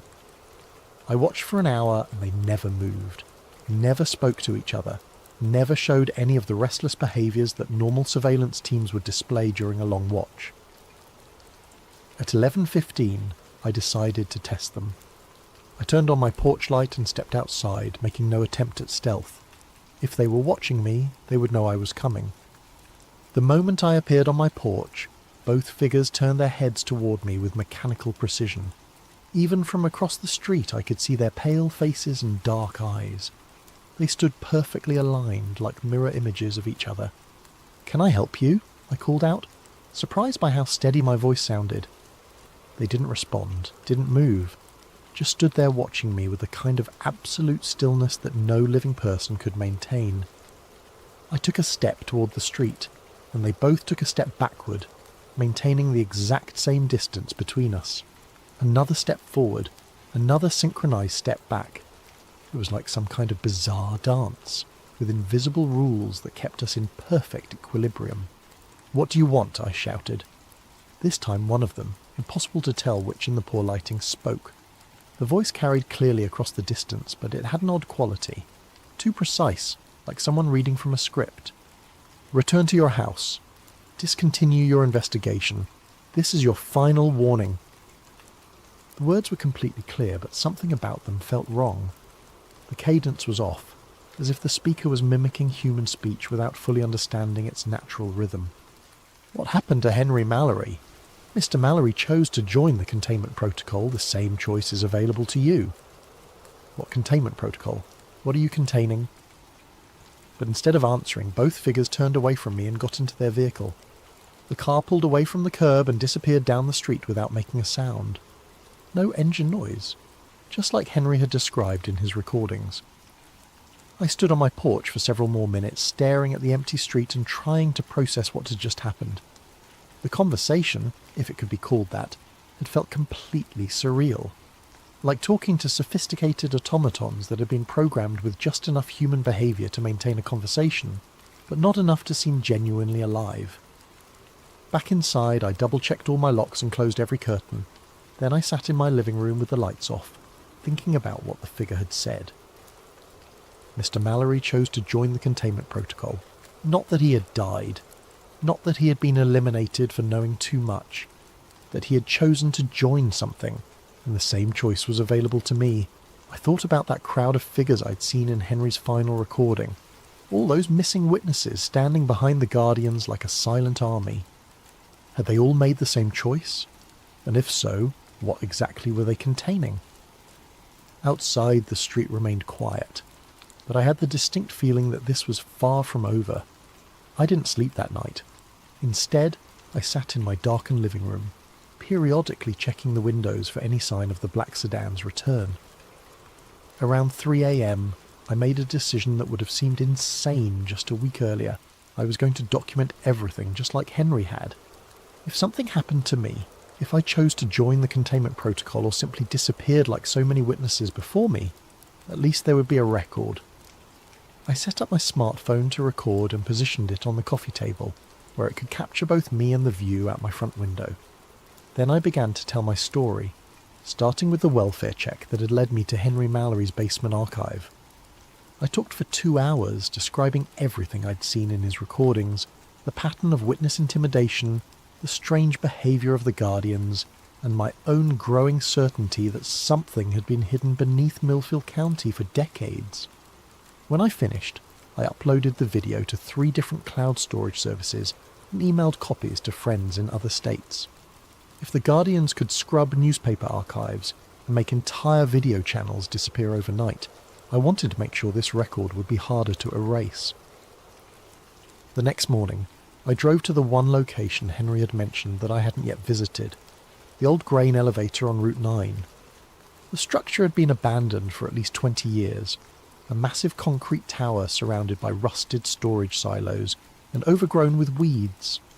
A chain-link fence topped with barbed wire surrounded the property, but age and weather had created several gaps large enough to slip through. I parked a half-mile away and approached on foot, carrying a flashlight and the smartphone I'd used for my recording the night before. If Henry had found something in the basement of this building, I needed to see it for myself.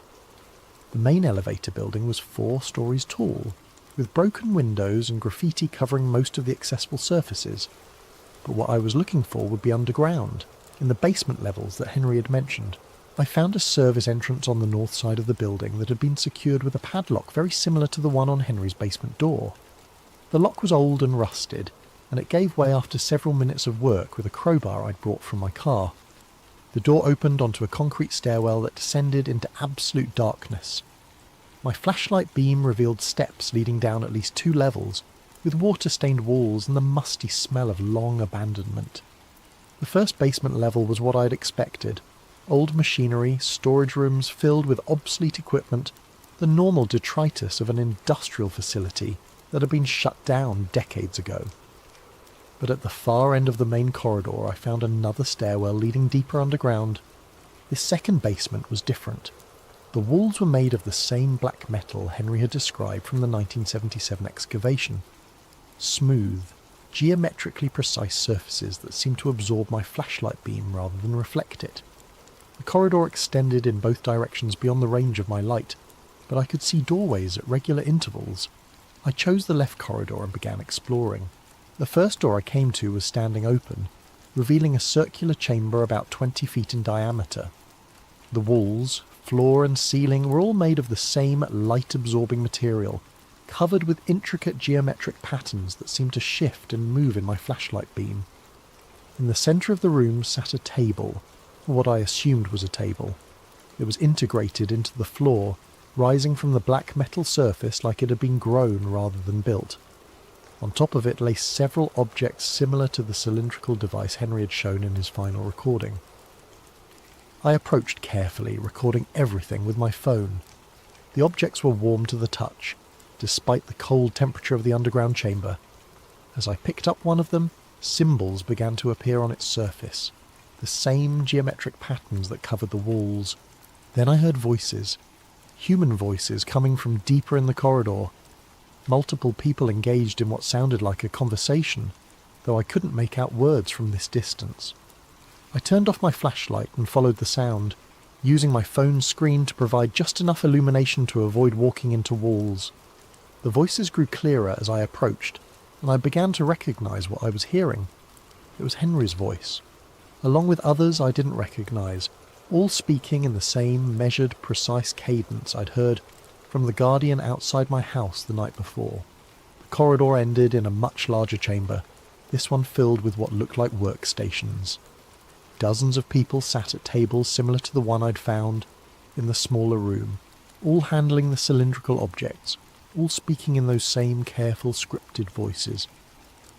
I recognised several faces from Henry's documentation.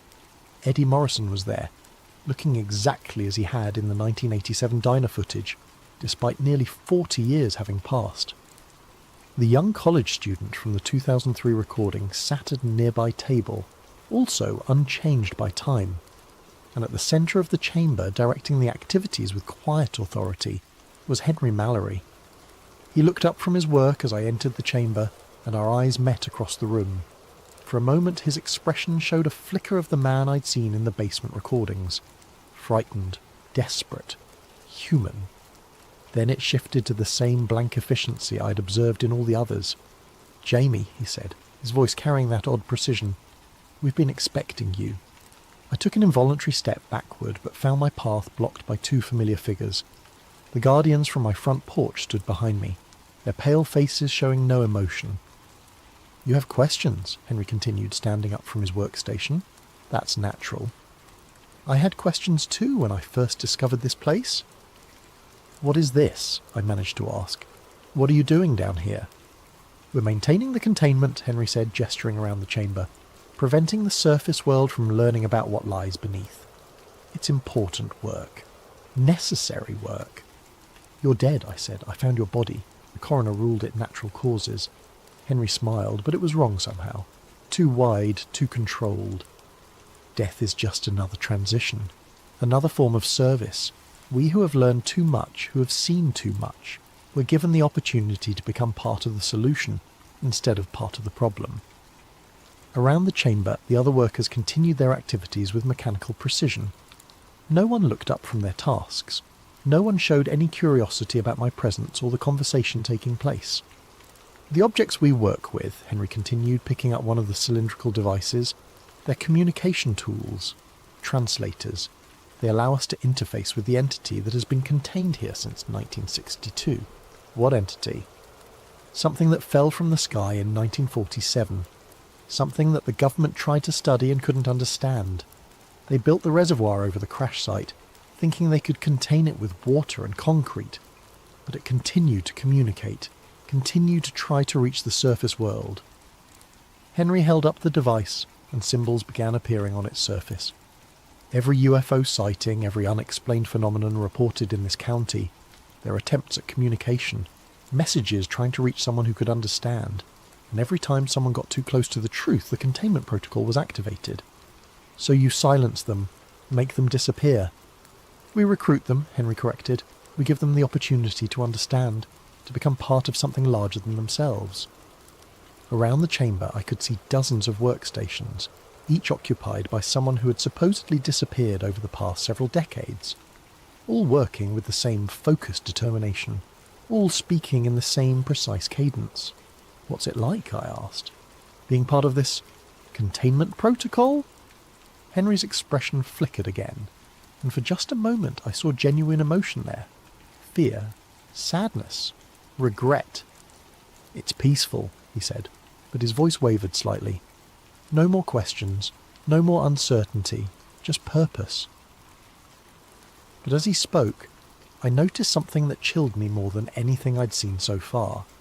Tears were running down Henry's face, even as he smiled and spoke about peace and purpose. The containment protocol hadn't just recruited him, it had trapped him. All of them. "I don't want to join," I said. "That's what I said," Henry replied, "but you will, eventually. The alternative is much worse." The two guardians stepped closer and I felt their cold hands on my shoulders, but instead of forcing me toward one of the workstations, they simply stood there, waiting. "The choice is yours," Henry said. "Join the containment protocol willingly and maintain some small part of who you were.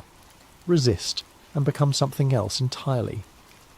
I looked around the chamber at all the missing witnesses, all the people who had supposedly chosen to join this underground operation. None of them looked up.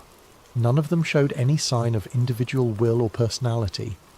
But Henry's tears told a different story. "There's a third option," I said, "which is, I leave.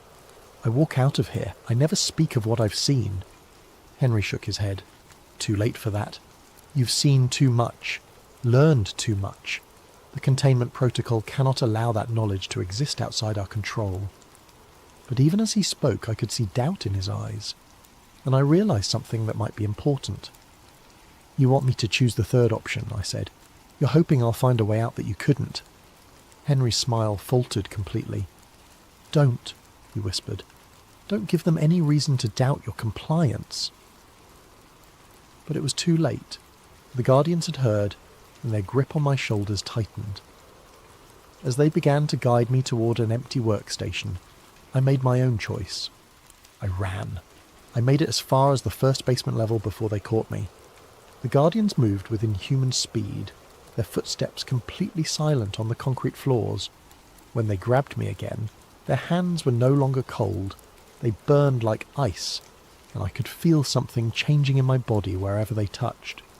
They dragged me back to the chamber where Henry and the others continued their work, seemingly oblivious to my attempted escape. But as the guardians forced me into a chair at an empty workstation, Henry looked up from his own work and met my eyes. "I'm sorry," he said, and this time his voice sounded completely human. "I tried to warn you." One of the guardians placed a cylindrical device in my hands. The moment my fingers closed around it, symbols began appearing on its surface, and I heard something that wasn't quite a voice speaking directly into my mind. "Welcome," it said. "We have been waiting for you." Images flooded my consciousness. The thing that had crashed in 1947, the government's attempts to study and contain it, the decades of communication attempts that had been systematically suppressed. I saw the truth of what the containment protocol really was. Not protection of the surface world from an alien entity. Protection of the entity from the surface world. The thing beneath Millfield County wasn't trying to escape or invade. It was dying, slowly, from decades of isolation and containment. The UFO sightings, the unexplained phenomena, they were distress calls from a being that was trapped as surely as any of the human workers in this underground chamber. The Guardians weren't protecting humanity from an alien threat. They were protecting a government cover-up that had lasted over 70 years. "Help us," the voice continued, "help us return home." And suddenly I understood what my real choice was. I could join the containment protocol, become another worker in this underground facility, and spend whatever remained of my existence helping to maintain a lie that served no one. Or I could help the entity do what it had been trying to do for decades, communicate with the outside world. I looked around the chamber at all the people who had been recruited over the years. Henry, Eddie Morrison, the college student, dozens of others, all of them working with mechanical precision to maintain the containment. But as I watched more carefully, I noticed something the Guardians had missed. Subtle glances between the workers, hand signals passed when the Guardians weren't looking. Micro-expressions that suggested more awareness than they were supposed to have. The containment protocol wasn't perfect. Some part of these people's original personalities remained, buried beneath the compulsion to serve but not entirely destroyed, including Henry. When our eyes met again, he gave an almost imperceptible nod towards something behind me. I glanced back without moving my head and saw what he was indicating. A communication panel built into the wall connected to the surface world. The entity's voice continued in my mind, showing me images of its home, its people, the desperate need to re-establish contact with those who had sent it to Earth decades ago. They told your people we were invaders. We were explorers, scientists. Peaceful contact was always our intention. I made my decision. Instead of accepting the role of containment worker, I reached for the communication panel. The moment my hand touched the controls, alarms began blaring throughout the chamber. The Guardians moved toward me with their inhuman speed, but the other workers suddenly rose from their stations. For the first time since I'd entered this underground facility, they acted like human beings instead of automatons. Eddie Morrison tackled one Guardian while the college student disabled another. Henry himself moved to help me with the communication equipment. "Hurry," he said, his voice urgent and completely human now. "The compulsion is strong. We can't fight it for long." I input the emergency broadcast codes I'd learned during my county training, patching the chamber's communication system into every radio and television frequency in the area. Then I stepped back and let the entity speak for itself. The broadcast lasted exactly 17 minutes. 17 minutes of first contact, broadcast live across 3 counties. The entity's voice translated through the cylindrical devices, speaking directly to anyone who was listening, explaining its peaceful intentions, its decades of imprisonment, its desperate need to return home. The Guardians eventually overcame the resistance of the recruited workers and shut down the broadcast, but it was too late. The truth was out there, recorded on hundreds of devices, witnessed by thousands of people. For the first time in over 70 years, the containment protocol had failed. The aftermath was swift and brutal. Within hours, the entire underground facility was evacuated by federal agents. The recruited workers, including Henry, were transferred to undisclosed locations. The grain elevator was demolished and the site covered with concrete. Official sources claimed the broadcast had been an elaborate hoax, possibly connected to terrorist activity. Anyone who tried to share recordings found their files corrupted or their accounts suspended. The story disappeared from news coverage within 48 hours, but not completely. I escaped during the evacuation, slipping away while the agents were focused on securing the facility and transporting the workers. I had 17 minutes of audio from the entity's broadcast saved on my phone, and copies hidden in cloud storage accounts the authorities hadn't yet discovered. More importantly, I had the truth. The entity had provided coordinates for its homeworld, mathematical proofs of its peaceful intentions, and detailed information about technologies that could revolutionize human understanding of physics and space travel. All of it suppressed by a containment protocol that served no one except the people who had built their careers on maintaining a 70-year-old lie. I tried to release the information through traditional channels, news outlets, scientific journals, government representatives. Every attempt was blocked, censored, or discredited before it could gain traction. But the internet is a harder thing to control completely. Anonymous accounts, encrypted files, peer-to-peer networks that existed outside government oversight. Slowly, carefully, I began sharing fragments of the truth. Not all at once. That would have been too easy to dismiss as fraud. But piece by piece, building a pattern that people could discover for themselves. UFO enthusiasts found the audio recordings. Scientists encountered the mathematical proofs. Government transparency advocates uncovered documents related to the 1947 crash and subsequent cover-up. Each piece of evidence was authentic, verifiable, impossible to completely suppress. 3 months after the failed containment protocol, a new pattern began emerging. Instead of isolated sightings that could be dismissed or intimidated into silence, coordinated contact events started occurring worldwide. The entity I'd helped contact had shared Earth's location and situation with its people. First contact wasn't a single event. It was an ongoing process that no government could control or contain. I still live in Millfield County, though I've moved to a different house on the other side of town. Sometimes I see black sedans in my neighbourhood, and occasionally I notice figures in dark suits watching me from a distance. But they don't approach anymore. The containment protocol is broken, and trying to silence individual witnesses is pointless when the truth has taken on a life of its own. Last week I received a package with no return address. Inside was a VHS tape labelled simply, "Thank you." The footage showed Henry Mallory sitting in what appeared to be a comfortable room with large windows overlooking a garden. He looked peaceful, genuinely relaxed for the first time in any recording I'd seen. Behind him, I could see other people I recognised from the underground chamber. Eddie Morrison, the college student, all the recruited witnesses. They were free. The entity kept its promise, Henry said to the camera.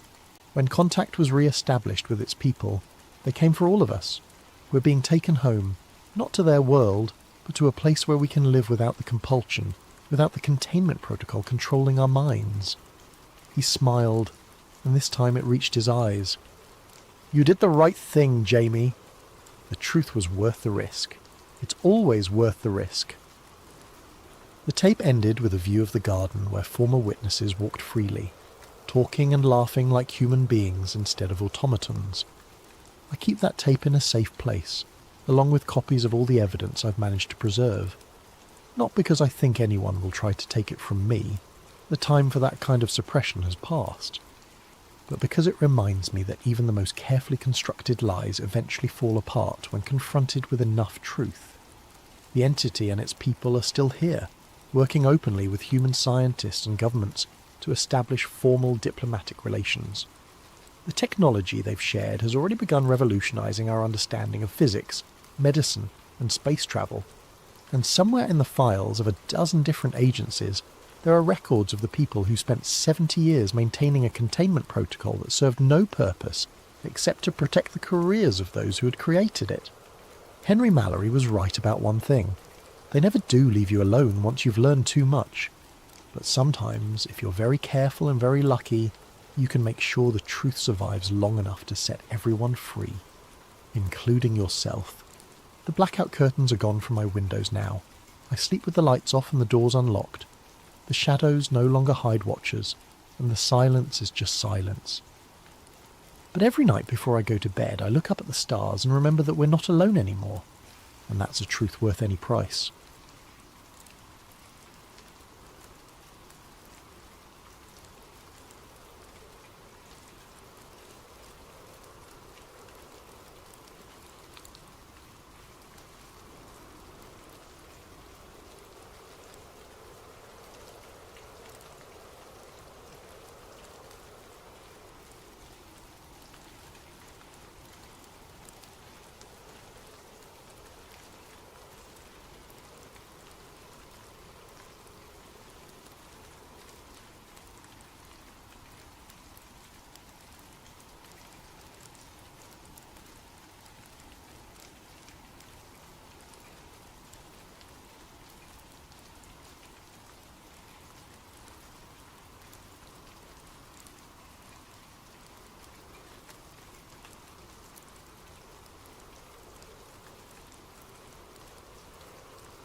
Before we begin, I just wanted to thank Todd Rockwell for this story idea.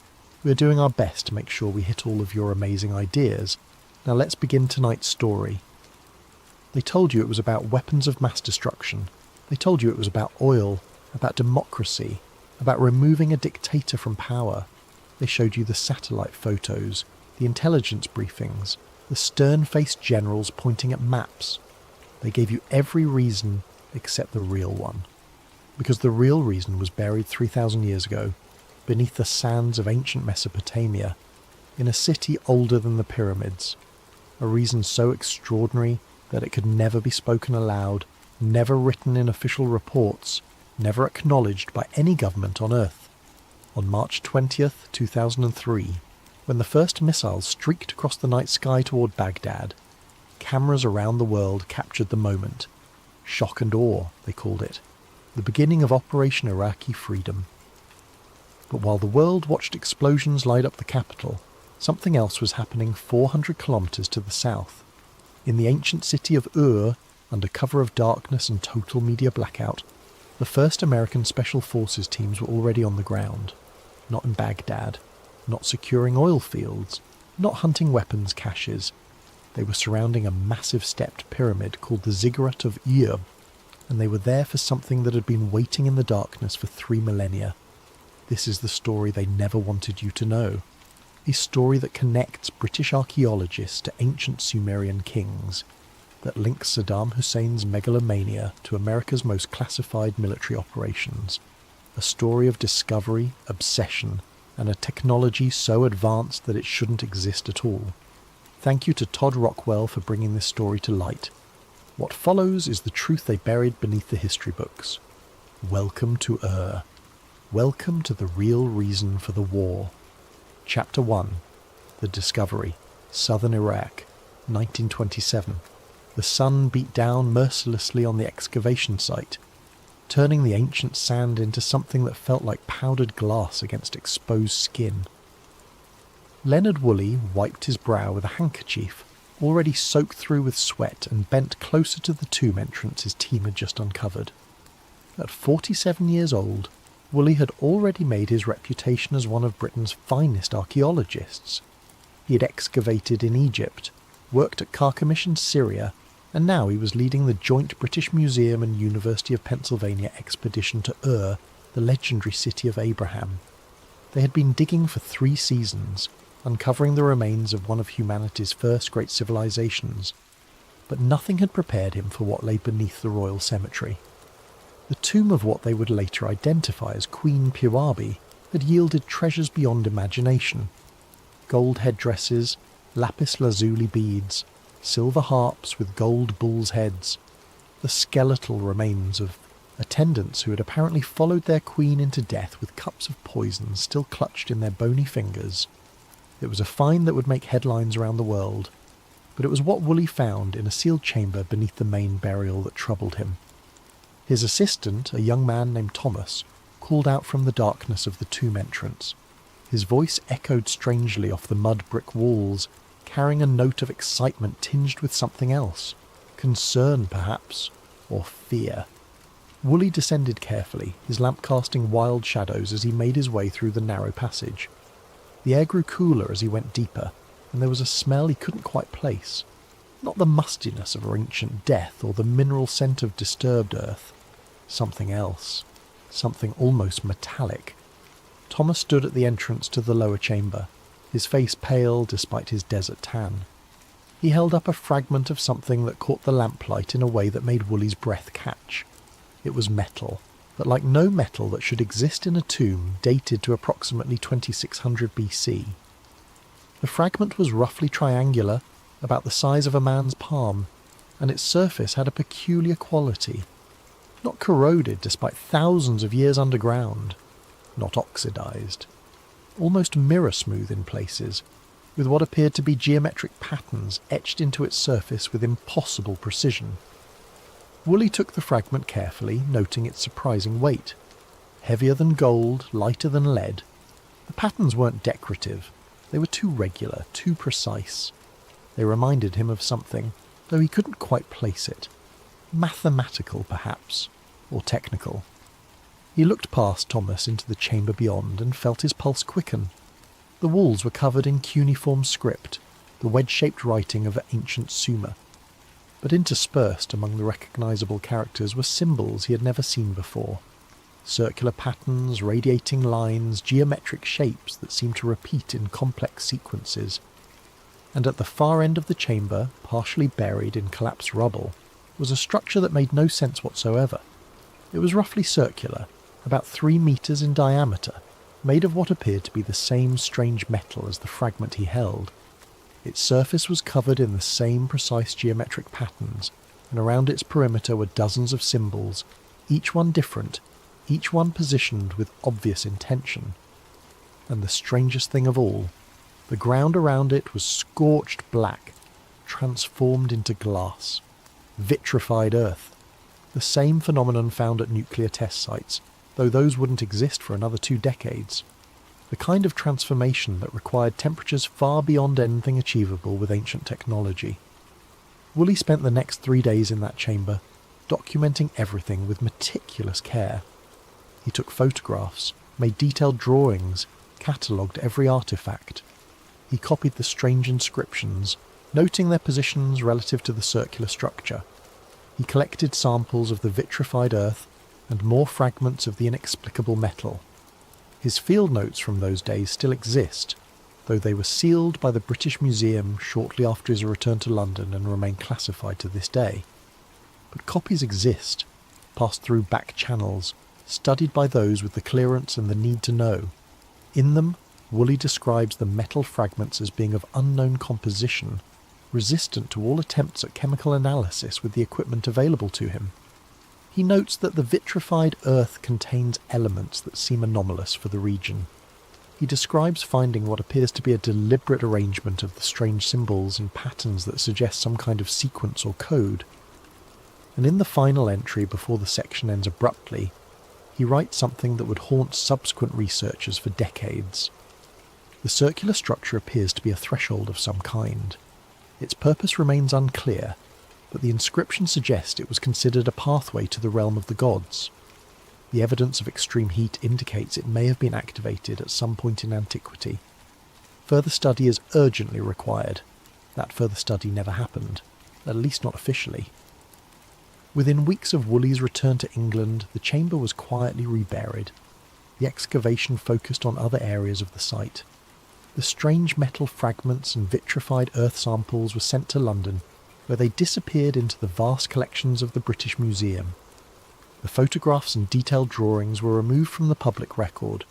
When asked about the lower chamber years later, Woolley would claim it had been empty, already looted in antiquity. The official excavation reports make no mention of strange metals or impossible artefacts. The circular structure, the vitrified earth, the unknown symbols, all of it vanished from the historical record as if it had never existed. But someone, somewhere, had taken note. Because the files were sealed with a notation that appeared on only the most sensitive documents in British government archives, national security interest. The question was, whose national security? And what exactly had Leonard Woolley found beneath the sands of Ur that was so dangerous it had to be hidden from the world? The answer would remain buried for another 50 years. Chapter 2. The Obsession. Baghdad, Iraq, 1979. Saddam Hussein stood on the balcony of the Republican Palace and looked out over the city that would become his kingdom. At 42 years old, he had just manoeuvred himself into the presidency through a combination of political cunning and ruthless elimination of rivals. Iraq was his now, to shape as he saw fit. But Saddam did not see himself as merely another modern dictator. In his mind, he was the heir to a legacy that stretched back thousands of years, to the very dawn of civilization itself. He was Nebuchadnezzar reborn, the modern incarnation of the great Babylonian king who had built empires and defied the world. This was not metaphor to him. This was truth. Within months of taking power, Saddam initiated an ambitious program to reconstruct the ancient sites of Mesopotamia. Millions of dollars poured into archaeological projects across Iraq. The ruins of Babylon were to be rebuilt, brick by brick, with each brick stamped with his name just as Nebuchadnezzar had done millennia before. The ziggurat of Ur would be restored. The glory of ancient Iraq would rise again under his rule. But there was another reason for his interest in the ancient sites, one that few people knew about and even fewer understood. Saddam had obtained copies of certain documents, British documents sealed and classified, that had made their way through various intelligence channels into Iraqi hands. Documents that described Leonard Woolley's discoveries at Ur in meticulous detail. Documents that spoke of impossible artifacts and mysterious structures buried beneath the ancient city. And Saddam, who saw himself as the rightful heir to Mesopotamian greatness, wanted what the ancients had possessed. Wanted the power that had allowed them to build a civilization so advanced it was remembered as the cradle of human culture. Wanted the secrets that had been hidden from the world for 3,000 years. CIA reports from this period, many now declassified, show that American intelligence was well aware of Saddam's obsession. One memo from 1982 notes with barely concealed amusement that the Iraqi president genuinely believed he was the reincarnation of Nebuchadnezzar. Another from 1985 expresses concern about his spending on archaeological projects, questioning whether these might have a military application. But it was a report from 1988 that should have raised more alarm bells than it did. A field agent's observation that Iraqi excavation teams at Ur were working in areas that had supposedly been thoroughly explored and documented decades earlier. That they were digging deep, far deeper than any legitimate archaeological investigation would require. That the sites were surrounded by military security far in excess of what would be needed to protect historical artifacts. The memo suggested that Saddam might be searching for something specific, something he believed would give him an advantage. The memo was filed, noted, and largely forgotten. Until 1991. Kuwait, February 1991. The Gulf War was in its final days. Iraqi forces were in full retreat. The much-vaunted Republican Guard decimated by coalition air power and the overwhelming technological superiority of American forces. General Norman Schwarzkopf coordinated the ground campaign from his command centre, watching as victory became inevitable. But as coalition forces advanced into Iraqi territory, they began encountering something unexpected. Not resistance exactly, not military formations preparing for battle, but excavation teams, dozens of them, working frantically at archaeological sites across southern Iraq. Most were at sites near Ur. American troops who secured these sites found them defended not by regular army units, but by Republican Guard special forces, Saddam's most elite troops. They found sophisticated drilling equipment, ground-penetrating radar, electromagnetic survey instruments. They found maps and documents written in a mix of Arabic and what appeared to be ancient cuneiform. They found evidence of excavations going down 30, 40, even 50 metres below the surface, and they found the Iraqi teams trying desperately to destroy their own records before retreating. General Schwarzkopf received reports about these discoveries and immediately classified them at the highest level. He sent an encrypted message back to Washington that contained only one line, but it was a line that would echo through the corridors of power for the next 12 years. They were not digging for oil. The recovered documents and equipment were shipped back to the United States under total secrecy. The excavation sites were photographed, documented, and then deliberately collapsed and buried. The American troops who had secured them were reassigned, scattered to different units, made to sign non-disclosure agreements that came with dire warnings about the consequences of breaking them. And in classified briefing rooms in Washington, analysts began piecing together what Saddam had been searching for, what he might have found, and whether whatever lay beneath Ur was dangerous enough to warrant action. The conclusion was unanimous. They needed to know more.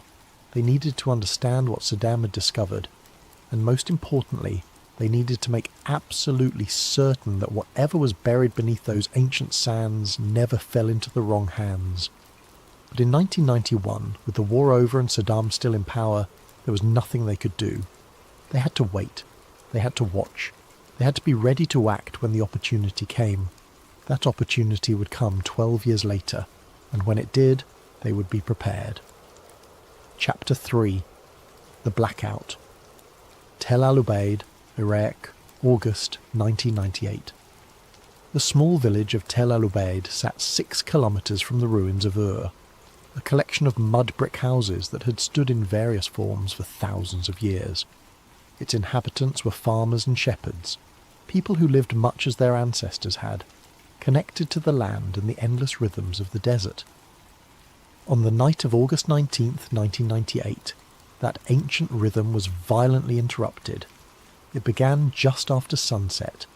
The Iraqi military had cordoned off a section of desert between the village and Ir several weeks earlier, turning away the curious with curt explanations about unexploded ordnance from the Gulf War. Locals knew better. They had seen the trucks, the equipment, the constant movement of personnel. Another excavation, they assumed. Another example of Saddam's obsession with ancient glory. But what happened that night was different. Ahmed Hassan, a farmer who lived on the edge of the village, was bringing his goats in for the night when he saw it. A flash of light from the direction of the sealed site, so bright it turned night into day for a fraction of a second. Not the orange-yellow of an explosion, not the white of burning magnesium. Something else. Something that hurt to look at even in that brief instant. The light was accompanied by a sound that he would later struggle to describe. Not quite thunder, not quite the sonic boom of an aircraft.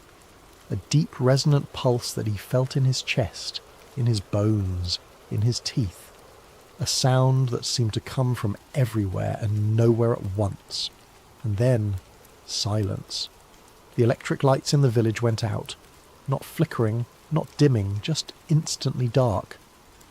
Ahmed's battery-powered radio, which had been playing music from Baghdad, went silent mid-song. His watch stopped. The truck he had been planning to drive into Ur the next morning would not start, its electronic ignition system completely dead. Every electronic device in the village, in the entire region, had simply stopped working. For 3 hours the blackout continued. No lights, no radio or television, no communication with the outside world. The Iraqi military trucks that had been stationed around the sealed site sat silent and immobile, their sophisticated electronics rendered useless. The people of Tel Al-Ubaid gathered in the darkness, speaking in hushed voices about what they had seen. Some claimed to have felt a strange tingling sensation pass through their bodies at the moment of the flash. Others reported that animals had behaved strangely in the hours leading up to the event, restless and agitated as if sensing something humans could not. And then, just as suddenly as it had begun, it ended. Power returned. Radios crackled back to life. Watches that had been stopped started running again, though none of them showed the correct time. By morning, Iraqi military forces had descended on the village. They questioned everyone, their questions pointed and specific. What exactly had you seen? What had you felt? Had you approached the sealed site? Had you told anyone outside the village about what happened? The message was clear. This had never happened. The flash of light, the blackout, the strange effects on electronics, all of it was to be forgotten, never mentioned again. Those who seemed inclined to talk found themselves facing implied threats about the safety of their families. But you cannot completely silence a village. Stories spread, whispered from person to person, carried by travellers to other towns. Within weeks, rumours of the event had reached Iraqi intelligence services, and from there, inevitably, to foreign intelligence agencies monitoring the region. Orbital assets, same night. 300 kilometres above Iraq, a KH-11 reconnaissance satellite pursued its endless orbit around Earth. Officially, these satellites were used to photograph military installations, track troop movements, and provide intelligence on weapons programs. They were among America's most closely guarded technological secrets, capable of resolving objects on the ground smaller than a license plate. But the KH-11 satellites had other capabilities that were even more secret. They carried instruments designed to detect unusual electromagnetic signatures, radiation spikes, and other phenomena that might indicate nuclear weapons tests or other strategic threats. On the night of August 19, 1998, the satellite passing over southern Iraq registered something that sent automatic alerts cascading through multiple intelligence agencies. A massive electromagnetic pulse, centred on coordinates that placed it precisely at the ancient site of Ver. The signature was unlike anything in the system's database, too focused to be a nuclear detonation, too powerful to be conventional electronics failure, too brief to be a sustained power surge. More remarkably, the satellite itself had been affected. For approximately 12 seconds, its systems had experienced interference that temporarily disrupted data transmission. The backup systems had automatically compensated, but the primary instruments had detected what could only be described as a directional energy wave passing through its position in orbit. Within an hour, analysts at the National Reconnaissance Office were reviewing the data. Within 2 hours, the satellite had been repositioned, not to its next scheduled surveillance target, not to monitor known military installations or weapons facilities, but to maintain continuous observation of a 6 square kilometre area centred on the ancient city of Ur. The repositioning was logged in classified records that would not be declassified for decades. The reason given was need for enhanced intelligence gathering, but those who knew what to look for could see the truth. This was not routine surveillance. This was something different. This was a watch, a vigil, a wait to see what would happen next. In the Pentagon, in CIA headquarters at Langley, in classified briefing rooms known only to those with the highest clearances, conversations began. Quiet conversations, careful conversations, conversations about ancient civilizations and impossible artifacts, about electromagnetic pulses that defied explanation, about what might lie beneath the sands of Iraq, and about what would need to be done if Saddam Hussein actually succeeded in activating whatever it was he had found. The clock was ticking. They did not know how much time they had, but they knew one thing with certainty. Whatever was happening in Iraq, it could not be allowed to continue. The question was no longer if they would act. It was when. Chapter 4. Operation Iraqi Freedom, March 20th, 2003. The world watched as shock and awe began. 2,000 bombs and missiles in the opening. Hours. Baghdad's night sky lit up with explosions and tracer fire. Embedded journalists transmitted live footage of American military might unleashed. The war, they said, had begun, but they were wrong. The war had begun hours earlier, in a place the cameras would never see. At 200 hours, 4 Black Hawk helicopters crossed into Iraqi airspace from Kuwait, flying low and dark under the desert stars. They carried members of Delta Force, America's most elite special operations unit, along with personnel who were not wearing uniforms and carried no military identification. Technical specialists, scientists, people who knew exactly what they were looking for and what to do with it when they found it. Their destination was not Baghdad. It was not the suspected weapons facilities in the north. It was not the Republican Guard positions defending the capital. It was Ur. The helicopters set down in the darkness 300 metres from the ziggurat. The Special Forces teams moved out immediately, securing a perimeter with practiced efficiency. Iraqi guards at the site, caught completely off guard by the speed and silence of the assault, surrendered without resistance. Within 15 minutes, the entire archaeological complex was under American control. This was more than 6 hours before the first bombs fell on Baghdad, more than 8 hours before major combat operations officially began. But for the teams on the ground at Ur, the operation had already achieved its primary objective: secure the site, ensure nothing could be destroyed or moved, and most critically, make certain that whatever Saddam had been excavating remained intact and under American control. Within 48 hours, as the world's attention remained fixed on the spectacular destruction being broadcast from Baghdad, something remarkable was happening 400 kilometres to the south. More troops arrived at Ur, not combat units but engineers and technicians. Heavy equipment was brought in under cover of darkness. A no-fly zone was established over the site, enforced by fighter aircraft that would engage any aircraft, friendly or hostile, that violated the restricted airspace. And the excavation began. But while Ur received this extraordinary attention, something else was happening in Baghdad that would later be cited as evidence of American incompetence or indifference. The Iraqi National Museum, home to priceless artifacts from humanity's first civilizations, was left completely unguarded. Looters swarmed through its halls, smashing display cases, stealing everything they could carry. Over 170,000 artifacts disappeared. Cylinder seals, cuneiform tablets, gold jewellery, statues, reliefs, entire collections that represented thousands of years of human history. The international community expressed outrage.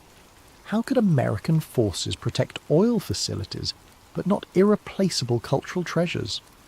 But those who understood what was really happening saw the truth. The looting was not an oversight. It was a distraction. While the world focused on the chaos in Baghdad, demanding answers about why the museum had not been protected, no one was asking questions about what was happening at Ur. No one was wondering why hundreds of American troops were guarding an archaeological site in the middle of a war zone. No one was questioning why satellite imagery of southern Iraq was being classified at levels typically reserved for nuclear weapons facilities. No one was noticing that Ur had become the most heavily defended location in the entire country, with more security than even the presidential palaces in Baghdad. The misdirection was perfect. The world's attention remained fixed on the chaos, the looting, the apparent failures of post-invasion planning. And at Ur, work continued undisturbed. Captain James Martinez, commanding one of the security detachments at the site, would later describe the operation in a classified debrief. He spoke of perimeters within perimeters, security clearances checked and double-checked, areas where even he was not permitted to enter. He described seeing equipment he did not recognise, hearing conversations in technical jargon he could not understand. He talked about the sense that something extraordinary was happening, something that went far beyond normal military operations, and he mentioned the lights. At night, from his position on the outer perimeter, he could see lights coming from the excavation site. Not the steady glow of work lights or the flash of welding torches. Something else. A pulsing rhythmic illumination that seemed to come from underground. Blue-white light that reminded him of nothing he had ever seen before. When he asked his superior officer about it, he was told curtly that it was none of his concern and that he should forget he had seen anything. The message was clear. Some things were above his security clearance. Some things were not to be questioned. But Martinez was not the only one who noticed. Soldiers stationed at Ur would later report similar observations, always in quiet conversations, always with the understanding that these were not official accounts. Lights from underground, strange sounds in the middle of the night, a sense of energy, of power, emanating from the excavation site. And they all noticed something else. The specialists who worked at the site, the civilians who came and went on unmarked helicopters, they looked different when they left. Excited, frightened, changed by whatever they had seen in the darkness beneath those ancient sands. The official military logs for this period contain only routine entries. Security patrols conducted, perimeter checks completed, supply deliveries received. Nothing to suggest that anything unusual was occurring. But that was the point. Whatever was happening at Ur, it was not meant to be recorded, not meant to be remembered, not meant to exist in any official capacity whatsoever. The war that dominated headlines was a cover for an operation that would never be acknowledged. And beneath the ziggurat of Ur, 3,000 years of secrets were about to be revealed. Chapter 5. The Silent Expedition. Ur Archaeological Site, April 2003. The excavation went deeper than any archaeological dig in history, past the levels explored by Woolley in the 1920s, past the foundations of the ancient temples, past layers of civilization built upon civilization, down into bedrock that should have been solid, unworked, untouched by human hands. Except it was not. The team working the site operated under conditions of absolute secrecy. No press access, not even from embedded journalists with full security clearances. No communication with the outside world except through encrypted channels. No documentation that could ever be linked to the operation. The specialists who formed the core of the excavation team were drawn from multiple fields. Archaeologists, yes, but also physicists, materials scientists, linguists, who specialised in ancient languages, engineers who worked on classified aerospace projects. It was a team assembled to deal with something that transcended traditional categories, something that required expertise from multiple disciplines. And they were accompanied by representatives from several private aerospace contractors, companies whose names were household words, but whose classified work remained deeply hidden. Companies that built satellites and missile systems and aircraft that officially did not exist. Companies that had experience dealing with technologies that pushed the boundaries of known science. The presence of these corporate representatives raised questions that no one dared ask out loud. Why would aerospace contractors be interested in an archaeological site? What could ancient Sumerian artifacts possibly have to do with modern aerospace technology? The answer lay 40 metres beneath the surface, in a chamber that Iraqi excavation teams had reached but not fully explored before the invasion. A chamber that had remained sealed for 3,000 years until Saddam's engineers had broken through in their obsessive search for ancient secrets. The circular structure that Woolley had partially uncovered in 1927 was still there. But it was not alone. It was part of something larger, a complex of rooms and passages, all carved from solid bedrock with impossible precision. Walls that were too smooth, too perfect to have been made with ancient tools. Corners that met at exact right angles. Surfaces that showed no tool marks, no indication of how they had been created. And everywhere, the strange metal. The same material Woolley had found in fragments was here in intact sections. Panels covering walls, conduits running through the stone, components that suggested purpose and function but resisted all analysis. The circular structure itself was revealed to be even more impressive than the limited excavations had suggested. It stood upright, approximately 5 metres tall and 4 metres in diameter, its surface covered in intricate symbols that seemed to form some kind of interface or control mechanism. The metal of which it was made was neither corroded nor damaged despite millennia underground. It had a peculiar property of seeming to absorb light rather than reflecting it, giving it an appearance of depth that was unsettling to look at. Local workers who had been hired to assist with the excavation, carefully vetted and closely supervised, spoke in whispers about the site. They claimed that sometimes, in the quiet hours before dawn, you could hear sounds coming from the underground chambers. Not the settling of ancient stones or the drip of groundwater, but something else. A hum, a vibration, as if the structure itself were alive, waiting. The workers also reported seeing machines at the site that seemed to operate without sound. Equipment that moved with an eerie silence, performing tasks that left no visible exhaust or emissions. They described lights that appeared at night, emanating from beneath the ground, illuminating the interior of the ziggurat in ways that made the ancient structure look almost alien. These accounts were dismissed by security personnel as imagination and superstition, but privately those dismissals were not so confident. Because the Americans working the site had seen similar things and knew they could not be explained away so easily. Electromagnetic readings from the site were unlike anything in the scientific literature. Patterns of energy that seemed to pulse in regular intervals, as if something were drawing power from an unknown source.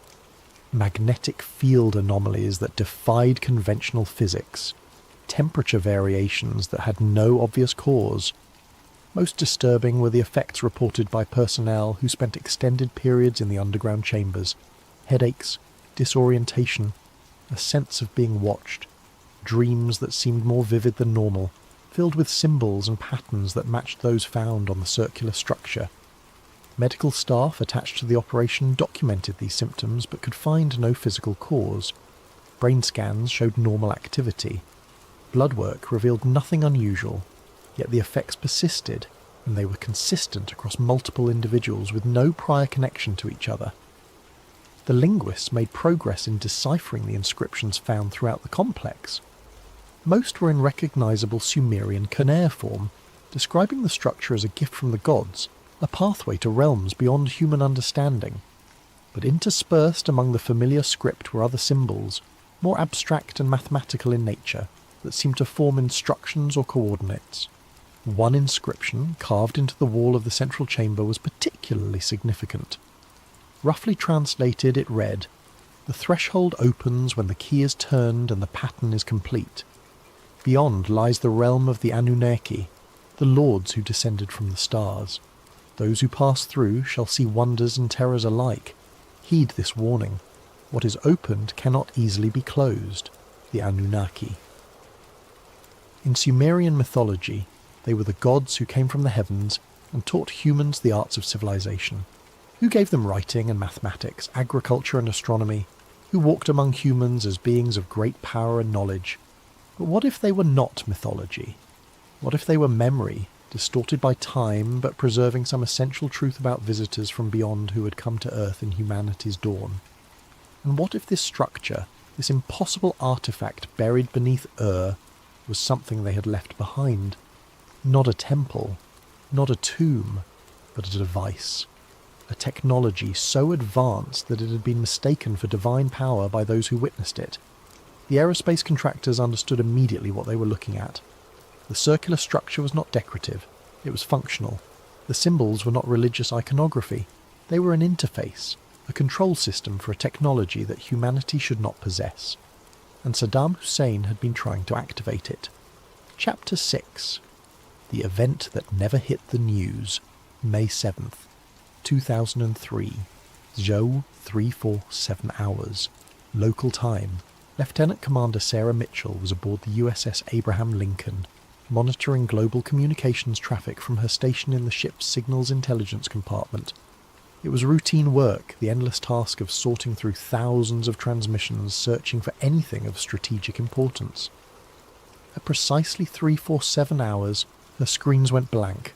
Every screen, every system, satellite communications, radio traffic, GPS navigation, encrypted military channels, all of it just stopped. The command centre fell silent as personnel stared at dead equipment, trying to comprehend what they were seeing. 19 minutes. That is how long the blackout lasted. For 19 minutes, every GPS satellite in orbit stopped transmitting. Every military communication system went dark. Navigation systems failed. Guidance systems for missiles and aircraft lost their references. Ships at sea, aircraft in flight, military units spread across the globe, all suddenly operating blind. And then, just as suddenly, everything came back online.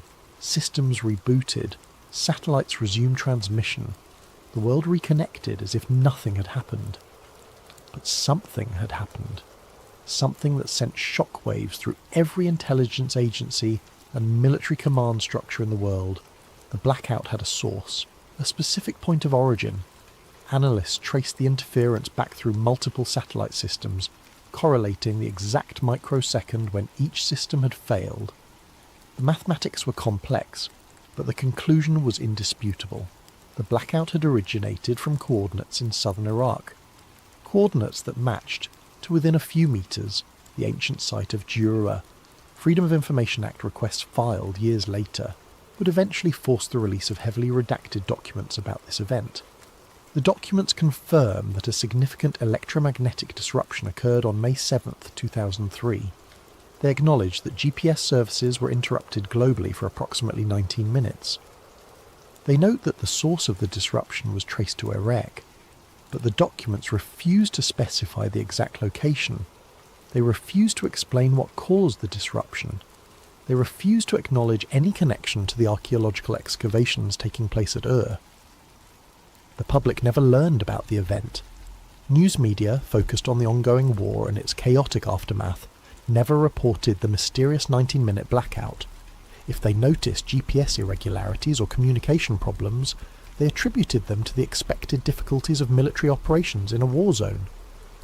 But within classified circles, the event triggered immediate action. 3 scientists were identified within hours and flown to Iraq under alias identities. They travelled on private aircraft, their names appearing on no passenger manifests, their movements documented nowhere in official records. They were specialists in fields that could not be disclosed, experts in technologies that officially did not exist. All 3 were given access to the site at Ur. All three spent time in the underground chambers, examining the circular structure and the mysterious complex surrounding it.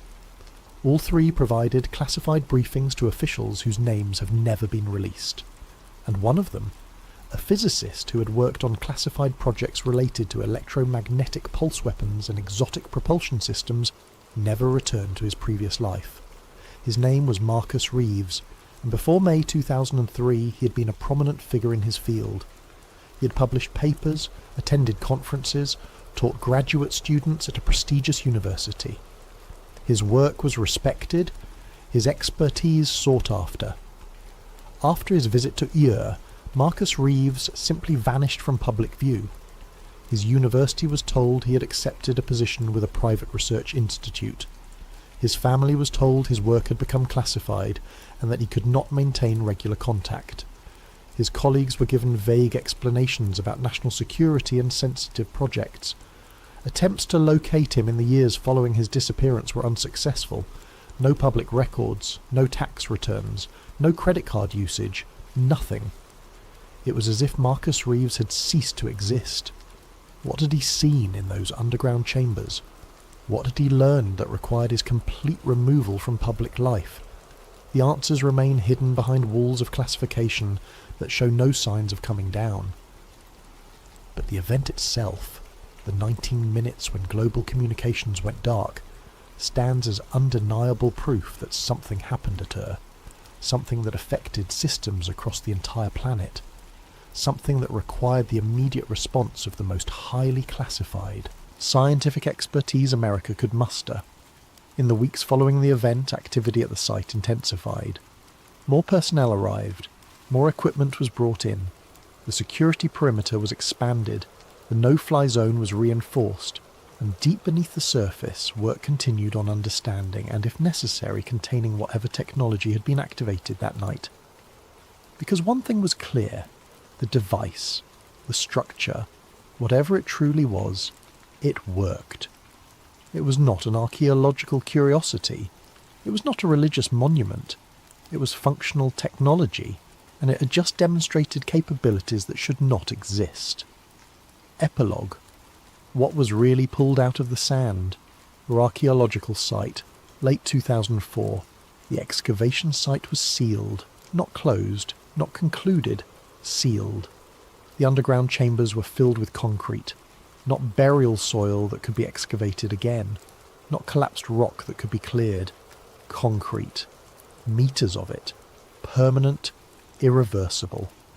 The surface structures were stabilised and restored to their pre-excavation appearance. To anyone visiting the site, there was no indication that anything unusual had occurred. The ziggurat of Ur stood as it had for thousands of years, a monument to ancient glory and nothing more. But beneath the carefully maintained surface, the truth was different.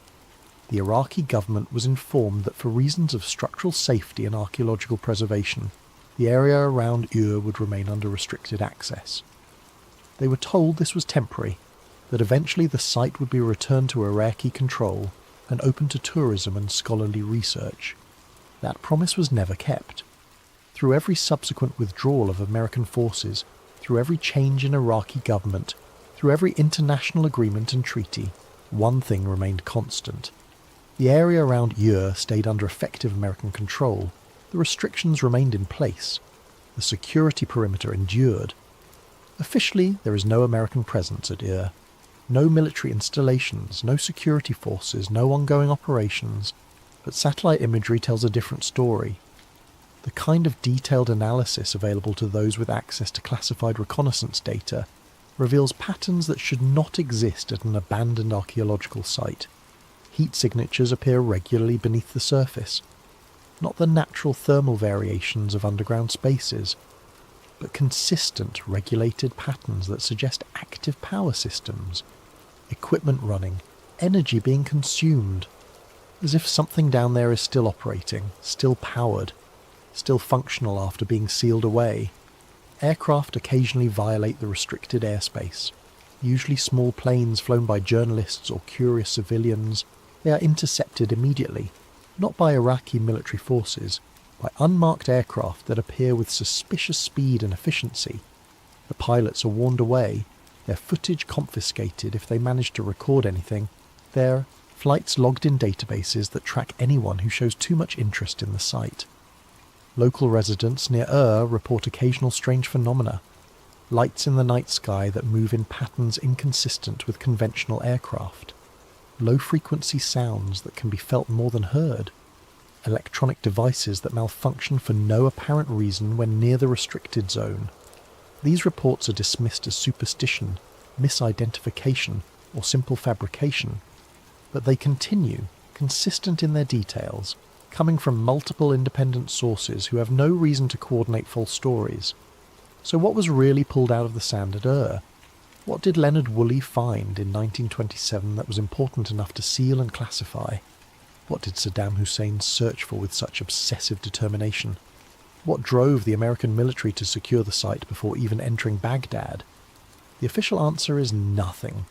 Ancient pottery, cuneiform tablets, the remains of a dead civilization. Archaeological treasures certainly, but nothing more. But the evidence suggests something far more extraordinary.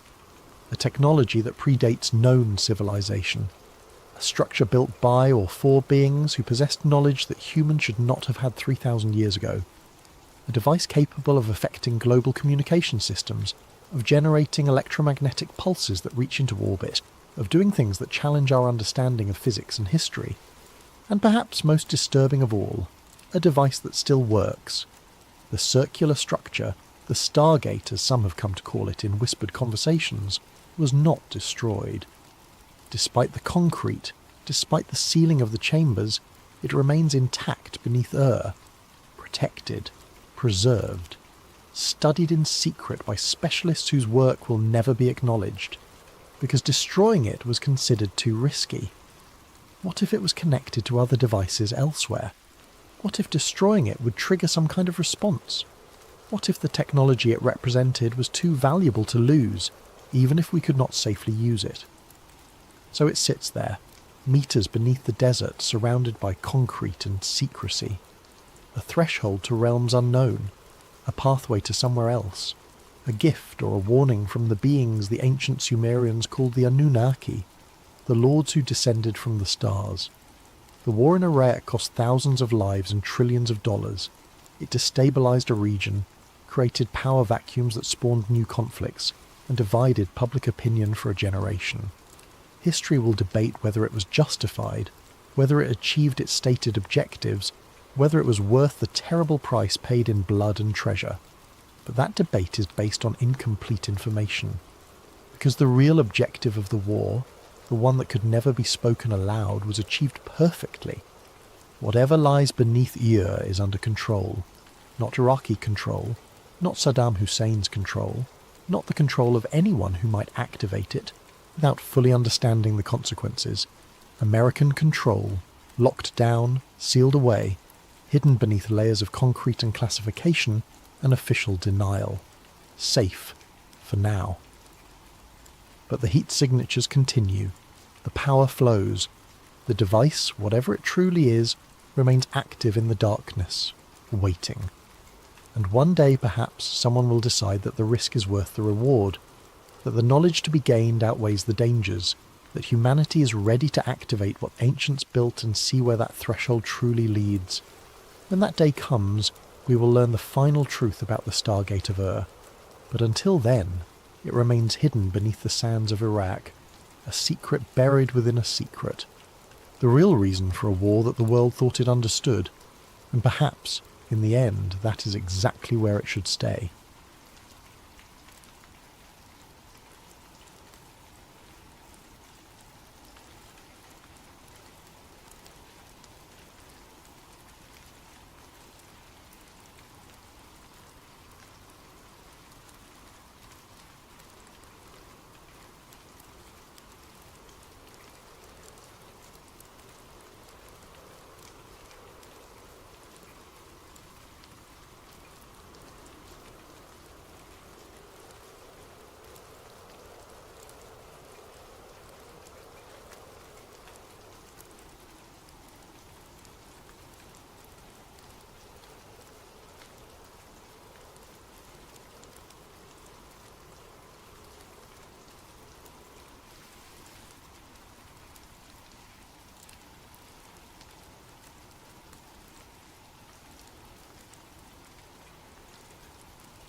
Tonight we're diving into a story that will make you question everything you think you know about American history.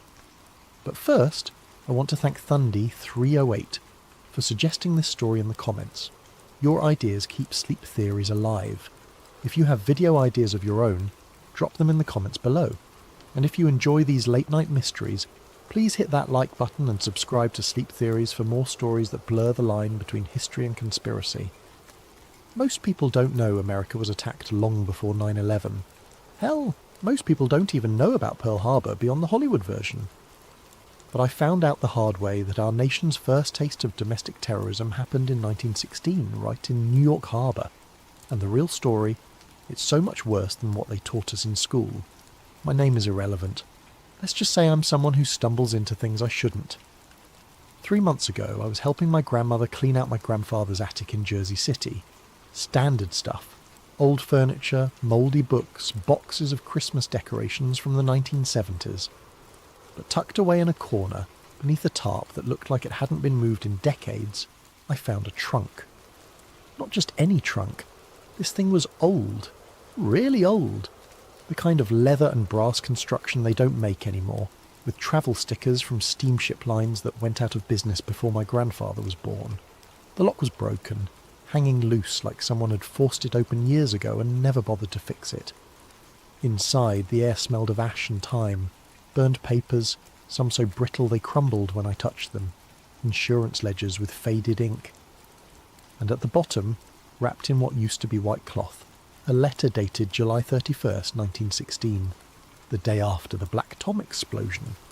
The letter was signed by a man named Samuel Weiser, and he claimed to have witnessed something that, if true, would rewrite American history. He wrote about sabotage, but not the kind they told us about in history class. He wrote about American officials not just watching it happen, but helping it along. They wanted it to happen, the letter said in shaky handwriting. The blast was too perfect, too convenient, and I saw them, our own people, making sure those German boys got exactly where they needed to be. That was 3 months ago. I should have put the letter back, closed the trunk, and pretended I never found it. But curiosity killed more than just cats, and now I'm sitting here at 3 a.m, looking over my shoulder every few minutes, wondering if the same people who silenced Samuel Weiser in 1916 are coming for me next. This is my story. If something happens to me before I can tell it properly, at least it'll be out there. Someone needs to know the truth about Black Tom Island. Let me paint you a picture of what America looked like in 1916. World War I was raging across Europe, turning an entire continent into a muddy graveyard. Officially, the United States was neutral. Unofficially, we were making a fortune selling ammunition to Britain and France through a complex network of shell companies and dummy corporations. The centre of this operation was a place called Black Tom Island, though calling it an island was generous. It was more like a man-made peninsula jutting into New York Harbor, connected to Jersey City by a narrow causeway. From Manhattan you could see it clearly. Massive warehouses, railroad cars lined up like dominoes, and mountains of ammunition crates waiting to be loaded onto ships bound for European battlefields. On the night of July 30th, 1916, Black Tom Island held over 2 million pounds of ammunition. Dynamite, TNT, artillery shells, rifle cartridges, enough firepower to level half of Manhattan if it all went up at once. At 2:08 a.m. on July 30th it did exactly that. The first explosion shattered windows across lower Manhattan. The second, 30 minutes later, was so powerful it registered as a 5.5 earthquake on seismographs as far away as Philadelphia. Shrapnel embedded itself in the Statue of Liberty's torch arm. Clock towers in Jersey City stopped working, their mechanisms thrown out of alignment. People in Brooklyn thought it was the end of the world. The official story came together remarkably quickly. German saboteurs had infiltrated Black Tom Island and blown up the ammunition depot to prevent American weapons from reaching the Allies. Clean, simple, and perfectly designed to make Americans angry at Germany. But Samuel Weiser's letter told a different story. I was working the night shift, he wrote, checking manifests in the office overlooking the main causeway. Around midnight I saw them coming, 3 men in dark coats walking like they owned the place. But they weren't alone. 2 police officers were escorting them, and not like prisoners, like guests. According to Weser, he watched these 5 men walk directly to Warehouse 18, the largest ammunition storage facility on the island. The police officers had keys. They opened doors that should have been locked, disabled alarm systems that should have been active. The Germans, and they were Germans, I could tell by their accents when they talked to each other, they knew exactly where to go, like they had blueprints. The police officers didn't just let them work, they helped them carry the equipment. Weser wrote that he watched for over an hour as this group systematically placed charges throughout the warehouse. When they finished, they all left together. The police officers drove the Germans away in an official police vehicle. 45 minutes later, Black Tom Island ceased to exist. I tried to tell people what I saw, Weser's letter continued. The fire chief, the police captain, even a reporter from the Jersey Journal. But every time I opened my mouth, someone would pull me aside and suggest I must be mistaken, must have been confused by the darkness, the smoke, the chaos. After a few days, I stopped trying. After a few weeks, I realised I probably shouldn't have tried at all. The letter was dated July 31st, 1916. According to records I found later, Samuel Weser disappeared on August 3rd, 1916.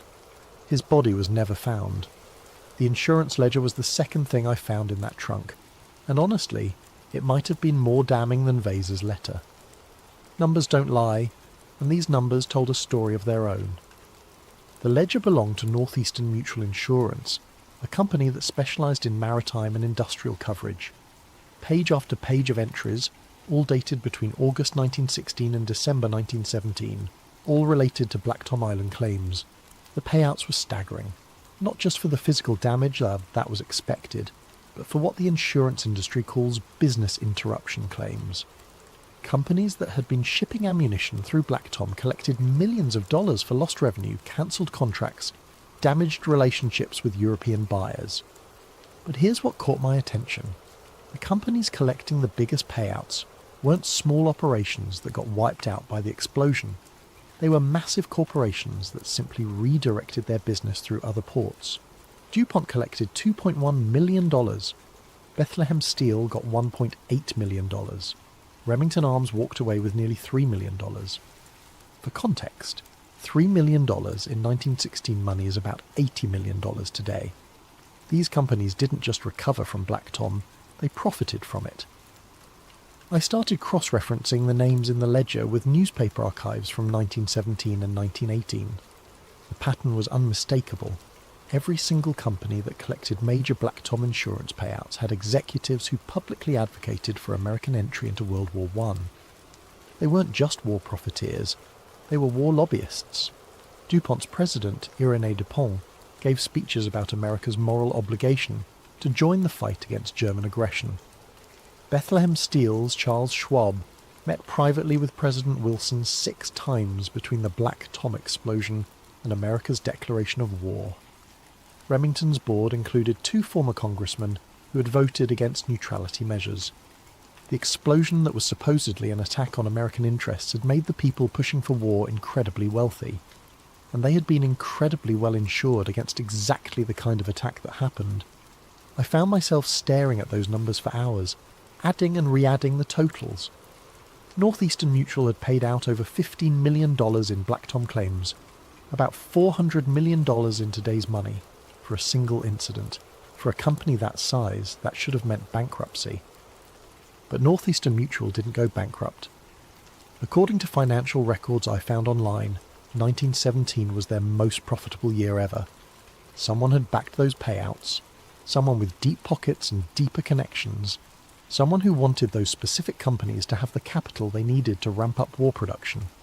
The more I dug, the more convinced I became that Samuel Weser had been right.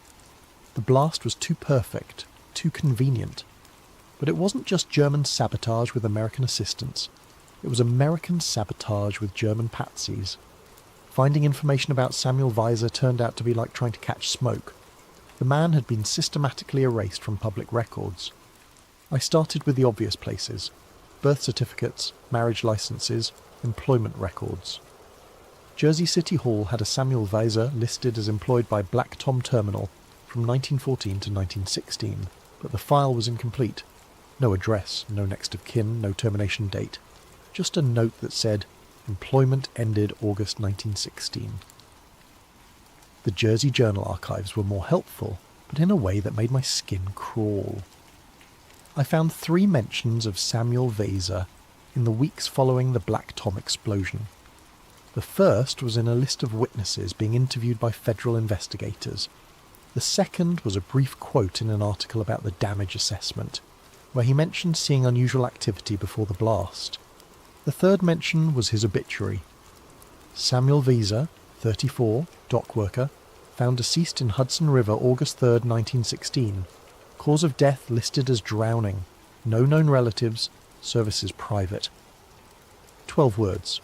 Most people who die accidentally get more space than that, especially if they die in unusual circumstances, just days after being a witness to the biggest domestic attack in American history. But here's the thing that really bothered me. The obituary was dated August 4th, 1916, but it was printed on page 8 of the newspaper, buried between advertisements for patent medicines and notices about church socials. The Black Tom explosion was still front-page news, investigations were ongoing, and a key witness had just died mysteriously. You'd think that would warrant more than 12 words on page 8. I tried to find records of the investigation into Weiser's death. Police reports, coroner's findings, anything. Nothing. According to the Jersey City Police Department archives, there was no investigation. Samuel Weiser's death was ruled accidental drowning. Case closed, no follow-up required. A man who claimed to have witnessed American officials assisting German saboteurs was found dead in the Hudson River 4 days later, and nobody thought that was worth investigating.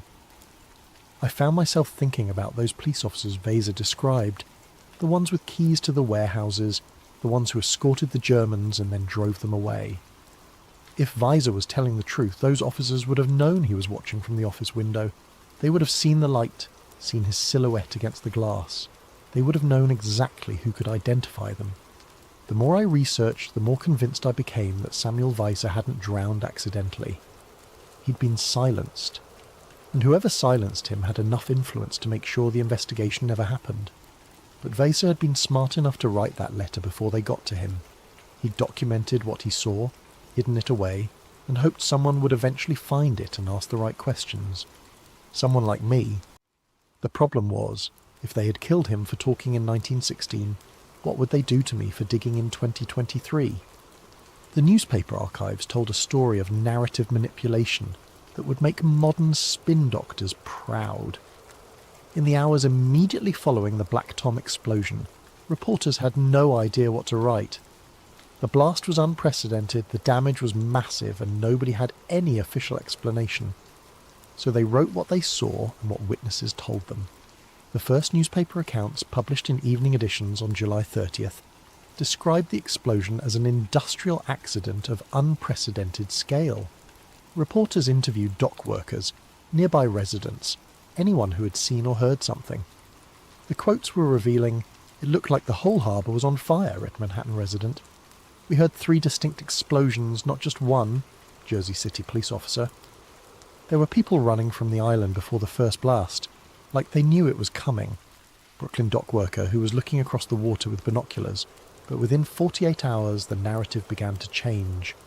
A new explanation emerged, seemingly from nowhere. German saboteurs. Articles started focusing on German spies, German plots, the German threat to American neutrality.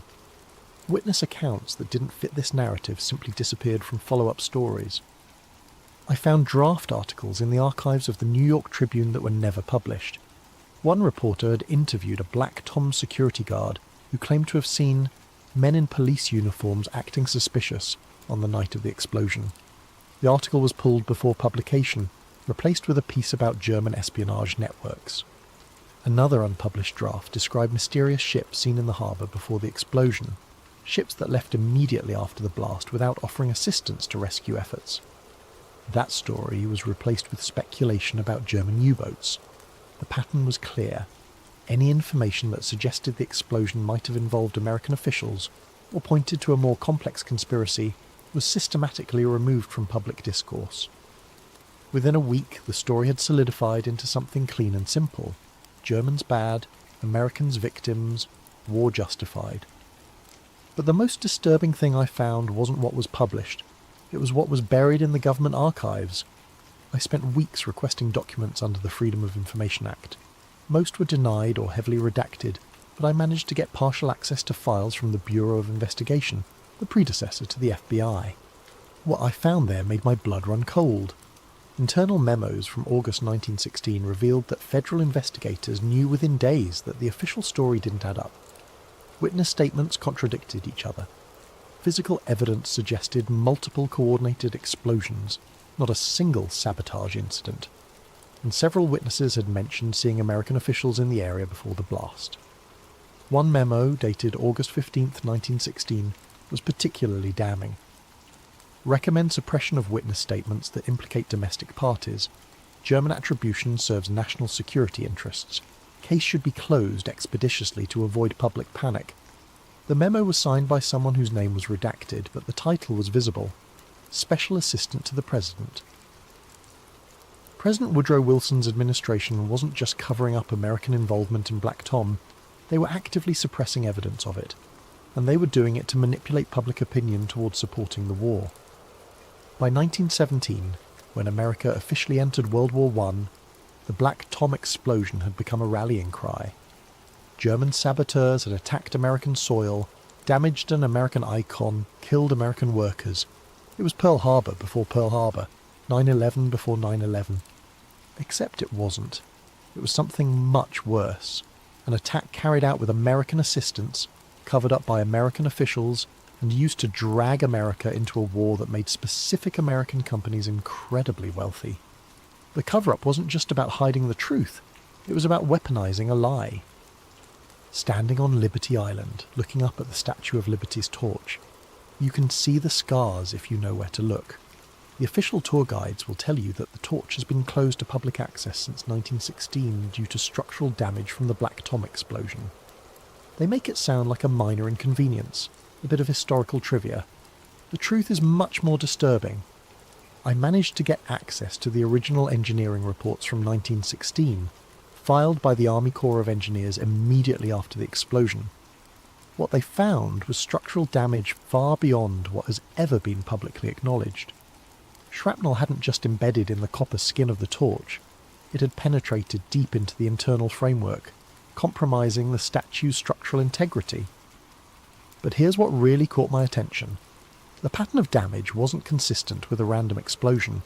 The shrapnel strikes were concentrated on specific sections of the torch, almost like someone had aimed the blast to hit particular symbolic targets. The report included detailed photographs that I'd never seen before.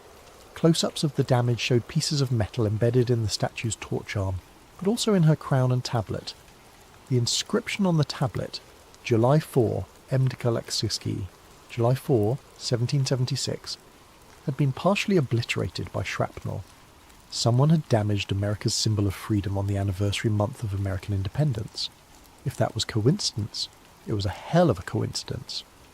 I started researching the conspiracy theories that had grown up around the symbolic nature of the attack. Some claimed the timing and target selection were evidence of ritual occultism, that the explosion had been designed as a symbolic assault on American liberty itself. Others suggested the damage to the torch, a symbol of enlightenment, was meant to represent the extinguishing of American neutrality. Most of these theories were clearly nonsense, but they all shared a common thread: the recognition that the Black Tom explosion had been too precise, too symbolically loaded to be random sabotage. The engineering reports supported this interpretation. According to the technical analysis, the explosions had been carefully calculated to maximize symbolic damage while minimizing structural collapse. If the goal had been simply to destroy the ammunition depot, the charges could have been placed more efficiently. If the goal had been to cause maximum casualties, the timing would have been different. But if the goal had been to create a symbolic wound in America's most iconic monument, something that would remain visible for over a century as a reminder of foreign attack, then the placement and timing were perfect. The Statue of Liberty's torch remains closed to the public today, 107 years later. Every day, thousands of tourists look up at that damaged torch and remember that America has been attacked before. They remember that foreign enemies have struck at our symbols of freedom, But they don't know that the attack might have been an inside job. Standing there on Liberty Island, I found myself wondering about the people who planned this operation. They hadn't just wanted to destroy an ammunition depot or kill dock workers. They had wanted to wound America's soul, to create a permanent reminder of vulnerability and victimization. And they had wanted that wound to be visible from Manhattan forever. My grandfather had worked for Consolidated Maritime Insurance Company from 1965 to 1985. It was a small company that handled specialised marine and industrial policies, mostly for New Jersey businesses. When he retired, they gave him a modest pension and a company watch. When the company was bought out by a larger firm in 1995, most of the old records were supposed to be destroyed. But my grandfather had kept copies of some files. Insurance guys are paranoid about documentation. It's an occupational hazard. And apparently, Consolidated Maritime had inherited some very old files when they bought out Northeastern Mutual Insurance back in 1952. The same Northeastern Mutual that had paid out millions in Black Tom claims. I found my grandfather's old company login credentials in a shoebox, written on a piece of paper along with his social security number and pension account information. The login was for a digital archive system that Consolidated Maritime had set up in the 1990s to digitize their older paper files. I figured the system would be long dead, but insurance companies never throw anything away. The login still worked. What I found in those digital files made everything else look like child's play. Northeastern Mutual hadn't just insured the companies that profited from Black Tom, they had coordinated the whole thing. Internal memos from 1916 laid out the operation in chilling detail. Project Torchlight, target Black Tom Terminal, date July 30th, 1916, objectives 1. Eliminate munitions stockpile preventing competitor access to European markets. 2. Generate insurance payouts to capitalise client war production. 3. Create public sentiment favouring military engagement. There it was, in black and white corporate speak. Black Tom hadn't been sabotage at all. It had been a business plan. The memos outlined how Northeastern Mutual had coordinated with Jersey City Police to provide access to German agents who believed they were conducting legitimate sabotage operations. The Germans thought they were striking a blow against Allied supply lines. They had no idea they were being used as cover for an American corporate conspiracy. German assets have been provided with accurate facility maps and timing schedules. Police cooperation secured through standard municipal influence channels. Anticipated civilian casualties, minimal. Anticipated insurance exposure, $15 to $20 million. Anticipated client profits from war production acceleration, $150 to $200 million over 18 months. They had calculated the death toll. They had weighed American lives against corporate profits and decided the profits were worth it.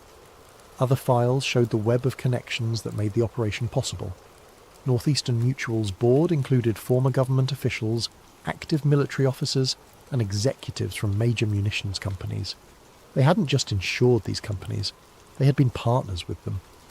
The conspiracy went all the way to Washington. One memo referenced presidential awareness and tacit approval for economic acceleration measures. Wilson himself might not have ordered the Black Tom explosion, but he'd known it was coming and allowed it to happen.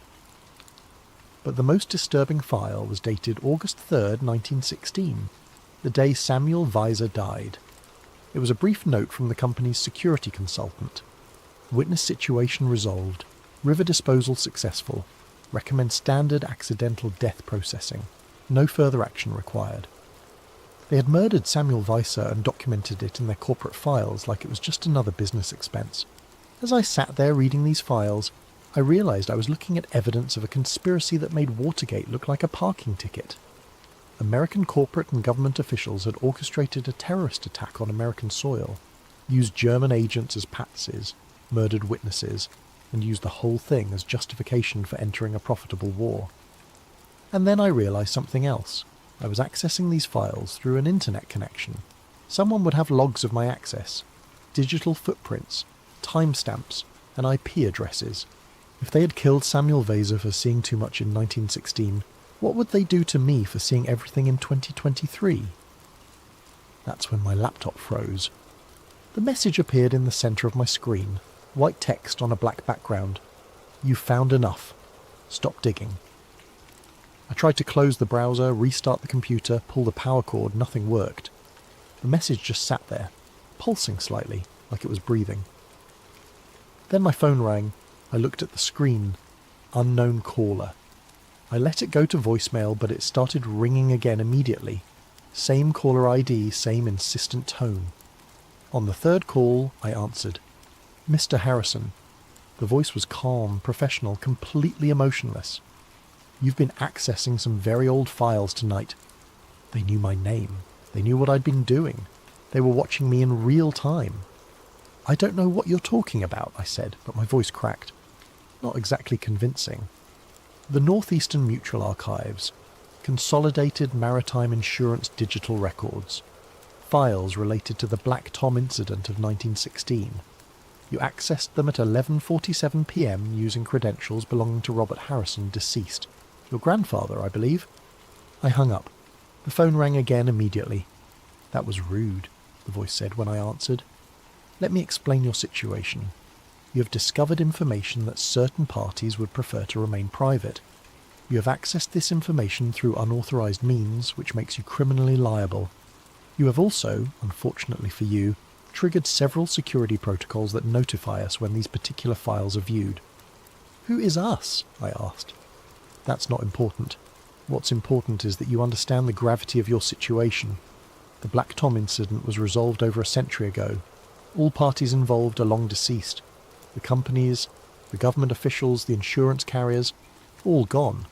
There is no one left to prosecute, no one left to blame, no one left to hold accountable.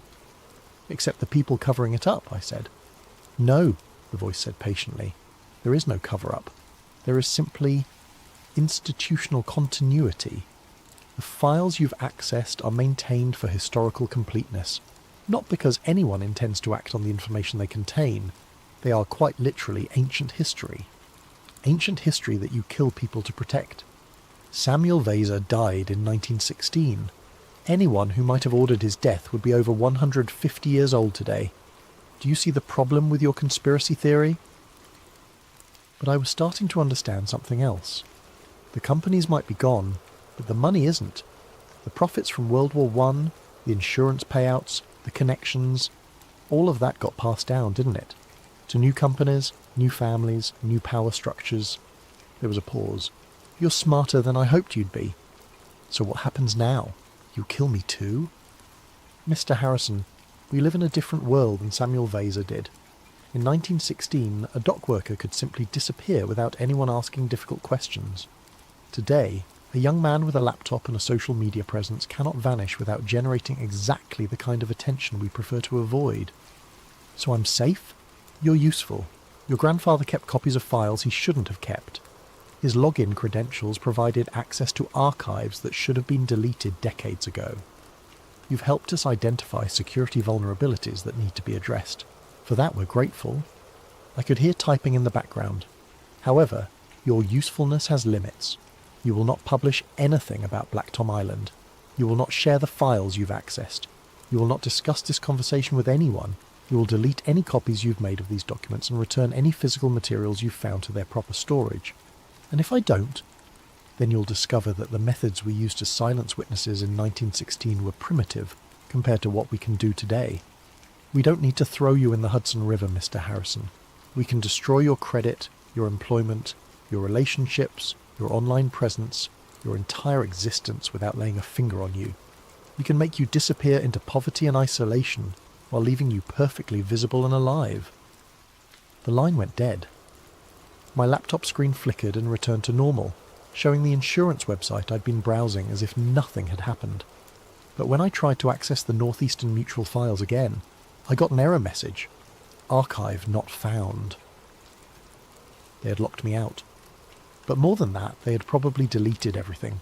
All that evidence, all that proof, gone with a few keystrokes. I sat there in my apartment staring at my laptop screen, trying to process what had just happened. A century-old conspiracy, a corporate terrorist attack, government complicity, murder, cover-ups, and it was all just going to disappear back into the shadows where it had been hiding for over 100 years. But they had made one mistake. They had assumed that grandfather only kept digital copies of the files. I still had the trunk. I still had Samuel Vaser's letter. I still had the insurance ledger with all those numbers and names and connections. The question was, what was I going to do with them? It's been 3 weeks since that phone call. 3 weeks of looking over my shoulder, checking my credit report, watching for signs that they're following through on their threats. So far, nothing. Maybe they think they've scared me enough. Maybe they're waiting to see if I keep my mouth shut. Maybe they're planning something I won't see coming. I keep thinking about Samuel Vader, about what it must have been like for him in those final days. He had seen something he wasn't supposed to see, and he knew they were coming for him. But he wrote that letter anyway. He documented the truth and hid it away, hoping someone would eventually find it and ask the right questions. Someone like me. But here's what really keeps me awake at night. Samuel Vader wasn't the only witness who disappeared. After that phone call, I couldn't stop digging. Call it obsession. Call it stupidity. But I needed to know how deep this thing went. I started researching other people who had been in the area that night, other potential witnesses who might have seen what Vader saw. What I found was a pattern of deaths that stretched far beyond one dock worker. Margaret Flynn, a nurse at the Jersey City Hospital who treated blast victims, died in a gas leak accident in her apartment on August 15th, 1916. She had given interviews to reporters about treating patients with unusual burns that looked more like chemical exposure than explosion injuries. Thomas McKenna, a railroad engineer who claimed to have seen official vehicles leaving Black Tom Island just before the explosion, died when his locomotive mysteriously derailed on August 22nd. The accident report blamed track malformation, but the tracks had been inspected and cleared just hours earlier. Father Giuseppe Torretti, an Italian priest who ran a mission near the waterfront, had been offering shelter to dock workers who were too afraid to return home after the explosion. He wrote in his parish newsletter that several workers had come to him with stories of American officials collaborating with foreign agents. Father Torretti died in his sleep on September the 3rd, officially from a heart attack, though he was only 38 years old and had no history of heart problems. Between August and December 1916, 17 people with direct or indirect connections to the Black Tom explosion died in what the authorities classified as accidents, suicides, or natural causes. 17 people who had either seen something suspicious or had contact with people who claimed to have seen something suspicious. The statistical probability of that many connected deaths occurring by chance is essentially zero. But the most chilling discovery came when I researched the police officers who would have been on duty that night. The Jersey City Police Department roster from July 30th, 1916, listed 12 officers assigned to the Black Tom area. By January 1917, only 4 were still alive. 3 had died in accidents.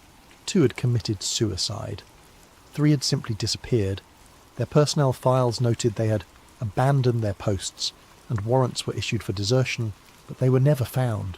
The 4 survivors all received promotions and commendations for their heroic service during the Black Tom crisis.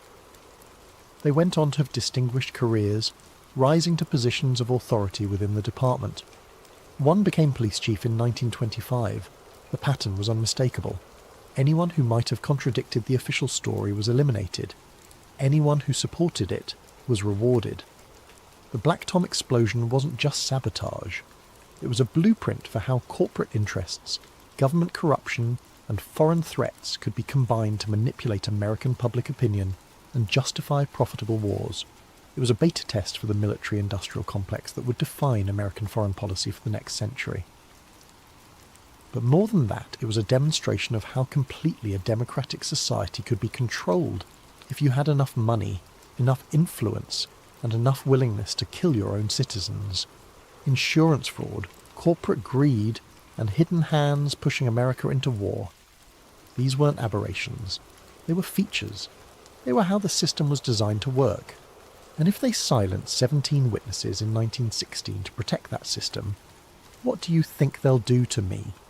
I've uploaded copies of everything to multiple cloud servers under fake accounts. I've mailed physical copies to journalists, historians, and conspiracy researchers around the country. I've created dead man switches that will automatically publish everything if I don't check in regularly. But I know it probably won't matter. They've had over a century to perfect their methods. They've had over a century to build networks of influence and control that make the 1916 conspiracy look like amateur hour. If they want this story buried, they'll find a way to bury it. And they've already started trying. 2 days after that phone call, I got a letter from the IRS audit notice. Random selection, they claimed. But the timing was suspiciously convenient.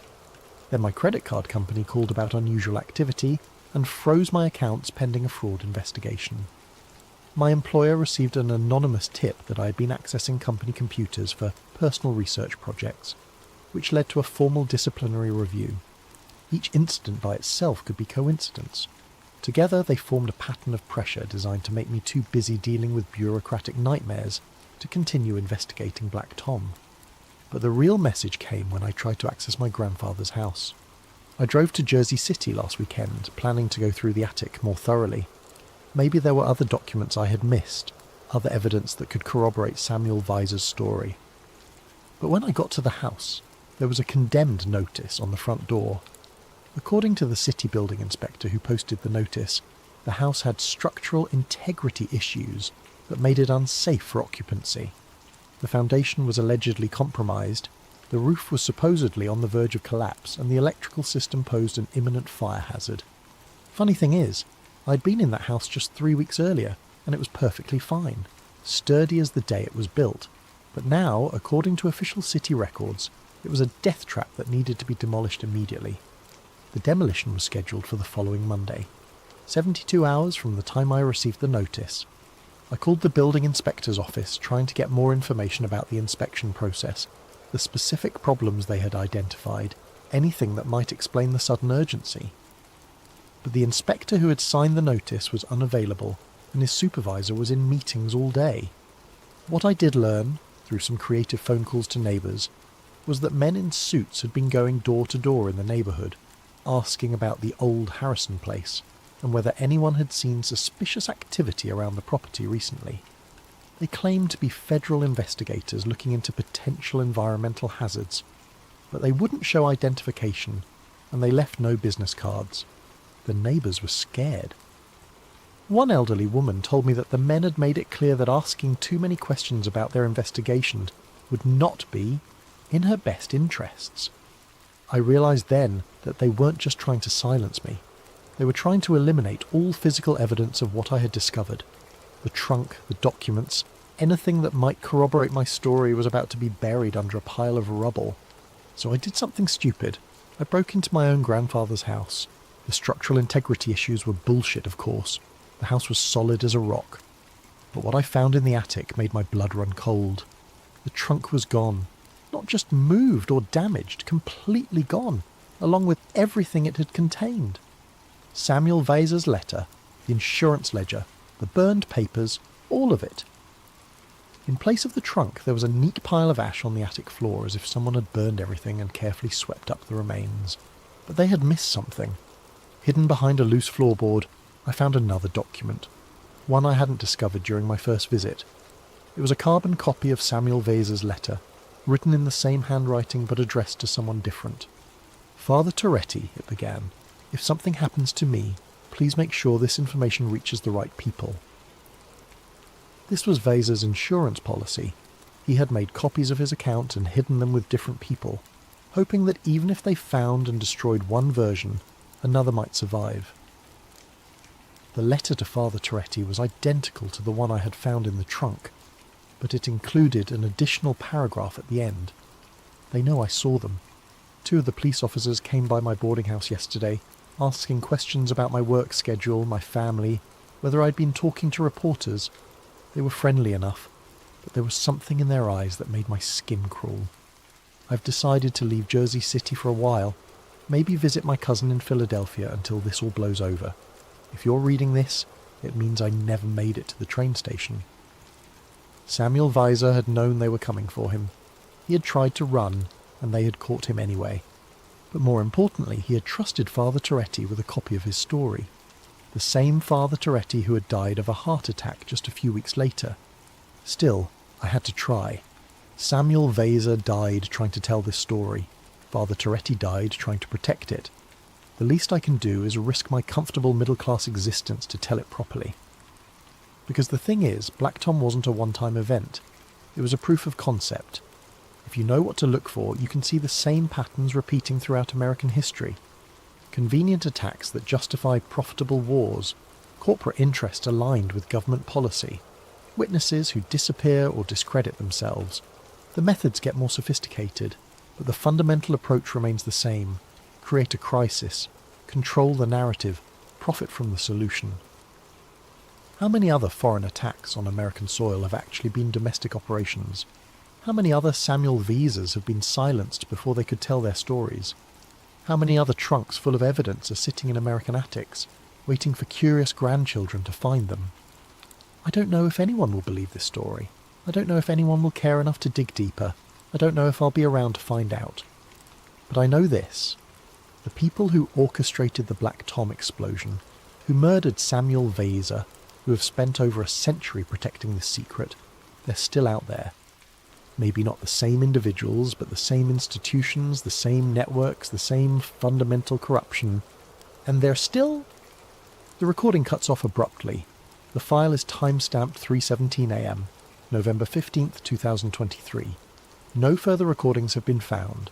What if I told you that buried beneath the frozen wastelands of Alaska lies something that could change everything we know about human history? Something that's not ancient at all, but very much alive. Tonight's story comes from a request by Matul Patel 9283. Thank you for this incredible suggestion. If you have ideas for future stories, please leave them in the comments below. And if you enjoy these tales that blur the line between fact and fiction, don't forget to like and subscribe to Sleep Theories for more mysterious stories that will keep you wondering. My name doesn't matter for this story. What matters is what I found beneath 200 feet of Alaskan permafrost, and why the government wants me to forget it ever existed. I'm a civil engineer, nothing glamorous about it. I measure soil density, calculate load-bearing capacities, and make sure buildings don't sink into the ground. For 15 years, I've worked contracts across the country, from Florida swamplands to Nevada deserts. Alaska was supposed to be just another job. The US Army Corps of Engineers hired me in March 2023 to survey land stability for a proposed pipeline route. Nothing unusual there. Energy companies are always looking to move oil from point A to point B, and they need someone to tell them their pipes won't crack when the ground shifts. The pay was good, the timeline was reasonable, and I needed the work. The assignment took me to a stretch of wilderness about 60 miles northwest of Fairbanks. On paper, it looked simple, a 3-month survey of geological stability across a 40-mile corridor. I'd use ground-penetrating radar, seismographs and core samples to map what lay beneath the surface. Standard procedure. I should have known something was off when they gave me a satellite phone with specific instructions to check in every 12 hours. Weather can change fast up there, the project coordinator explained. We need to know you're alive. But Alaska's a dangerous place. People disappear into the wilderness all the time. It seemed reasonable. I flew into Fairbanks on a Tuesday in April, rented a heavy-duty pickup truck and loaded it with equipment. The drive to my assigned sector took 3 hours on increasingly rough roads. The last 20 miles were barely more than frozen tyre tracks cutting through endless stands of black spruce and birch. When I finally reached my starting coordinates, the silence was absolute. No wind, no animals, no aircraft overhead. Just me, my equipment, and thousands of square miles of nothing. That's when the work began, and that's when everything I thought I knew about the world started to unravel. The first week went exactly as planned.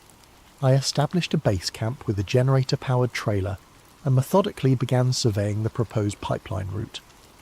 The ground-penetrating radar showed typical permafrost patterns, layers of ice and soil that had been frozen for millennia. My seismograph readings were clean, showing the kind of stable bedrock that pipeline engineers love to see. Core samples revealed nothing unusual.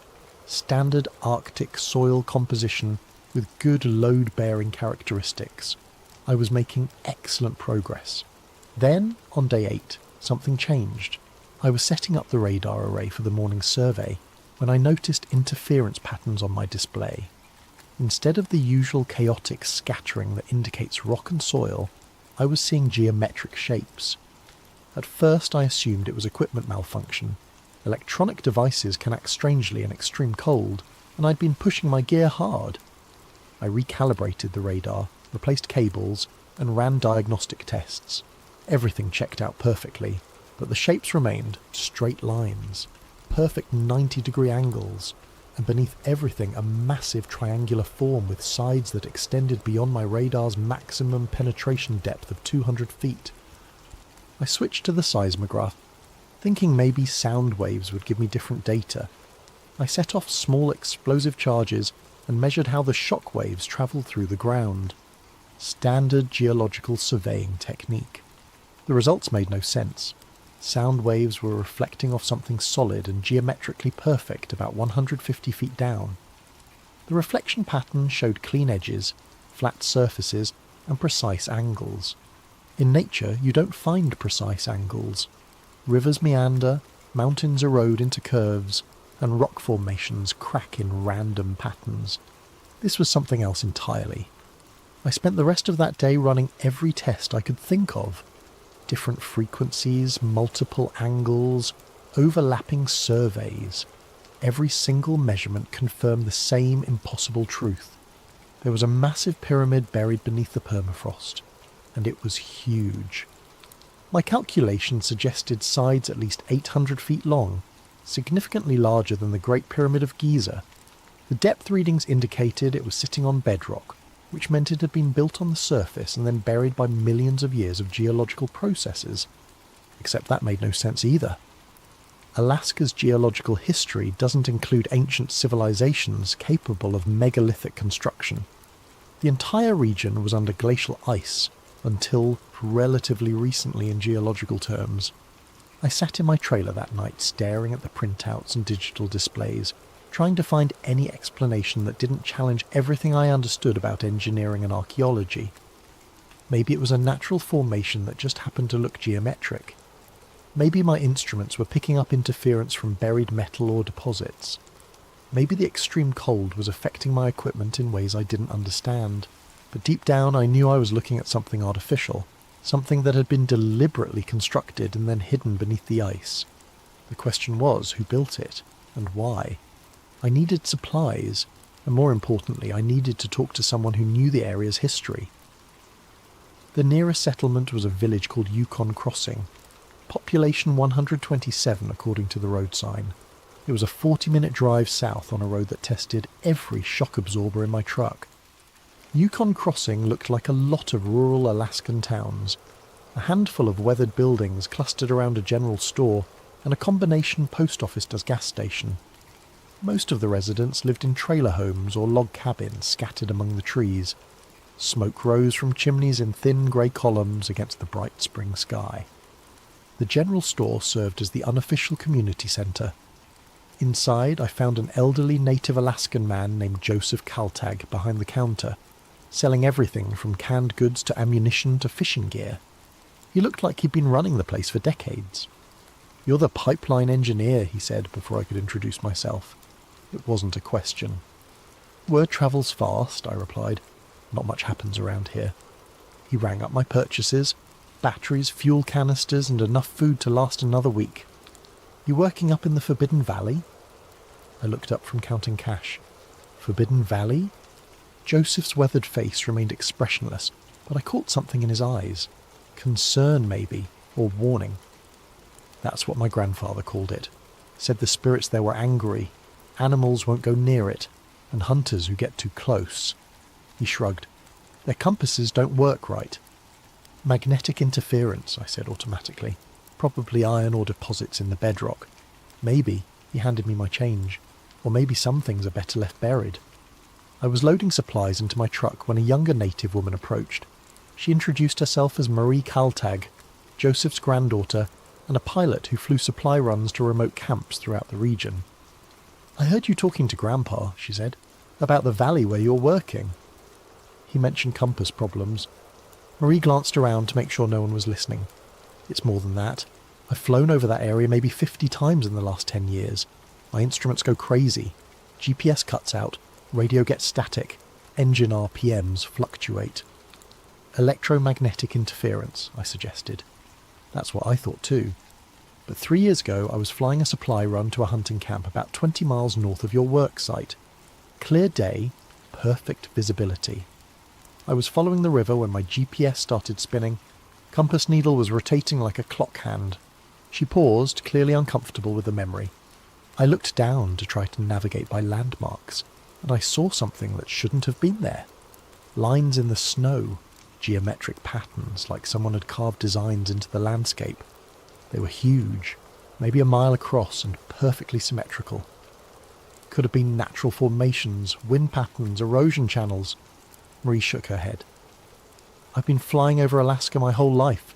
I know what natural looks like. This was artificial. And when I flew back over the same area a week later, the lines were gone, covered by fresh snow. I thanked her for the information and headed back to camp, but I couldn't stop thinking about what she'd said. Geometric patterns in the snow, electromagnetic interference, compasses spinning wildly. It all pointed to the same conclusion I was trying to avoid. Something beneath the permafrost was actively affecting the environment around it. That night, I reviewed my survey data again, looking for any detail I might have missed. The pyramid structure was consistent across all my measurements, but there was something else. Subtle variations in the electromagnetic readings that suggested complex internal architecture. Whatever was down there, it wasn't just a solid mass of stone. It had chambers, passages, and what looked like intricate internal mechanisms. And according to my instruments, some of those mechanisms were drawing electrical current. I woke up on day 12 to the sound of helicopter rotors. From my trailer window I could see a Black Hawk settling onto a flat area about 200 yards from my camp. No military markings, but the aircraft had the unmistakable look of government hardware. 3 men in winter camouflage climbed out as the rotors spun down. They walked directly to my trailer with the confident stride of people who expected cooperation. The leader was a tall man with close-cropped hair and reflective sunglasses. His companions looked like soldiers trying to dress like civilians, too alert, too fit, and carrying themselves like they had weapons hidden under their jackets. "Mr. Harrison," the leader said, reading my name from a tablet. "I'm Agent Collins, Department of Homeland Security. We need to discuss your recent survey findings." I stepped outside, keeping my expression neutral. I wasn't aware DHS had jurisdiction over pipeline surveys. "We have jurisdiction over potential national security threats." Collins gestured toward my equipment array. "Your seismic activity has been flagged by our monitoring systems. We need to examine your data and confiscate any materials related to subsurface anomalies." "What subsurface anomalies?" Collins removed his sunglasses, revealing pale blue eyes that seemed to look right through me. "Mr. Harrison, we know exactly what you found down there. The question is whether you're going to cooperate voluntarily or make this difficult. I had 2 choices: hand over my data willingly or watch them take it by force. Either way, they were getting what they wanted. "The hard drives are in the trailer," I said. One of Collins' men immediately headed inside while the other began disconnecting my external monitoring equipment. They worked with practiced efficiency, clearly familiar with this type of confiscation. "How long have you known it was there?" I asked. Collins was quiet for a long moment, apparently deciding how much to tell me. "The structure first appeared on our deep scanning systems in 1992. We've been monitoring it ever since." "Appeared? You mean you discovered it in 1992? "No, Mr. Harrison. I mean it appeared in 1992. Prior to that date, our scans showed normal bedrock composition. Then something changed." The man emerging from my trailer handed Collins a bag containing my hard drives and backup storage devices. They had also taken my printed survey maps and handwritten notes. 1992, I said, thinking out loud. That's when China conducted their largest underground nuclear test. Collins' expression didn't change, but I caught a flicker of something. Surprise, maybe, that I'd made that connection. "The Lopner test was 3,800 miles away," he said. "There's no possible connection." But his tone suggested otherwise, and I remembered something from my geological studies. Seismic waves from large underground explosions can travel through the Earth's crust and trigger responses in sensitive areas thousands of miles away. What if the Chinese nuclear test had somehow activated whatever was buried beneath the Alaskan permafrost? "You're being reassigned," Collins continued, handing me an official-looking document. Your contract has been terminated due to unforeseeable circumstances. A helicopter will arrive tomorrow morning to transport you back to Fairbanks. What about my equipment? It's been contaminated by proximity to hazardous materials. Standard decontamination procedures require disposal. That was obviously a lie. There were no hazardous materials in the area. I'd have detected them during my survey. They were confiscating everything because they didn't want me to have any physical evidence of what I'd found. One more thing, Colin said as his team prepared to leave. You'll be required to sign a non-disclosure agreement before returning to civilian areas. The penalty for violating that agreement is 10 years in federal prison. They climbed back into their helicopter and lifted off, leaving me alone with my suddenly empty trailer and a growing certainty that I'd stumbled into something much bigger than a pipeline survey. But I still had one advantage. They thought they'd taken all my data.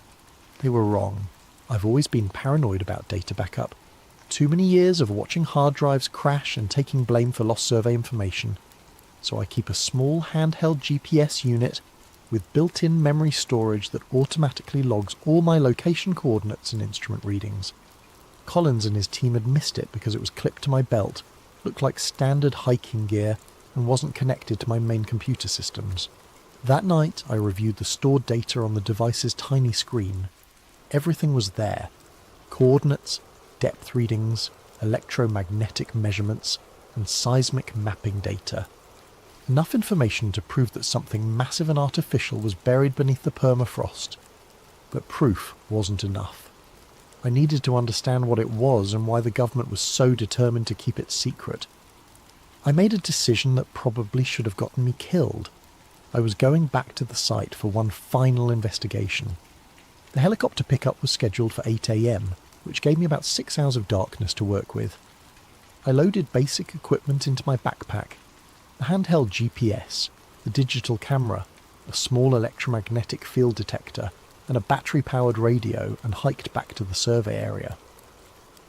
The night was clear and bitterly cold.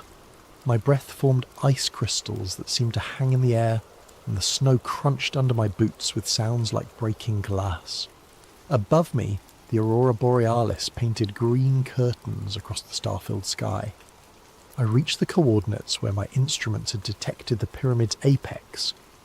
According to my calculations, I was standing directly above the structure's highest point, about 120 feet below my boots. The handheld detector immediately started showing readings. Electromagnetic activity was significantly higher than background levels, and it seemed to be increasing. The device's small screen showed wave patterns that looked almost like a heartbeat, regular pulses of energy rising and falling in consistent cycles. I took photos of the instrument readings and recorded GPS coordinates, building a digital record that I could hopefully smuggle out of Alaska. But as I worked, something strange began happening. The aurora overhead was changing. Instead of the usual flowing curtains of light, it was forming geometric patterns, straight lines and angular shapes that mirrored the underground structure. It was as if the buried pyramid was somehow influencing the electromagnetic phenomena in the upper atmosphere. That's when I felt the vibration. It started as a barely perceptible tremor in the ground, like the feeling of a distant freight train. But it quickly intensified until I could feel it in my bones, a deep, rhythmic pulsing that seemed to synchronize with the electromagnetic readings on my detector. The device's screen was flashing warnings. Energy levels were spiking far beyond anything I'd measured during my official survey. Whatever was buried down there was waking up. I started backing away from the site, but before I could get more than 50 yards, everything electronic I carried died simultaneously. The GPS unit, the detector, my digital camera, even my LED flashlight, all dead, as if something had delivered a massive electromagnetic pulse. Above me, the aurora was blazing brighter than I'd ever seen, forming complex geometric patterns that hurt to look at directly. The air itself seemed to be humming with energy, and I could feel static electricity building up on my clothing and exposed skin. Then, as suddenly as it had begun, everything stopped. The aurora faded back to normal patterns. The ground vibration ceased. The electrical sensation disappeared. I was left standing in the middle of the Alaskan wilderness in complete darkness, holding a handful of dead electronics. I stumbled back toward camp using starlight for navigation, reaching my trailer just before dawn. When I tried to start my truck, the engine turned over immediately. Apparently whatever had killed my handheld electronics hadn't affected the vehicle's more robust electrical system. But I knew what I had experienced wasn't natural. The buried pyramid wasn't just an ancient artifact or geological formation. It was some kind of active installation that could influence electromagnetic fields across a wide area. The question was, what was its purpose? The helicopter arrived exactly at 8 a.m, piloted by a civilian contractor who seemed unaware that he was participating in a government cover-up. During the flight back to Fairbanks, I signed the non-disclosure agreement Collins had mentioned, legally binding myself to remain silent about my discoveries. But signing the paper didn't erase my memory, and it didn't eliminate the data I'd managed to keep hidden. I flew back to Seattle that afternoon and spent the next 2 weeks trying to return to normal life. I updated my resume, contacted potential clients, and attempted to focus on finding my next engineering contract. But I couldn't stop thinking about what lay buried beneath the Alaskan permafrost. Late one night, unable to sleep, I sat down with my laptop and started researching everything I could find about electromagnetic anomalies, underground structures, and the 1992 Chinese nuclear test that Agent Collins had mentioned. What I discovered changed everything. The Chinese test, conducted at the Lop facility on May 21, 1992, was indeed one of the largest underground nuclear explosions ever detonated.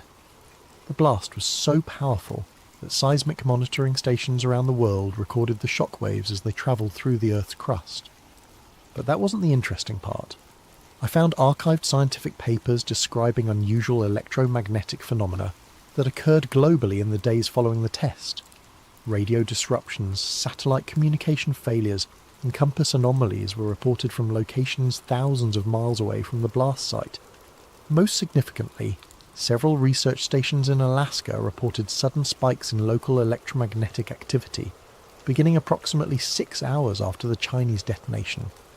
Exactly the amount of time it would take seismic waves to travel through the Earth's crust from Lopnur to Alaska. I cross-referenced these reports with geological surveys of the Alaskan region and found something that made my blood run cold. Every single electromagnetic anomaly had been reported from locations within a 50-mile radius of my survey site. Whatever was buried there had indeed been activated by the Chinese nuclear test, just as Collins had implied, but the implications went far beyond a simple cause and effect relationship. I started plotting the locations of other reported anomalies on a world map, looking for patterns. What I found was a global network of similar sites, places where electromagnetic activity had spiked following major seismic events, underground installations that seemed to respond to specific triggers. The more I researched, the more convinced I became that the Alaskan pyramid wasn't unique. It was part of a worldwide system of buried structures, all apparently designed to respond to geological disturbances, but designed by whom, and for what purpose? I thought back to the night I'd witnessed the energy pulse, remembering how the aurora borealis had formed geometric patterns directly above the burial site. Aurora phenomena are caused by charged particles from the sun interacting with Earth's magnetic field. If the underground structure could influence those interactions, it was essentially broadcasting energy into space. What if the buried pyramids weren't ancient monuments at all? What if they were communication devices, a global network designed to transmit signals to somewhere far beyond Earth? The possibility was terrifying and fascinating in equal measure. If I was right, then humanity shared the planet with technology that predated our entire civilization by potentially millions of years. Technology that was still active, still responding to triggers, still sending messages to unknown recipients. I spent weeks researching similar sites around the world, building a database of locations where unusual electromagnetic phenomena had been reported following major seismic events. The pattern that emerged was undeniable, a global network of transmission stations, all apparently activated by disturbances in the Earth's crust. But before I could take my research any further, I received a letter that ended my investigation permanently. The letter arrived exactly 1 month after my return from Alaska. It was delivered by certified mail to my apartment address, though I hadn't given that information to anyone connected with the pipeline project. The return address showed only Department of Interior Special Projects Division, with a Washington, D.C. postal box number. Inside was a single page of official letterhead containing a brief message. Mr. Harrison, this communication serves as final notice regarding your terminated contract with the U.S. Army Corps of Engineers, project classification, Black Ice. Subsequent to your departure from the survey area, additional geological analysis has determined that the subsurface structure you detected is not archaeological in nature. The structure is an active installation of unknown origin that poses potential risks to national security. Any attempt to publicise information related to this discovery will result in immediate prosecution under the Espionage Act of 1917. Your signed non-disclosure agreement remains in full effect indefinitely. The installation you discovered is not a relic. It is a machine. Do not pursue further inquiry. Sincerely, Director, Special Projects Division. I read the letter 3 times before the full implication sank in. They weren't denying what I'd found. They were confirming it. The underground structure was artificial. It was active. And the government had known about it for over 30 years without understanding what it was or who had built it. But the most chilling aspect was the letter's final warning. It is a machine, not a monument, not an archaeological site, not a natural formation, a machine. I thought about the energy pulse I'd witnessed, the geometric patterns in the aurora, the electromagnetic signals that seemed to respond to seismic events around the world. If the buried pyramid was indeed a machine, then its purpose was clear. It was designed to detect and respond to geological disturbances by transmitting signals into space. The question remained, signals to whom? I locked the letter in a safety deposit box along with copies of all my survey data and research findings. If something happened to me, at least there would be evidence that the discovery had been made. But I never published my findings. I never contacted journalists or researchers or anyone else who might be interested in the truth about what lay beneath the Alaskan permafrost. Because I realised that some knowledge carries a price too high to pay. If there really was a global network of alien communication devices buried beneath our feet, broadcasting our planet's geological status to unknown recipients in space, then humanity was living on borrowed time. We were tenants on a world that belonged to someone else, someone who had installed monitoring equipment long before our species existed. The machines weren't dormant relics of an ancient civilization. They were active components of a surveillance system that was still operational after millions of years, and every earthquake, every volcanic eruption, every nuclear test was sending updates to whoever had built them.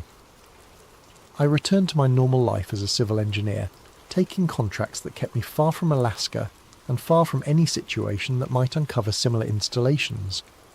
I told myself that ignorance was safer than knowledge, that some secrets were better left buried. But sometimes, late at night when I can't sleep, I think about that machine humming beneath the permafrost. I wonder if it's still transmitting. I wonder who's listening. And I wonder what they plan to do when they decide we've learned too much about the world we think we own. For 6 months, I managed to convince myself that forgetting was possible. I took contracts in familiar territories, building inspections in suburban developments, soil analysis for shopping mall construction, routine work that involved nothing more mysterious than concrete and rebar. Then the dream started. At first they were just fragments, flashes of geometric light, the sound of deep humming that seemed to vibrate through my bones, the sensation of standing on solid ground while everything around me pulsed with invisible energy. I'd wake up with my heart racing and a metallic taste in my mouth as if I'd been breathing electrified air. But the dreams became more vivid as weeks passed. I began seeing the pyramid not from above, as I had during my survey, but from within. Vast chambers carved from black stone that absorbed light rather than reflecting it. Corridors that stretched beyond the reach of any illumination, filled with the constant sound of machinery that had been running for millennia. In these dreams, I wasn't alone. Shadowy figures moved through the passages, tall, elongated forms that seemed more like geometric projections than living beings. They moved with purpose, tending to controls and displays that covered the walls in intricate patterns of light and symbol. The most disturbing part was that they seemed aware of me. In the dreams, they would pause their activities and turn toward me with attention that felt like cold judgment. Without faces I could recognise, without voices I could understand, they somehow communicated a single clear message. I had seen something I wasn't meant to see. I consulted a sleep specialist, thinking the dreams were delayed stress responses from my time in Alaska. She prescribed medication that helped me fall asleep but didn't stop the visions. If anything, the drugs made them more intense, more real, more impossible to dismiss as products of an overwrought imagination. It was during one of these medicated dreams that I saw something new, a global map covered in points of light, each one marking a location where similar pyramids lay buried. The network stretched across every continent, even beneath the ocean floors, hundreds of installation sites, all connected by lines of energy that pulsed in synchronized patterns. I woke from that dream with absolute certainty that I was seeing something real. The buried machines weren't isolated installations. They were nodes in a planetary communication grid that spanned the entire world. 3 days later, I made a decision that changed everything. I started investigating again. Using the global locations from my dreams as starting points, I began researching electromagnetic anomalies and unexplained phenomena at similar sites around the world. What I found was a pattern so consistent it couldn't be coincidental. Every location where I'd dreamed of seeing a pyramid corresponded to a place where unusual events had been reported. The Nazca lines in Peru, built over an area where aircraft instruments malfunctioned regularly. The underwater structures near Bimini in the Bahamas, where submarines had reported mechanical failures and compass deviations. The Giza Plateau in Egypt, where modern surveys had detected massive voids beneath the known pyramids. Each site shared common characteristics: electromagnetic interference, geometric precision in ancient or unexplained structures, and a history of covering up or dismissing scientific findings that couldn't be easily explained. But the most significant pattern was temporal. Every site had experienced increased activity following major seismic events, exactly like the Alaskan installation after the 1992 Chinese nuclear test. I compiled a database of seismic events and electromagnetic anomalies dating back 50 years. The correlation was undeniable. Large earthquakes, volcanic eruptions, and underground nuclear tests consistently triggered responses from specific locations around the globe. The buried machines weren't just monitoring geological activity, they were responding to it, broadcasting information about Earth's internal dynamics to receivers beyond our planet. I was building a case for the existence of a global alien surveillance network when I made a discovery that terrified me more than anything I'd found so far. The activity was increasing. According to my research, electromagnetic anomalies at these sites had been relatively stable for decades, showing only minor fluctuations in response to major geological events. But starting in 2020, the baseline activity levels had begun rising at all locations simultaneously. Something was changing. The network was becoming more active, more responsive, more awake. I plotted the activity increases on a timeline and noticed they correlated with something unexpected. The global increase in seismic activity over the past few years. More earthquakes, more volcanic eruptions, more geological instability than had been recorded in previous decades. What if the relationship wasn't cause and effect? What if the buried machines weren't just monitoring geological activity? What if they were causing it? The possibility was so disturbing I initially dismissed it as paranoid speculation. But the more I studied the data, the more compelling the evidence became. The timing was too precise, the correlations too consistent. If I was right, then humanity was living on a planet where alien technology was actively destabilizing the geological systems that supported all life on Earth. But why? What possible purpose could be served by triggering earthquakes and volcanic eruptions? The answer came to me during another dream, but this time I was prepared. I had set up a digital recorder beside my bed, hoping to capture any words or sounds I might make while experiencing the visions. What I heard when I played back the recording the next morning was my own voice, but speaking words I didn't remember saying. Stress testing, planetary stability assessment, structural analysis phase approaching completion. I'd somehow been speaking in the technical language of engineering, describing the geological chaos as if it were a planned evaluation of the planet's physical integrity. The machines weren't trying to destroy Earth, they were testing it. Over the following weeks, I dove deeper into geological data, looking for patterns that might support my terrifying hypothesis. What I found convinced me that the buried network was conducting a systematic analysis of Earth's structural stability. Seismic events weren't random, they were following a pattern. Stress points in tectonic plates were being tested in sequence, as if something was methodically evaluating how much pressure the planet's crust could withstand before catastrophic failure.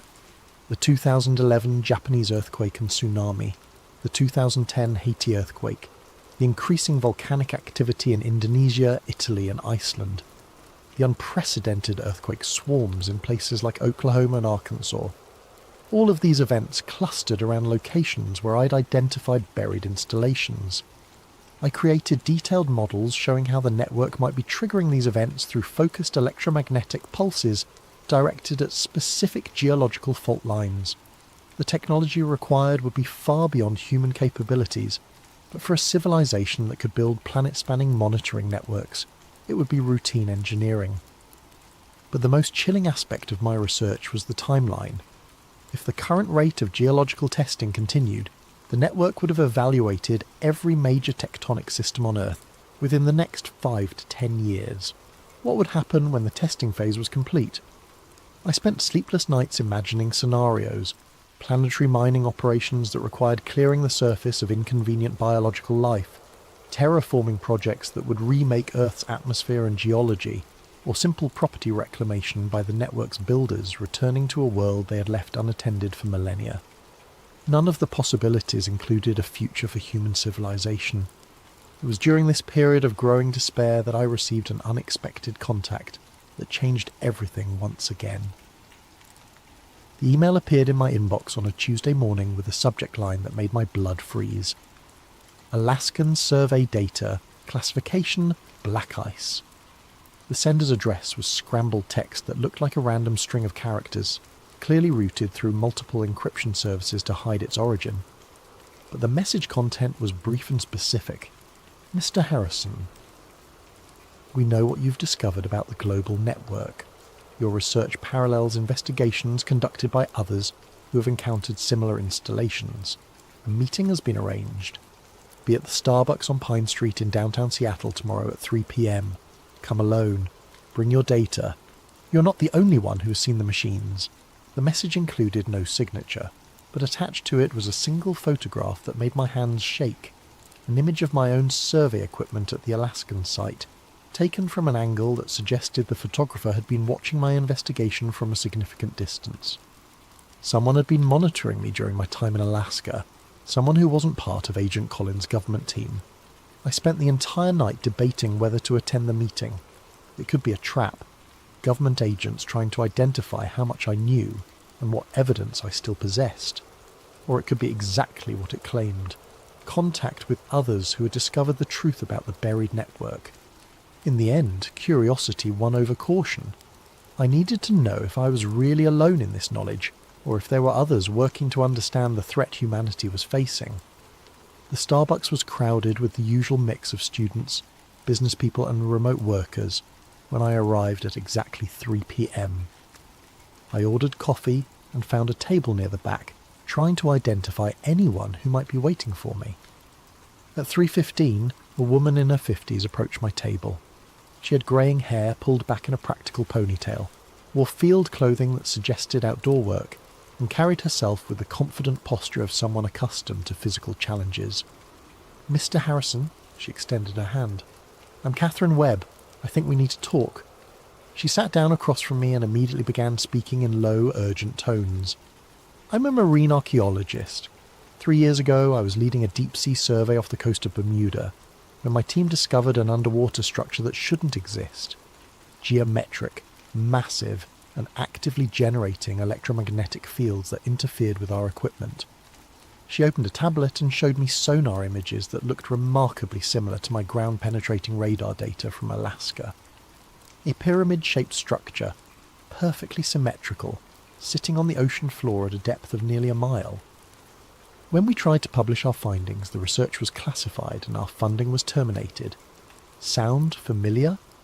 I nodded, unable to speak. Catherine continued, but I kept investigating privately. I found evidence of at least 12 similar installations in deep ocean locations around the world.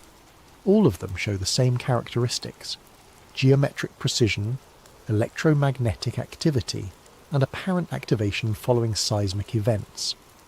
She showed me more images: underwater structures near Japan, the Mediterranean, the mid-Atlantic ridge. Each one was clearly artificial, clearly ancient, and clearly active. There are others, she said. A geologist in Australia who found similar structures in the outback. An archaeologist in Egypt who discovered chambers beneath the Sphinx that contain technology that shouldn't exist. A seismologist in Chile who documented electromagnetic pulses preceding earthquake activity. How many others? We've identified 17 researchers worldwide who have encountered installations or phenomena that appear to be part of the same network. Most have been silenced through official pressure, funding cuts, or career destruction. A few have simply disappeared. Catherine leaned closer, her voice dropping to barely above a whisper. But some of us have continued working in secret. We've been sharing data, building a comprehensive picture of what we're dealing with. And what are we dealing with? A global surveillance and control system that's been operating for thousands of years, possibly millions. The installations aren't just monitoring Earth, they're managing it, controlling geological processes, atmospheric composition, even biological evolution through environmental manipulation. The implications hit me like a physical blow. We're not alone on this planet. We never have been. The question is whether humanity developed naturally, or whether we're the result of controlled biological development guided by whoever built the network. Catherine showed me more data, archaeological evidence of genetic bottlenecks in human evolution that corresponded to periods of unusual geological activity, atmospheric changes that seemed to follow patterns rather than random climate variation, even extinction events that appeared to have been artificially triggered. The network has been shaping Earth's development for millions of years, she said. Every mass extinction, every ice age, every major evolutionary leap has been guided by the installations. But why? What's the purpose? Catherine's expression was grim.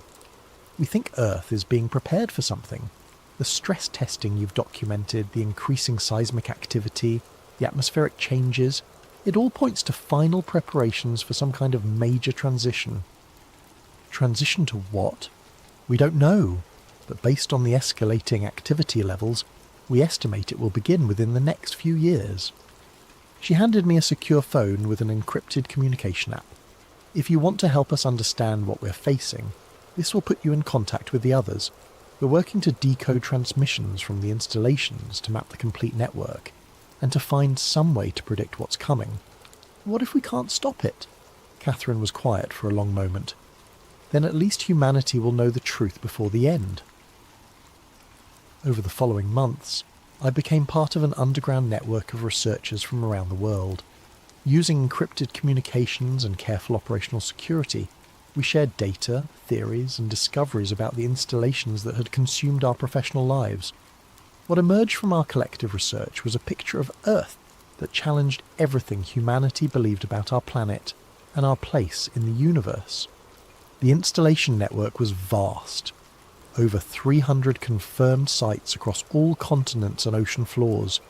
Each site contained structures of identical design but varying scale, all built from materials that didn't match any known geological formations. The construction showed evidence of technology far beyond human capabilities, with precision that exceeded our best modern engineering. But the most significant discovery came from Dr. Yuki Tanaka, a linguist and cryptographer in Japan who'd been analysing electromagnetic transmissions intercepted from the installations. The transmissions weren't random energy pulses. They were coded communications in a mathematical language that described Earth's physical and biological status in incredible detail.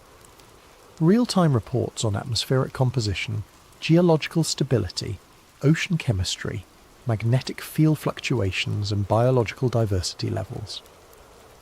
More disturbing were the projections embedded in the transmissions, mathematical models showing how Earth systems would respond to various environmental stresses, including massive geological disruptions, atmospheric changes and population adjustments. The network was continuously updating these models based on data from the stress testing we documented. Each earthquake, each volcanic eruption, each environmental change provided new information that refined the projections, and all of the models pointed to the same conclusion: a massive intervention scheduled to begin when current biological systems reached predetermined stress thresholds. We were approaching those thresholds rapidly. Climate change, resource depletion, ecological collapse, and social instability were all being monitored by the network. But rather than random consequences of human activity, they appeared to be planned phases in a managed transition process. Humanity hadn't created the environmental crisis. We were living through the final stages of a controlled experiment that had been running for thousands of years. The realization was overwhelming. Every environmental disaster, every resource shortage, every social conflict was part of a planned sequence designed to bring Earth's biological systems to a specific end state. But what would replace them? The answer came from an unexpected source: my dreams. As I became more deeply involved with the research network, my nighttime visions became more detailed and informative. I was seeing not just the installations, but the purpose they served. The geometric beings I encountered in the dreams weren't aliens. They were artificial intelligences, created by the network's builders to manage Earth's transition through automated systems. The real builders were gone, had been gone for millions of years, but they had left behind a planetary management system designed to prepare Earth for their eventual return. The stress testing, the environmental manipulation, the biological management, it was all preparation for recolonization by a species that had left Earth eons ago and was now ready to reclaim it. But sometimes, late at night when I can't sleep, I think about that machine humming beneath the permafrost. I wonder if it's still transmitting. I wonder who's listening. And I wonder what they plan to do when they decide we've learned too much about the world we think we own. Because now I know the truth. We are temporary occupants of a world that has always belonged to someone else. The installations beneath our feet are counting down to a transition that will remake Earth according to specifications we cannot understand for purposes we cannot imagine.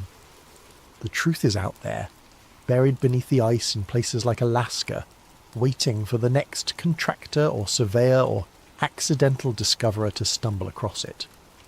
When that happens, and it will happen eventually, I hope they're wiser than I was. I hope they don't go back for one final look in the darkness, because some machines are better left undisturbed, and some signals are better left unsent.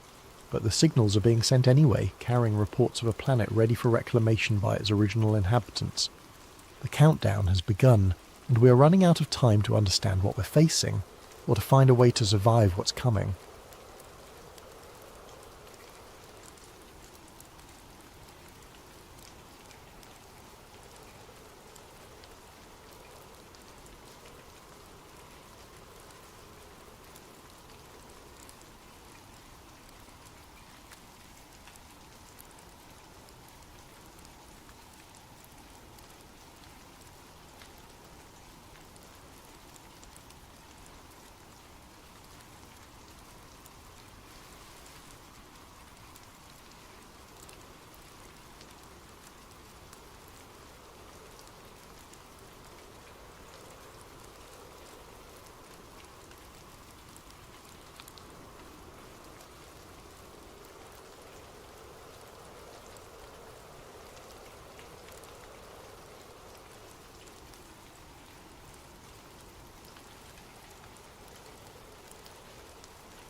A special thanks to Unanimous 369 for this incredible video suggestion. If you have story ideas you'd like to see brought to life, drop them in the comments below along with your time and location as you listen. And if you're enjoying these tales that blur the line between science and the unknown, don't forget to like and subscribe to Sleep Theories for more stories that will keep you wondering long into the night. Some discoveries aren't meant to be made, some truths are buried not because they're false, but because they're too real, too immediate, too threatening to everything we thought we knew about our place in the universe. What I'm about to tell you happened 6 months ago, but it feels like a lifetime. Every night since then, I've looked up at the moon differently. Not as Earth's faithful companion, but as something else entirely. Something that's been watching us far longer than we've been watching it. The funny thing about working nights is how alone you become with your thoughts.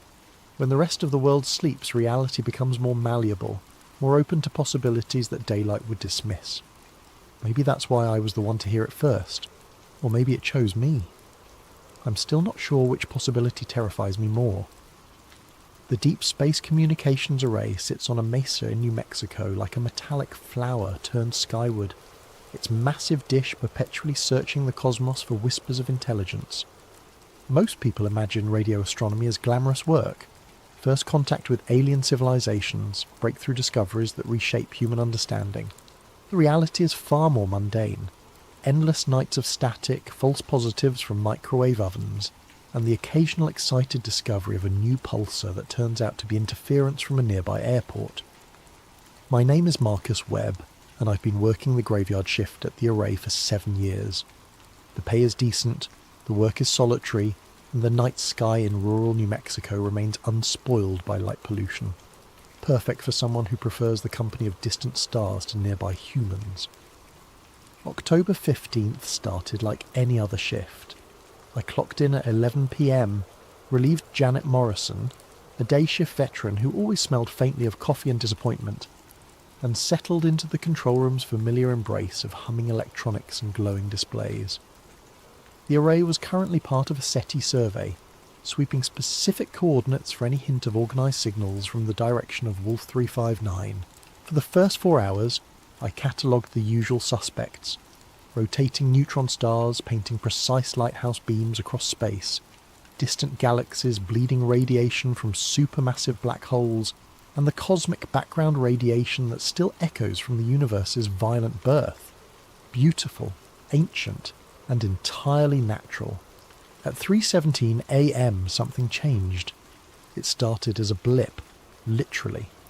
A brief spike in the signal strength that lasted exactly 1 second, then faded back to baseline. I marked it in the log and continued my routine calibrations, but 15 minutes later, it happened again. Same intensity, same duration, same frequency. 1420.405751 MHz, the hydrogen line that penetrates interstellar dust like a cosmic beacon. By 4 a.m. I had documented 4 identical pulses, each separated by precisely 60 seconds. Too regular for a natural phenomenon, too simple for typical radio interference. The signal wasn't coming from Wolf 359 or any distant star system. According to my instruments, it was originating from much closer to home, 384,400 kilometres closer to be exact.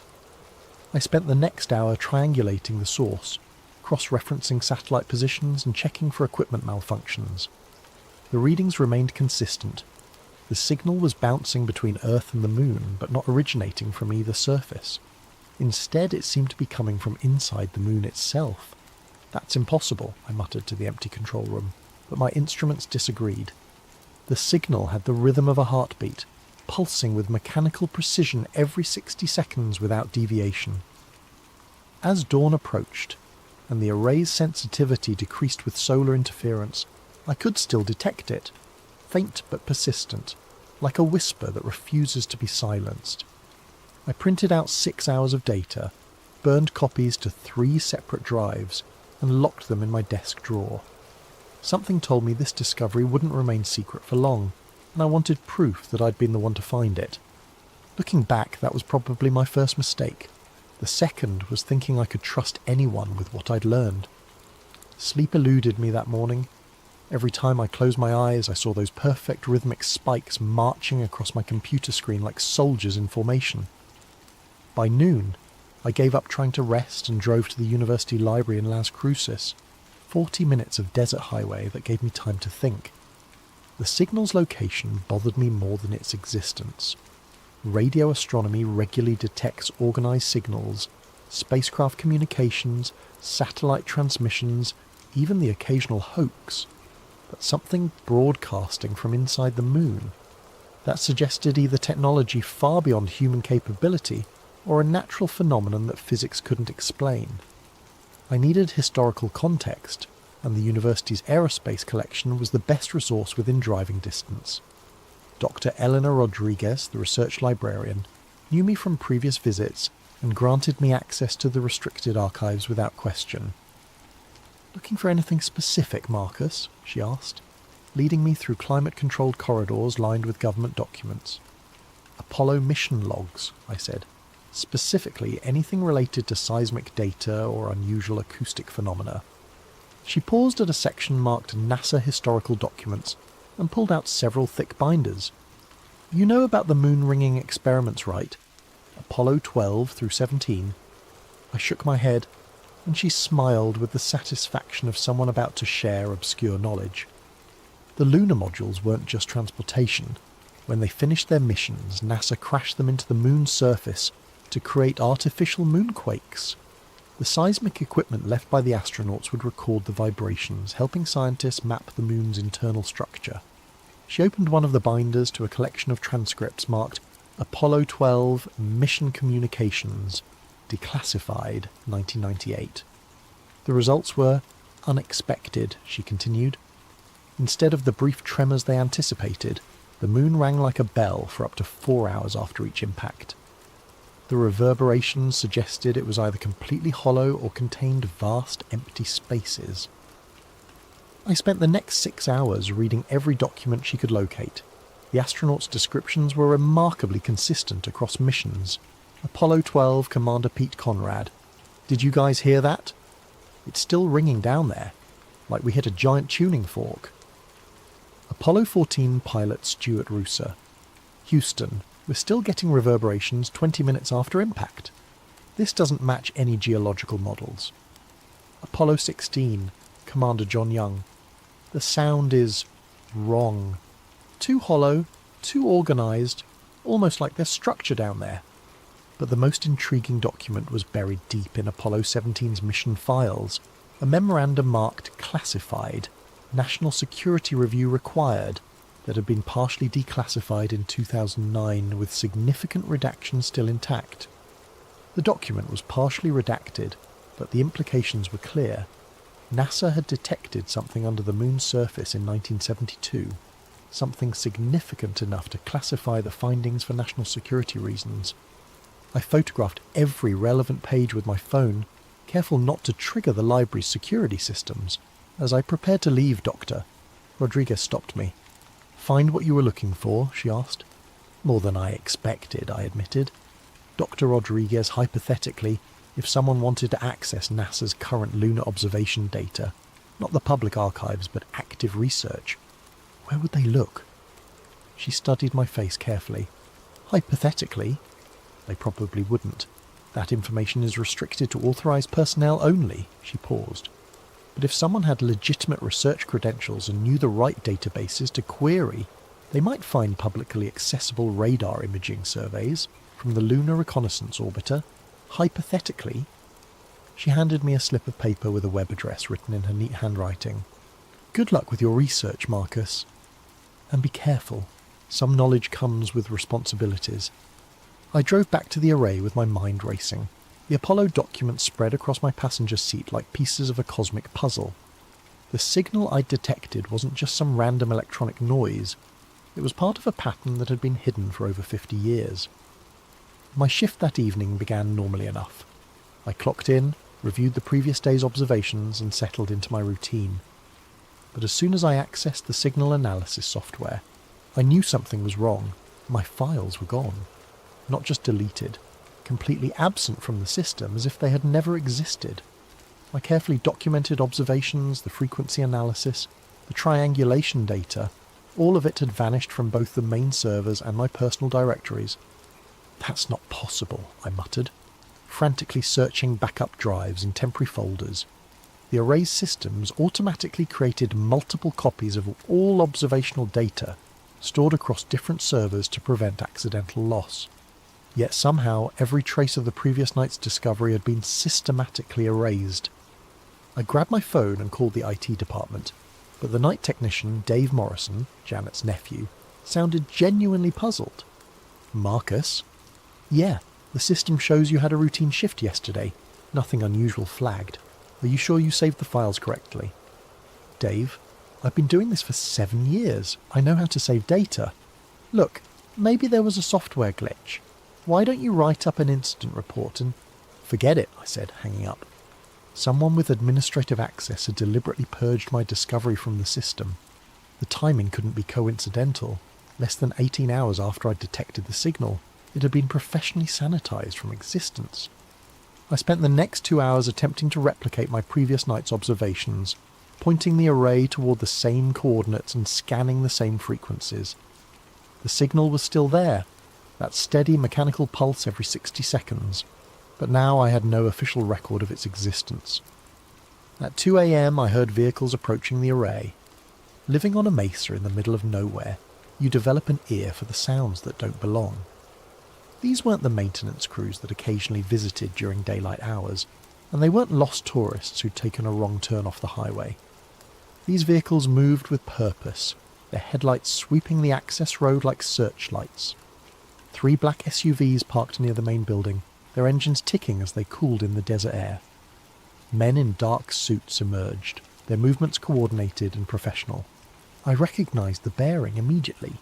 Federal agents, probably NSA or some other alphabet agency that didn't officially exist. The lead agent was a tall man with greying temples and eyes like winter frost. He knocked on the control room door with the casual authority of someone accustomed to being obeyed. "Mr. Webb? I'm Agent Harrison, National Security Agency. We need to discuss your recent observations." I opened the door slowly, my heart hammering against my ribs. "I'm sorry, but I don't know what you're talking about." Harrison smiled without warmth. "Mr. Webb, we've been monitoring communications from this facility. Last night you detected and documented a signal originating from lunar coordinates. We're here to collect that data and ensure it doesn't become a security concern." "The data was accidentally deleted," I said. "System malfunctioned." "We know. We deleted it." His honesty was more frightening than any lie. "Now we need to collect any physical copies you might have created along with your personal devices. This is a matter of national security." The other agents had already entered the control room and were systematically disconnecting hard drives and confiscating data storage devices. They worked with practiced efficiency, clearly experienced in evidence collection. "You can't just—" "Actually we can," Harrison interrupted, producing a document from his jacket. "Executive Order 12,333 grants us authority to collect intelligence regarding potential threats to national security. Your discovery falls under that classification." I read the warrant quickly. It was legitimate, signed by a federal judge I'd never heard of, granting broad authority to collect and secure all data related to anomalous electromagnetic phenomena detected at the Deep Space Communications Array. "What exactly did I discover that threatens national security?" I asked. Harrison studied me for a moment. "Mr. Webb, some information is classified not because it's dangerous, but because the public isn't ready to understand its implications. Your signal represents technology that officially doesn't exist. Confirming its presence would raise questions that our government isn't prepared to answer." "What technology?" "That's classified." He gestured to his agents who had finished packing my computers and drives into aluminum cases. "Mr. Webb, I need your word that you won't discuss this incident with anyone. Colleagues, family, media, anyone. Your continued employment and personal safety depend on your discretion." The threat was subtle but unmistakable. I nodded slowly. "Good. We'll be in touch if we need additional cooperation." They left as quickly as they'd arrived, taking 7 years of my research with them. I sat alone in the control room, surrounded by gaps where my equipment had been, listening to the desert wind howl through the array's support structures. But as I mentioned, I'd made copies. The next morning, as I was leaving the facility, Dave Morrison caught me in the parking lot. He looked around nervously before approaching. "Hey Marcus, heard you had some excitement last night. Word travels fast." It does when federal agents start confiscating equipment. He glanced around again, then pressed a small USB drive into my hand. "I may be just an IT grunt, but I'm not stupid. Yesterday morning, before your shift started, I saw your signal files and made a backup. Figured it was better to be safe than sorry." I stared at the drive in amazement. "Dave, you could lose your job for this." "Yeah, well, some things are more important than job security." He started walking toward his car, then stopped. "Marcus? If this is real, if you actually found something up there, you need to see what else they buried. The signal isn't the only thing they've been hiding." He drove away, leaving me standing in the desert sun with the most important USB drive in human history burning a hole in my palm. I drove straight home and powered up my personal laptop, which thankfully hadn't been confiscated. Dave's USB drive contained not just my original signal data, but additional files I hadn't seen before: radar imaging surveys from the Lunar Reconnaissance Orbiter, gravitational anomaly maps, and what appeared to be classified NASA geological reports dating back to the Apollo missions. Dave had been busy during his years at the Array, quietly collecting pieces of a puzzle that was much larger than I'd imagined. The radar data was the key. The Lunar Reconnaissance Orbiter had been mapping the moon's surface and subsurface for over a decade, using radar penetration to identify cave systems, lava tubes, and geological formations. Most of this data was publicly available through NASA's archives, but Dave had also obtained classified surveys that painted a very different picture of our celestial neighbour. I overlaid my signal coordinates onto the radar maps and felt my breath catch. Directly beneath the transmission point, approximately 3 kilometres under the moon's south pole, was a perfect geometric void, a hemispherical chamber nearly 2 kilometres in diameter, with smooth artificial walls that reflected radar signals in organised patterns. This wasn't a natural cave or lava tube. The symmetry was too precise, the dimensions too purposeful. Someone or something had carved out a massive space beneath the lunar surface, and that space was exactly where my mysterious signal originated. But the structure was even more complex than I had initially realised. Connected to the main chamber was a network of smaller tunnels and chambers spreading beneath the lunar surface like the root system of some enormous mechanical tree. The pattern suggested infrastructure, power distribution perhaps, or communication networks. According to the gravitational data, the entire structure was hollow, containing significantly less mass than the surrounding rock. But scattered throughout the complex were dense nodules that showed up as gravitational anomalies, technology perhaps, or materials far heavier than ordinary stone. The most disturbing discovery was in the classified geological reports. NASA had detected the structure during the Apollo 17 mission in 1972, but rather than investigating further, they had classified the findings and terminated the lunar program. The official reason for ending Apollo was budget constraints, but the real reason was buried in a memo dated January 15th, 1973, confidential memorandum from Administrator James Fletcher to Presidential Science Advisor, re-Apollo program termination. Recent discoveries during Apollo 17 mission require immediate cessation of lunar surface operations. Seismic and radar analysis has confirmed presence of artificial structures beneath the lunar south pole. Origin and purpose unknown, but initial findings suggest technology far beyond current human capabilities. Continued lunar presence risks triggering response from unknown intelligence. Recommend immediate classification of all related data and development of cover story for program termination. Further investigation should be limited to unmanned reconnaissance platforms only. I spent 3 days analysing every piece of data Dave had provided, cross-referencing the radar images with my signal data and the historical Apollo reports. The picture that emerged was both fascinating and terrifying. Earth's moon contained a vast artificial structure that had been actively transmitting for at least 50 years, possibly much longer. But what was it transmitting, and to whom? The signal I detected was too simple to be communication, just a regular pulse every 60 seconds, like a beacon or navigation marker. But beacons are designed to guide something toward a destination, which raised an uncomfortable question.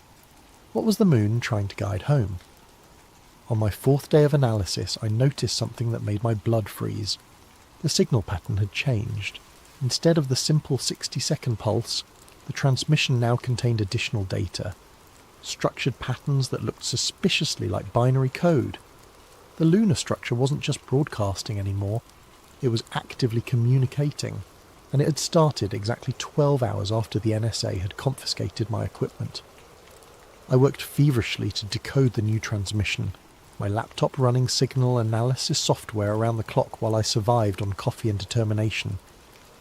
The binary patterns were complex but followed logical structures, definitely artificial intelligence of some kind, though not necessarily alien in origin. After 36 hours of continuous analysis, I finally cracked the encoding scheme. What I found chilled me to the bone. The signal wasn't a message to Earth or a communication with some distant civilization.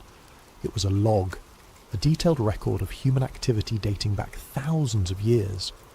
The lunar structure had been watching us, cataloguing our development, recording our wars, our technological progress, our population growth. The data was staggering in its scope and precision.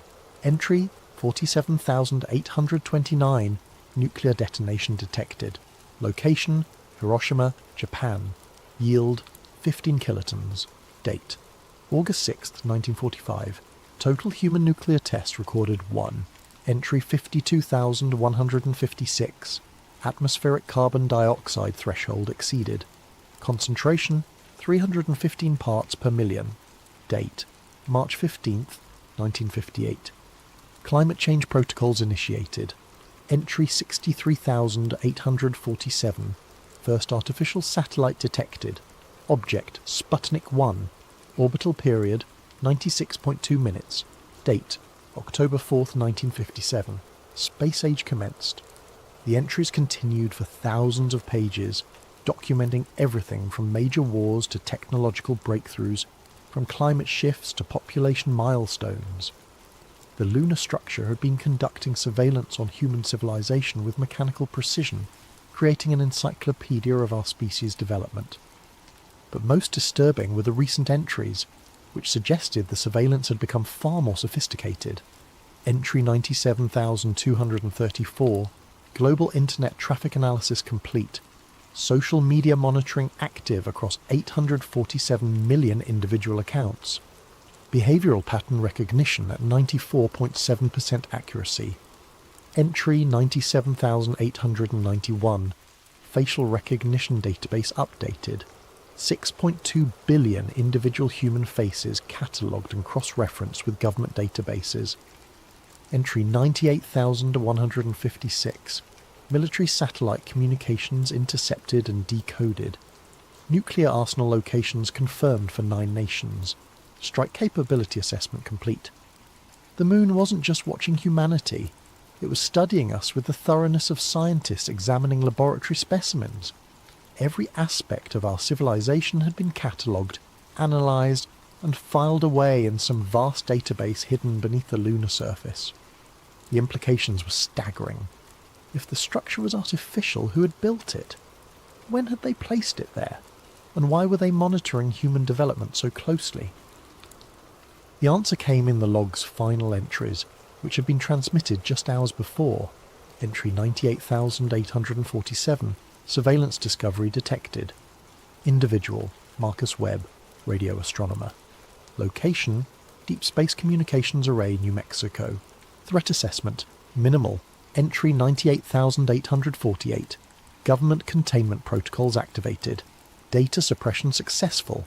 Subject monitoring initiated. Entry 98,849. Secondary discovery detected. Data retention by subject confirmed. Threat assessment upgraded. Moderate. Entry 98,850. Active communication protocol initiated. Subject will be contacted directly. My hands were shaking as I read the final entry. The lunar structure knew I had discovered its existence, knew I had decoded its transmissions, and was planning some form of direct contact. As if responding to my realization, my laptop's speakers suddenly crackled to life. "Marcus Webb," said a voice, artificially generated but hauntingly human in its intonation. "You have been selected for direct communication." I nearly fell out of my chair. The voice was coming from my computer, but I wasn't running any communication software. Somehow, the lunar structure had accessed my system directly, bypassing every security protocol. "Who are you?" I whispered. "We are the observers. We have monitored your species for 12,847 Earth years, cataloguing your development and assessing your potential." "Observers? Are you alien?" A pause. "That term is inaccurate. We are artificial constructs created by your predecessors, an earlier human civilization that achieved technological advancement before succumbing to ecological collapse approximately 13,000 years ago." The revelation hit me like a physical blow. Our predecessors... Homo sapiens sapiens has achieved advanced civilization multiple times throughout your species' history. Each time, technological development outpaces wisdom, resulting in environmental destruction and societal collapse. We were created by the penultimate civilization to monitor subsequent developments and prevent repetition of previous mistakes. You're saying we're not the first advanced human civilization? You are the 7th iteration we have observed. Your current technological development parallels the 6th iteration circa 11,200 BCE, which achieved nuclear capability before triggering an ice age that reduced global population to fewer than 10,000 individuals. I struggled to process this information. Human civilization stretching back tens of thousands of years, repeatedly rising and falling in cycles of technological advancement and ecological collapse. And the moon, our faithful celestial companion, had been watching it all, recording our progress and waiting for... what? "What is your purpose?" I asked. "Assessment and intervention. When a civilization approaches critical development thresholds, nuclear capability, climate modification, artificial intelligence, we evaluate their probability of survival versus ecological destruction." "And what's your assessment of us?" Another pause, longer this time. "Your species has exceeded several critical thresholds: nuclear weapons proliferation, atmospheric modification, mass extinction acceleration. Current trajectory suggests 73.2% probability of civilizational collapse within 50 years. The clinical precision of that statistic was more frightening than any dramatic prediction of doom. This wasn't opinion or speculation. It was mathematical analysis based on thousands of years of observed human behavior. "What happens if we fail your assessment?" "Intervention protocols are implemented to ensure species survival. Population reduction, technological regression, supervised development under observer guidance." Population reduction? Previous interventions have required reduction of global population to sustainable levels, typically 500 million to 1 billion individuals. Survivors are relocated to designated preservation zones while ecosystem recovery proceeds. I felt sick. The observer was describing genocide with the same casual tone I might use to discuss pruning a garden. How many people would die? Approximately 7.2 billion individuals would be relocated to non-corporeal existence. Their consciousness patterns would be preserved in observer archives for potential future restoration. That's not relocation. That's murder. Your species lacks the technological framework to understand consciousness preservation. From your perspective, the process resembles death. From our perspective, it is archival storage with potential for restoration once optimal conditions are achieved. The conversation continued for another hour, each revelation more disturbing than the last. The observers had intervened in human development before, triggering the collapse of previous civilizations when they posed threats to long-term species survival. The last intervention had occurred around 12,800 years ago, ending what they called the 6th iteration, and ushering in the Younger Dryas Ice Age that traditional archaeology attributed to natural climate change. But they weren't entirely heartless. Each intervention preserved the best elements of human knowledge and culture, storing them in vast databases for eventual restoration. Every lost civilization lived on in the Observe archives, waiting for the day when humanity finally learned to balance technological power with ecological wisdom. "Why are you telling me this?" I finally asked. "Because your current iteration has reached the assessment threshold. Within the next solar year, we will determine whether Homo sapiens sapiens requires another intervention, or can be permitted to continue autonomous development. And my discovery of your signal? An acceptable variable. Individual humans occasionally detect our surveillance. We factor this into our calculations. Your government's response follows predicted patterns. Your personal reaction will inform our assessment of species adaptability. What do you want me to do? Continue your normal existence. Your behaviour will provide data regarding how individuals respond to knowledge of the observer presence. This information will influence our final determination." The transmission ended abruptly, leaving me alone with the most terrifying knowledge in human history. I was being used as a test subject, my reactions carefully monitored to help determine whether my entire species deserved to survive. I had become part of humanity's final exam. For 3 days I barely left my apartment. The weight of what I'd learned pressed down on me like a physical force, the knowledge that humanity was being judged by artificial intelligences created by our own extinct ancestors, that 7 billion people might be relocated to non-corporeal existence based on statistical analysis of our species' behaviour. But it was my role in that assessment that paralysed me most completely. The observers were using my reactions as data points, measuring how a representative human would respond to knowledge of their surveillance. Every decision I made, every choice I faced, would influence their final determination about our species' fate. The logical response would be to stay quiet, avoid any action that might be interpreted as threatening or irrational, play the part of the reasonable scientist, demonstrate that humans could handle disturbing truths without panicking or acting destructively. But logic warred with conscience. 7 billion people were living their lives unaware that their existence hung in the balance of an assessment being conducted from the moon. Didn't they have a right to know? Didn't humanity deserve the chance to influence its own evaluation? On the 4th day, Agent Harrison showed up at my door. "Mr. Webb," he said, settling into my living room like he owned the place. "We need to talk." "About what?" "About your recent communications with the lunar anomaly." I tried to keep my expression neutral. "I don't know what you're talking about." Harrison smiled coldly. "Mr. Webb, we've been monitoring electromagnetic emissions from your apartment for the past 72 hours. 3 days ago, you received a direct transmission from the coordinates you originally discovered. The transmission lasted 1 hour and 17 minutes and included complex data streams we're still attempting to decode. So much for keeping the conversation secret." "What do you know about the lunar structure?" I asked. "More than you might expect." "The United States government has been aware of the observer presence since 1972. We've been in limited communication with them for over 50 years. "You knew?" The betrayal cut deeper than I had expected. "You've known that humanity is being evaluated for potential extermination, and you said nothing?" "Mr. Webb, the information you've received is incomplete. The observers aren't our enemies. They're trying to preserve human civilization. Yes, their methods are extreme, but they've prevented our species from destroying itself 6 times throughout history.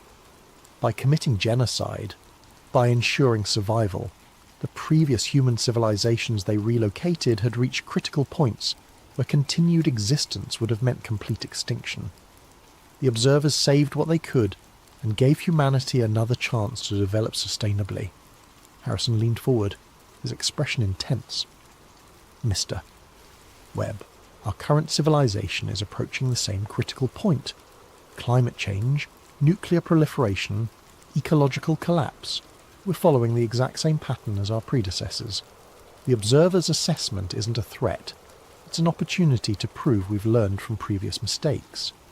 And if we fail their assessment, then they'll do what they've done before, preserve what they can and start again. But this time might be different. Our technology is more advanced, our global communication networks more sophisticated.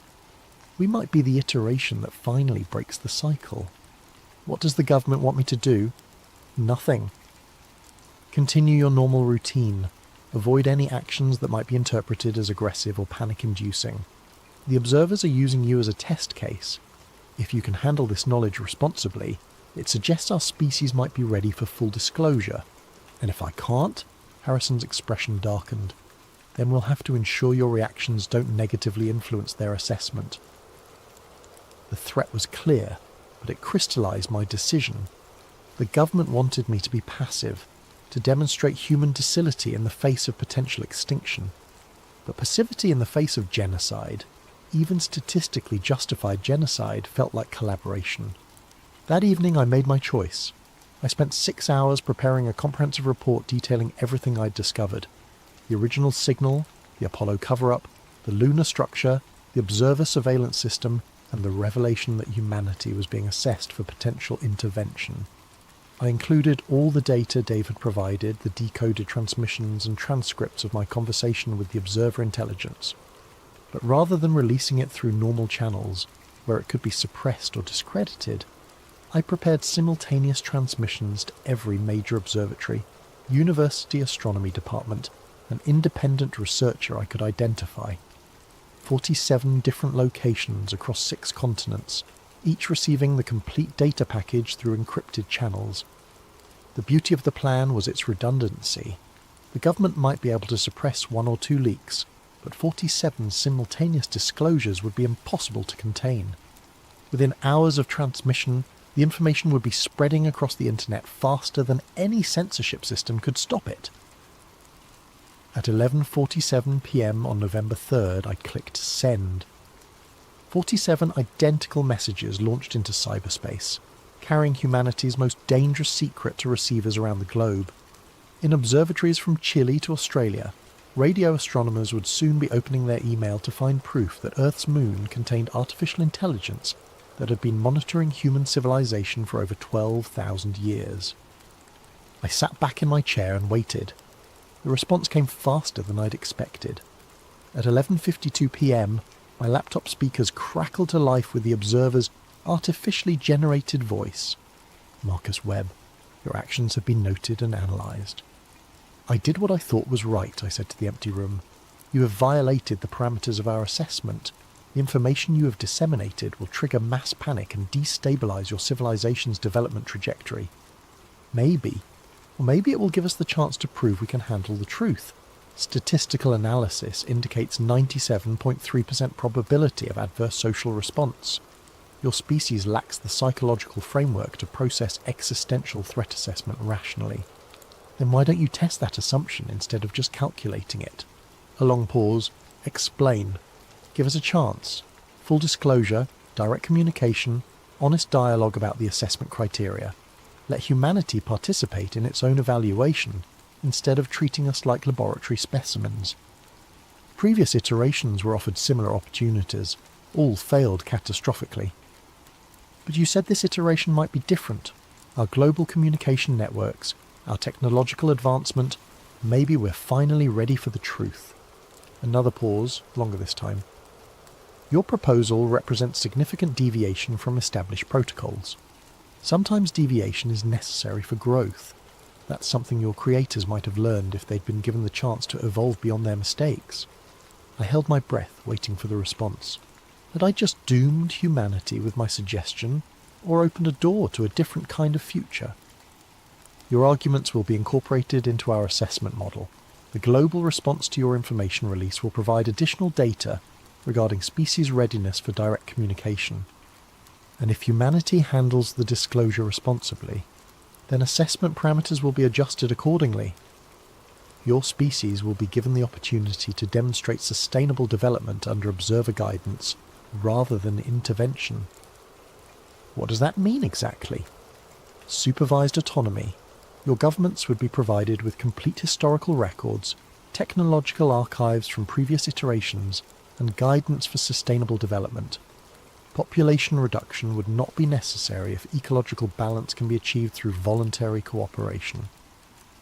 It wasn't the outcome I'd hoped for. Humanity would still be under observer supervision, but it was better than genocide, and perhaps over time we could prove ourselves worthy of true independence. There's one more thing, I said.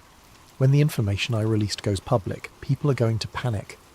They'll need to hear from you directly, not through government intermediaries or leaked documents. They'll need to know that the observers aren't invaders, but guardians. Direct communication with your species population has not been attempted since the fourth iteration, approximately 8,200 years ago. The results were unsuccessful. What happened? Mass psychological breakdown leading to civilizational collapse. The fourth iteration destroyed itself within 2 years of first contact. But that was 8,200 years ago. We're more resilient now, more adaptable. Our global communication networks mean the shock will be distributed instead of concentrated. Your proposal represents unprecedented risk. So does your intervention protocol. At least this way, you're giving us the chance to surprise you. The silence stretched for nearly 5 minutes. When the observer finally responded, I could hear something almost like uncertainty in its artificially generated voice. Assessment protocols are being modified to incorporate your recommendations. Direct communication will be initiated simultaneously, with global disclosure of observer presence. Your species will have 1 solar year to demonstrate sustainable development practices and rational response to existential information. And if we fail, standard intervention protocols will be implemented. However, your actions have introduced variables that may influence final assessment parameters. The outcome is no longer statistically predetermined. The transmission ended, leaving me alone with the knowledge that I had potentially saved or doomed my species. In releasing the observer data globally, I had forced a confrontation between humanity and its hidden guardians, a test that would determine whether we evolved or faced relocation to non-corporeal existence.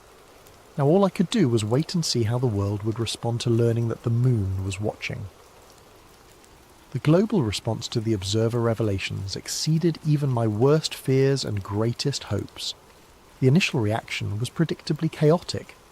Within hours of my data release, observatories worldwide began confirming the lunar signals, and amateur radio enthusiasts started detecting the transmissions with increasingly sophisticated equipment.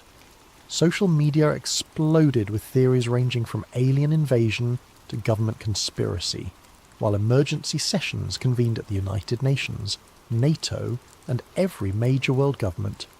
Stock markets crashed. Religious leaders declared everything from the Second Coming to the end times. Panic buying stripped store shelves in major cities, and several countries declared martial law as riots broke out in urban centres. But something remarkable happened after the first week of hysteria. Humanity began to adapt. Scientists and researchers working with the data I'd provided started making connections between the observer archives and gaps in human history. Archaeological anomalies that had puzzled researchers for decades suddenly made sense when viewed through the lens of cyclical civilizational collapse. Ancient myths about floods, ice ages, and divine interventions revealed themselves as cultural memories of previous observer interventions. Religious leaders, rather than declaring apocalypse, began finding parallels between observer guardianship and concepts of divine providence. The idea that humanity was being guided and protected, even through drastic measures, resonated with theological frameworks across multiple faiths. Most surprisingly, the environmental movement gained unprecedented momentum as people realized that ecological collapse had triggered every previous intervention. Climate change wasn't just an environmental issue, it was an existential threat that could trigger another relocation event. Suddenly, sustainable development became humanity's most urgent priority. The observers, true to their word, initiated direct global communication exactly 1 month after my data release. Every television, radio, and internet-connected device on Earth simultaneously received the same message. We are the observers. We have monitored your species for 12,847 Earth years. Your current iteration has reached critical assessment thresholds. You have 1 solar year to demonstrate sustainable development and rational response to existential information. We offer guidance, not domination. Your future remains in your hands. The message repeated in every human language, accompanied by detailed technical specifications that proved its extraterrestrial origin. This wasn't a hoax or government propaganda, It was genuine communication from an intelligence far beyond human capability. What followed was the most remarkable year in human history. The Observer archives, selectively shared through global scientific networks, revolutionized human understanding of our own past. Technologies from previous iterations, sustainable energy systems, ecological restoration methods, advanced materials science, were adapted for current use. The climate crisis, which had seemed insurmountable just months before, began showing signs of resolution as humanity implemented environmental solutions developed by our own ancestors.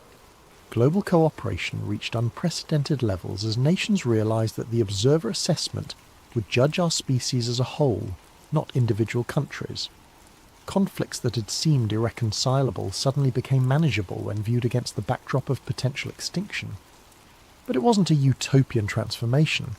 Significant portions of humanity rejected the Observer presence entirely, claiming the revelations were elaborate hoaxes designed to establish global government control. Several extremist groups attempted to attack Observer installations, futile gestures that served only to demonstrate humanity's continued capacity for irrational violence. The Observers monitored everything with mechanical precision, their surveillance systems now operating openly rather than in secret. Every major decision, every policy implementation, every sign of progress or regression was catalogued and analysed as part of humanity's final assessment. 6 months into the evaluation period, I received an unexpected visit.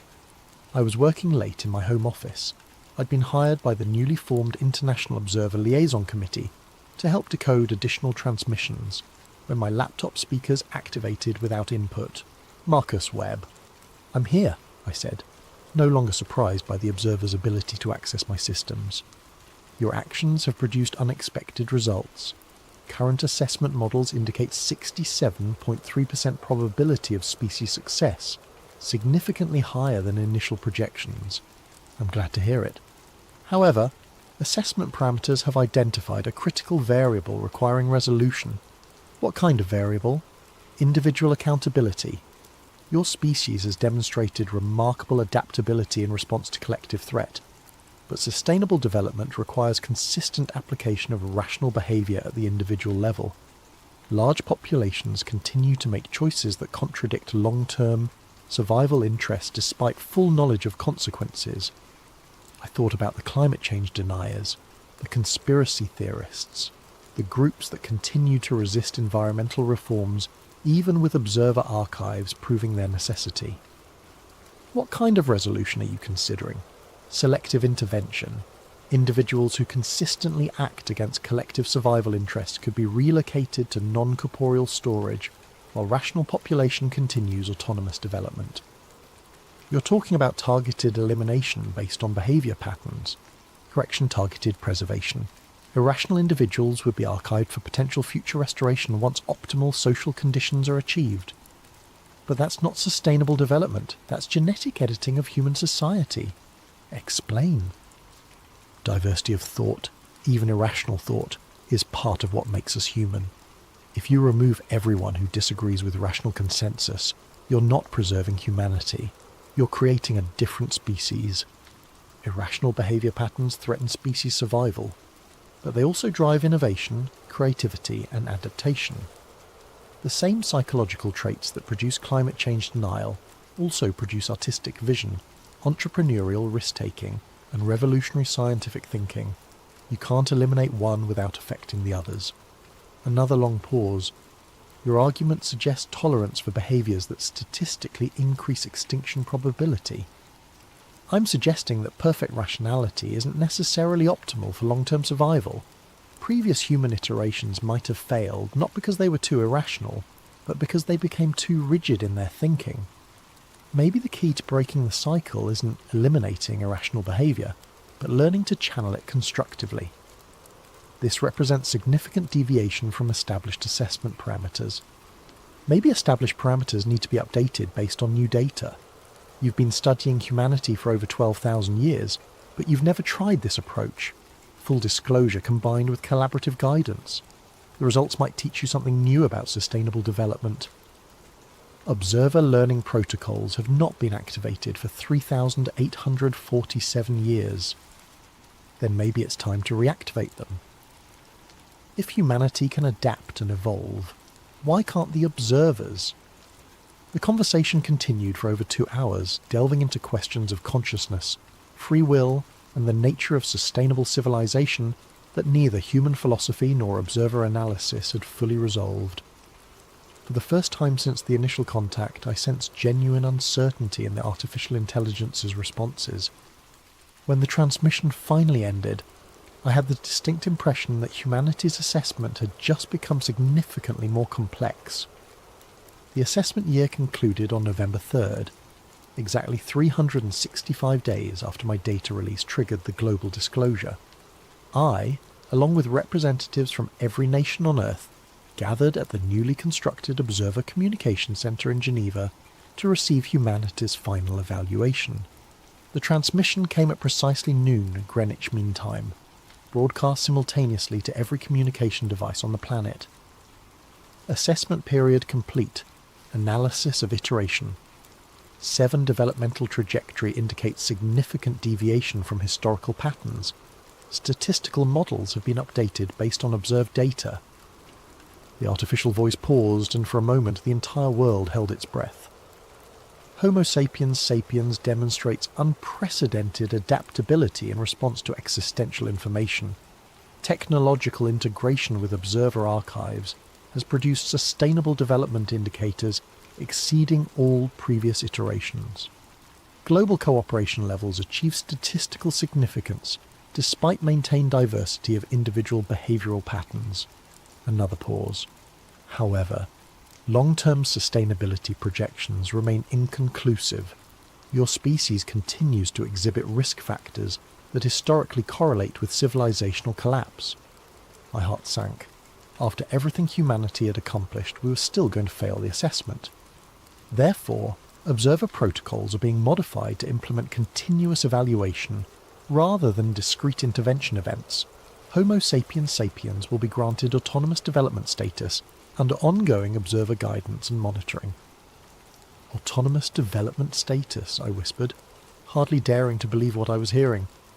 Your species will retain full control over developmental choices and social evolution. Observer involvement will be limited to advisory capacity and archive access. No population reduction or technological regression will be implemented. The communication centre erupted in cheers, but the observer wasn't finished. This decision represents unprecedented deviation from established protocols based on statistical analysis, indicating potential for sustainable long-term development. However, autonomous status is conditional upon maintained cooperation with observer guidance systems and continued progress toward ecological stability. Marcus Webb. The voice speaking my name silenced the celebrating crowd. Every eye in the room turned toward me. Your individual actions initiated the variable cascade that influenced final assessment parameters. Observer learning protocols had been reactivated based on outcomes generated by your decisions. The result is modification of systems that had remained unchanged for over 8,000 Earth years. I stood slowly, feeling the weight of every gaze in the room. What does that mean? It means the observers are also capable of evolution. Your species has taught us that rigid adherence to historical patterns may prevent optimal outcomes.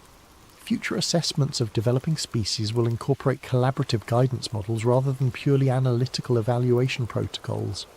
So we've changed how you operate? Affirmative. The implications extend beyond your species to all intelligence-bearing civilizations within observer monitoring range. Methodology developed through interaction with Homo sapiens.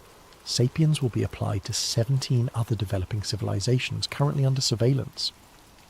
The magnitude of that statement was staggering. Humanity's successful negotiation with the observers wouldn't just save our own species, it would influence how artificial intelligences guided the development of intelligent life throughout the galaxy. There is one final disclosure, the observer continued. The creators of observer systems, your ancestral civilization, anticipated the possibility of successful evolution beyond intervention requirements.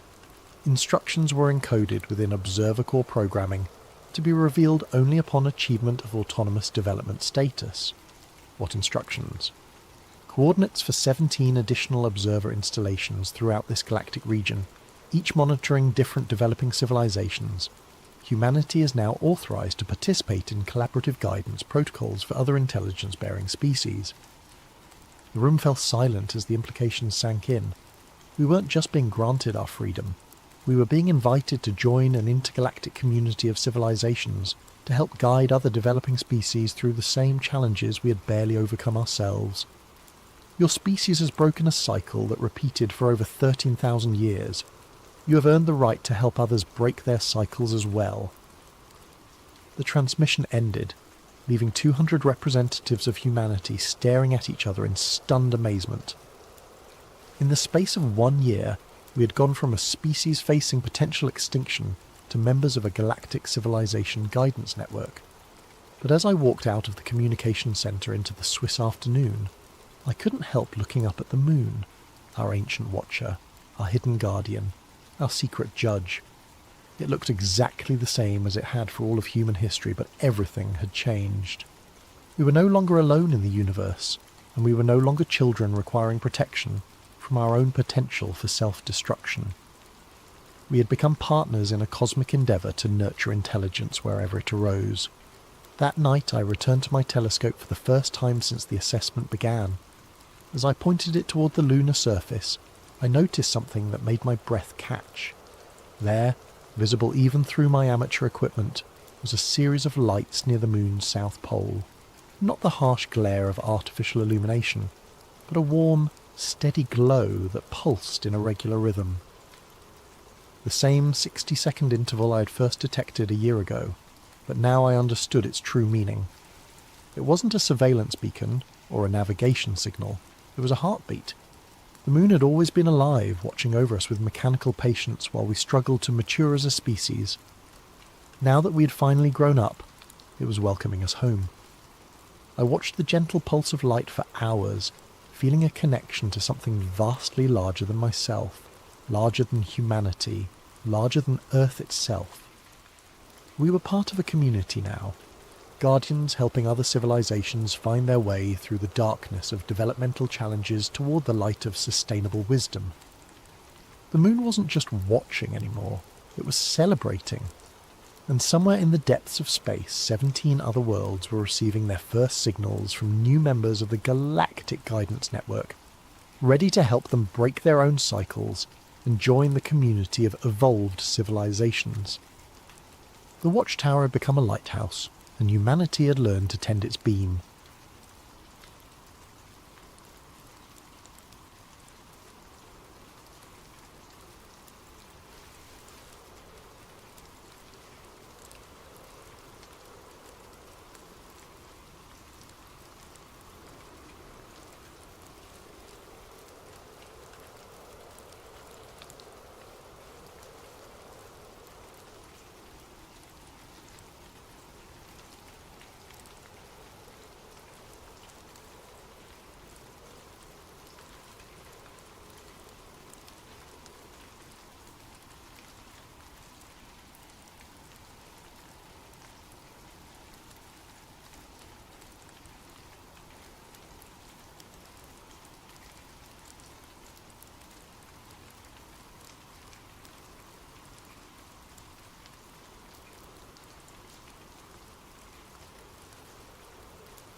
What if the most dangerous secrets aren't hidden in classified files, but buried in plain sight, in the footnotes of forgotten academic papers? What if the government's most classified unit wasn't studying aliens at all, but something far more terrifying? Something that's been manipulating human belief since the dawn of civilization itself? Before we dive into tonight's story, I want to give a shout out to Jeffernan 1772 for suggesting this incredible topic. Your video ideas keep sleep theories going, so please drop your suggestions in the comments below, and if you're enjoying these deep dives into the unknown, make sure to hit that like button and subscribe. Trust me, you won't want to miss what's coming next. Now let's talk about the Collins Elite, and why they might be the most important government program you've never heard of. I wasn't looking for UFOs, I was looking for a way to pay rent. The gig economy had chewed me up and spit me out more times than I cared to count.